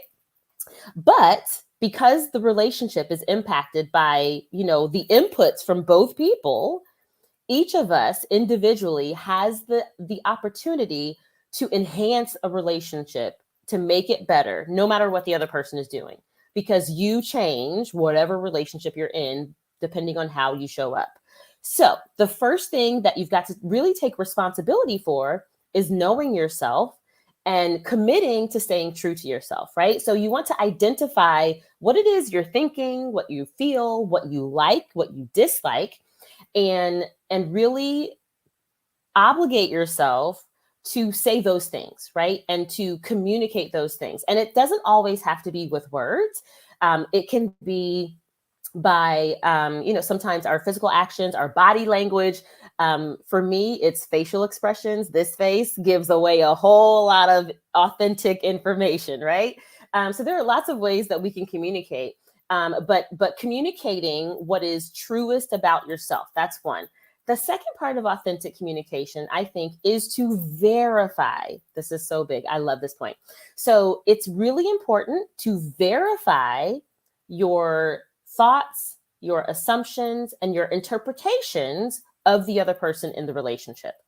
Because so much of what happens in relationships is based off of what we think is happening with the other person, right? How many of you can relate to the situation of mishearing something that your partner has said? I see we got some hands raised, right? And I'm going to raise my own hand, right? So my husband might say something or ask a question. And if I'm only half listening, right, I think he said one thing, but he said something else. So I go on to answer this question. He's looking at me like, what are you talking about? And I'm like, I'm answering the question. And now I'm upset because I think he's not listening. And I think that he's, going back and forth. And here we are just miscommunicating, right? Whereas a way to kind of interrupt that is just to verify, did you say, what's for dinner? Or did you ask me like how many times I've watched this episode on Netflix, right? Because those are two different answers. And so just stopping and committing to checking in and verifying your assumptions and, again, your interpretations as well that are coming from the other person. This can really, I cannot over accentuate how much safety this has the potential to create in your relationships. When you learn to verify what you think is happening and you can respond to the reality instead of a perception that doesn't actually exist. It means that we are actually operating in the relationship that is and not one that we are imagining in our heads. Okay, so those are the first two things with authentic communication. The third part of authentic communication, this is good, is to demystify. So we've got identify, verify, but thirdly, demystify. And what this means, how many of you know that the other folks are not mind readers? So if you want someone to read your mind, you better write it out for them, right? So demystify whatever it is that you're thinking, whatever it is that you're wishing, whatever it is that you're hoping for. Say that, right? Communicate it, share it, express your expectations for the relationship so that there are no guessing games. Because anything that you are not explicitly communicating creates opportunity for the person that you're in relationship with to misinterpret, right? And again, whenever there's ambiguity and misinterpretation, we're actually undermining the safety that we have in a relationship. So if you have an expectation that your romantic partner is going to be monogamous, right? But you never communicate that and they never agree with it. Okay. I've been in this. So fun story. When my husband and I first started dating, it was casual and there were no labels attached, right? And I had to learn, when I started developing more serious feelings for him, I had to learn where is the point where I demystify this thing that I'm feeling for him. And I say out loud the fact that the way my feelings are set up, I will only feel safe in this relationship if he is exclusive, if we are exclusive together, right? And if I went too long without saying that, there could have been major potential for us to hurt each other, right? So it was so important to just demystify, right? Say the thing that the other person needs to know to be able to give you the kind of relationship that you are looking for. So that's authentic communication. The second element that goes into creating safety and intimacy in any relationship is healthy boundaries. Now, I said it already, I'll say it again. Boundaries are one of my absolute favorite things to talk about. I could do a whole 2-hour masterclass on just boundaries. So just explaining this in 2 minutes, I feel like does not do the topic justice. But in a nutshell, boundaries are just very simply limits that you set to preserve your feelings of safety and well-being. And because of this means that, one, you have to be aware of what makes you feel safe, right? And also what makes you feel unsafe. And it's also really important to honor the fact that your feelings of safety may be different than what actually is safe. This is so important. Feeling unsafe in any particular situation in the context of a relationship does not have to mean that you are in danger of being harmed. It simply means that you feel more safe when you are giving yourself a larger buffer from potential harm, right? So boundaries is setting a boundary in the context of a relationship is not about the other person. It's not saying, I don't feel safe with you, so I have to create this boundary. All it means is, this is where I feel safest. Period. End of story. Right? So you have to know what feels safe for you in the context of a relationship. And because boundaries are for your protection, it's also really important to remember that your boundaries are not designed to control the other person, right? So setting a boundary for you also means that you are making decisions about where you will go, what you will tolerate, right? And how you will extricate yourself from a situation that feels unsafe. And it doesn't require the other person to do anything different because it's your boundary, not theirs. And I see we've got a comment coming in. Lucas is saying that makes sense. Yes, I think boundaries are so wildly misunderstood that we've got so much work that we could do around boundaries. But like I said, I could talk for 2 hours about boundaries. I needed to give it at least 2 minutes, right? But just understanding that healthy boundaries, ooh, yes, let me also say that. Emphasis on the healthy. You can absolutely have unhealthy boundaries, right? And an example of an unhealthy boundary would simply be ignoring what makes you feel safe, right? And constantly violating your own boundaries, right? And I would actually say that authentic communication helps to reinforce healthy boundaries, right? When you are aware of what gives you a feeling of safety in a relationship and you commit to communicating that authentically, that is part of honoring your boundaries. And it's so important. And again, to demystify your boundaries, tell the person you're in relationship with, right, where your limits are. Sometimes people violate our boundaries, they cross those limits and make us feel unsafe simply because they don't know the limit exists, simply because they don't know where our comfort zone ends, right? And we need to commit to demystifying that whole process so that we give the folks we're in relationship with a chance to honor us. Boundaries are an invitation for support. Ooh, isn't that beautiful? That's a beautiful way to think about boundaries. I just made that up. Boundaries are a way to invite people in to support us, right? Instead of thinking about boundaries as a punishment, right, for bad behavior, boundaries are an invitation to intimacy.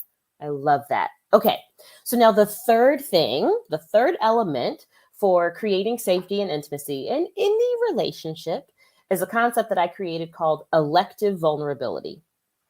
So elective vulnerability is all about making yourself available for deeper connection, right? Because that's what vulnerability does. It opens us up. And the thing about vulnerability is that we're often scared of it because opening ourselves up for deeper connection comes with an inherent risk for opening ourselves up to potential harm, right? But here is the part that makes elective vulnerability different. I invite you all to remember that when it comes to vulnerability and exposing the tenderest parts of yourself, and please keep in mind that vulnerability is going to look different in different types of relationships, right? So we're not going to be vulnerable with an acquaintance the way we might be vulnerable with a romantic partner, right? So just contextualize that. But the thing to remember with elective vulnerability is that you are in charge of how much exposure you create for yourself. That is why it's elective, right? So vulnerability is a posture that you assume in relation to someone else. And it is always up to you. You can get up and leave anytime you want, or you can adjust your posture if it feels uncomfortable, right? And you are always the one that is in control. Being vulnerable is not a posture that someone else can put you in, right? So, because the point about vulnerability is that it is not about seeking harm or just opening ourselves up in a risky way. It is about making ourselves available for deeper connection, which is how we get to intimacy. Elective vulnerability is going to be based on the principle of allowing yourself to be seen, heard, felt, and accepted.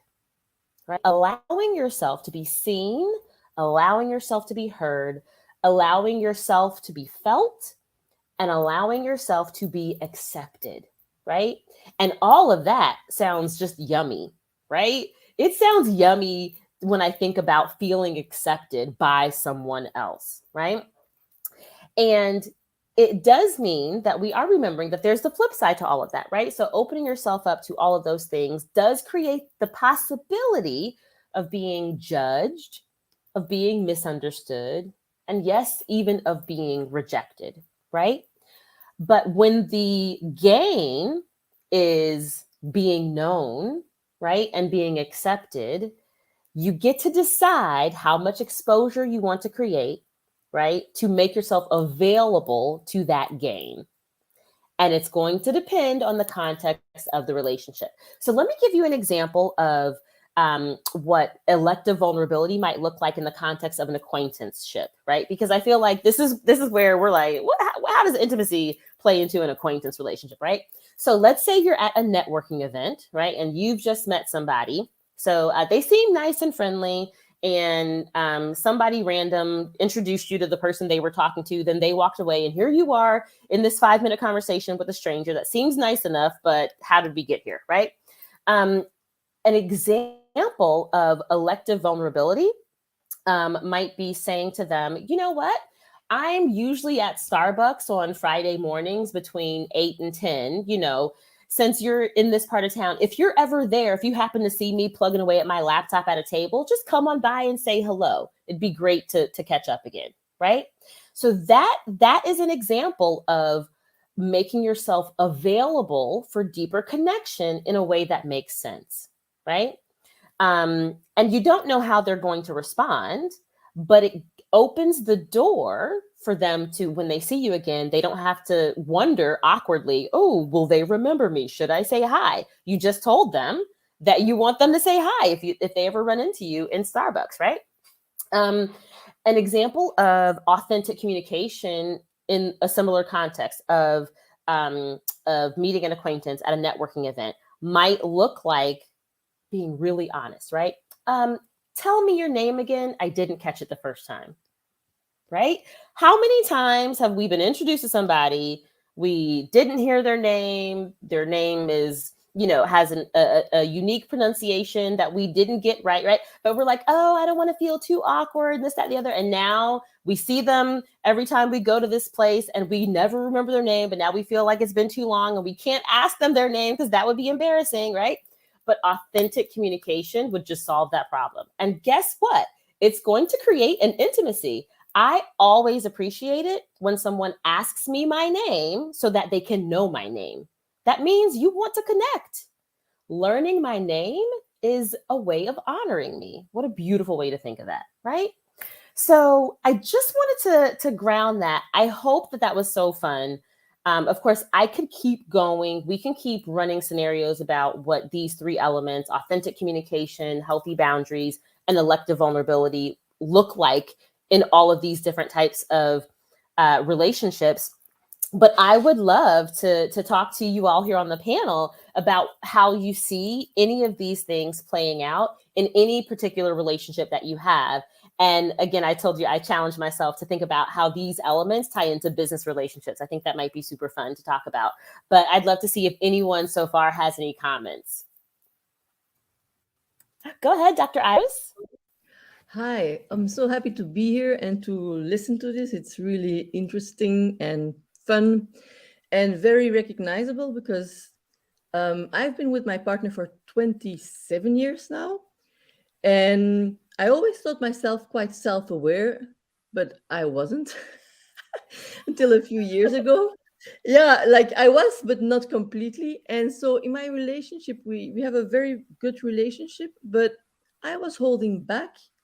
And I was really often trying not to hurt him. But I didn't even know if I was going to hurt him or not. Like he's never complained. He's never like he's a sweet man. And it's only a few years ago when I started doing this life coaching and getting into it that I actually discovered that I had so many assumptions. And I was still controlling as well. I thought I wasn't too controlling, but I had so many assumptions about what I thought he was thinking, which wasn't the case at all, that the deep connection sometimes was missing. And so once I started to become curious, and every time I had an assumption, ask him, everything changed, even after 24 years of being together, which I found quite mind-blowing. So yes, please be curious. Don't get angry, be curious. That's like the advice. Like, because most of the time you ask something, it doesn't happen, and then you have all these stories in your head why it didn't happen. And you like, it becomes this big thing and you just want to fight at the moment, and then you ask him and it's like, oh yeah, it's these stupid things that just make you so unhappy and sad, and it's not worth it. Absolutely. Yeah. And I think your point of is such a good point. It doesn't matter how long you've been in relationship, and it doesn't matter, like, even if it's already the deepest relationship you have, there are always deeper levels of connection available to us, right? If we're willing to make ourselves available to it and really, looking to integrate these principles of authentic communication and healthy boundaries and elective vulnerability into the relationship, will only, one, make you feel safer. And when you feel safe, you have the ability to go deeper and grow the intimacy. And it's just so wonderful. It's wonderful because I thought I was quite, I mean, it's somebody, my partner is somebody is like, you wouldn't hear the fly. So I always knew that I was safe, and still just doing this has made me so much more relaxed and so much more true. It's actually been quite mind-blowing. Absolutely. That's so good. Dr. Fumi, did you have something to add? Yes, I would like to say something about that. That authentic communication actually involves two-way communication and active listening. So good. Yes, because just like Iris just said, even after so many years of marriage, you find out that you still keep finding out new things about each other. And my husband used to tell me that we are not listening. Are we married to the same man? My husband tells me that all the time. And, I soon discovered that he's actually right, because many times, instead of actually listening actively, active listening is all about, you're not developing the answer you want to give, or your response. You're just listening to understand what this person is saying. And you're not preparing your defense in any way. But you see, when he tells me you're not listening, I will say, no, I'm listening. I can hear what you're saying. And he's the kind of person that believes that, you need to have eye contact when you're actually listening, which is true. Yes, because I'm in the habit of, I'm doing something and he's talking, and I tell him I can hear with my ears. I don't have to be looking at you. So, I found out that when I actually sit, listen, make that eye contact, free my mind of preparing my response, I actually get to understand what he's saying. And many of my responses, which I used to do previously, were not necessary. Because when you understand what the other person is saying, some of them, you don't need a response. It's just your knowing. Now you understand where this person is coming from and what the expectations of you are. And that way, you can actually build a better understanding of each other and a better relationship. And so that's why I said that two-way communication also, comes in, because when you actually understand, if there's need for any response, then it becomes a build up on whatever the previous level of your intimacy would be. So it's something that is very, very real. And until we actively begin to listen, we'll find out that we actually don't understand each other very well. And then when you mentioned about being vulnerable, and the fact that vulnerability may actually expose us to being misunderstood, I think actually that it could actually help us to be better understood. Because Oh, when you're absolutely. yes, when you're vulnerable, people get to understand where you're coming from. So some of the way that you respond to issues, some of the ways that you react to issue become understandable. For instance, let's say someone who has been abused, maybe emotionally previously, and then in a relationship, it may not even be in a marital relationship, it may even be in the workplace. Any little thing that you say to this person, he just breaks down and begins to cry because the Yes. level of emotional stability is compromised. So if you get to know that this person has had this kind of problem in the past, then you are rather more compassionate and willing to see how you can help this person instead of dismissing them as, oh, this person is just an emotional person, you can't deal with this person, you can't work with this person. So vulnerability actually can help us. Absolutely. That's why it made the list for sure. I am always in favor of it. Again, my perspective on it though is to remember that the vulnerability has to be your choice, right? And choosing the way that you will, be vulnerable with someone in the relationship is such an important part of it.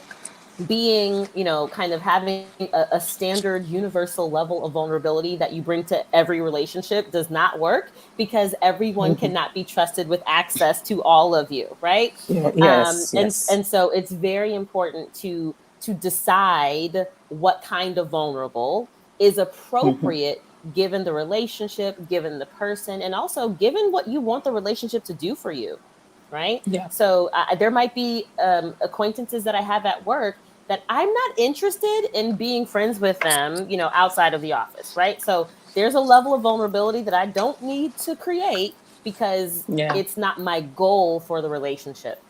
So Yeah. yes, but vulnerability can absolutely help.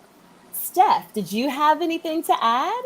Yeah, so I actually wanted to piggyback off something that Doctor said, where she said that communication is two-way. I also believe healthy boundaries are a two-way relationship as well, especially in the workplace. Somebody like me, I'm a huge hugger. I love to hug. I love to squeeze people. And sometimes that's not what the other person wants. So it's good to establish your boundaries, but also to recognize other people's. And again, I think the demystifying kind of comes into play with this too, because you want to tell people what your boundaries are, but you kind of need people to tell you what theirs are as well, so that you could respect those also. Yeah. Yes, so important. I'm also a hugger. And I've learned that not everyone else is. And so I often, before I just jump in there, so I kind of put my hands up and I say, I'm a hugger, are you? Inviting people to tell me what their boundaries are. Because if they want a hug, get up in there, right? But if you prefer a fist bump, I would love to honor your Exactly. boundaries, right? So again, Yes. thinking about those boundaries as an invitation to honor someone by helping them feel safe. That's such a beautiful point. Dr. Olafunke, did I pronounce your name right, first of all? Yes, you surely did. You surely did. This is Fabulous. you did it. This is a very interesting conversation here. And as you were talking, a few things that came to mind as an introverted introvert, okay, is in terms of, you were talking about vulnerability and all that. And for people like us, for us to be very vulnerable, that means we've identified a specific level of trust. We just don't open up anywhere. We just don't say anything anywhere until we're able to build that level of trust. And as I was looking around, I noticed that everybody here is a coach one way or another. That also translates into a coaching relationship. I know you talk about the romantic relationship, you talk about the business relationship and things like that.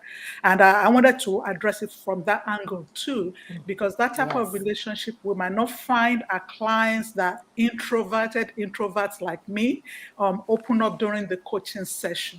So it's important to also build that level of trust and make them feel very comfortable in the environment that they find themselves.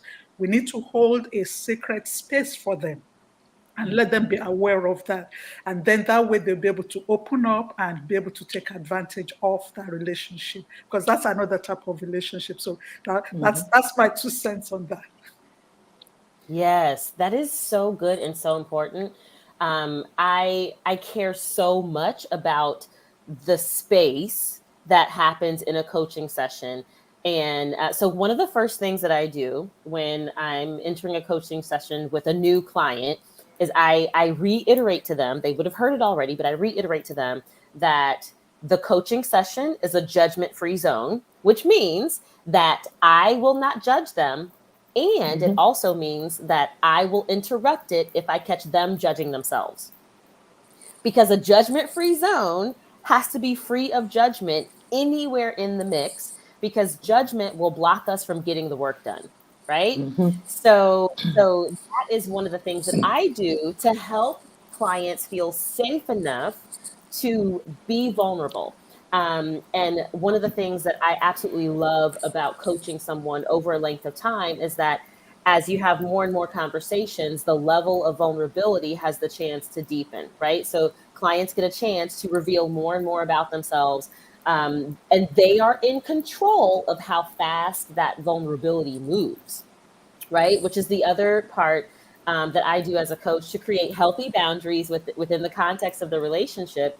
Is to make sure that the clients are sure that they control the speed, the direction, right? They can pump the brakes or they can hit the gas, and I always give opportunities for them to check in and let me know if something is too hard, if they're feeling a little too tender about something, right? That they have the opportunity to express their boundaries, to let me know how things will be received so that I can do my best to just really honor the vulnerability that they're trusting me with, right? Because that's my job in that relationship.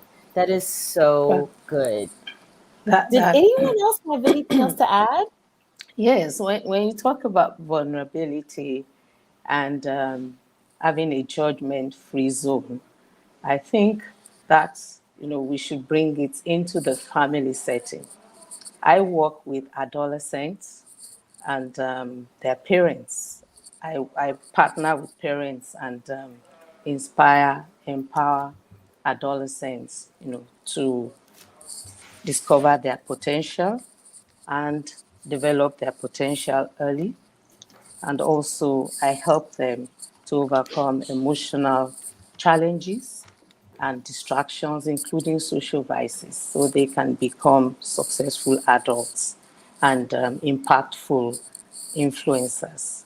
I find out that many times, dealing with adolescents, they tend to want to hide things from the parents.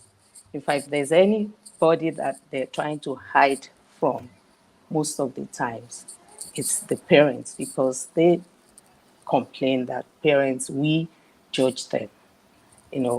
When they have issues, they would rather go to their friends for advice instead of us parents. So when we're talking about relationships, even within the family setting, I believe that we need to, encourage ourselves as women, to be friendly with our adolescents, the older children. They feel the brunt of these issues more. And they're the ones actually that need more of our support and understanding, so that they don't take to peer influence, peer advice, which is what, pushed them to crisis and social vices.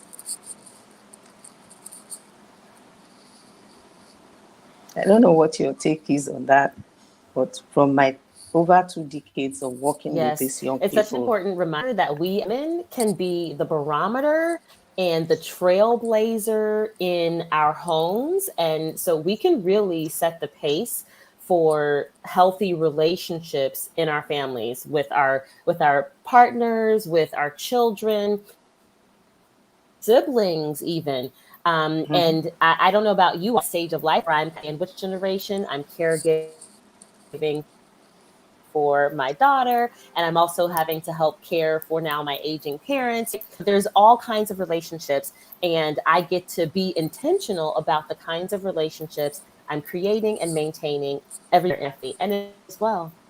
That's Ladies, great. thank you so much for your participation. I know Sabrina going to be introducing the next call, but I wanted to just say thank you for all of your input on this topic, and I had so much for you all. Wow. Yes. Thank Thank you so you. much. I It so was great. appreciate. Go ahead, Iris. No, I was just saying thank you. It was great. Yeah, I agree. Thank you. Thank It's you so been much, nice Elizabeth. That was absolutely coming phenomenal. on with you. Elizabeth was speaking on creating safety and intimacy in any relationship. So appreciate all of the insight that she gave today. Thank you so much. This is Her Wealth Conference. We are just over the halfway mark of our 16 hours. We have been going live since 6 a.m. this morning, and we were going till 10 p.m. We have 24 panelists lined up with over 24 hosts lined up with over 100 female panelists over the next 16 hours. We are so, so excited for all of the goodness that has been shared so far. We're the largest. We are the largest all-female virtual conference that has ever taken place. This is hosted by Her Nation. Her Nation is dedicated to building the largest community on the planet, filled with confident, bold, and brilliant women that are constantly curious about being better, doing better, and humaning better. And we are celebrating our 2-year anniversary. This is our 2-year anniversary. That is why we are here today. Congratulations. We are celebrating with a big bang. And at the end of this conference, we will have over 500 women that have graced this virtual stage over the last 24 months, which is just a huge feat in the world of podcasting and shows and virtual conferences. So super, super excited about that. If you are watching live, thank you so much for being here. If you are watching on the replay, make sure you hashtag replay wherever you're watching us at so we can send you some love. No matter where you are watching us, if you could do us a favor, if you could share this video so we can get more eyes and more ears on this awesome content, we would appreciate it. And this is an interactive forum. So as you have seen throughout the conference, there are comments and questions that are popping up on stage from our listeners. Feel free to jump in, interact with the ladies on stage, and share your thoughts, your ideas, and your questions. I am going to be handing the stage over to Tracy Borison. Okay. Tracy is going to be talking about own your personal brand, and I will hand the mic over to you, lady. Thank you, Sabrina. And I'm so excited to be like kind of at the halfway mark, although I'm not sure if people need a nap right now. So what we're going to do is we're going to keep you awake with a whole bunch of really interesting conversation around the concept of owning your personal brand. And so as I have all my lovely panelists who are coming up on the stage to join me, one of the things that I'm very passionate about when it comes to personal brand is that everybody's journey is unique. And so as we go through our conversation today, and as all my lovely panelists share their journey, I would really love to hear from you, the audience. What has your journey been with knowing yourself, and where are you at? And this is a lifelong journey. So we're all in this together, and we're gonna have some fun learning a little bit more about how we can connect with our personal brands and how we can turn that into really owning it so that we show up and shine our beautiful, unique light with the world. So the first thing we're going to start with today is a little meditation of sorts. And so if you feel safe to do so, I'm going to encourage you all to close your eyes. If it doesn't feel safe for you to do that, just kind of soften your gaze and don't look at anything in particular. Just focus on the sound of my voice. So what I want you to do is I want you to imagine your favorite place. It might be the ocean. It might be the forest. It might be the office that you're sitting in right now. This place is a place that makes you feel completely at home. You are 100% safe in this space. Once you find yourself there, I want you to start to observe what is around you. What types of things do you see? Perhaps you see trees if you're outside. Perhaps you see the sun glittering off the water. Perhaps you see your kids running around in the yard outside. Perhaps you see specific lights or specific colors that make you feel very at home. Now take a deep breath in. And what do you smell in that space? For me, it's always cookies. Something, it could be fresh air. It might be the salty sea. It might be a specific essential oil that you really enjoy. And I want you to just take a moment and feel how that feels. Feel how you are showing up right in this minute and all of the feelings in your body. Just pay attention to that and how it feels to be in this space that is 100% you.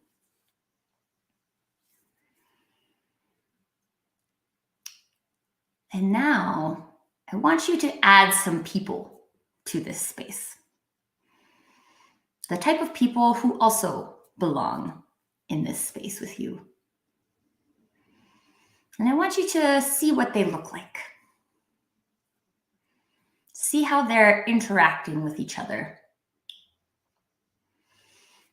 It might be kind of a big, loud party scene.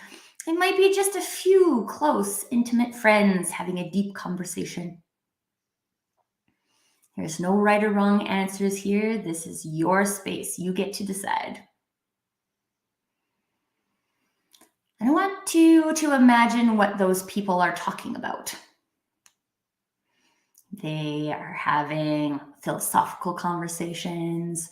Maybe there's specific industry or concept that people are exploring. Maybe people are singing.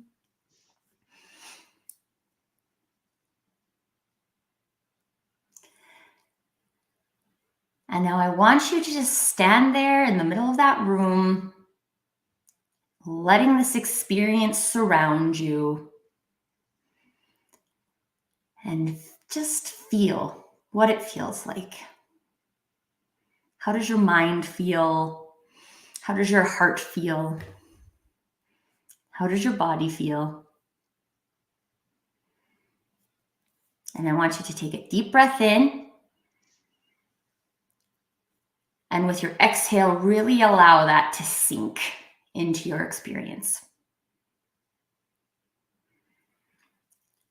This is your personal brand. This is the place where you belong. This is where you have chosen to be in alignment with your space, with your people. Not all space, not all people, but your space and your people. One more deep breath in to really let that sink in. And then I will welcome all of you back to the space. One common misconception about personal branding is that it is a marketing activity. And so many people, especially those who are not entrepreneurs, don't think it's a thing. They think it's a thing for other people. But what personal brand really is it's you. It's the experience of you and how other people get to experience you. And personal branding, which to me is the action of bringing that personal brand to other people, is about tapping into what that truly is and creating space for it in your way. It's your space to give, no one else's. And so today in our conversation with my lovely panelists, I am so excited to see all of you. Thank you so much for joining me on stage. We're going to explore what does it look like to be in this personal brand, and what does the journey to get there actually look like? I mentioned at the beginning of the session that personal brand, your personal brand experience is a thing that evolves. So the journey is something that is ongoing. And all of us who are on stage right now have reached a specific point in the journey, but there is no end destination.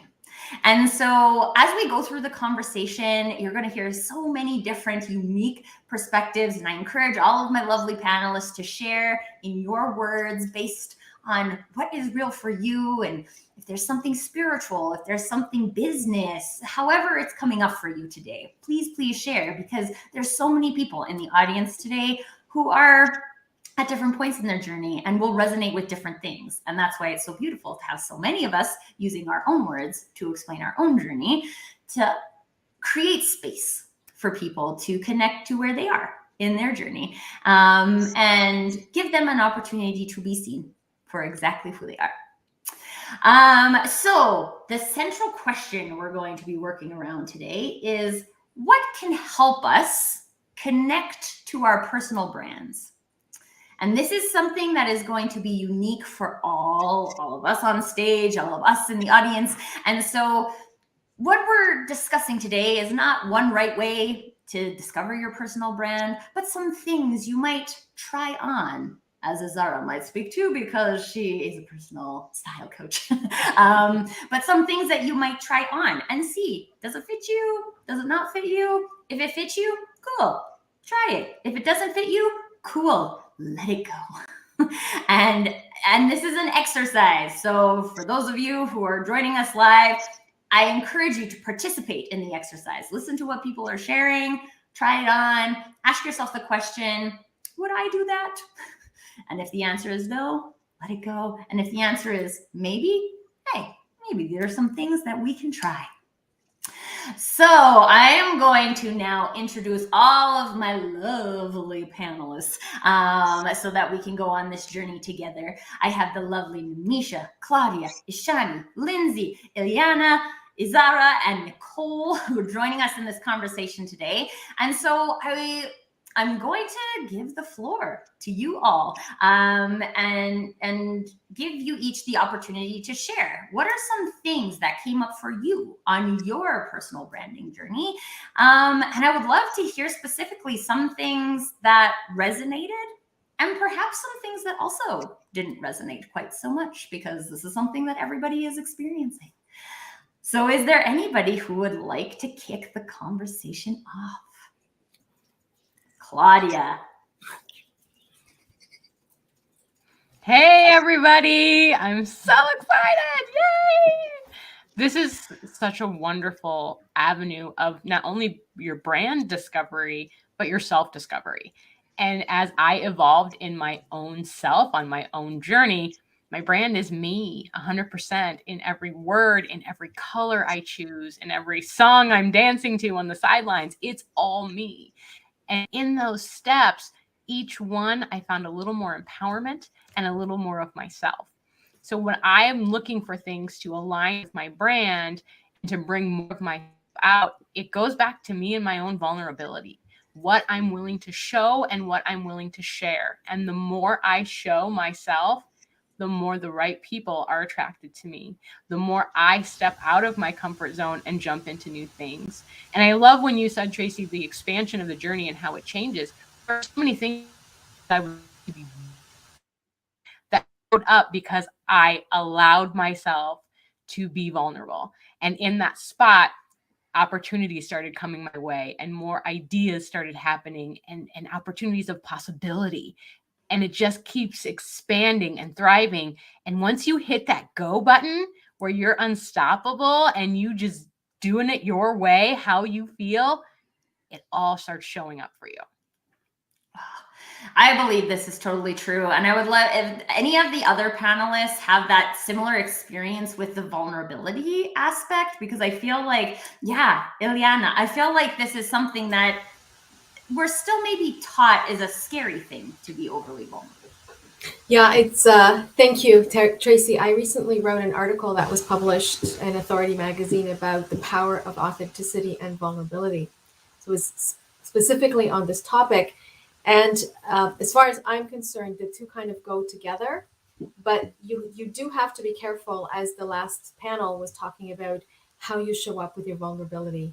And it doesn't mean you have to share every bit of your life on social media, and you have to be completely transparent at all times. So there's some discernment that needs to happen there. And it doesn't mean that you're hiding anything. It just means that some things are just really deeply private and don't necessarily need to be shared.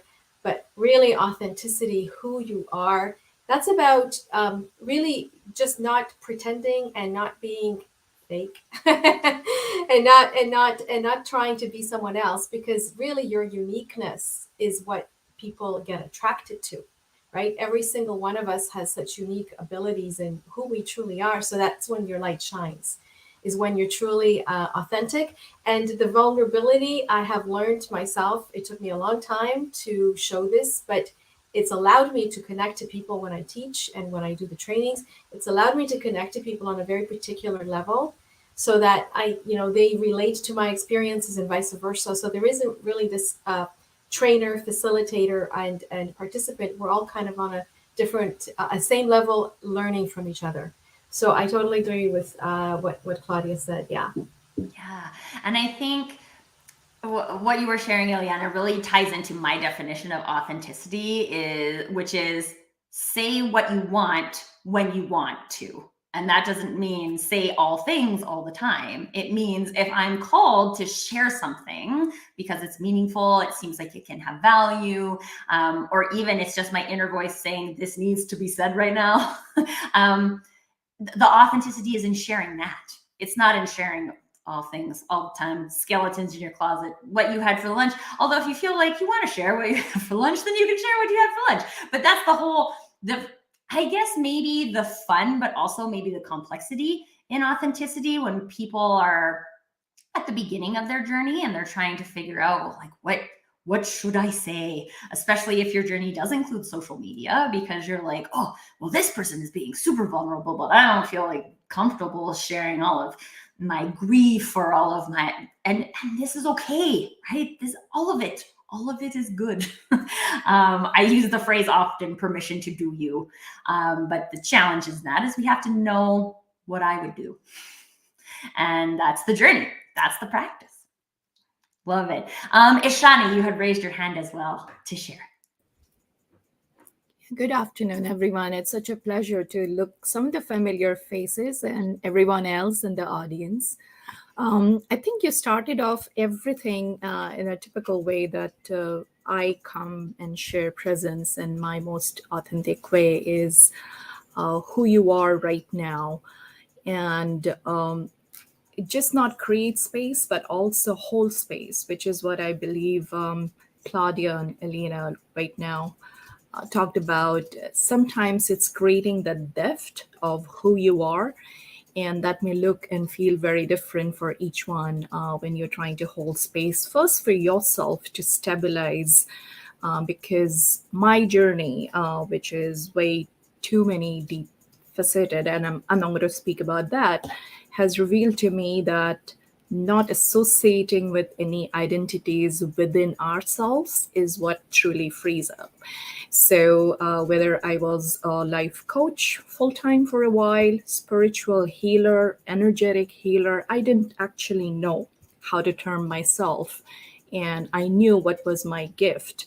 So not trying to label it because this is what exactly people or the society demands you to label it in a place that I reside in North America, Washington, D.C. area where I live, took me a lot of courage to not take that to that extent of seriousness that I was ready to shape my offering or business around it, which was not agreeing to me in terms of my genuine gifts.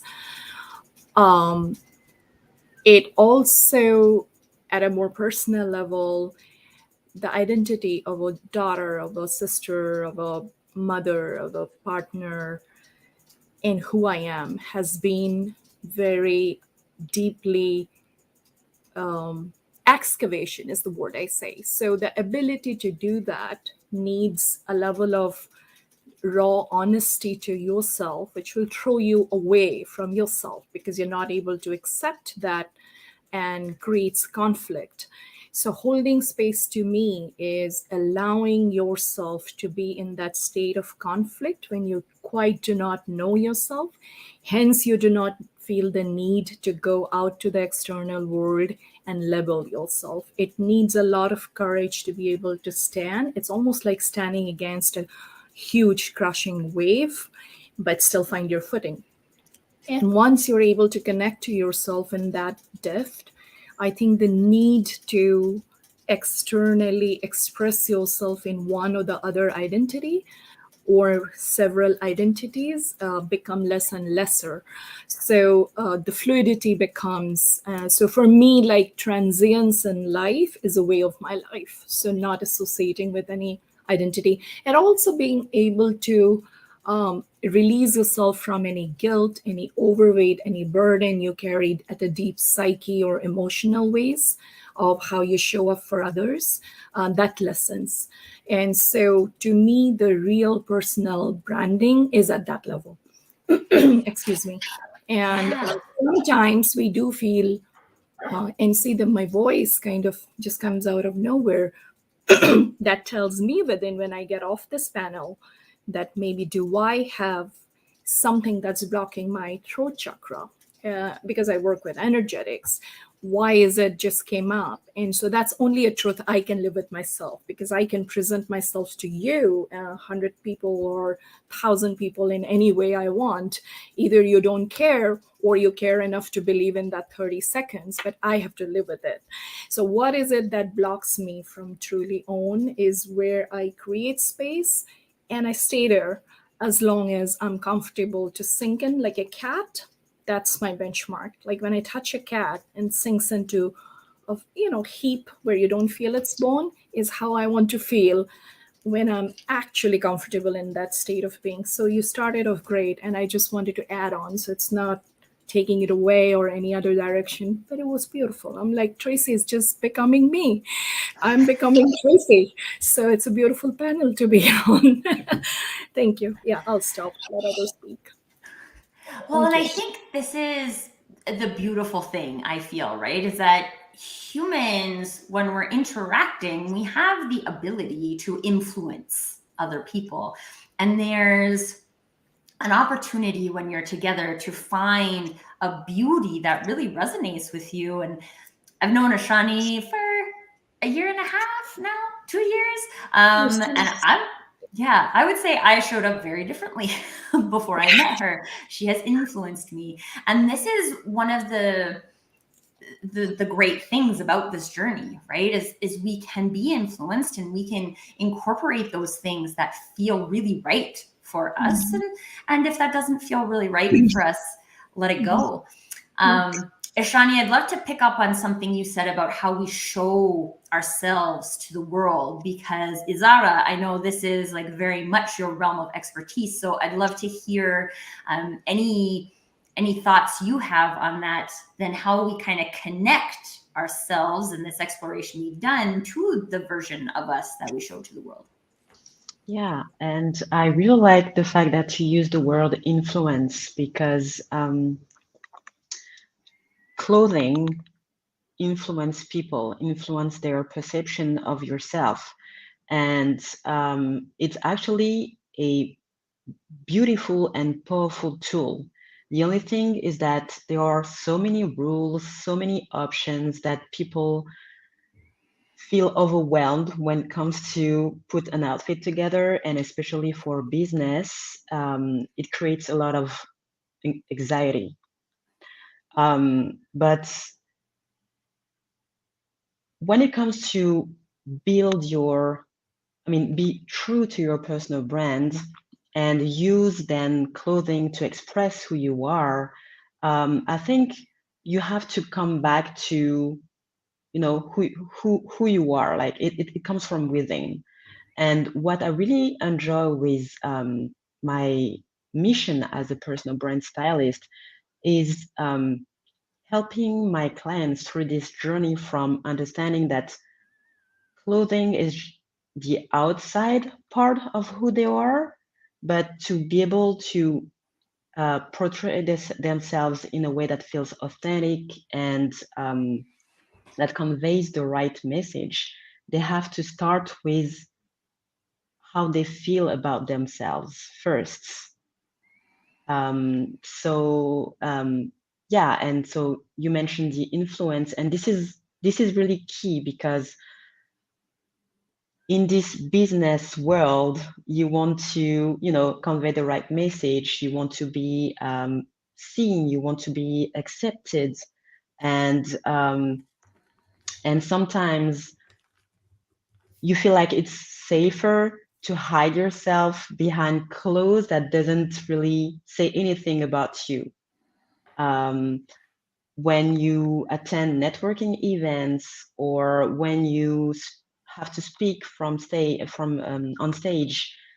the first thing is to, when it comes to thinking of, okay, what am I going to wear, is to look at what people used are wearing, and then you decide, okay, so let's take a concrete example. So when I'm thinking of TEDx talks, so most of the speakers are wearing black for so many reasons, but most of them are wearing black. And so let's say you are spending the entire day listening to speakers and they're all wearing black clothing. At the end of the day, it's really hard for your brand to remember each speaker. But when you feel like, okay, I'm going to be myself, and I want to portray myself as a fun person, straightforward, and you have your own way to define yourself. You can then use clothing to translate it, and maybe use colors, patterns, play with volumes, and this is how people will remember you easily. So in my journey as a personal brand stylist, this is something that I really notice, is that people tend to hide themselves behind clothing because they don't know, they feel overwhelmed, too many options, as I just said.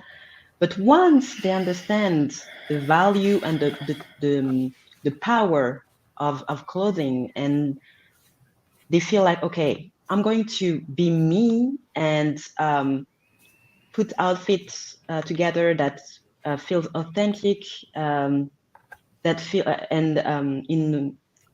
I'm confident, with that outfit. They can see the shifts, and as you said, as I heard, you start to attract the right people in your sphere, and this is really magic. Yeah. And this is, I mean, for me, my journey with clothes has very much been that, like, is this outside expressing what I'm feeling inside? And I have like totally embraced the pink headphones specifically for that reason, because I'm like, yes, these make me feel like Tracy. And Misha, I'd actually really love to come to you, because we were talking about this clothes, and I know that you do a lot of you have some clothes transitions that have been going on in your personal brand. So I'd love to hear about that, but also specifically, you do a lot of work in our thoughts. And so, like, how do you see thoughts, personal brand, clothes expressions tied together? Oh, I'm so grateful, and I love the take, yes, on the outside and the inside, because they so go together. You can't be one and not the other. Like, it's all of it. We are one human being and we've got to wear clothes, right? Let's face it, in business. But I just wanted to say, actually, I'm Indian, but I connected to my cultural side and actually embraced wearing saris, coaching, training, and just found myself when I was able to express myself in my Indian clothes. But then I went one way and it was like, oh, so what? I just have to wear saris all the time? Is this what's happening? But I got to drop my kids to school. Like, this is not how it's going to work. And then I got to a point of, no, like I get to do me. So I get to do the saris on the day I want to do saris because of whatever's going on. And then I get to be me in jeans and trainers and comfy clothes when that also suits me. So it goes back to exactly what Tracy said, which is like permission to do you in your way with what's going on. Like you don't have to do one or the other or all or nothing. It's like whatever works for you in whatever days. But I think the key thing for me is how does it make you feel, right? How does it make you feel on the inside? And you get to ask yourself that with whatever you're wearing, but with whatever you're choosing to do, wherever you're choosing to show up, wherever you're choosing to network, or whoever you're choosing to speak to. Like, how does it make you feel? And I think that is the number one question for me that I ask myself and invite my clients to ask themselves and invite all of you guys to ask yourself is no matter where you're showing up, what time of day, what country, Zoom, in person, wherever, how are you feeling? Because if you feel, you know, good, connected, in ease, energy, like just good is a good judgment, right? You will radiate that, right? People will feel you, even on Zoom, right? Your energy radiates. And if you feel connected and in keeping with who you are on that day, right? On that hour, in that minute, that is all that matters.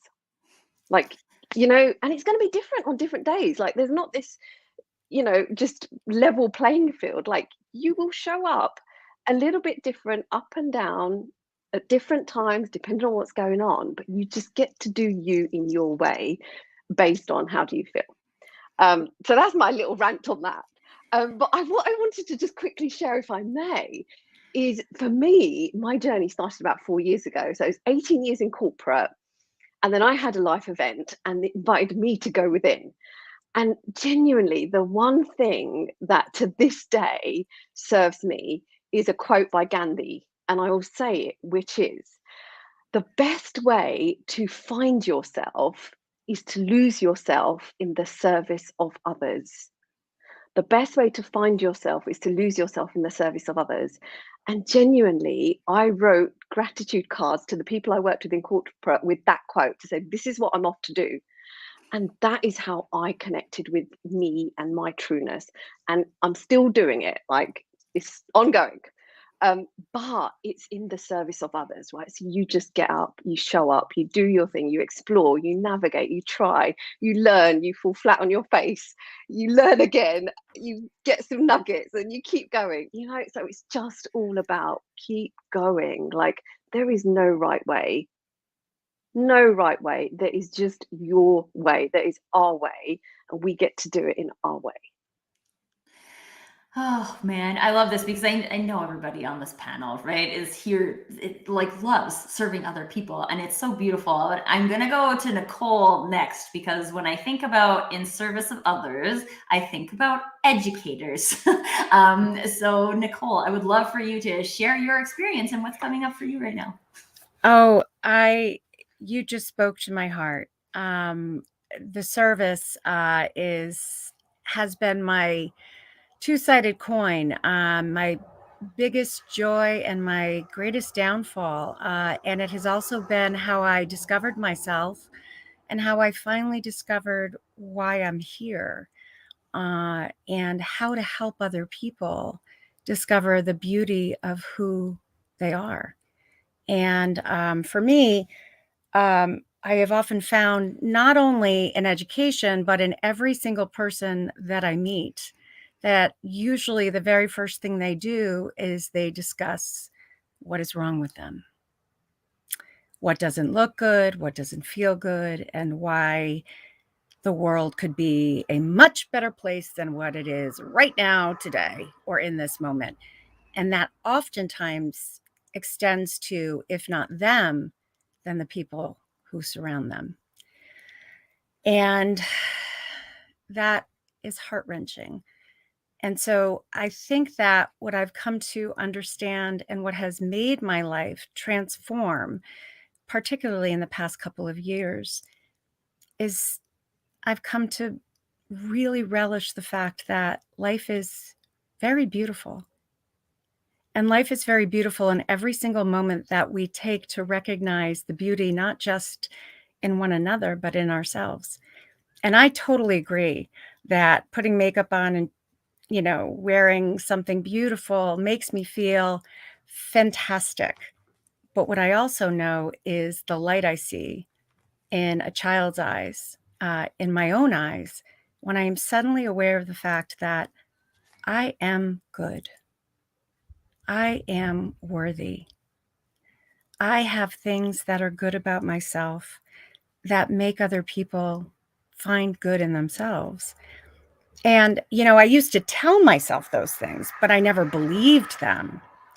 And so when I would teach or I would work with young people, I would so passionately find those things within them and then stand in the back and go, oh, there they go. They're so beautiful. I love them so much.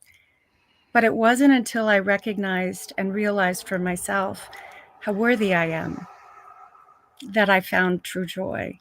And now, oh my, like I am like literally unstoppable. I'm just so happy. And it's not like I had some students in my, I teach freshmen in university, and we had to go and get some stuff at Home Depot yesterday. And they're getting in my car and I go, oh, those are my rocks. And they're like, you're what? I go, those are my rocks. I picked up some rocks and those are my rocks in the car. And they're like, Nicole, you are the strangest person. And I go, do you want one? So as a final here to share with you, I have a party this Thursday night for some of the students with whom I work. And I chose rocks for each of them. Some are some that I have found, and some are gems that I literally found online to purchase for them. And each one of them signifies like something about them, a color or a texture that really means something to me. And I wrote them letters about what is so brilliant that I have found about each of them. And to me, and I'm getting choked up now, they're not used to people talking about how special they are. They're not used to people finding what is precious and beautiful and joyful about each of them. And if we went around, and I ask you all to do this, for a day, find beautiful things that surround you. Find beautiful things in the people that you love and the people that you don't. People often say to me, Nicole, are you for real? Because I find good things in everybody. And it kind of drives some people I know crazy. They're like, what is wrong with you? And I'm like, there's nothing wrong with me. There's a lot of things I've gone through in my life, and I've made many mistakes. And they have brought me to a place where I can actually see beautiful things in other people. The world is much more lovely than we give it credit for. And I think that, like all of these gorgeous women on this panel, I'm just in awe, and I'm so grateful to be here. Even though every once in a while my computer shuts down and I can't get back on, I am trying very hard to maintain being on this panel. And I am so grateful also that that woman that started it right now, Tracy, it is a miracle that she found me and I found her. And I am so grateful for every second that I get to spend with her. So thanks for letting me speak. Oh, it's always my privilege to hear you speak and share your story, Nicole, because I know the passion and the greatness that you see in other people. And I want to, there was something that you said earlier on your share in your share about how you would tell yourself something, but that you didn't believe it. And I think this speaks very well to Lindsay's realm of expertise, because she is a certified neuro change practitioner. And it's kind of the arena in which people go through that process of telling themselves things to actually believing that something might be true. There's some neuro change that's involved there. So Lindsay, I'd love to hear your perspective on kind of that journey between telling ourselves a thing, like telling ourselves that we're beautiful or we're good at this or we're smart at this, and actually believing that. And we would love to hear part of your journey as well. Well, I wasn't expecting to talk about neural change. Yeah. What I think is so powerful is that journey, because I know when I first started, and many of us come from such a corporate background, when I stepped out of that back in 2011 and had to start working with others by myself, I still came from a very corporate perspective of you can't be yourself, you can't be your quirky self. This creative individual who you are, because when you connect with people, you have to be corporate. Clearly, I'm not. Well, I don't know if clearly, but one of the things is why I had to start telling myself things like I'm worthy. I was going through this process of dealing with depression and anxiety and a purging disorder. And so there was very poor scripts that I had in my brain. And it was simply just having to pause when you start to hear that voice, because it's not yours. And so I'm not going to go into the whole neural change piece of it, but every single thought we have is a neural pathway in our brain. And that is a very powerful pathway that we have worked so hard on building over the time. So we're having now to pause, to challenge that pathway and start to rewrite it. So this is not a thing that's going to happen overnight. You have to really start to understand, well, what are the things that you're telling yourself? Because often if we are saying things to ourselves like, I'm not worthy, I'm unbeautiful. Yeah, sure. That's not a word, but we'll go with that. I'm not beautiful. I'll only be worthy if I weigh this much. You have to just literally pause and catch that. And it takes time to start to catch that. And once you can start to catch that, you then say, well, is this true? Why is this true? No, it's not true. Where's all the evidence otherwise? Because there's almost always more evidence proving otherwise, but we are hardwired to see the negative, and that's just in our DNA. So when you start to see these things, start questioning them, start hearing it and personifying that voice in a way that is not you. Give it a name. My inner judge, the inner voice that I have, I call it fart face. Because it's hard to really be serious and take that sentence serious then, that thought seriously, when you're calling it fart face. And then it's not about going from, this hugely negative space to all of a sudden, I love myself, I embrace myself. Yeah, it's moving to the neutral place first and saying, I don't deserve to hate myself that much. I'm not quite ready to love myself yet though. But what do I like about myself? And for me, it was just staring in the mirror for 10 minutes and saying, well, what do I like about this face? And it was started with my freckles because I couldn't meet my eyes. And so it was just really starting this step of processes to come to, well, I love myself. The only thing people really know about me that I've been trying to hide for so long is the quirkiness. So that's actually a power. And when I was able to start to separate this inner judge, get my nice kindness to me, I was able to start to work my way into a thought of, I love myself. Does it mean that I don't have these negative thoughts still coming? No, absolutely. It means I hear them and I say, well, you're back. Okay, why? Why are you back? What about this situation is making me go back here? But because I've worked so hard to rewrite these scripts in my head over years, because that was 2011, we're in 23 now, it's 12 years still later, of rewriting these stories and this voice that was there for so long, that was prominent. And now it's more of, this is Lindsay, and this is me talking to myself, and here's what's okay. I guess I am worthy because I keep telling other people they're worthy. Why in the world would I not be? Right? So it's really starting to treat ourselves like we treat others, and telling that judge to, you're not okay, but there's a scenario here that's making me think this. So what is that scenario? So like I pause, notice what I'm thinking, and then choose how to move forward. And I would never choose to move forward in self-hate. So why are we choosing to move forward in self-hate? And then that all goes to values. But I think one of the biggest things is how can we start to connect to our personal brands is just play.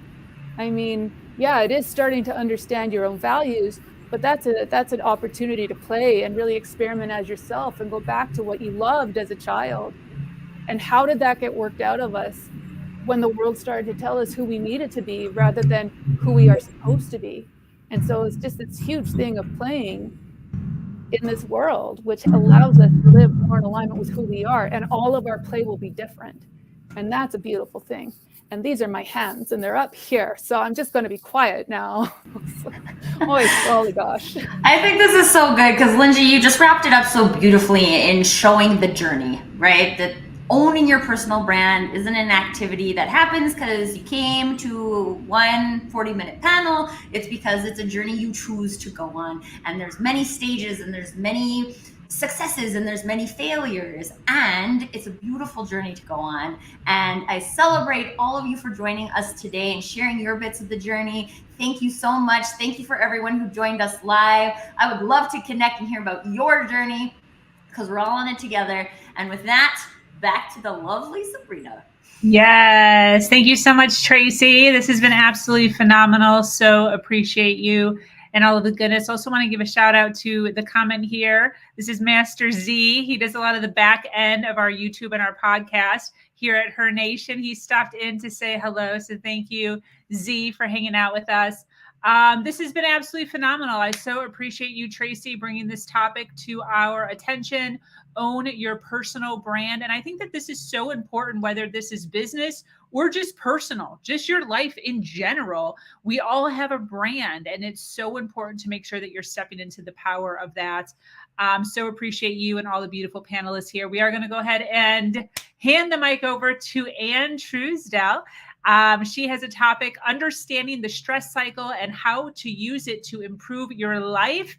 This is Her Wealth Conference. We are live here for 16 hours. We have been going live since 6 a.m. this morning. And we have tons and tons of awesome stuff bringing you today on health, relationships, career, money, happiness. We have we have 24 women hosting, over 100 women. We're diving deep into all of the topics that actually matter. This is our 2-year anniversary. Her Nation has been around for 2 years. We are celebrating with the huge bang of this largest all-female virtual podcast. And we're so, so excited to be here. This is live, so we are taking comments. We are taking questions.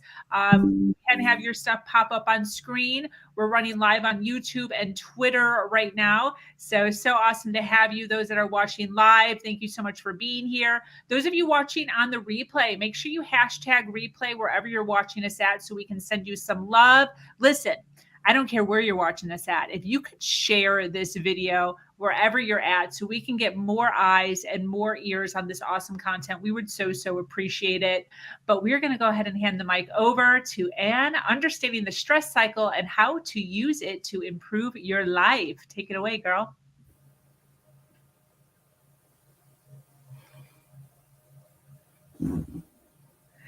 Ooh, she's a little frozen, it looks like.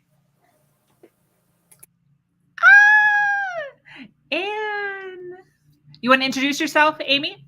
Kelly? Amy first. Hello. Hear me? You're breaking up, and you might want to jump off and jump back on. Amy, if you want to introduce yourself. Can you hear me? Barely.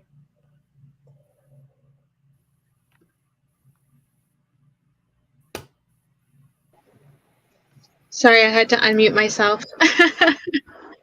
Am I still okay to? Yeah, go ahead. Introduce yourself. Okay, so I'm Amy. I'm a certified holistic health coach and a single mom of 2 kiddos. I'm a chronic Lyme warrior, which is what led me to becoming a certified health coach today. I was formerly bedridden and couldn't drive for over 2 years. That's like a very condensed version of my story. But I'm very passionate today about sharing about the importance of gut health, because that's what's helped lead me to like where I am today, to finally be able to be a mom to my kiddos again and be able to drive again, and now share what I've learned on my journey with others who are struggling with autoimmunities, Lyme disease, and even weight management stuff. So I'm in Maine, and I do have a lot of other hats that I wear with affiliate marketing stuff, but I'll just keep it short and sweet like that for now. Thank you for the opportunity too, Sabrina, and all that. Yes. Yes. Thank you. I'm Thank you for sorry being here. for poor lighting. I was trying to get my lighting to, yeah. But I love it. Kelly, introduce yourself. Good afternoon, everyone. My name is Kelly Hunter. I am a financial freedom strategist. I'm the founder of Winning Credit Solutions, as well as Kelly B Protects Me. And I work predominantly with mompreneurs and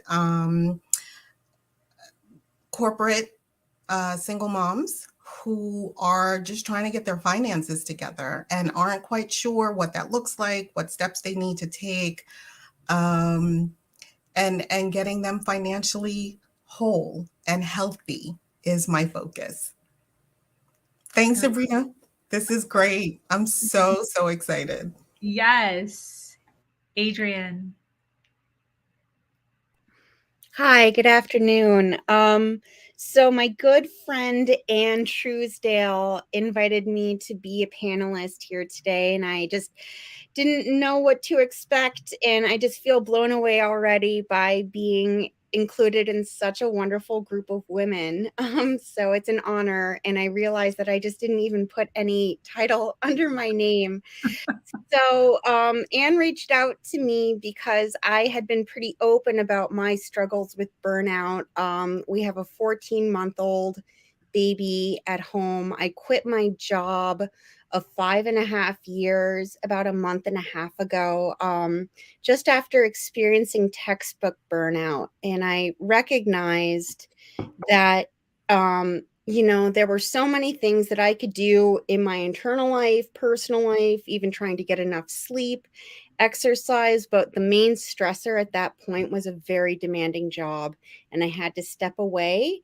And my family and I had to have like a real heart-to-heart, hard conversation about like, what do we need this time to be right now? And how do we radically and realistically reconfigure our lives in order to promote health and be good parents. And so it's just been a real process, and I'm here to, I'm only a month and a half into not being in a career right now. And so I'm here to offer whatever I can, but I also really feel privileged to be here and learn from this incredible group of women. So thank you.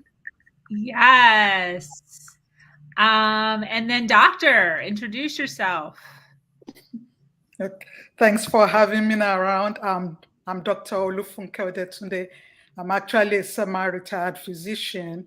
I'm now a financial wellness consultant. And my journey is also similar to this. I went into early retirement from medicine because of burnout. But now I'm practicing medicine 2 days a month, pretty much. So that way I can actually focus on my passion at this phase of my life, which is financial wellness. And the reason why I was able to go into early retirement is because I was financially well. Okay, so having said that, I now help folks because I know that there's a lot of relationship between financial health and overall health. And it's important that we address both. So that way we can avoid a lot of burnout. I see that a lot in the healthcare profession. And that's just because we work so hard, we don't pay attention to our self-care, and we end up burning out. So my passion right now at this stage is to help as many people avoid burnout, since that's what happened to me. So I'm here to learn from everybody and contribute as much as I can.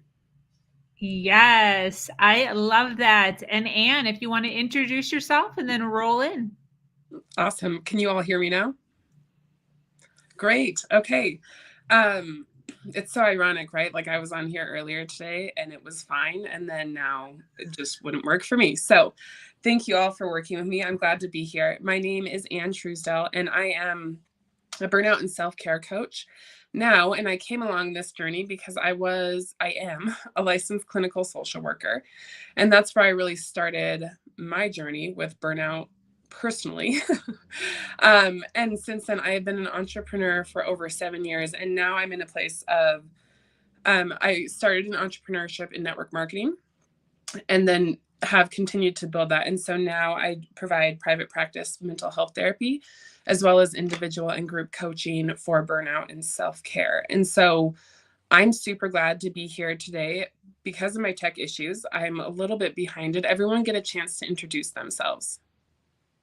Yes, wonderful.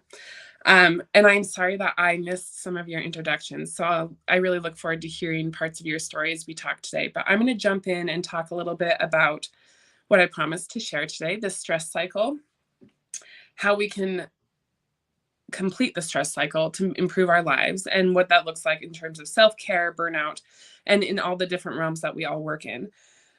And after I share that, I would love to hear from our panelists first, just so you can kind of be thinking along these lines, how you have seen the stress cycle play out in your life and what your story is with burnout. So we'll get there in just a few minutes, I suppose, but I'll get started with the stress cycle. So I'll just start with, I was introduced to this theory by Emily and Amelia Nagoski. They wrote a book called Burnout. And if you haven't read it, I highly recommend it. Look it up. They have lots of great resources. And if you want to just get introduced to this, you could look at their TED Talks and all sorts of resources online as well. But I really appreciated this explanation of burnout because I do come from a clinical background and a mental health background. I'd heard a lot about it in terms of what we call secondary trauma, which comes from working one-on-one with people. Usually it can happen in a lot of different ways, but you are either witnessing or learning or experiencing, processing someone else's trauma with them. And so in that clinical background, I was really taught that that is where burnout comes from. And so when I wasn't working in a clinical role, I didn't understand why I was burned out. I just didn't understand what was going on with me. And so this understanding and coming from people, one person is not clinical at all, and the other person does have a counseling background.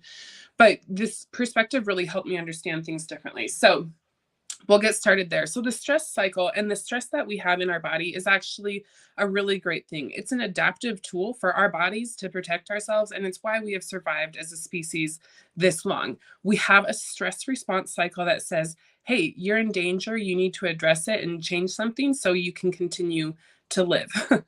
And back when this cycle was, so to speak, evolved into our bodies or first adapted, our threats and our stress were truly life or death. It was like a lion potentially spotting you when you're out hunting and they're out hunting and you could die.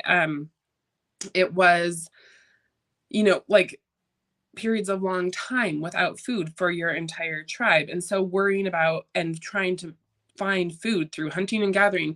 So it was really truly life or death back then. And since then, we do still have life or death stressors, absolutely. But most of our stressors are much littler things like the internet not working when you're getting on to do a presentation. Like the person at work that says something super annoying every day and you have to deal with them every day and it's just constantly there. Honestly, the dishes piling up in the sink. Now our lifestyle has all these little constant stressors built into what happens in the day-to-day basis. The hard part is our stress cycle has not changed. Our stress response cycle still thinks every stressor is potentially life or death. So if it's, the internet not working when you're trying to get online or the lion chasing you, your body is still dumping the same hormones of adrenaline and cortisol primarily into your body. And that causes all sorts of things. And over a long period of time of that continually happen, we see long-term health effects. We see different and significant changes in your brain, and you see burnout. So what the what we need to talk about is how to complete the stress cycle and what that actually looks like. And this part is actually super simple. There are 7 ways to complete the stress cycle. And of course, the easiest and most efficient one is physical activity.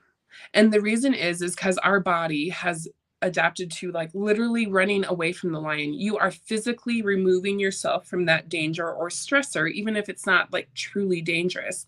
When you do a physical movement with your body, you're signaling to your body you're actually moving away from that danger. So that is the simplest and most efficient way. And I will say, I know everyone has different abilities when it comes to physical activity, and it does not have to be like getting on, like I like cycling. It doesn't have to be getting on the bike. It doesn't have to be going for a run. It just has to be moving your body and signaling to your body, hey, we are moving away. We are safe. We are good. So that's the most efficient way, but there are so many other ways. So connecting with loved ones, Amelia and Emily Nagoski recommend specifically a 20-second hug, which if you've ever done that is kind of awkward. So it does need to be with someone you actually like feel connected to and want to hug for 20 seconds. But it doesn't have to be that level of human connection either. It can be just a general positive social interaction, like making eye contact and smiling at the grocery store clerk when you're there. So there's all sorts of different ways to achieve that. Laughter is another way. So we're on number 3, by the way. And hopefully I don't forget one, but laughter is another really great way. So, I'm not saying go into the scroll hole on social media, but if there's someone on social media or on YouTube that makes you laugh every time, it's not bad to set yourself a 5-minute timer and go laugh and then get back to what you need to be doing. Crying is a great one.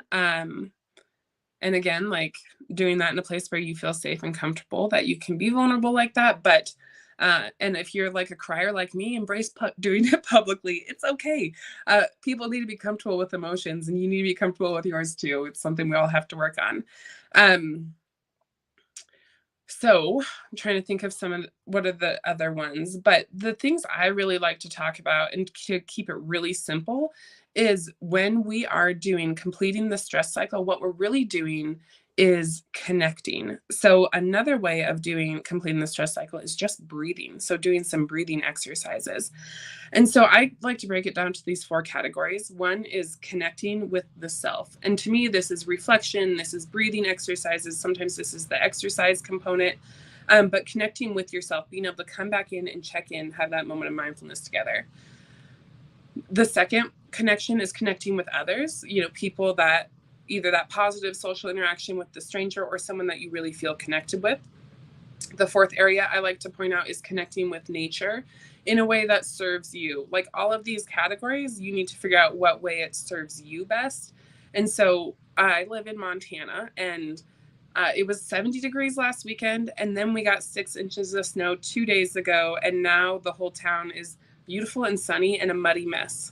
So I'm not always like, nature kind of plays with me. So I also have a house full of houseplants, right? Like that's something that I can go to in the winter when I don't want to be outside in the cold.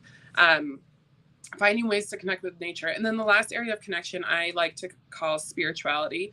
So that could be religion for you if you are a religious person, but whatever kind of spirituality connects for you, and being able to have that space of connection. So that's kind of my explanation of the stress cycle and how it works in our body, without getting into a lot of the like science and brain science behind it, as well as ways to complete the stress cycle. And so now I'd like to turn it over to our panelists, and I think I'm trying to decide if I should call people's names or do popcorn, but I think we're a small enough group we can do popcorn and like keep it civil. So just share a little bit about like your response to this if you've never heard about this stress cycle, but how you've seen this play out and what burnout has looked like for you.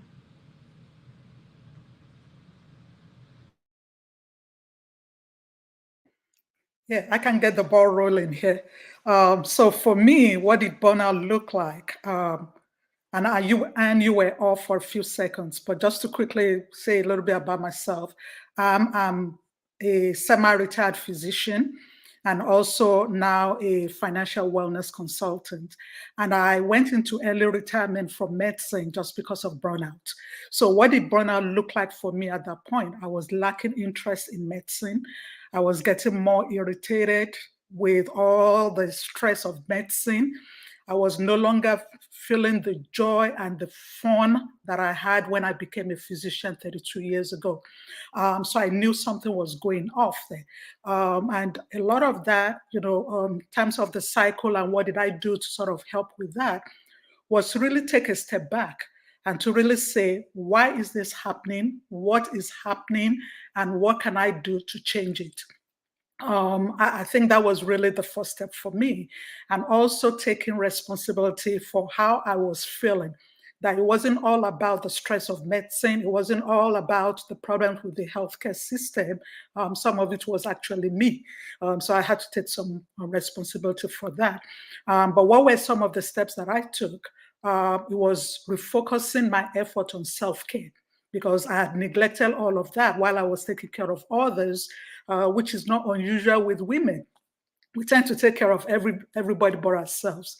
And I realized that I needed to take time for myself. So I actually scheduled time for myself. I actually had to do that and put it in my schedule and make sure that I really stuck with it. So that was important for me. You already talked about a few things: the exercise, healthy eating, that was important, stress reduction, that was important. So they're just the basic things that we always talk about, which I always preach to my patients, but never took care to do myself. And that was what I ended up having to do. But it was also easier for me to do, to step back, because I realized that I was financially in a place to do it. Because I do talk with a lot of folks, they would love to take a step back, they would love to cut down on the hours, they would love to reduce the stress and a lot of other things, but they're not in a place to do it just because of the finances. So what I tell folks to do is evaluate their situation, see where they're at, see what they have going on in terms of what they need to have in place, especially with the finances, to make it happen for them. They don't absolutely need to get away from their job. It might just be a matter of reducing the hours, those type of things. But that's where my own journey has been. That's what I've been able to do. Now I enjoy practicing medicine 2 days a month and doing other things that I really like. So that's been my own experience.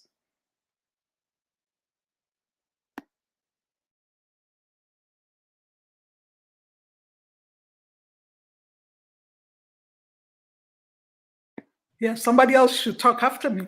Yes, I'll hop in. I can read the room. So Kelly, why don't you share with us next? Sure. So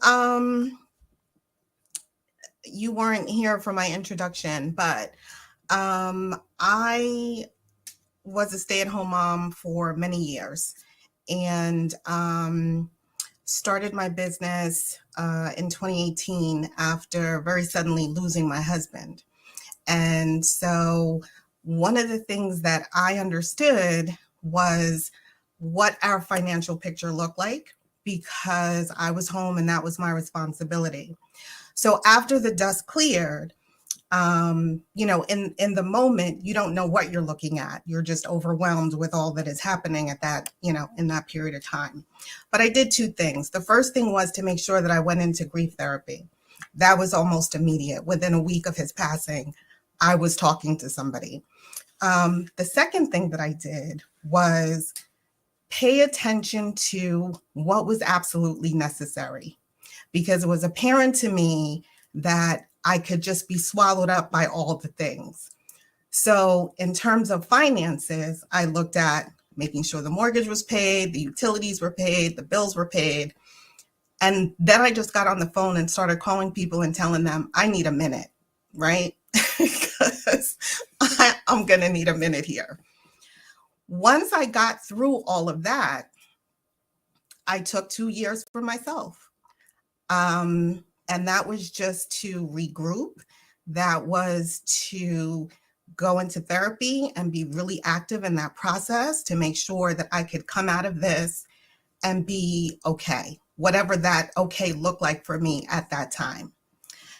And I was able to do that, as the doctor said, because we had things in place that enabled me to take that break, take that time, focus on me, focus on my family, healing, and then moving forward. What I discovered during that time was that there were a lot of women who were in the same set of circumstances, but didn't have the same opportunity to take that break. They couldn't take a beat. They couldn't take a breath, right? And so that's why Winning Credit Solutions was created. In terms of burnout, the thing that I see most often is that as women, again, as the doctor said, we take care of everybody else. We always come last. That has to change. We have to come first. You can't pour from an empty cup. And it sounds, cliche, but it's very true. If you don't take time for you, how can you be the best mom? How can you be the best partner? How can you be the best employee? It's so, so, so important that we change that, right? So within 1 year, I had lost, and in this order, my grandfather, my father, and then my husband within 11 months. My mother and I were widowed in the same year, which was insane to try to conceive, right? My mom never went into grief therapy, and she ultimately died 2 years ago, but she passed of grief. It wasn't anything but that.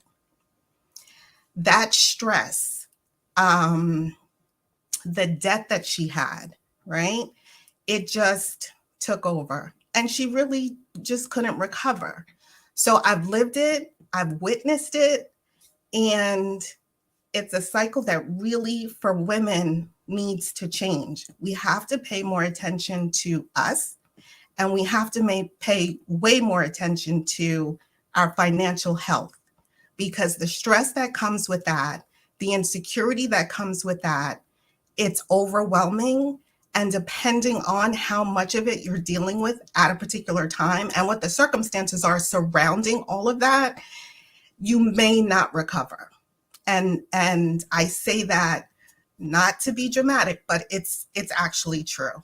And I watched my mother deteriorate from grief and the overwhelming financial stress after losing my dad. Kelly, thank you so much for sharing that and sharing that piece of your story, because I think I've recently gone through my own grief journey, and I second all that you said. I mean, not just the emotional piece of the grief, but all of the financial and work that comes after that most of us are not prepared to handle.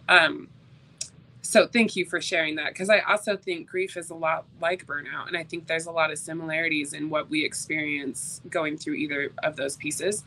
I also just really wanted to point out and appreciate that Kelly talked about going to therapy.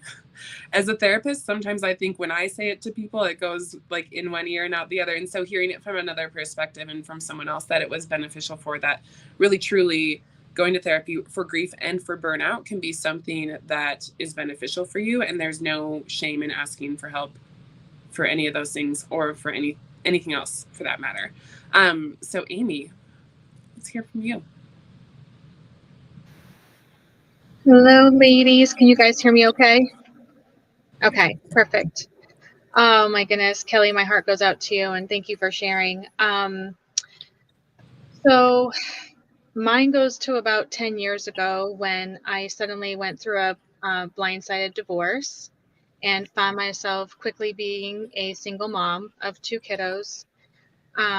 So talking about therapy and all of that, yep, I was definitely reaching out for help, because I was just like, what's going on? What did I do? And as I was going through all of that, I had just, maybe a year before I found out about the blindside divorce, I was diagnosed with chronic Lyme disease. So had the chronic Lyme diagnosis, going through the, blindside divorce, being a single mom of 2 kids, and then became very ill. got dropped down to a very unhealthy weight of about 82 pounds. So it was not cool. And I became bedridden, like I shared earlier, and couldn't drive for almost 2.5 years, and really just couldn't be a mom to my kids at the time.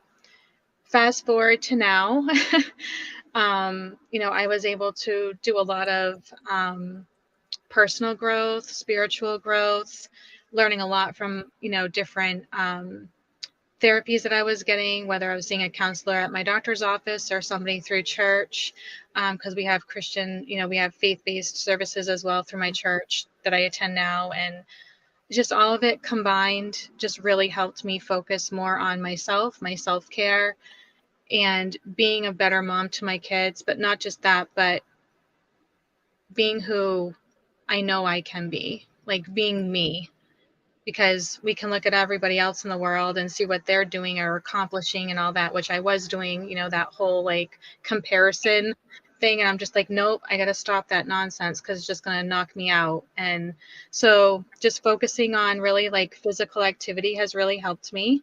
I was going for walks a lot.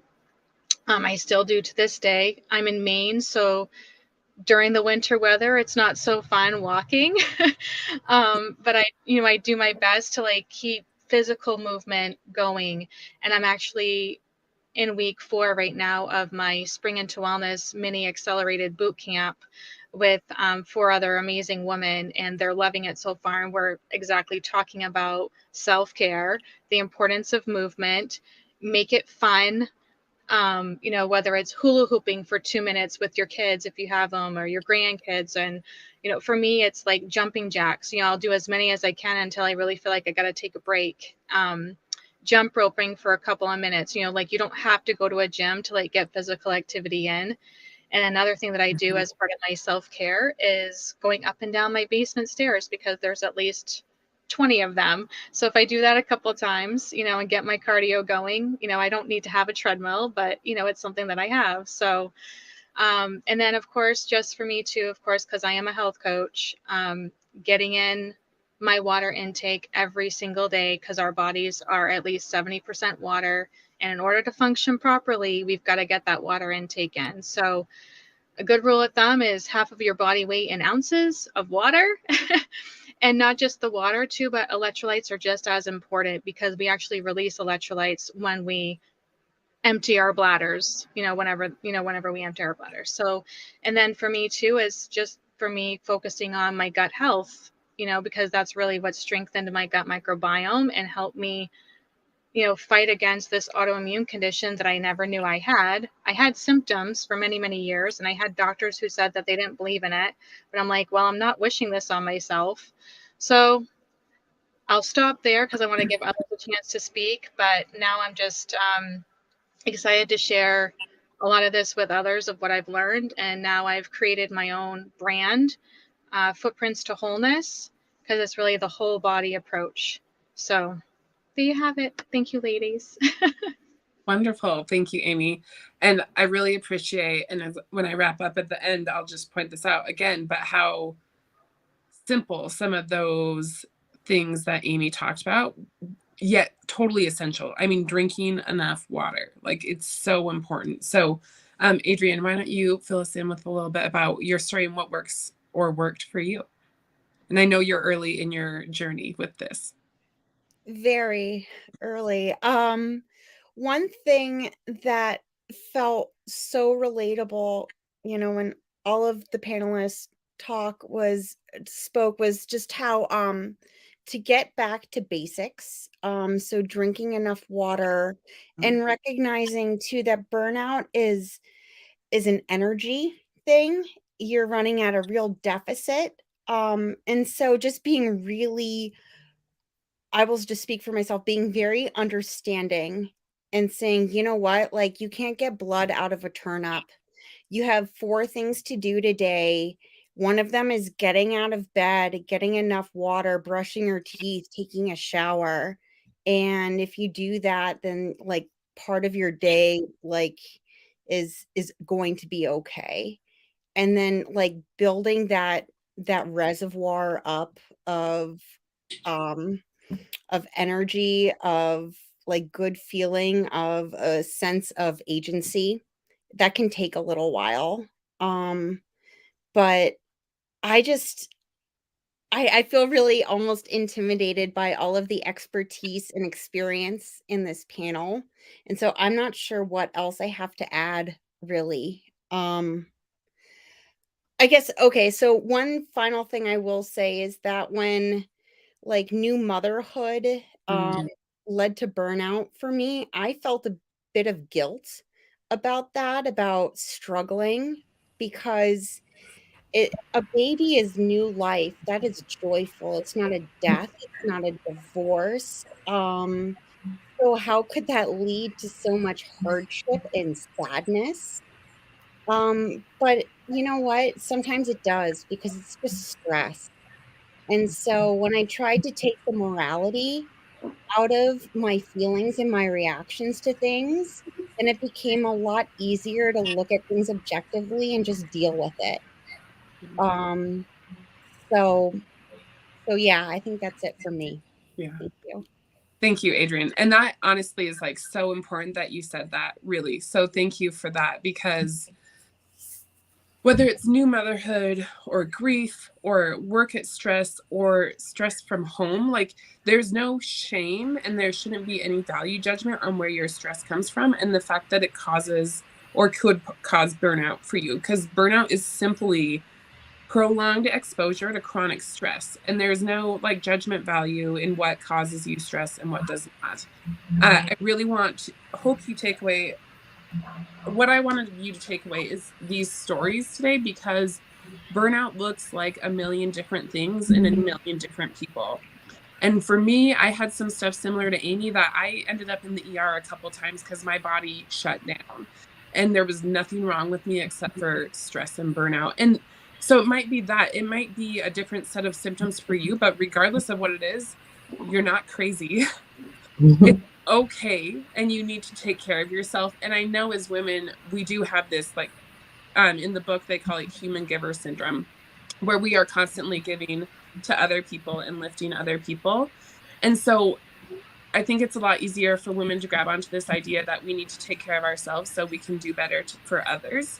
And I think that's wonderful and noble. But what I want, and I hope you can leave this with, or just like plant the seed, is that you deserve to take care of yourself, because you deserve it, because you are a whole human. So I apologize that we are running a little bit behind and that I had some tech issues that's caused some issues with us, but I know the next speaker is coming on. Thank you all for sharing your story and being real and vulnerable about the different things that have come up for you. And thank you, Sabrina, for letting me speak for a little bit to this wonderful crowd today. Yes, 100. And I so appreciate the calm and collectiveness. You know, sometimes when these tech issues happen, it's so easy to get all frazzled and all like, everything's falling apart.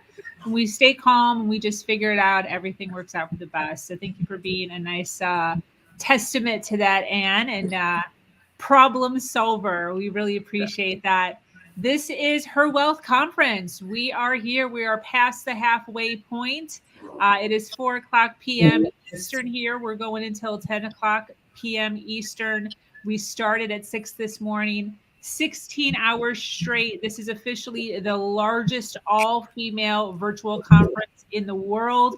We have 24 female hosts hosting 100, actually over 100 female panelists today. It's our 2-year anniversary for Her Nation. It has been 24 months. Over 500 female guests have graced this platform, and we are celebrating with a big bang. And so we are here today. We are live talking about all the things: health, relationships, career, money, happiness. You can drop in the comments, you can ask questions, you can interact with the ladies live. If you are watching us live now, thank you. Let's see, what do we have? We have 43 people watching live right now. Thank you so much for being here. If you are watching us on the replay, make sure you hashtag replay wherever you're at so we can send you some love. Either way, if you are watching us live, we would so appreciate it if you were to share this video wherever you're at so we can get more eyes and more ears on the awesome content we are sharing today, and all of these beautiful, powerful women that have such brilliant knowledge inside of their head areas that they're sharing today. And, just enlightening us, having us think outside the box that we have been living in up to this point. Her nation is dedicated to building the largest community on the planet, filled with confident, bold, and brilliant women that are constantly curious about being better, doing better, and humaning better. That's what this is all about. So I'm going to go ahead and say thank you to Anne and the beautiful women that accompanied her today. And I'm going to hand the mic over to Dr. Shanta Haynes. Her title is Cash or Crown: Super Rich Secrets When Your Life Unravels. So take it away, Dr. Shanta. Oh, thank you so much, Sabrina. This is awesome being here, and that was absolutely wonderful. If you missed the previous segment, you definitely want to hear what they had to say. And Kelly, go ahead and stay. I'm loving it. I'm loving the fact that a lot of you can go ahead and stay. Well, I am Shantae Haynes, and I'm with Heart to Heart Truth Ministries, and it is truly my pleasure to be here. But let me tell you, the theme for today, as Sabrina gave us, is what does real wealth mean? What does real wealth mean? And the topic today is cash or crown. Sometimes we want to go for that immediate, but is it our crown what we are then presenting? So we're going to be talking about those secrets, but let me just start off by letting you know a little bit of my backstory. I was in bed when the words "I want a divorce" cut me like a knife. My heart started beating very, very fast. Anger rose up in my eyes. I was anxious. I was nervous. I had so many questions. Why? Questions that never really got answered. Was it somebody else? Was it something that I did? But the rejection, the hurt, the anger was real. And the shame was real too. So as 36 years, yes, you heard me say 36 years, walked out of the room, I was devastated. I know what it feels like to have loved and lost, to have your heart broken. It was not quite the same as when our daughter had passed away. That was still a void, and grief is real. I do understand how women going through can be stuck, looking back at the past, grieving the life that they expected, and never moving forward. And though I had been a leader, it didn't matter. I was a leader in the church. I was a biblical money management expert, so I knew the finances, as Kelly had mentioned earlier. I was a theological professor. I was academic operations officer. I had all this, but I was still sacrificing for my family as well. And even in that sacrifice, what I recognized is, that superwoman cape we like to wear, I couldn't wear it any longer. And I'm sure many of you on here are raising your hands or even listening going, I was wearing that superwoman cape too. I had to put it in the cleaners, as I say, and leave it there because I hurt. You see, I recognize that even though I was hiding in the shadows, there were so many just like me also hiding after a loss, after heartbreak, after. And they didn't know what to do in the middle of it. Statistics show that 90% of women divorced or widowed end up in poverty. And I was not going to let that happen on my watch. I knew that women abandoned, rejected, undervalued, just overcompensating for everything else. They were silenced. They did not see their worth because of the treatment of other people. They needed to transform from wounded to confident. You see, I couldn't control what someone else thinks, and neither can you. But what I could control is how I felt and what I did with what I had. And I realized that what was left was more than what left me. And I understand who I am in God, and that the spiritual foundation is the key to resilience, so that you too can transform and build wealth, real wealth. It's not the immediate cash, though my motto is my heart may be broke, but my bank account doesn't have to be. I believe that your crown, the crown that you wear, is the true riches. So today, I want to share with you 3 super rich secrets when life unravels. First, reframe your story. When you frame a house, and I'm in the process of building right now again, you set boundaries. That's what the framing does. The frames allow you to identify where the bathroom is going to be, where the bedroom is going to be, where the kitchen is going to be located. And when you reframe, you move things around. I'm sorry, I thought I had put that on mute. You move things around in the middle of that. The biggest thing, though, that we have to move around is our thinking. Staying in devastation, rejection, being stuck, and the story that my life is over, that trajectory is in the wrong direction. See, reframing recognizes that life is not happening to you, but it's happening for you. Detours do lead to greater destinations. Pain does lead to purpose. So when you change your view and see the collateral beauty, not just the damage, the whole world opens up. In reframing your story, you recognize that our Father in heaven is our provider and our protector, and we don't need somebody else. We learn to adjust our crowns. We are fearfully and wonderfully made.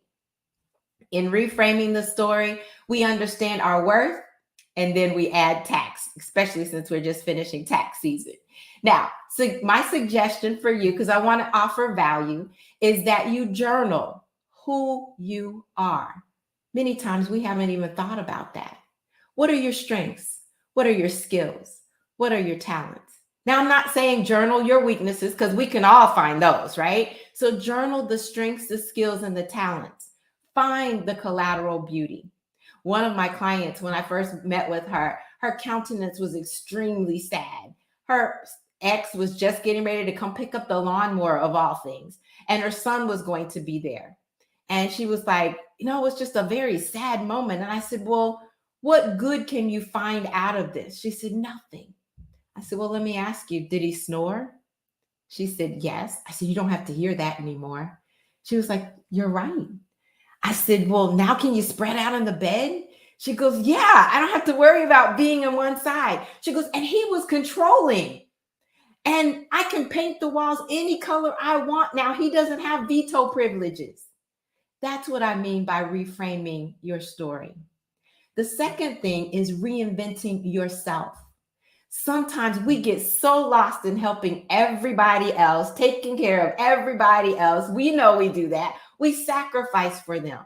We forget us. See, I realized that I really did not like scrambled eggs. I made them for everybody else. I like my eggs fried hard, yolk broken. I mean, complete cooked. That's what I want. And it kind of reminds you of us adapting like Julia Roberts and Runaway Bride. We don't know who we are any longer. I had forgotten how much I love to dance. And the Bible reminds me that he turns my mourning into dancing, and he gives me the garment of praise for the spirit of heaviness. See, in reinventing yourself, some versions of you have expired.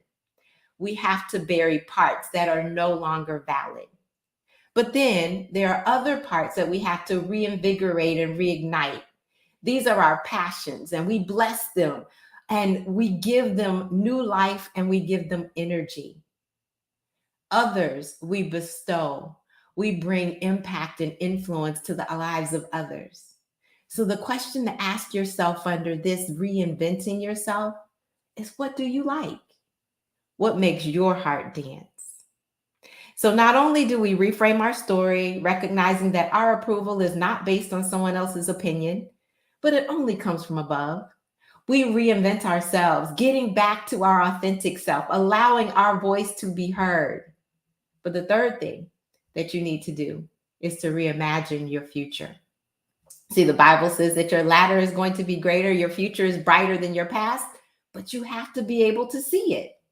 Just because life happened and it doesn't look like you expect, doesn't mean that you cannot accomplish, that you cannot achieve, and that you cannot succeed.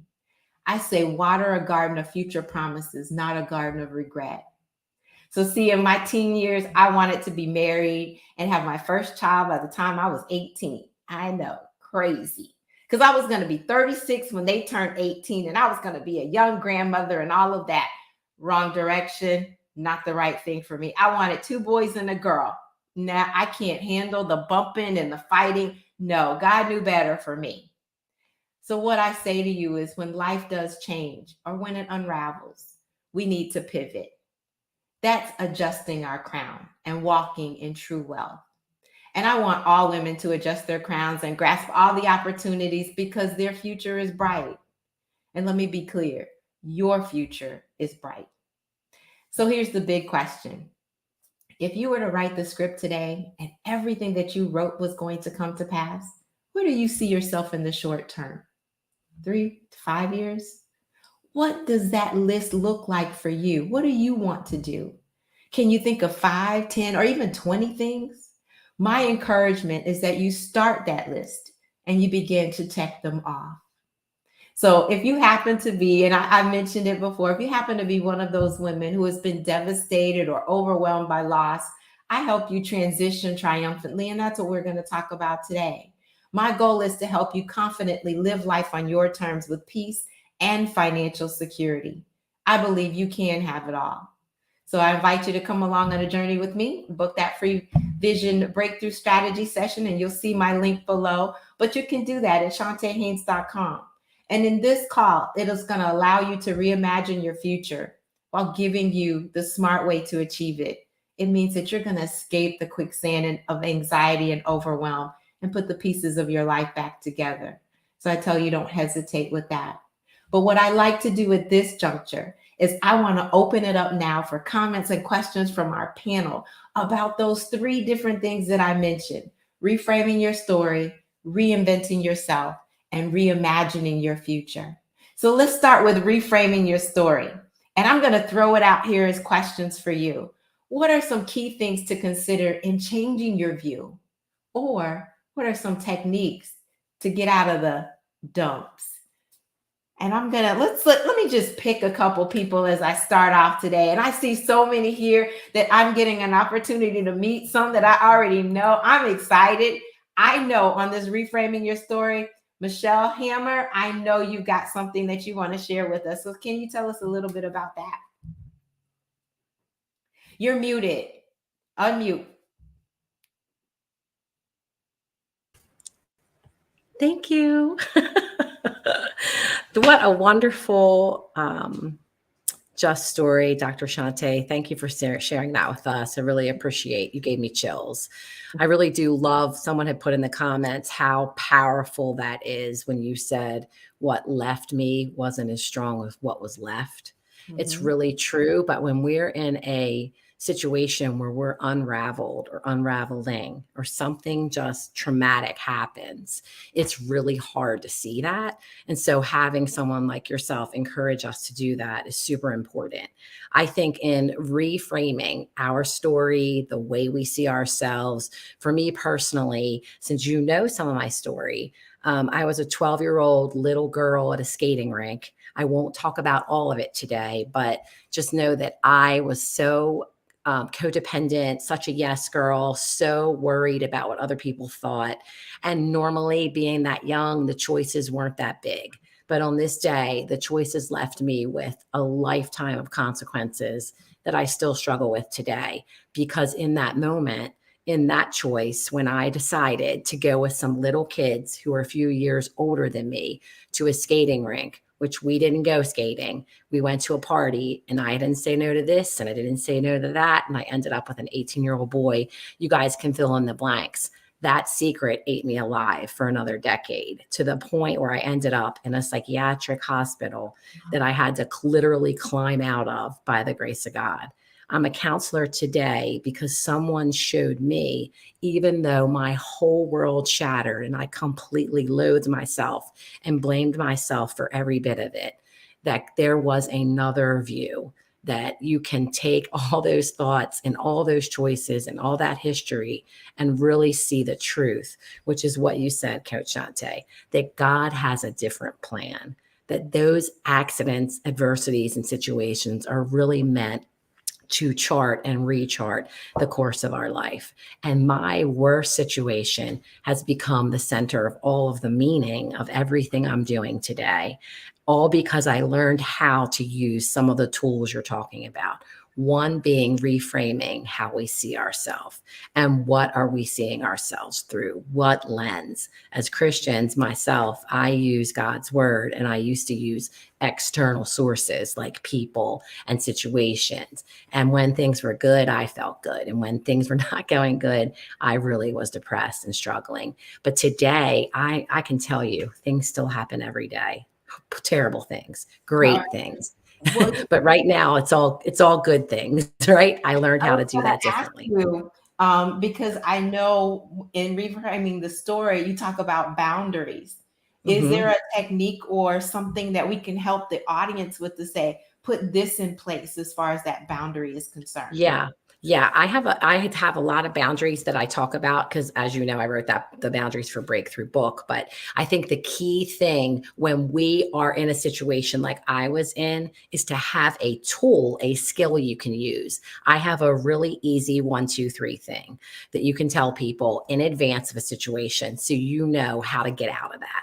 I think thinking that stuff up like a little girl, 12-year-old, you could have a code with your family that you say, hey, my mom just called, I have to go, or some excuse. But if you're an adult like we are now and someone's violating your boundaries, it's when you fill in the blank. I feel, fill in the blank. What I need is fill in the blank. And next time, fill in the blank. So you're telling them a specific thing every single time. It'll work like a charm. Excellent. I love that. Thank you so much, Michelle, for sharing that one. Sure. Anybody else want to answer on this reframing your story? And I see some new people here and I want to bring them into that. I don't know. I'm looking forward to that. Who would like to go next? Okay, Darnell. I think the names are moving on me. Okay. Hi. Thank you. I love what you said about reframing yourself, especially, when you're looking at, a difficult relationship or something. When I look at me, I look at my situation. And I mean, I want you to picture this a little bit here. The candles were lit, the flowers were beautifully placed, and ribbons and organza were everywhere. And I was in my strapless off-white sparkling dress, and my hair and makeup were flawless, and the music was playing, and you could hear the murmur of voices flowing into the hallway in the back of the church. And then the voices became louder. And then I realized those voices were inside my head. And they were saying, I can't do this. Are you sure you want to marry him? I don't want to do this, but I have to. It would make him so mad if I backed out right now.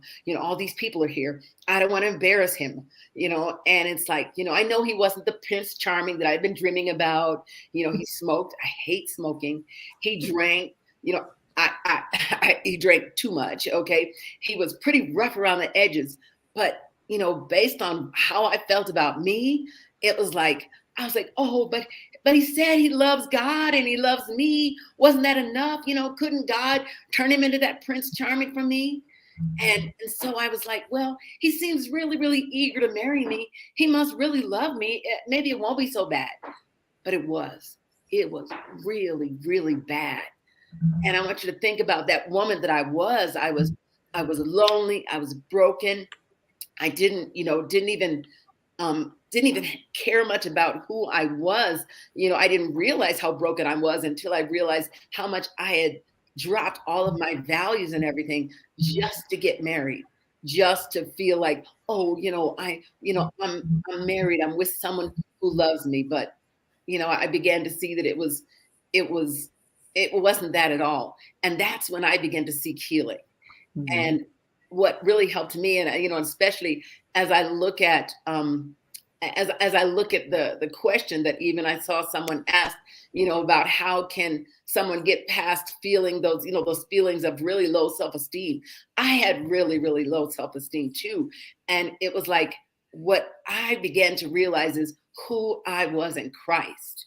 And I really began to understand, what does God see when he looks at me? Who am I in God's eyes?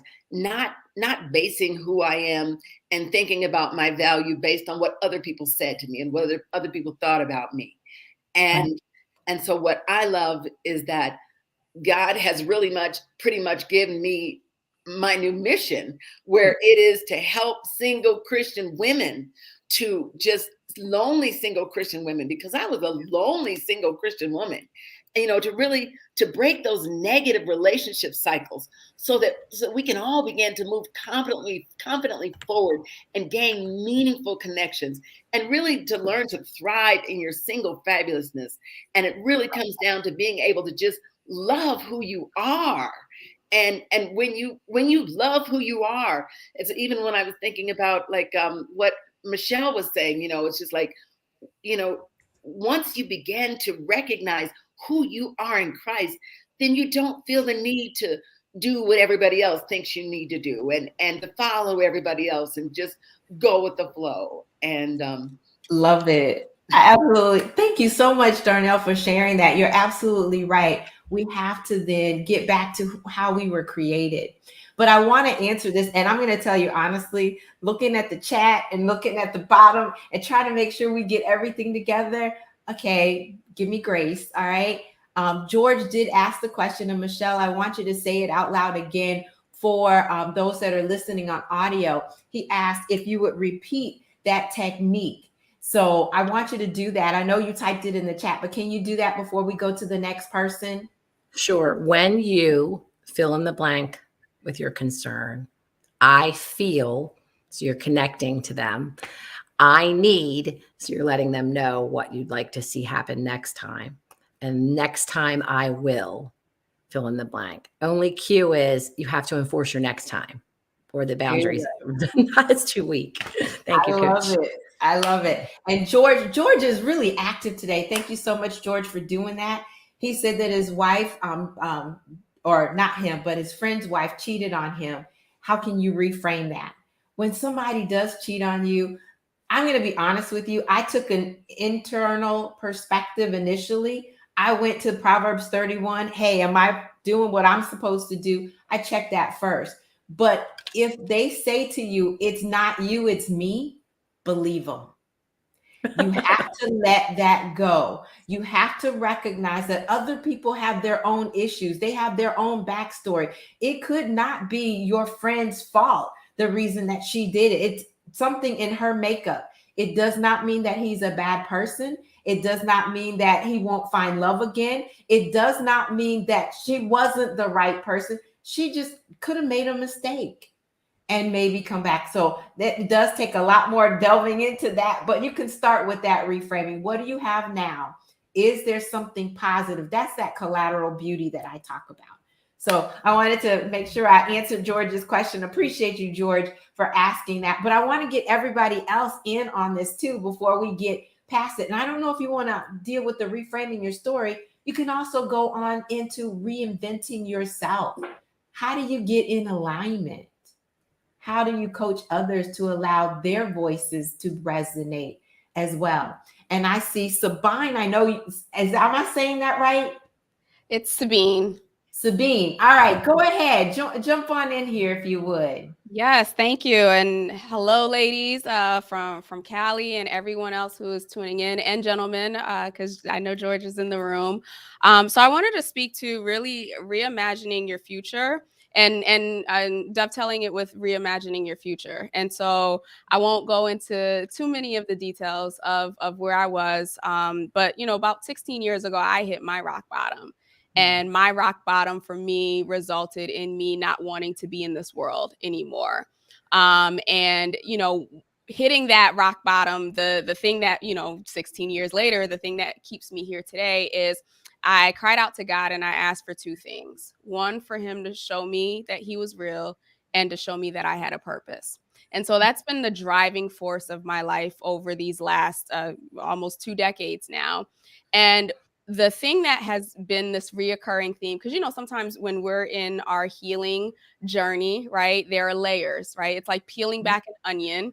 You navigate through one area, you get healed, and then something comes along in life to help you, heal from that next layer. And so one of the things that has really been a pivotal shift for me is moving away from worthlessness to worthiness. And so there's a lot of different components in that. But the thing that came to me was because my upbringing had reinforced for so long what it meant to look, to feel, to believe that I was unworthy, right? I kept reinforcing that. I reinforced it in relationships. I reinforced it in friendships. I reinforced it at jobs. I reinforced it with the clients. And so we know that like the definition of insanity is doing the same thing over and over again, right? You get to a point where you're kind of like, hold up. Who's the common denominator in all of this, right? So it takes a bit of honesty and a bit of transparency for yourself. But it was a very low, another low point that I reached where I was just like, why do I keep coming back to this place? Why do I feel like I keep giving, I keep showing up, I keep pouring out, I keep being this person, right? You know, like we're the light of the world and all of the stuff that, you know, we're taught, but it's not being reflected back to me. And I got to a place where I got tired of it not being reflected back to me, because then it made me question everything that I had believed. Well, if God says that I'm this, why is my life not reflecting that? If the word says that I am this, why doesn't it reflect that? And so I just got to a point where I was mad that what I was told or what I believed was not being reflected no matter what I did. And so that's where probably like the last 2 years I've been on this journey of really understanding, okay, well, let's look at the evidence, right, of what I've been creating. The other truth that came out of that too was the fact that I was creating it. And I think that that's the biggest point when it comes time for you to start to think about, how do I reinvent myself? It's understanding that where you are today, yes, there were situations, yes, there might have been trauma, yes, there might have been things that, you know, were unjust or unfair that we experienced, right? But ask yourself, how did these experiences serve me? Right? So beyond the looking at the light at the end of the tunnel, because we tend to do that too, right? We'll be like, oh, well, you know, this was a blessing because of that. No, dig deeper. How does putting myself in situations where I'm constantly undervalued, constantly underpaid, constantly underappreciated, what belief is that serving in me? And what I had to come to the truth was it's serving that belief that I'm not worthy. Right. And so when I can get, and I know I'm simplifying this because we're short of time, but once I could get honest with myself and realize, wow, I've been creating these situations just to prove to myself that I wasn't worthy. What would it look like if I started to create situations in which I showed myself that I was worthy? And so something that you said was, you know, there are parts of us that are going to have to die, right?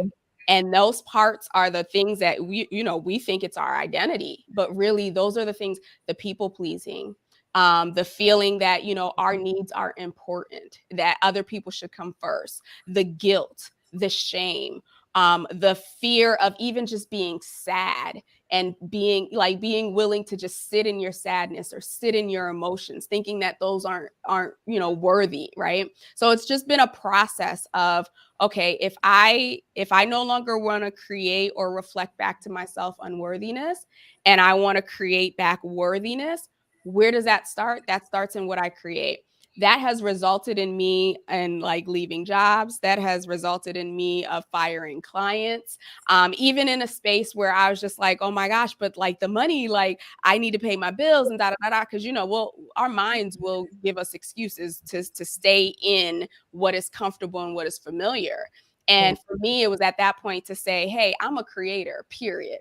Right. So if I could create situations and environments that I didn't want to be in, I can also create situations and environments that serve me, the new me that I understand and believe that I am to be. So to wrap up, as you're thinking about what it looks like to reinvent yourself, it's not just about putting up affirmations and, you know, calling every day, I am this, I am that. Those are helpful. Don't get me wrong. But the deep work of change and transformation starts with absolute honesty with yourself.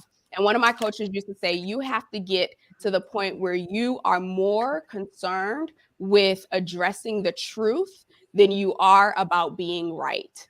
Because your mind will always give you evidence to make you believe something.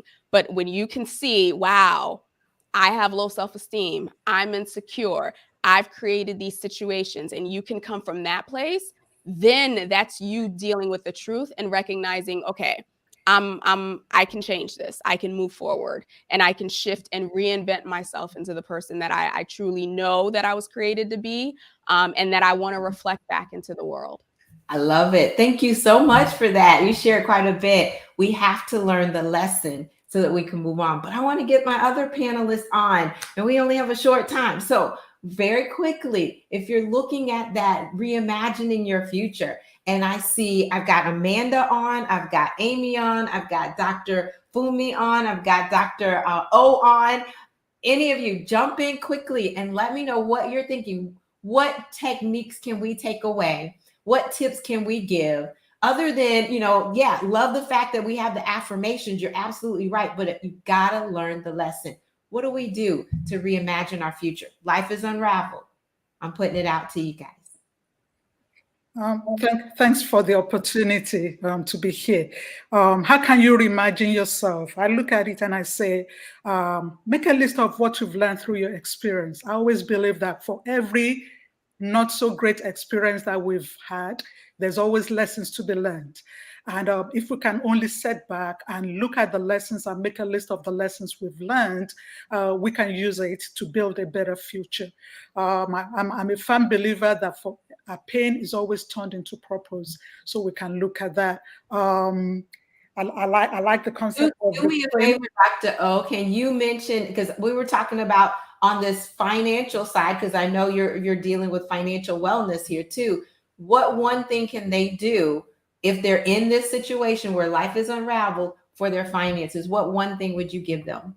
One thing they can do is pretty much commit to making a change. And they can do that by determining where they are right now. They need a good assessment of where they are right now. I will tell you, it's never too late to make a change. Even if you are negative right now in terms of your bank account, don't look at it, but be very realistic. So assess your current situation is the first thing I will tell them.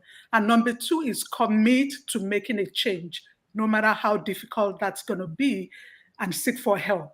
I love it. You are absolutely right. I tell them, know your numbers. All right. Thank you so much for sharing that with us.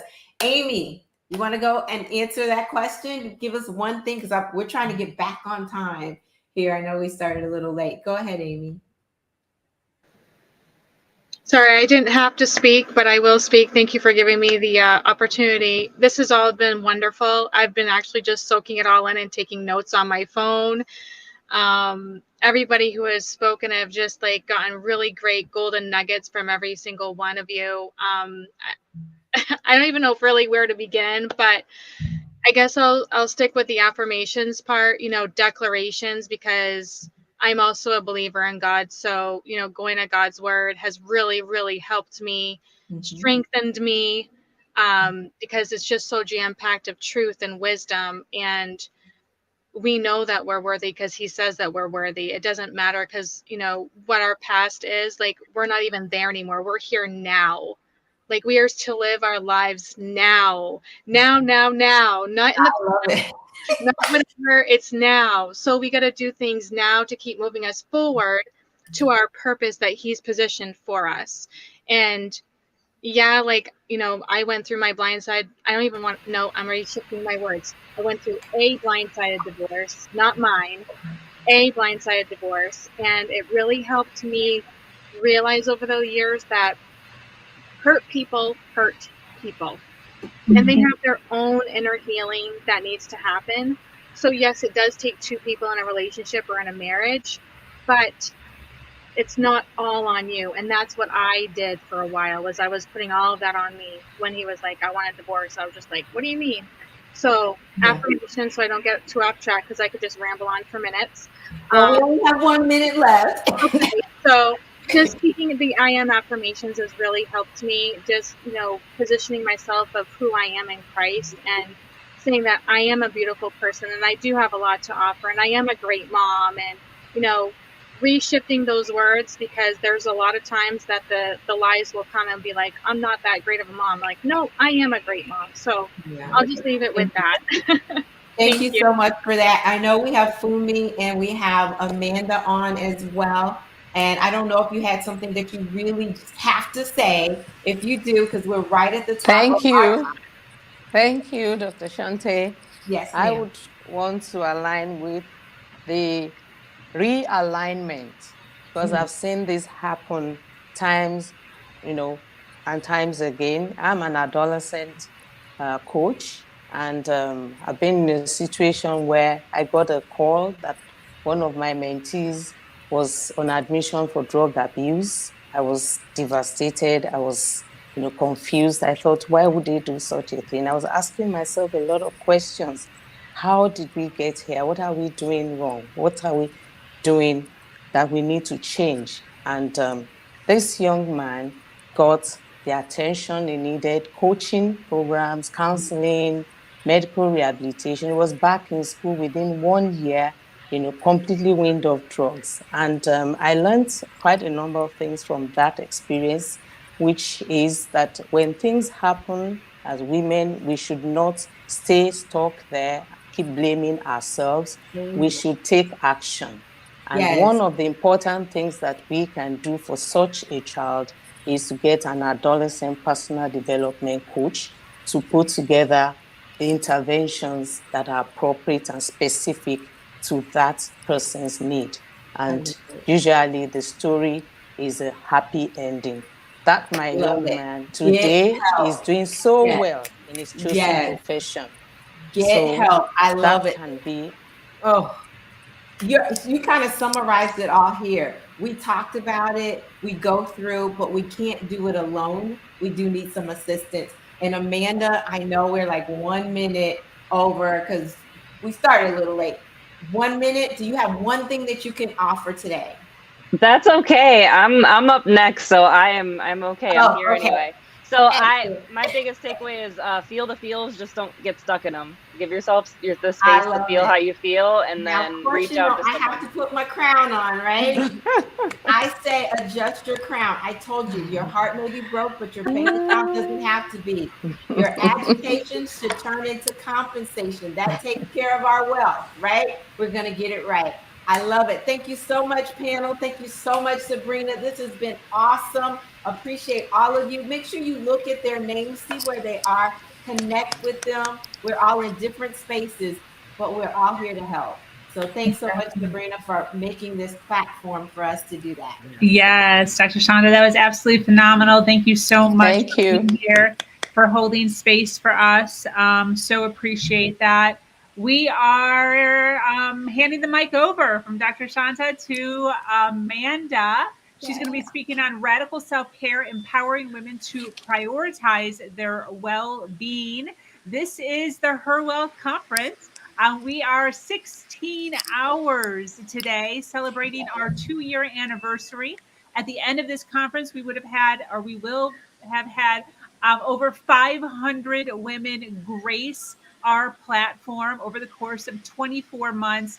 This conference itself is 24 women hosting, over 100 female panelists, showcasing their expertise, showcasing their stories, their ideas, and their theories on how to do things just a little bit better than they used to be doing it. We're covering health, relationships, career, money, happiness. Listen, if you are listening to us live, thank you so much for being here, for jumping in the comments. We also so appreciate the men who are showcasing that they are listening live. I just think that that is just so wonderful. That it's called Her Wealth Conference, and they're showing up in their comments, and they're not just hiding behind. They're here and they're showing up as their authentic selves, and they're looking to help their friends and their women in their lives really help move forward also. So thank you so much to those of you that are doing that. I will go ahead and hand the mic over to Amanda, Radical Self-Care, empowering women to prioritize their well-being. Take it away, lady. Thank you so much for having me, Sabrina, and giving this space for me. And thank you. I do have some panelists that I know had signed up for my session, and maybe a couple more that are trying to still get into the StreamYard room. So I'll give them a couple minutes to get joined in here.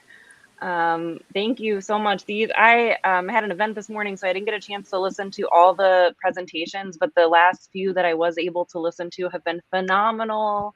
These are such powerful women, and I'm so blessed to be on the stage with all of you.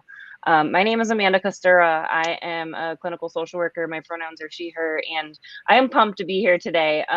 The conversation that we talked about burnout before and wellness and all the dimensions is kind of what I'm going to be touching on today. So my beautiful panelists here are just wonderful people that are going to be able to contribute to this conversation so well. I am a clinical social worker. Like I said, I'm a nonprofit founder of Carve Your Own Path. I'm a very fierce advocate and a passionate educator on the importance of taking care of ourselves. I got to a point in my own life where I was very burnout and not going to make it much longer here physically or mentally. And that was the pivot that I needed to have to change things and do things a little differently. And I'm here to share with you how you can take care of yourself a little better so you don't have to get brought to your knees to have the changes come for you. So I just want to engage everyone here, and I'm going to ask my panelists, but I'm also going to ask, the audience, anyone wants to comment as you're watching live. When I say self-care, what word pops in your mind? What experience? What activity? Just kind of shout them out for me. Hugging a horse, swimming, having breakfast with my husband, all the positive things that I do to find harmony. I would say time to renew, time to take a moment. For me, it's what I'm eating, getting in my movement, things like that, things that help me relax, going for Reiki and massages. Yes, I love it. Okay, so nobody said bubble bath. Like, yay! Also. So usually when I talk to audiences, bubble bath and spa days and vacations usually come to mind for folks, which are all great. And yes, they can be self-care. However, what I see in my own life and what I see when I work with clients is that oftentimes we get to a point of self-preservation, right? We don't stop to take our breaks and take care of ourselves until we're not going to make it if we don't, right? We're at the point of like, oh my gosh, if I don't take off time, I'm going to lose it. And as women, we are powerful. We are managers in so many different areas. The mental load that we carry around, managing all of the things, we kind of have a lot of pressure on us, right? We're caretakers in so many ways, and yet we forget to caretake for ourselves. And oftentimes we get in our own way of getting a little too stubborn. Personally, I can say that for me, and thinking, oh, I don't need to do that. Oh, I don't need to slow down. Oh, I just got to keep going. And so for you all, just share real quick, like, what do you think gets in the way of your true self-care? Is it society? Is it family pressure? Is it internal, things that you have going on in your head? What gets in the way of you taking care of yourself? So I think the biggest thing that gets in the way of me is the fact that I keep my plate so full and I forget to make time and room for self-care. Time. Yeah, and I'll add to that, trying to keep up with the expectations of the world around us. When we are in comparison and looking to make sure that everyone around us is taken care of, we really lose the connection to self. Yeah, I agree with you, Stephanie. I think it's not hard for me, at least, with my work, because I'm the boss and I organize all of that. It's when family member, my son-in-law's mom is in hospice. It's when things like that come out that really grab your need. They need you. It's making, I stop everything. Family comes first. It's making time for that, but also making time to be sure I'm refueled and reminding them, oh, please go take a walk. Make sure you eat, making sure they as well take care of themselves. So now you have a whole group of people who really are in trouble medically. Yeah, I definitely think I've been the bottom of the totem pole for so long, holding everything else up, that it's hard to find time unless you make time. So I had to literally make time for myself. Build it in. Yep. Mm-hmm. Awesome. Thank you. And I see Ebony, I see you on YouTube. Thank you for tuning in. So yeah, so I think for me, and I agree with what a lot of other people said, is that we live in a hustle culture, right? Like the world is moving at lightning speed with technology, with our productivity standards, with, you know, when you're building a business and you see everyone around you, they're all hustling, right? And all you see on social media is their hustle. And we rarely see the behind the scenes of what is helping them be so successful. Yes, the hustle is part of it. And the other part of it is that they're taking care of themselves, hopefully, I would think. So yes, it's the habits, it's the prioritization of yourself, like you said, Elisa.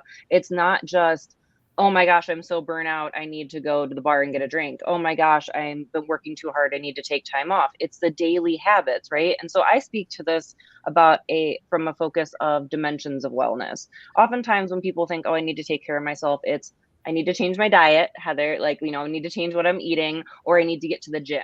And sometimes they might think, I could probably go to therapy and talk to someone every once in a while, right? But rarely do people think, I need to think about how I'm engaging my intellectual and creative wellness. Am I expressing myself? Am I engaging in hobbies that I enjoy and challenging myself intellectually?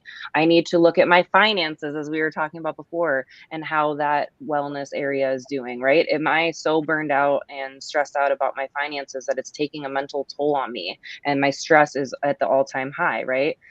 Is it my environment, right? You know, Dom, I know you're traveling all over the place. So, you know, there might be one place that this is the environment and this is my people and this makes me feel good. And then another stop that might just not be a great environment for me. And I think oftentimes we don't look at this full picture. We try to change these little pieces and parts of us almost like band-aids in crisis mode, rather than thinking, what's something I really enjoy doing? And I remember this one time, I'll always share this story, and my client probably laughs at me because they know that I share this. But one time my client came in and told me that they had regularly started kayaking.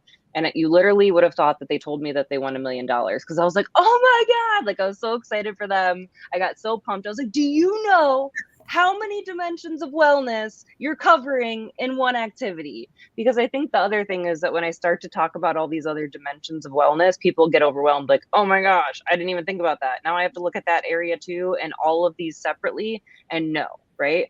I was telling that person kayaking is physical wellness, right? Because you got to move the kayak.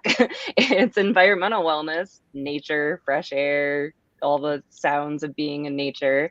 It was social wellness because they were doing it with people they enjoyed. It was spiritual wellness, right? Connecting to Mother Earth, connecting to nature, being meditative in that way. It was emotional wellness because of that, right? There were so many different areas of wellness that were covered in just one activity. And so when I talk on wellness, I not only share that there's many dimensions of wellness, but that if we're really smart and intentional with the habits that we build into our lives, we can address all of those areas in a couple different activities or habits.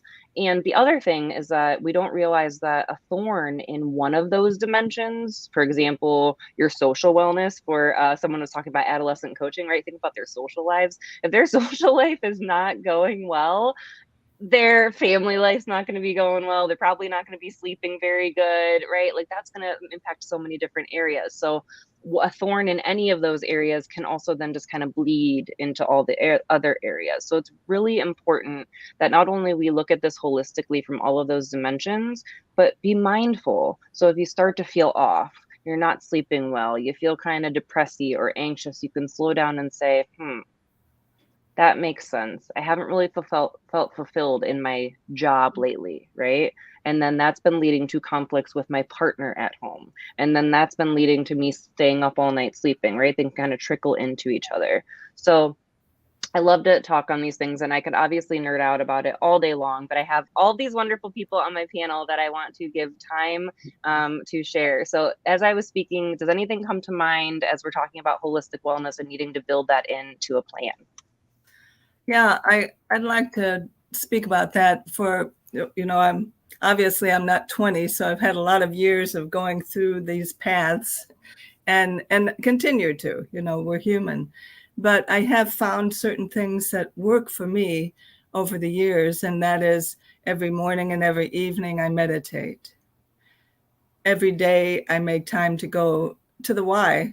Frankly, my insurance covers it, so I do swimnastics for an hour every single day, no matter what the day, what the weather, I've built it. These are things I'm building into my schedule. And I am so excited. I remember how good I feel when I leave.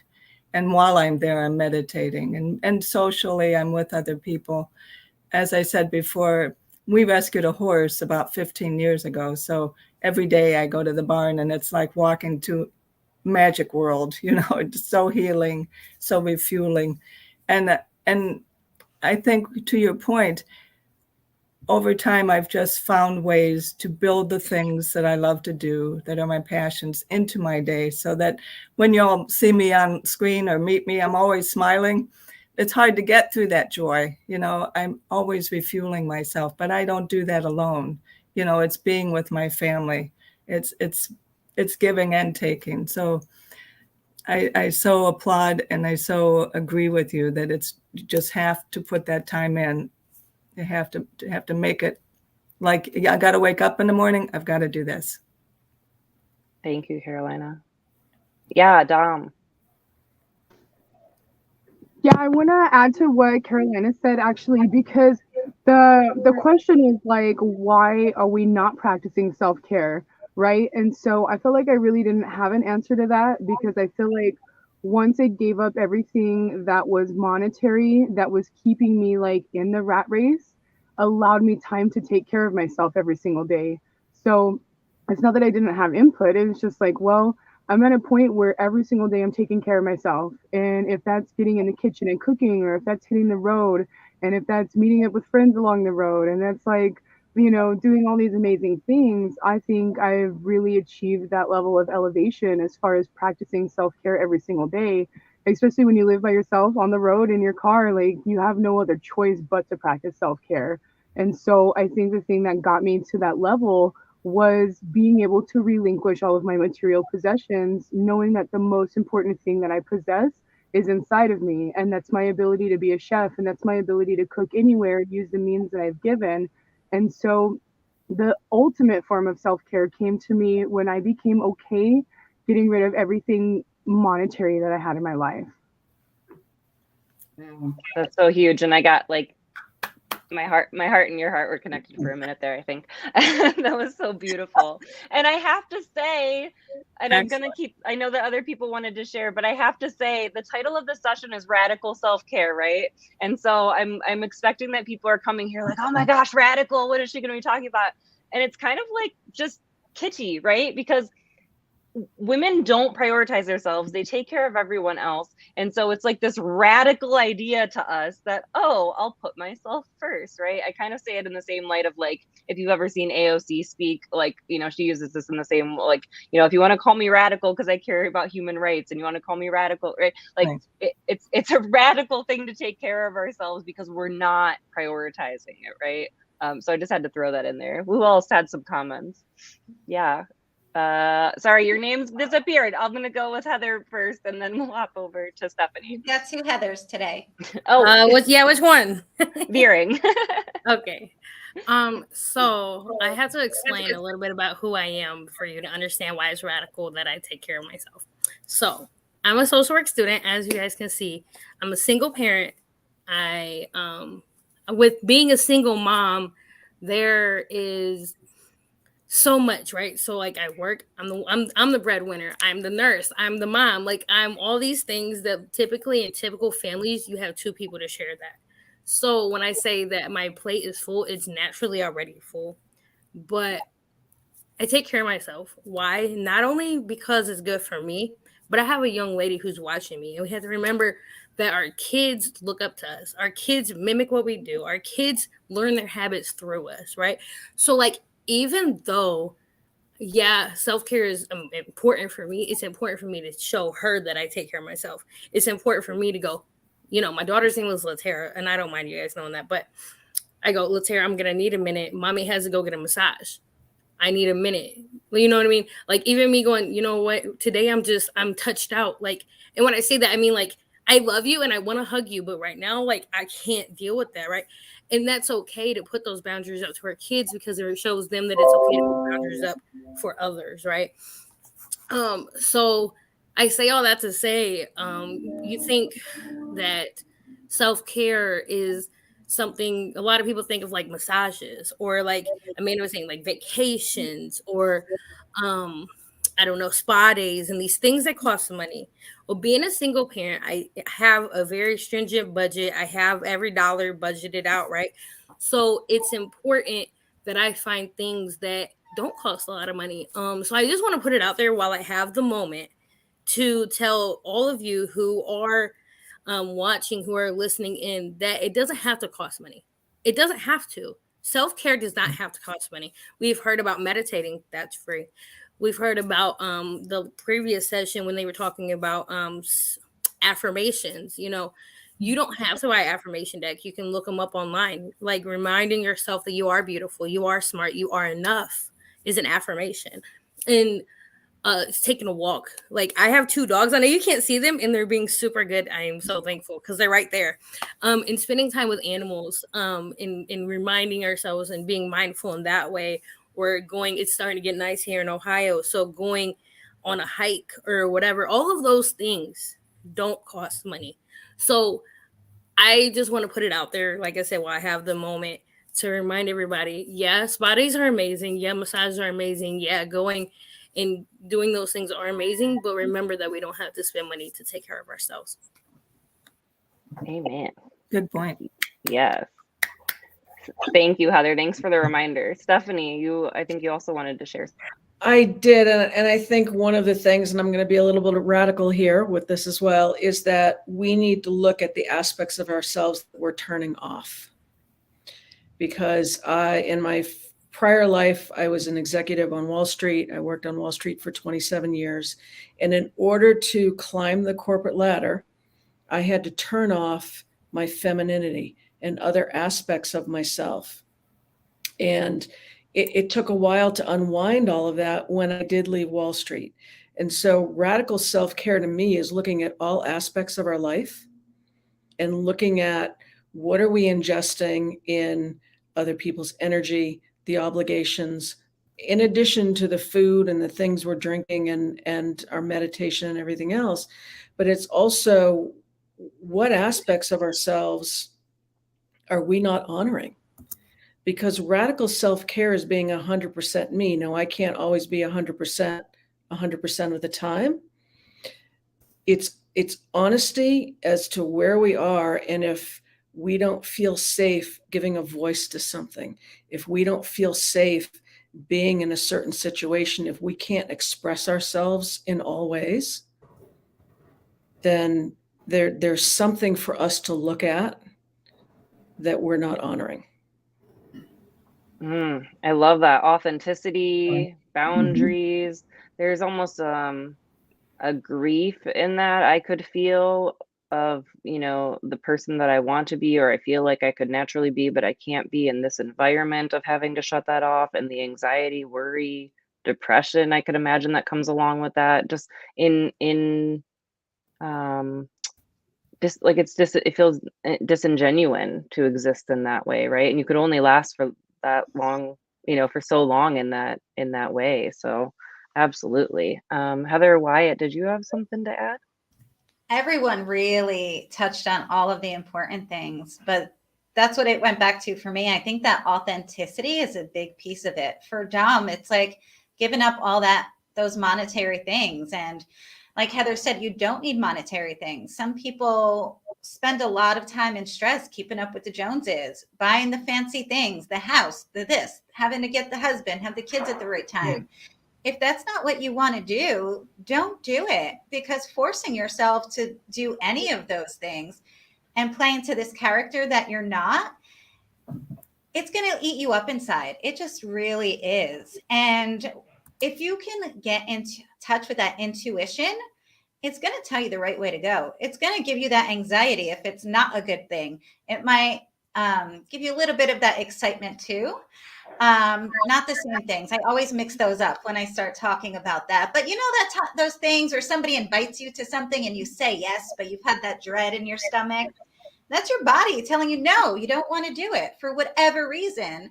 And sometimes we say yes because we don't want to let that person down. So we have to stay authentic, listen to what we want, get a little more protective of our energies and the things that we want. Yes, listen to your body. So this reminds me of a story that not many people know in my life, but the ones that do, now it's going to be many, many more that know it.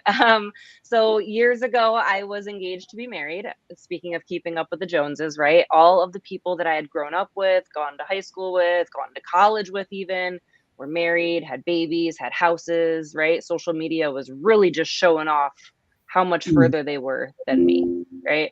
And I got stuck in that compare and despair of I must not be enough. I must not be doing the right thing. So I settled. It didn't feel right. I tried to make it fit. The puzzle piece didn't, right? And the most authentic thing that I ever did for myself, which I'm still amazed that I did it, which is a very pivotal point for me, was I called off a wedding 3 weeks before it was supposed to happen. And it was terrifying and also extremely liberating and the most authentic thing I've ever done for myself. Because it was at that moment where I said, yeah, that's cool for y'all, but that's not what I want to be doing right now, especially not with this person, right? And so ever since then, that was the moment where I was like, okay, it doesn't matter. Like all the people that love me and support me regardless stayed and we're gonna stay. And they were the most supportive thing. So that's another piece of it for me, is that when you are taking care of yourself and you need to say something like, I just called off this relationship, you need those supportive people in your life that aren't going to be like, what's wrong with you? Or, oh my God, I can't believe you did that. You need the people that are going to be like, okay, girl, what do you need? Right. So having that huge support system to say, like, if I called one of you up, or we were supposed to have a virtual meeting, right? And I said 10 minutes before, I was like, oh my God, I'm not feeling well. I'm not going to be able to do this. Right. There's going to be no judgment. It's going to be full acceptance and support of how you can help me. Those are the people that you need in your life. And that is also a part of your self-care. Yeah, Elisa. So I just kind of want to balance what everybody said about that honesty. And I think Stephanie started with being honest. And sometimes is radical self-care radical to you? Kind of like you put out, Amanda, 3 weeks before your wedding, or is it radical to everybody else? Because when I decided that I was going to let my hair grow gray, I'm telling you, I think my kids thought I was dying, because they were like, what? Mom's colored her hair for like freaking 30 years. What's going on now? And I said, I've had enough. And this became my superpower. It just alleviated so much, kind of like what everybody's saying, just the stress of having to color it and what it looks like. And I can't go outside and I'm putting like marker and all kinds of powders and stuff on there. But that wasn't me. So I totally get it. Radical self-care can really be empowering, so you can get into your own superpower. And this is you. I can't picture you any other way. You are beautiful and perfect as you are. And I can't even picture that version of you. It doesn't even make sense in my head. Oh my gosh. It was like Pepe Le Pew. And then I went to the snow-covered mountaintop. I mean, it was hysterical.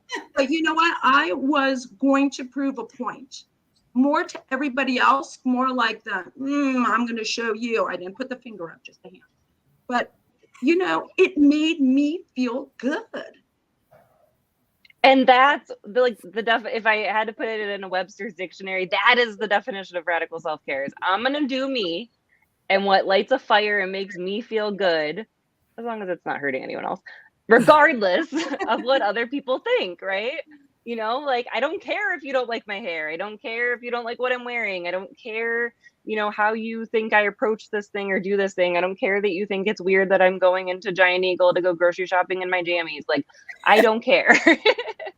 And that is truly, to me, what it means to take care of yourself without, without fear. Yeah, Elisa, I so understand, and I so feel the same. And now there are people, over the past few years, a lot of my daughter's friends have actually bleached out their hair. Yes, so it's white. It's so funny. Well, and I think there's a difference in generations as well, because there's an older group of us, and then there's the younger group here on the screen. And I'm of the generation, I'm at the end of the baby boomers. I still think I'm Gen X. That we're taught to, when everyone else around you is okay, then you can be okay. And so it's when I left Wall Street, and there's a lot of pieces and parts to this story. And yet I went on a major healing journey 2 years ago, and I went against conventional treatment, and it scared the living crap out of my family. And really, those weren't my fears to take care of. Those were theirs. And so the younger generations are being taught more of standing in your power and making the decisions. You've been taught differently. And so I think it's wonderful. It's amazing that you don't necessarily have to go through some of the same lessons in radical self-care and listening to your intuition and doing what you feel is right for yourself versus those of us who are taught very differently. Thank you so much for pointing that out. Absolutely. And I was going to touch on Heather's point too, is that hopefully, because we're doing this for our children and trying to lead better examples, that I don't want to have to talk about this anymore. Like, I want to work myself out of a job, right? I don't want people to be suffering and not being able to be their true authentic self, and that and existing in these bodies that are just kind of flailing through life in all sorts of unhealthy ways and discomfort, right? My hope is that the future generation that is so intelligent and so emotionally intelligent and so knowing of what they need and able to say, I mean, I'm amazed every day, and every time I encounter someone younger than me, you know, these school age kids, or even like the 18 to 20, 24-year-olds, they're very self-aware, and they're able to set those boundaries. Yeah. Yeah. Talk about radical, right? And so it's very hopeful and such an important thing that we have to set this example for future generations, whether you have children or not. You know, you're always being looked at. We are examples, right? When you're posting on social media, there's someone younger than you watching. When you're in the grocery store, you know, and you stand up for yourself, there's some other younger person watching you. So that's such a good point. Thank you for pointing that out. Dom, Yeah, go Dom. ahead, and then I'll go maybe. So, after listening to everyone's story, I find it incredibly interesting that everyone here rooted radical self-care as a release of fear. And so, if we look around in this room, we see women that are brave, women that are courageous. We see women that have overcome something and made that who they are, and their past didn't define them, and they learned how to hone that ability and hone that intuition, like you said, and let go of that fear. But fear is not something that's so easy to let go of. So I think if we're in this room right here, if you guys are watching, I think it's our responsibility, if we've already come to a point where we've overcome the fear that allows us to achieve radical self-care, that's our message to the future, and that's our legacy. And that's what we need to pass down, is that ability to overcome that fear so that you can achieve radical self-care. And I think that's our job, like everyone watching, like we're the future, we're the women of the future, we're a powerhouse. And if we recognize that we've already gotten over that obstacle, now we can help other people get over it easier, and we can help them like hold their hand through it, you know? Such a great point. I don't know how I'm gonna follow up on that, but geez, Dom. No, but I wanted to say a couple things. So first off, Elisa, when you talk about like not dyeing your hair, when like I'm just gonna go on a little I know we have a couple minutes, but I'm gonna go on a little rampage just real quick. So when I was younger, I had my hair in it when I was in high school. I had my hair kind of cut about Dom. And I had a whole bunch of kids who told me that I look like a boy, right? And it really stuck with me. So we get comments like that when we're young that stay with us, that create the fears, right? That we're talking about. And last January 1st, so January 1st of last year, I said, I'm cutting my hair off. Not for anybody else, but for myself, because I needed to prove to myself that I can be beautiful with hair, without hair, anything, right? So, and I'm about to tear up now because I'm just a big old crybaby. But I literally proved to myself that it was okay. That it was okay to not have hair, to not have something like, I don't ever wear makeup. I think that I'm beautiful the way that I am. And so, and I mean, I don't want to say don't ever, because there's days that like I'll be like, oh, I want to I want to look cute, but like there's women, and no shade to anybody who does, but there's women that wear makeup, and that's what they're comfortable in. But I don't, because I'm comfortable with how I wear. I don't know what I'm saying, but I don't wear makeup on a regular basis, is what I'm saying. So when we think of radical self-care and we think of going, okay, well, just because, you know, let's just Amy, for instance, wears makeup every day, like that doesn't mean I have to. Just because there's these women out here who dye their hair every day doesn't mean that you have to. And whatever, I think if I can leave one thing on the table for you guys to really grasp hold of, is just be authentically you. Because that's what I hear, right? I hear, I don't want to dye my hair. I hear, I'm just going to cut it off and prove to myself that I'm beautiful with or without hair. I hear, I'm going to meditate because that's what I like to do, and all these things. So if any, like, I think that that's at the base root of it all, is making sure that you're authentically you. And when you become authentically you and stop caring about all these voices either inside your head or outside your head, like, it's amazing the way that you will feel. But I'm not going to take up too much more time. Release that cortisol, girl. You know I'm all for that stress release. You cry it out. And the thing that I want to say here is that self-care is going, like you said, getting to the root of it. So when I explain self-care to people, it's so that, not that we can prevent the storms from coming, right? Life is going to be lifing, because it do, especially right now. If you live in America, life be lifing. Life is always going to be that way. There's going to be storms that come through. My goal when I teach self-care in this radical lens of being holistic in that way is that you are so deeply rooted. You are so rooted in the ground so strongly that the storm's going to come. You might lose a couple branches or twigs, right? Some leaves are going to fall off. You might a little bit to the side. And when the storm's over, you're just going to stand right back up. You might have to be like, whoa, and shake some stuff off, but you are still there. And so, why am I tearing up saying this? It's probably because Heather started crying. I am just so thankful to be in a room of powerful women that not only get that, but embody it and are willing to share that with the world as an example, so that we can just all be healthier, more authentic versions of ourselves. We have about 3 minutes left, and I don't want to cut into the next session, but before we go, was there like one or two folks that just had like comments they had to say before we close out? I do. I'm sorry. I wanted to share that if you input into your children, the women that are out there, it will happen. Real quick. So the other day, my daughter's walking around the house. She's doing all this stuff. I'm like, Latara, what are you doing? She has these things on her eye. I don't do any of this like girly stuff. Like, she's got stuff in her eye. She's got like this foaming thing. I'm like, what are you doing? She said, I'm doing self-care. Mind your business. I said, okay. Like, because she's seen me do it, right? And I guess, I don't know. But what I'm saying is, if you plant the seed of self-care, you'll see it bloom. Thank you. Anyone else? And bloom, and then we sway like, we bend and sway. We don't break. We never break. Mm-hmm. And if we feel like we might, we just reach out to each other, and there you are. It's beautiful. Another great word to share with your friends for radical self-care is tell them they're brave.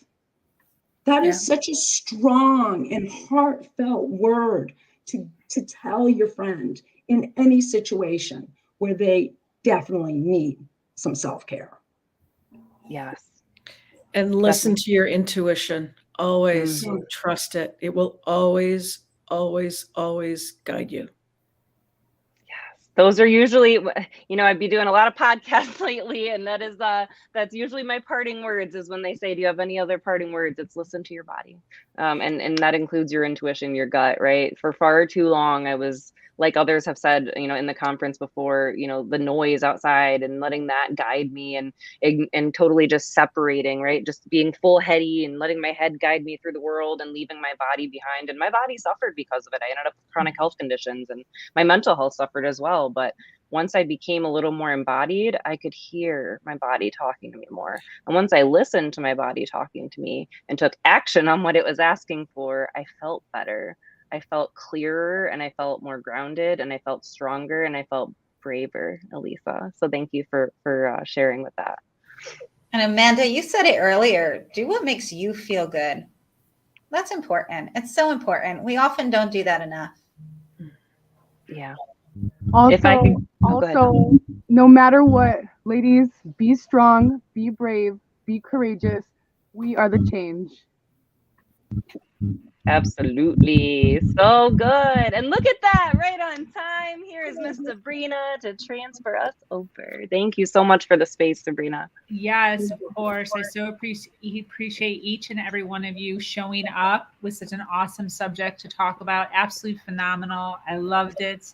We are just over halfway of this Her Wealth Conference. We're doing 16 hours straight. We started at 6 a.m. Eastern this morning, and we are going until 10 p.m. Eastern. So we appreciate anybody who's willing to stay on, anybody who's willing to jump in the chats and keep these women going for the rest of the night. This is our 2-year anniversary. That's why we're here. 24 months ago, I had an idea of starting a community filled with women who are confident, who are bold, who are brilliant, who are constantly curious about being better, doing better, and humaning better. And here we are, 24 months later. At the end of this conference, it is going to be over 500 women that have graced our platform over the past 24 months. And I am so, so proud that these women get it. They just understand it. And the mission that we are on to really help each other rise, to allow there to be platforms and events and conferences like this where you can come in, you can stand in your power, and you can lead. So if you're watching us live and you are commenting, we so appreciate you being here and showing up for the women that are here today. If you're watching us on the replay, if you could hashtag replay wherever you're at so we can send you some love.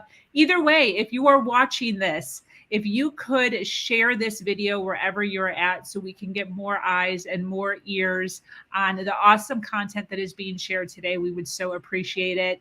Amanda, thank you. Thank you. And thank you to all of my wonderful panelists. I couldn't have done it without you. 100. So appreciate you and all the ladies that accompanied you today. We are handing the mic over to Elle. Elle has been with me since the very beginning, literally. I dropped cold into her box. I don't even know how long ago.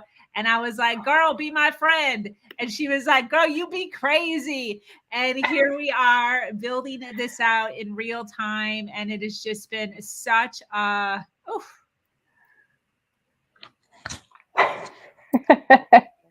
I think it was a little bit more like, hey, girl, be my friend. And I was like, heck yeah. Heck yeah, I'll be your friend. That's a little bit closer to how it went, actually. I love you. I love you. Oh, my gosh. I've never even met you. Elle is fantastic. So I'm going to go ahead and hand the mic over to her. She is talking about 3 spheres of brand, what you must do before designing a logo. Super excited for this topic. Lady, take it away. Awesome. Thank you so much for having me, Sabrina. And thank you so much to my panelists for joining me. I am a big fan of just kind of going in for the meat of it and just talking what I love to talk about. And basically, I think you might be expecting some slides or colors and fonts and some kind of visual demo because branding is what I do. That's not what I'm going to be talking about today. I talk about branding in terms of 3 different spheres. I take a very holistic view that is all encompassing to the point that branding to me is a collection of ideals that you have around your business. And it can actually go so far as to become your business plan. All right.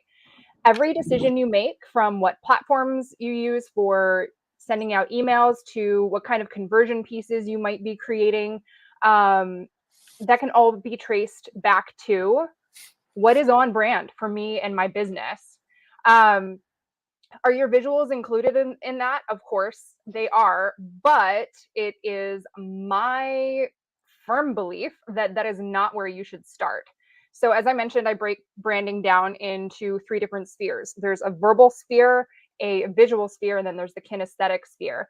And I recommend actually working in that order because they all build on the previous platform. So basically, the verbal sphere is what communicates the messaging for your brand, while the visual is what your brand looks like. And then the kinesthetic portion is basically your client and audience's experience of your brand. The visual sphere is basically what is communicating visually. It visually represents what the verbal sphere is trying to communicate, and so it does so sort of like, you know, instantaneously. It's like a picture is worth 1,000 words, right? So anything that we see is the messaging that is going to come across almost instantaneously. And so if you don't have all of your messaging, your mission and your motivation dialed in, what is the visual representing? It could get very muddy very quickly. All right. So that's part of the reason why I recommend people get started on all of this stuff that I'm going to cover first. And by the way, if you're working with a brand designer that hasn't asked for this information, you should come talk to me.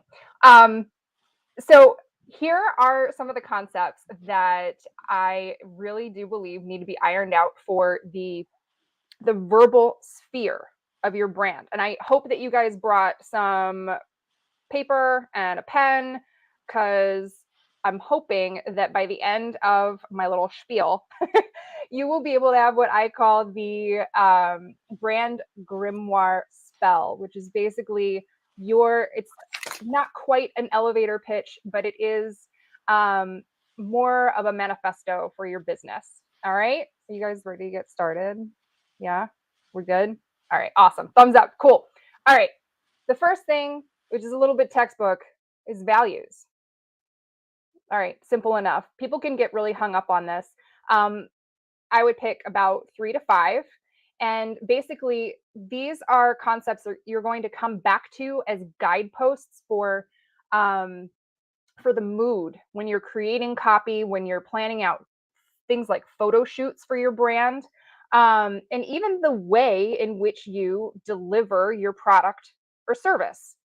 And there are a ton of resources online. If you click do a Google search for list of values, you can get different blog posts that have essentially basically a list to choose from if you're coming up blank. But pick some that resonate with you and write those down. Then I'm going to ask, who do you love to work with? And I'm not talking about the ideal client avatar. All right. I am not concerned with whether or not Becky gets drive-through Starbucks while she's taking the kids to school. That's not what this is about. What I am sold on, though, is you need to know how they think about themselves. You need to know how they identify themselves, how they identify the struggles that they're going through, particularly the struggles that you are aiming to address and help. And then also, where are they hanging out? Where are they spending their time while they're on the internet? And then this will help you decide down the road what kind of platforms and what kind of format of content that you should be creating in order to meet them where they're at when they're looking to solve their problem. All right. The next thing is, what problem, this is like the answer to that. What problem do you solve? This is where I do think you should niche down. There's a lot of talk on these streets about, niching down on your client, your ideal client. I think you niche down on the problem. When you know how to talk about the problem in a way that is so accurate that it really hits people, and someone comes across your content and they think, wow, this person really understands me and what I'm going through. Like, that is what really kind of captures attention, much more so than like the relatable content posts. I think those are important too, just to show that you're human, but it's not necessarily the thing that is going to be selling your business for you. So even if want to say something, because people could get some pushback on whether or not their problem is niched down. Even if the results can look drastically different from one client to another, the problem you solve is the common thread that runs through your whole business, and it will identify your clients. When you dig deep and journal on that, you're going to realize and really start to build the foundation for like what your whole business stands for. And then begin to communicate it in the words of your client. All right. You guys with me so far? Is this a little bit new, a little bit different? Okay, cool. So the flip side of the problem that you solve is, what's the promise that you deliver on? So this is where we're talking about Pleasure Island. If the problem you solve was your nightmare, what's the wet dream that you offer? Thank you, Marie Forleo, for that lovely that lovely imagery. But again, this is just communicating to your audience that you understand where they are now and where they want to go. Okay.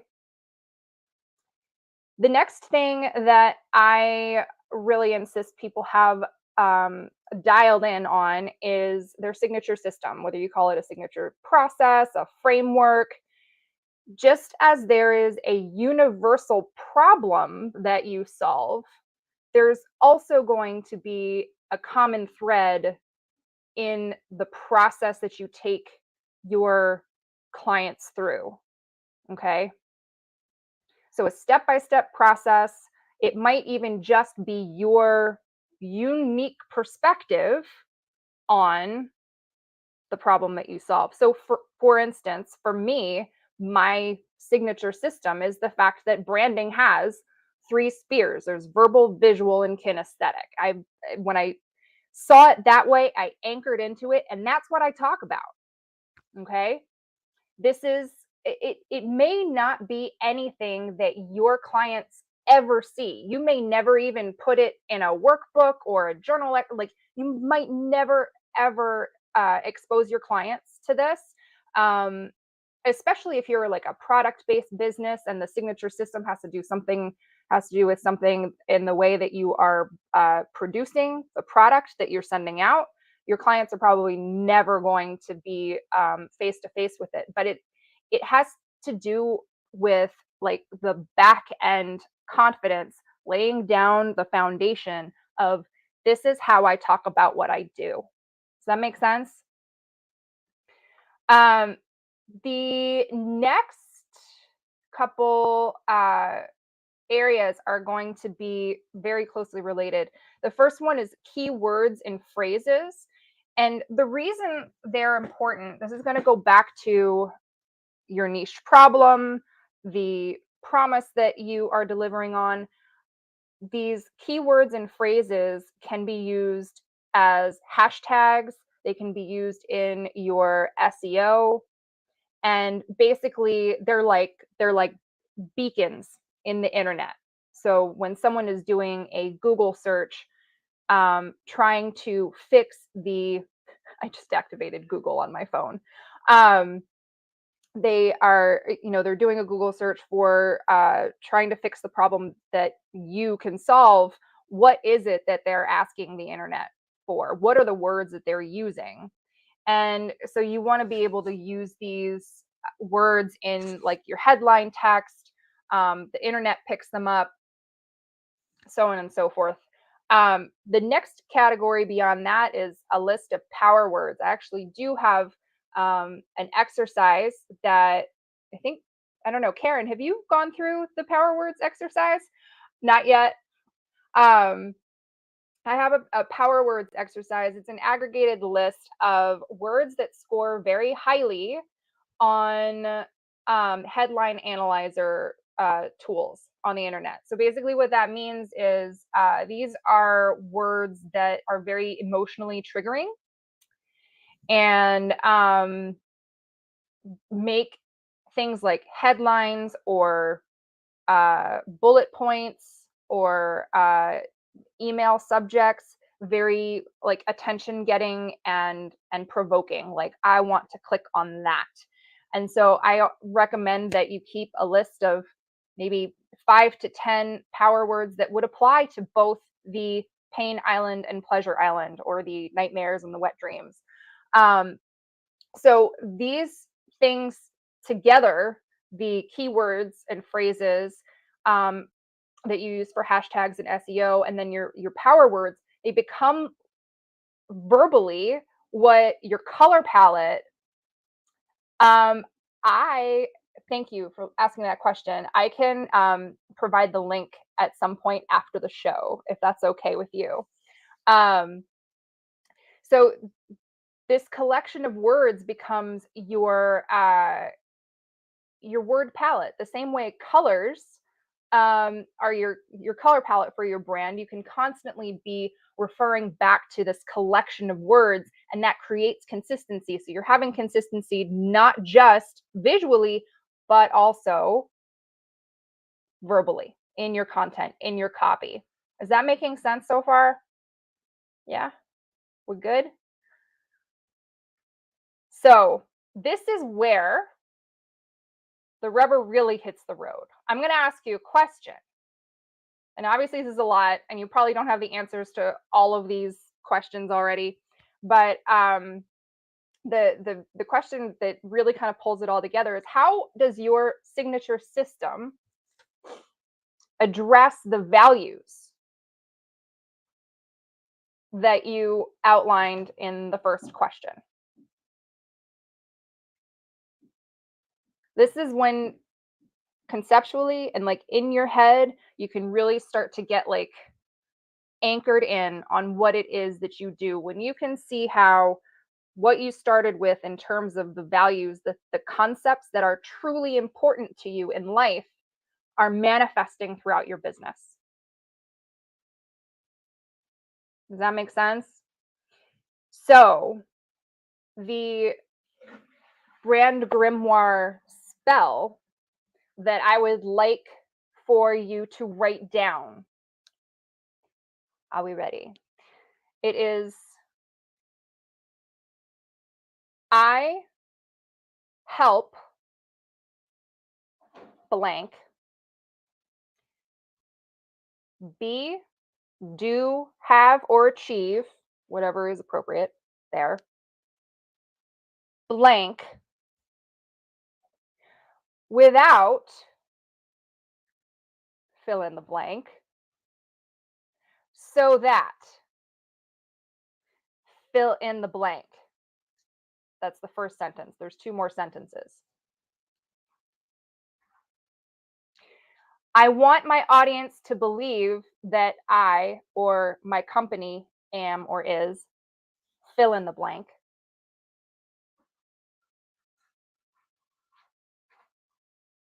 And then the last sentence is, when they are in my online presence, I want them to feel,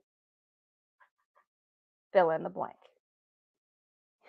And so this is where you would use the keywords and phrases and your power words to be emotionally activating. You're utilizing the keywords so that the right people are paying attention. And so if I could give my example, I help spiritually oriented female entrepreneurs polish their online presence without tech overwhelm so that they can shine on the World Wide Web and spread their message with confidence. I want my audience to believe that I can help them break free from the monotony of cut and paste brand templates and develop a truly authentic brand that they want to brag about. When they are in my online presence, I want them to feel inspired, curious, and safe. And so it is. So that's my spell. Were any of my panelists able to render their own spell? Because I know that was a lot of information that I gave to you. Did anyone want to give a crack at it? Or even if any of our viewers Sure, wanted to maybe. type it into the chat. Veronique, Well, do I you mean, have I it? can I can go ahead. Yeah, of course. I Yeah, can go let me hear it. ahead. I would love to hear it. Okay, correct me if I get any of this wrong because like I had to like type in at the same time I was managing a cat. So like, you know. I talk fast, I Okay. move fast, so it's So all good. yeah. I help open-minded female entrepreneurs to attract higher end clients and clients that are more aligned with their dreams and wishes without getting overwhelmed and burned out so they can achieve a life of freedom and ecstasy. So I want my, yeah, right. I was like, I got inspired by the ecstasy like thing. Ecstasy is one of those words. It's a power word. So I ding ding ding. know. Okay, keep going, keep going. So, okay, perfect. So I want my audience to feel like they can achieve their goals and dreams without overloading themselves with, multiple tasks of running a business. And in my presence, in my online presence, I want my audience to feel free, safe, and at home. Did I got that Awesome. right? Mm-hmm. Okay. Okay, good. Good. Yeah, all of this while tapping into their like spiritual and like, astrological self.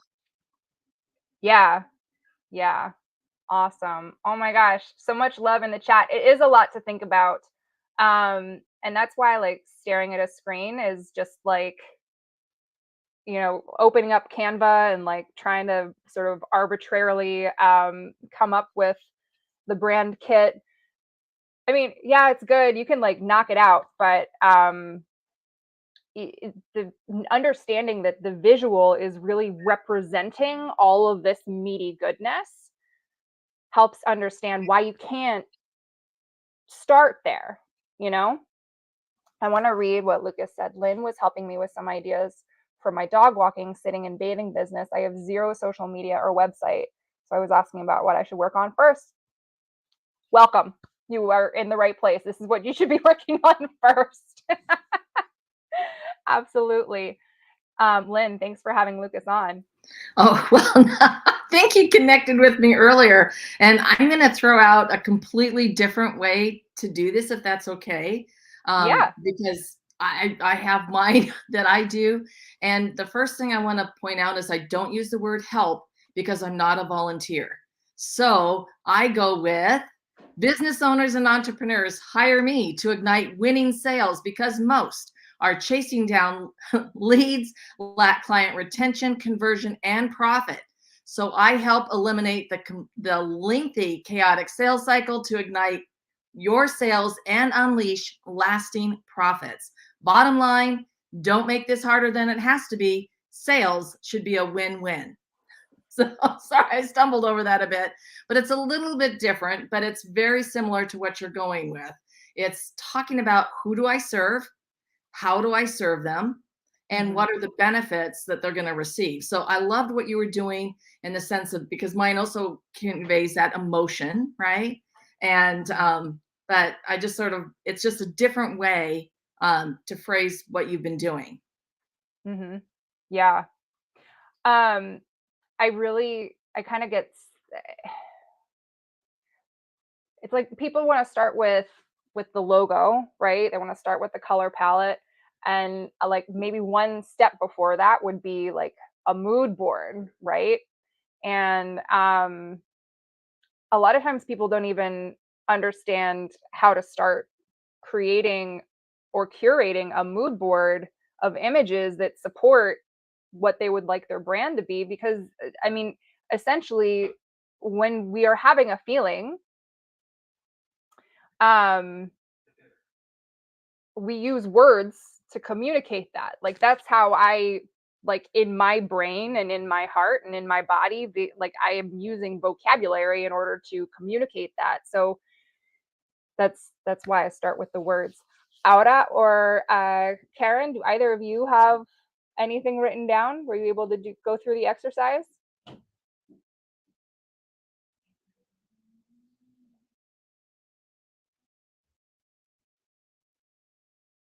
Either of you? Y'all are sleeping on me. Well, if I can add to like what you and Lynn, mentioned, like branding and colors, like, like a lot of entrepreneurs, like, you said, like they're just like, brand, they're just like, okay, what are my colors? What is my like aesthetic? Like, what is my design? Mm-hmm. I think back then when I was still branding and like achieving my overall aesthetic, one of the best questions that my coach at the time asked me, well, when she asked, where is your branding? Like, what have you chose? And I basically described to her my color palettes and stuff. And the question was, why did you choose those colors? It's Mm-hmm. simple. It's like, why the heck did you choose those colors? And my answer was, because it makes me happy. So I want my audience to feel happy. It makes me happy, and I want my audience to feel happy.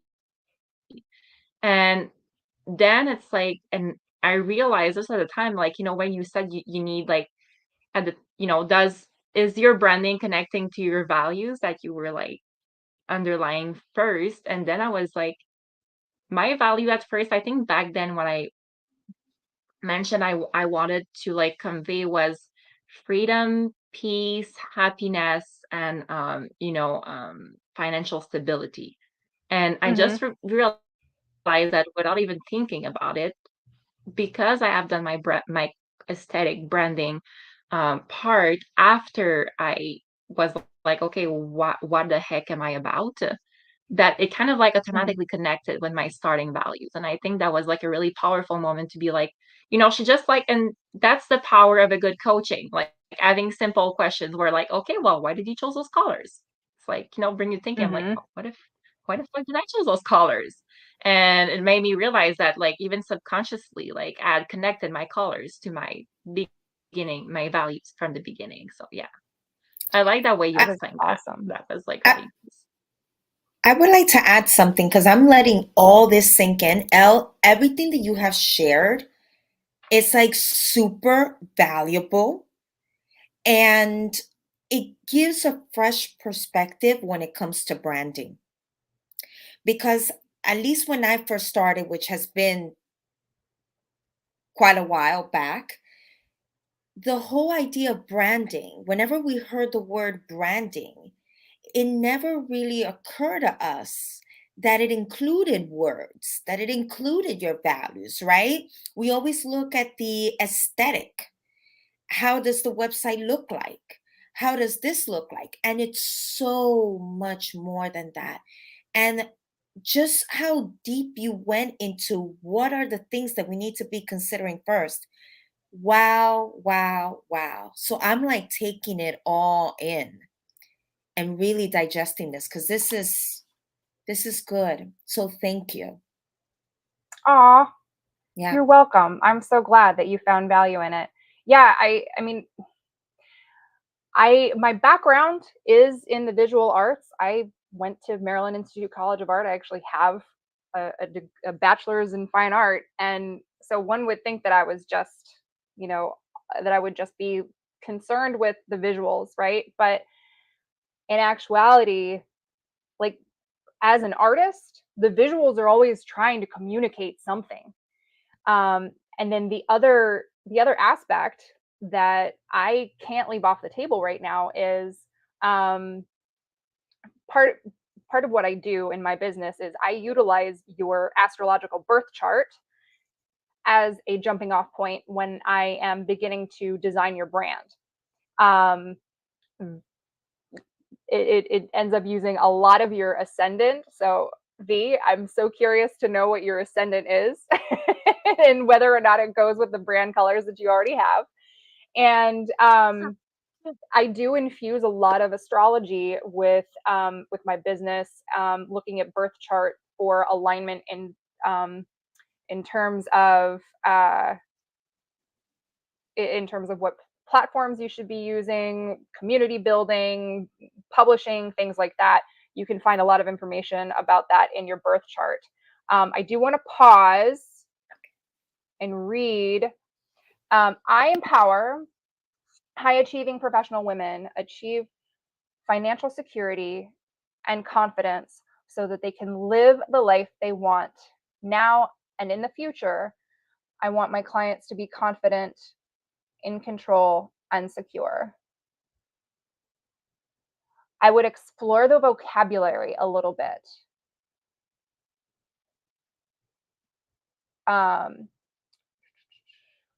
So it's just missing one part. I help my ideal client or my person achieve XYZ, or so and so hires me so that they can achieve without their pain point, right? So that, right? And then the next sentence, so there should be 3 sentences in total. The next sentence is, I want my audience to believe that I am, or my company is, fill in the blank. And then the last sentence again is, when they're in my online presence, I want my audience to feel or believe. Okay. So does that help? I hope that helps. Going back to the astrology bit though, we are about to see, and we already have seen, to be completely honest with you, a shift in buying habits of the general public. So when we're looking at buying habits of the general public, we tend to, astrologically, it's determined by the north nodes. And the north node is shifting. It's always going backwards. So you can actually think of someone who's like regressing in nature. It's not the hero that's maturing in character. We're actually regressing. So North Node is moving from Taurus, which is all about luxury, things that are beautiful, ruled by Venus, things like that. Willing to invest in higher ticket items and go through, entertain me on your path, so to speak. So moving back to the very first sign in the entire zodiac, Aries.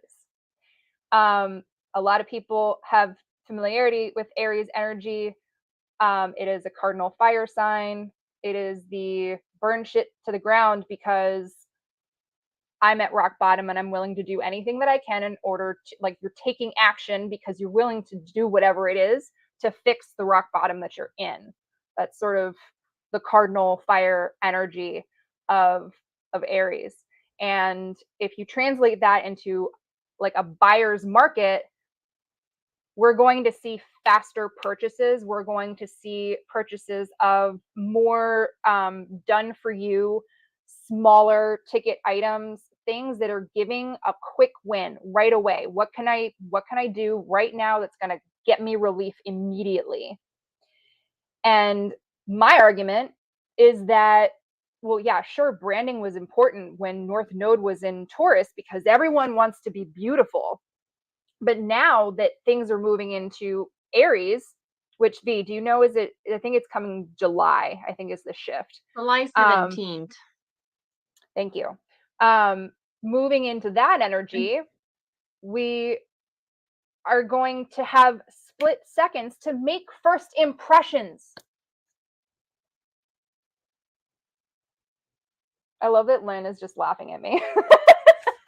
But it's like, you have to,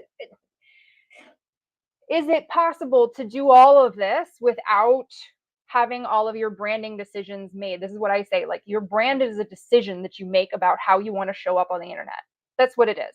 It's the capsule wardrobe, so you don't have to think about how you're making content and what you're saying, so on and so forth. Your colors are already picked out. You know what you're supposed to look like. You can show up on autopilot and just do the thing and be focused on being you instead of like, what is this piece of content supposed to look like at every single turn? Okay. But attention spans are short. So it behooves us to have our stuff look the way we want to be perceived.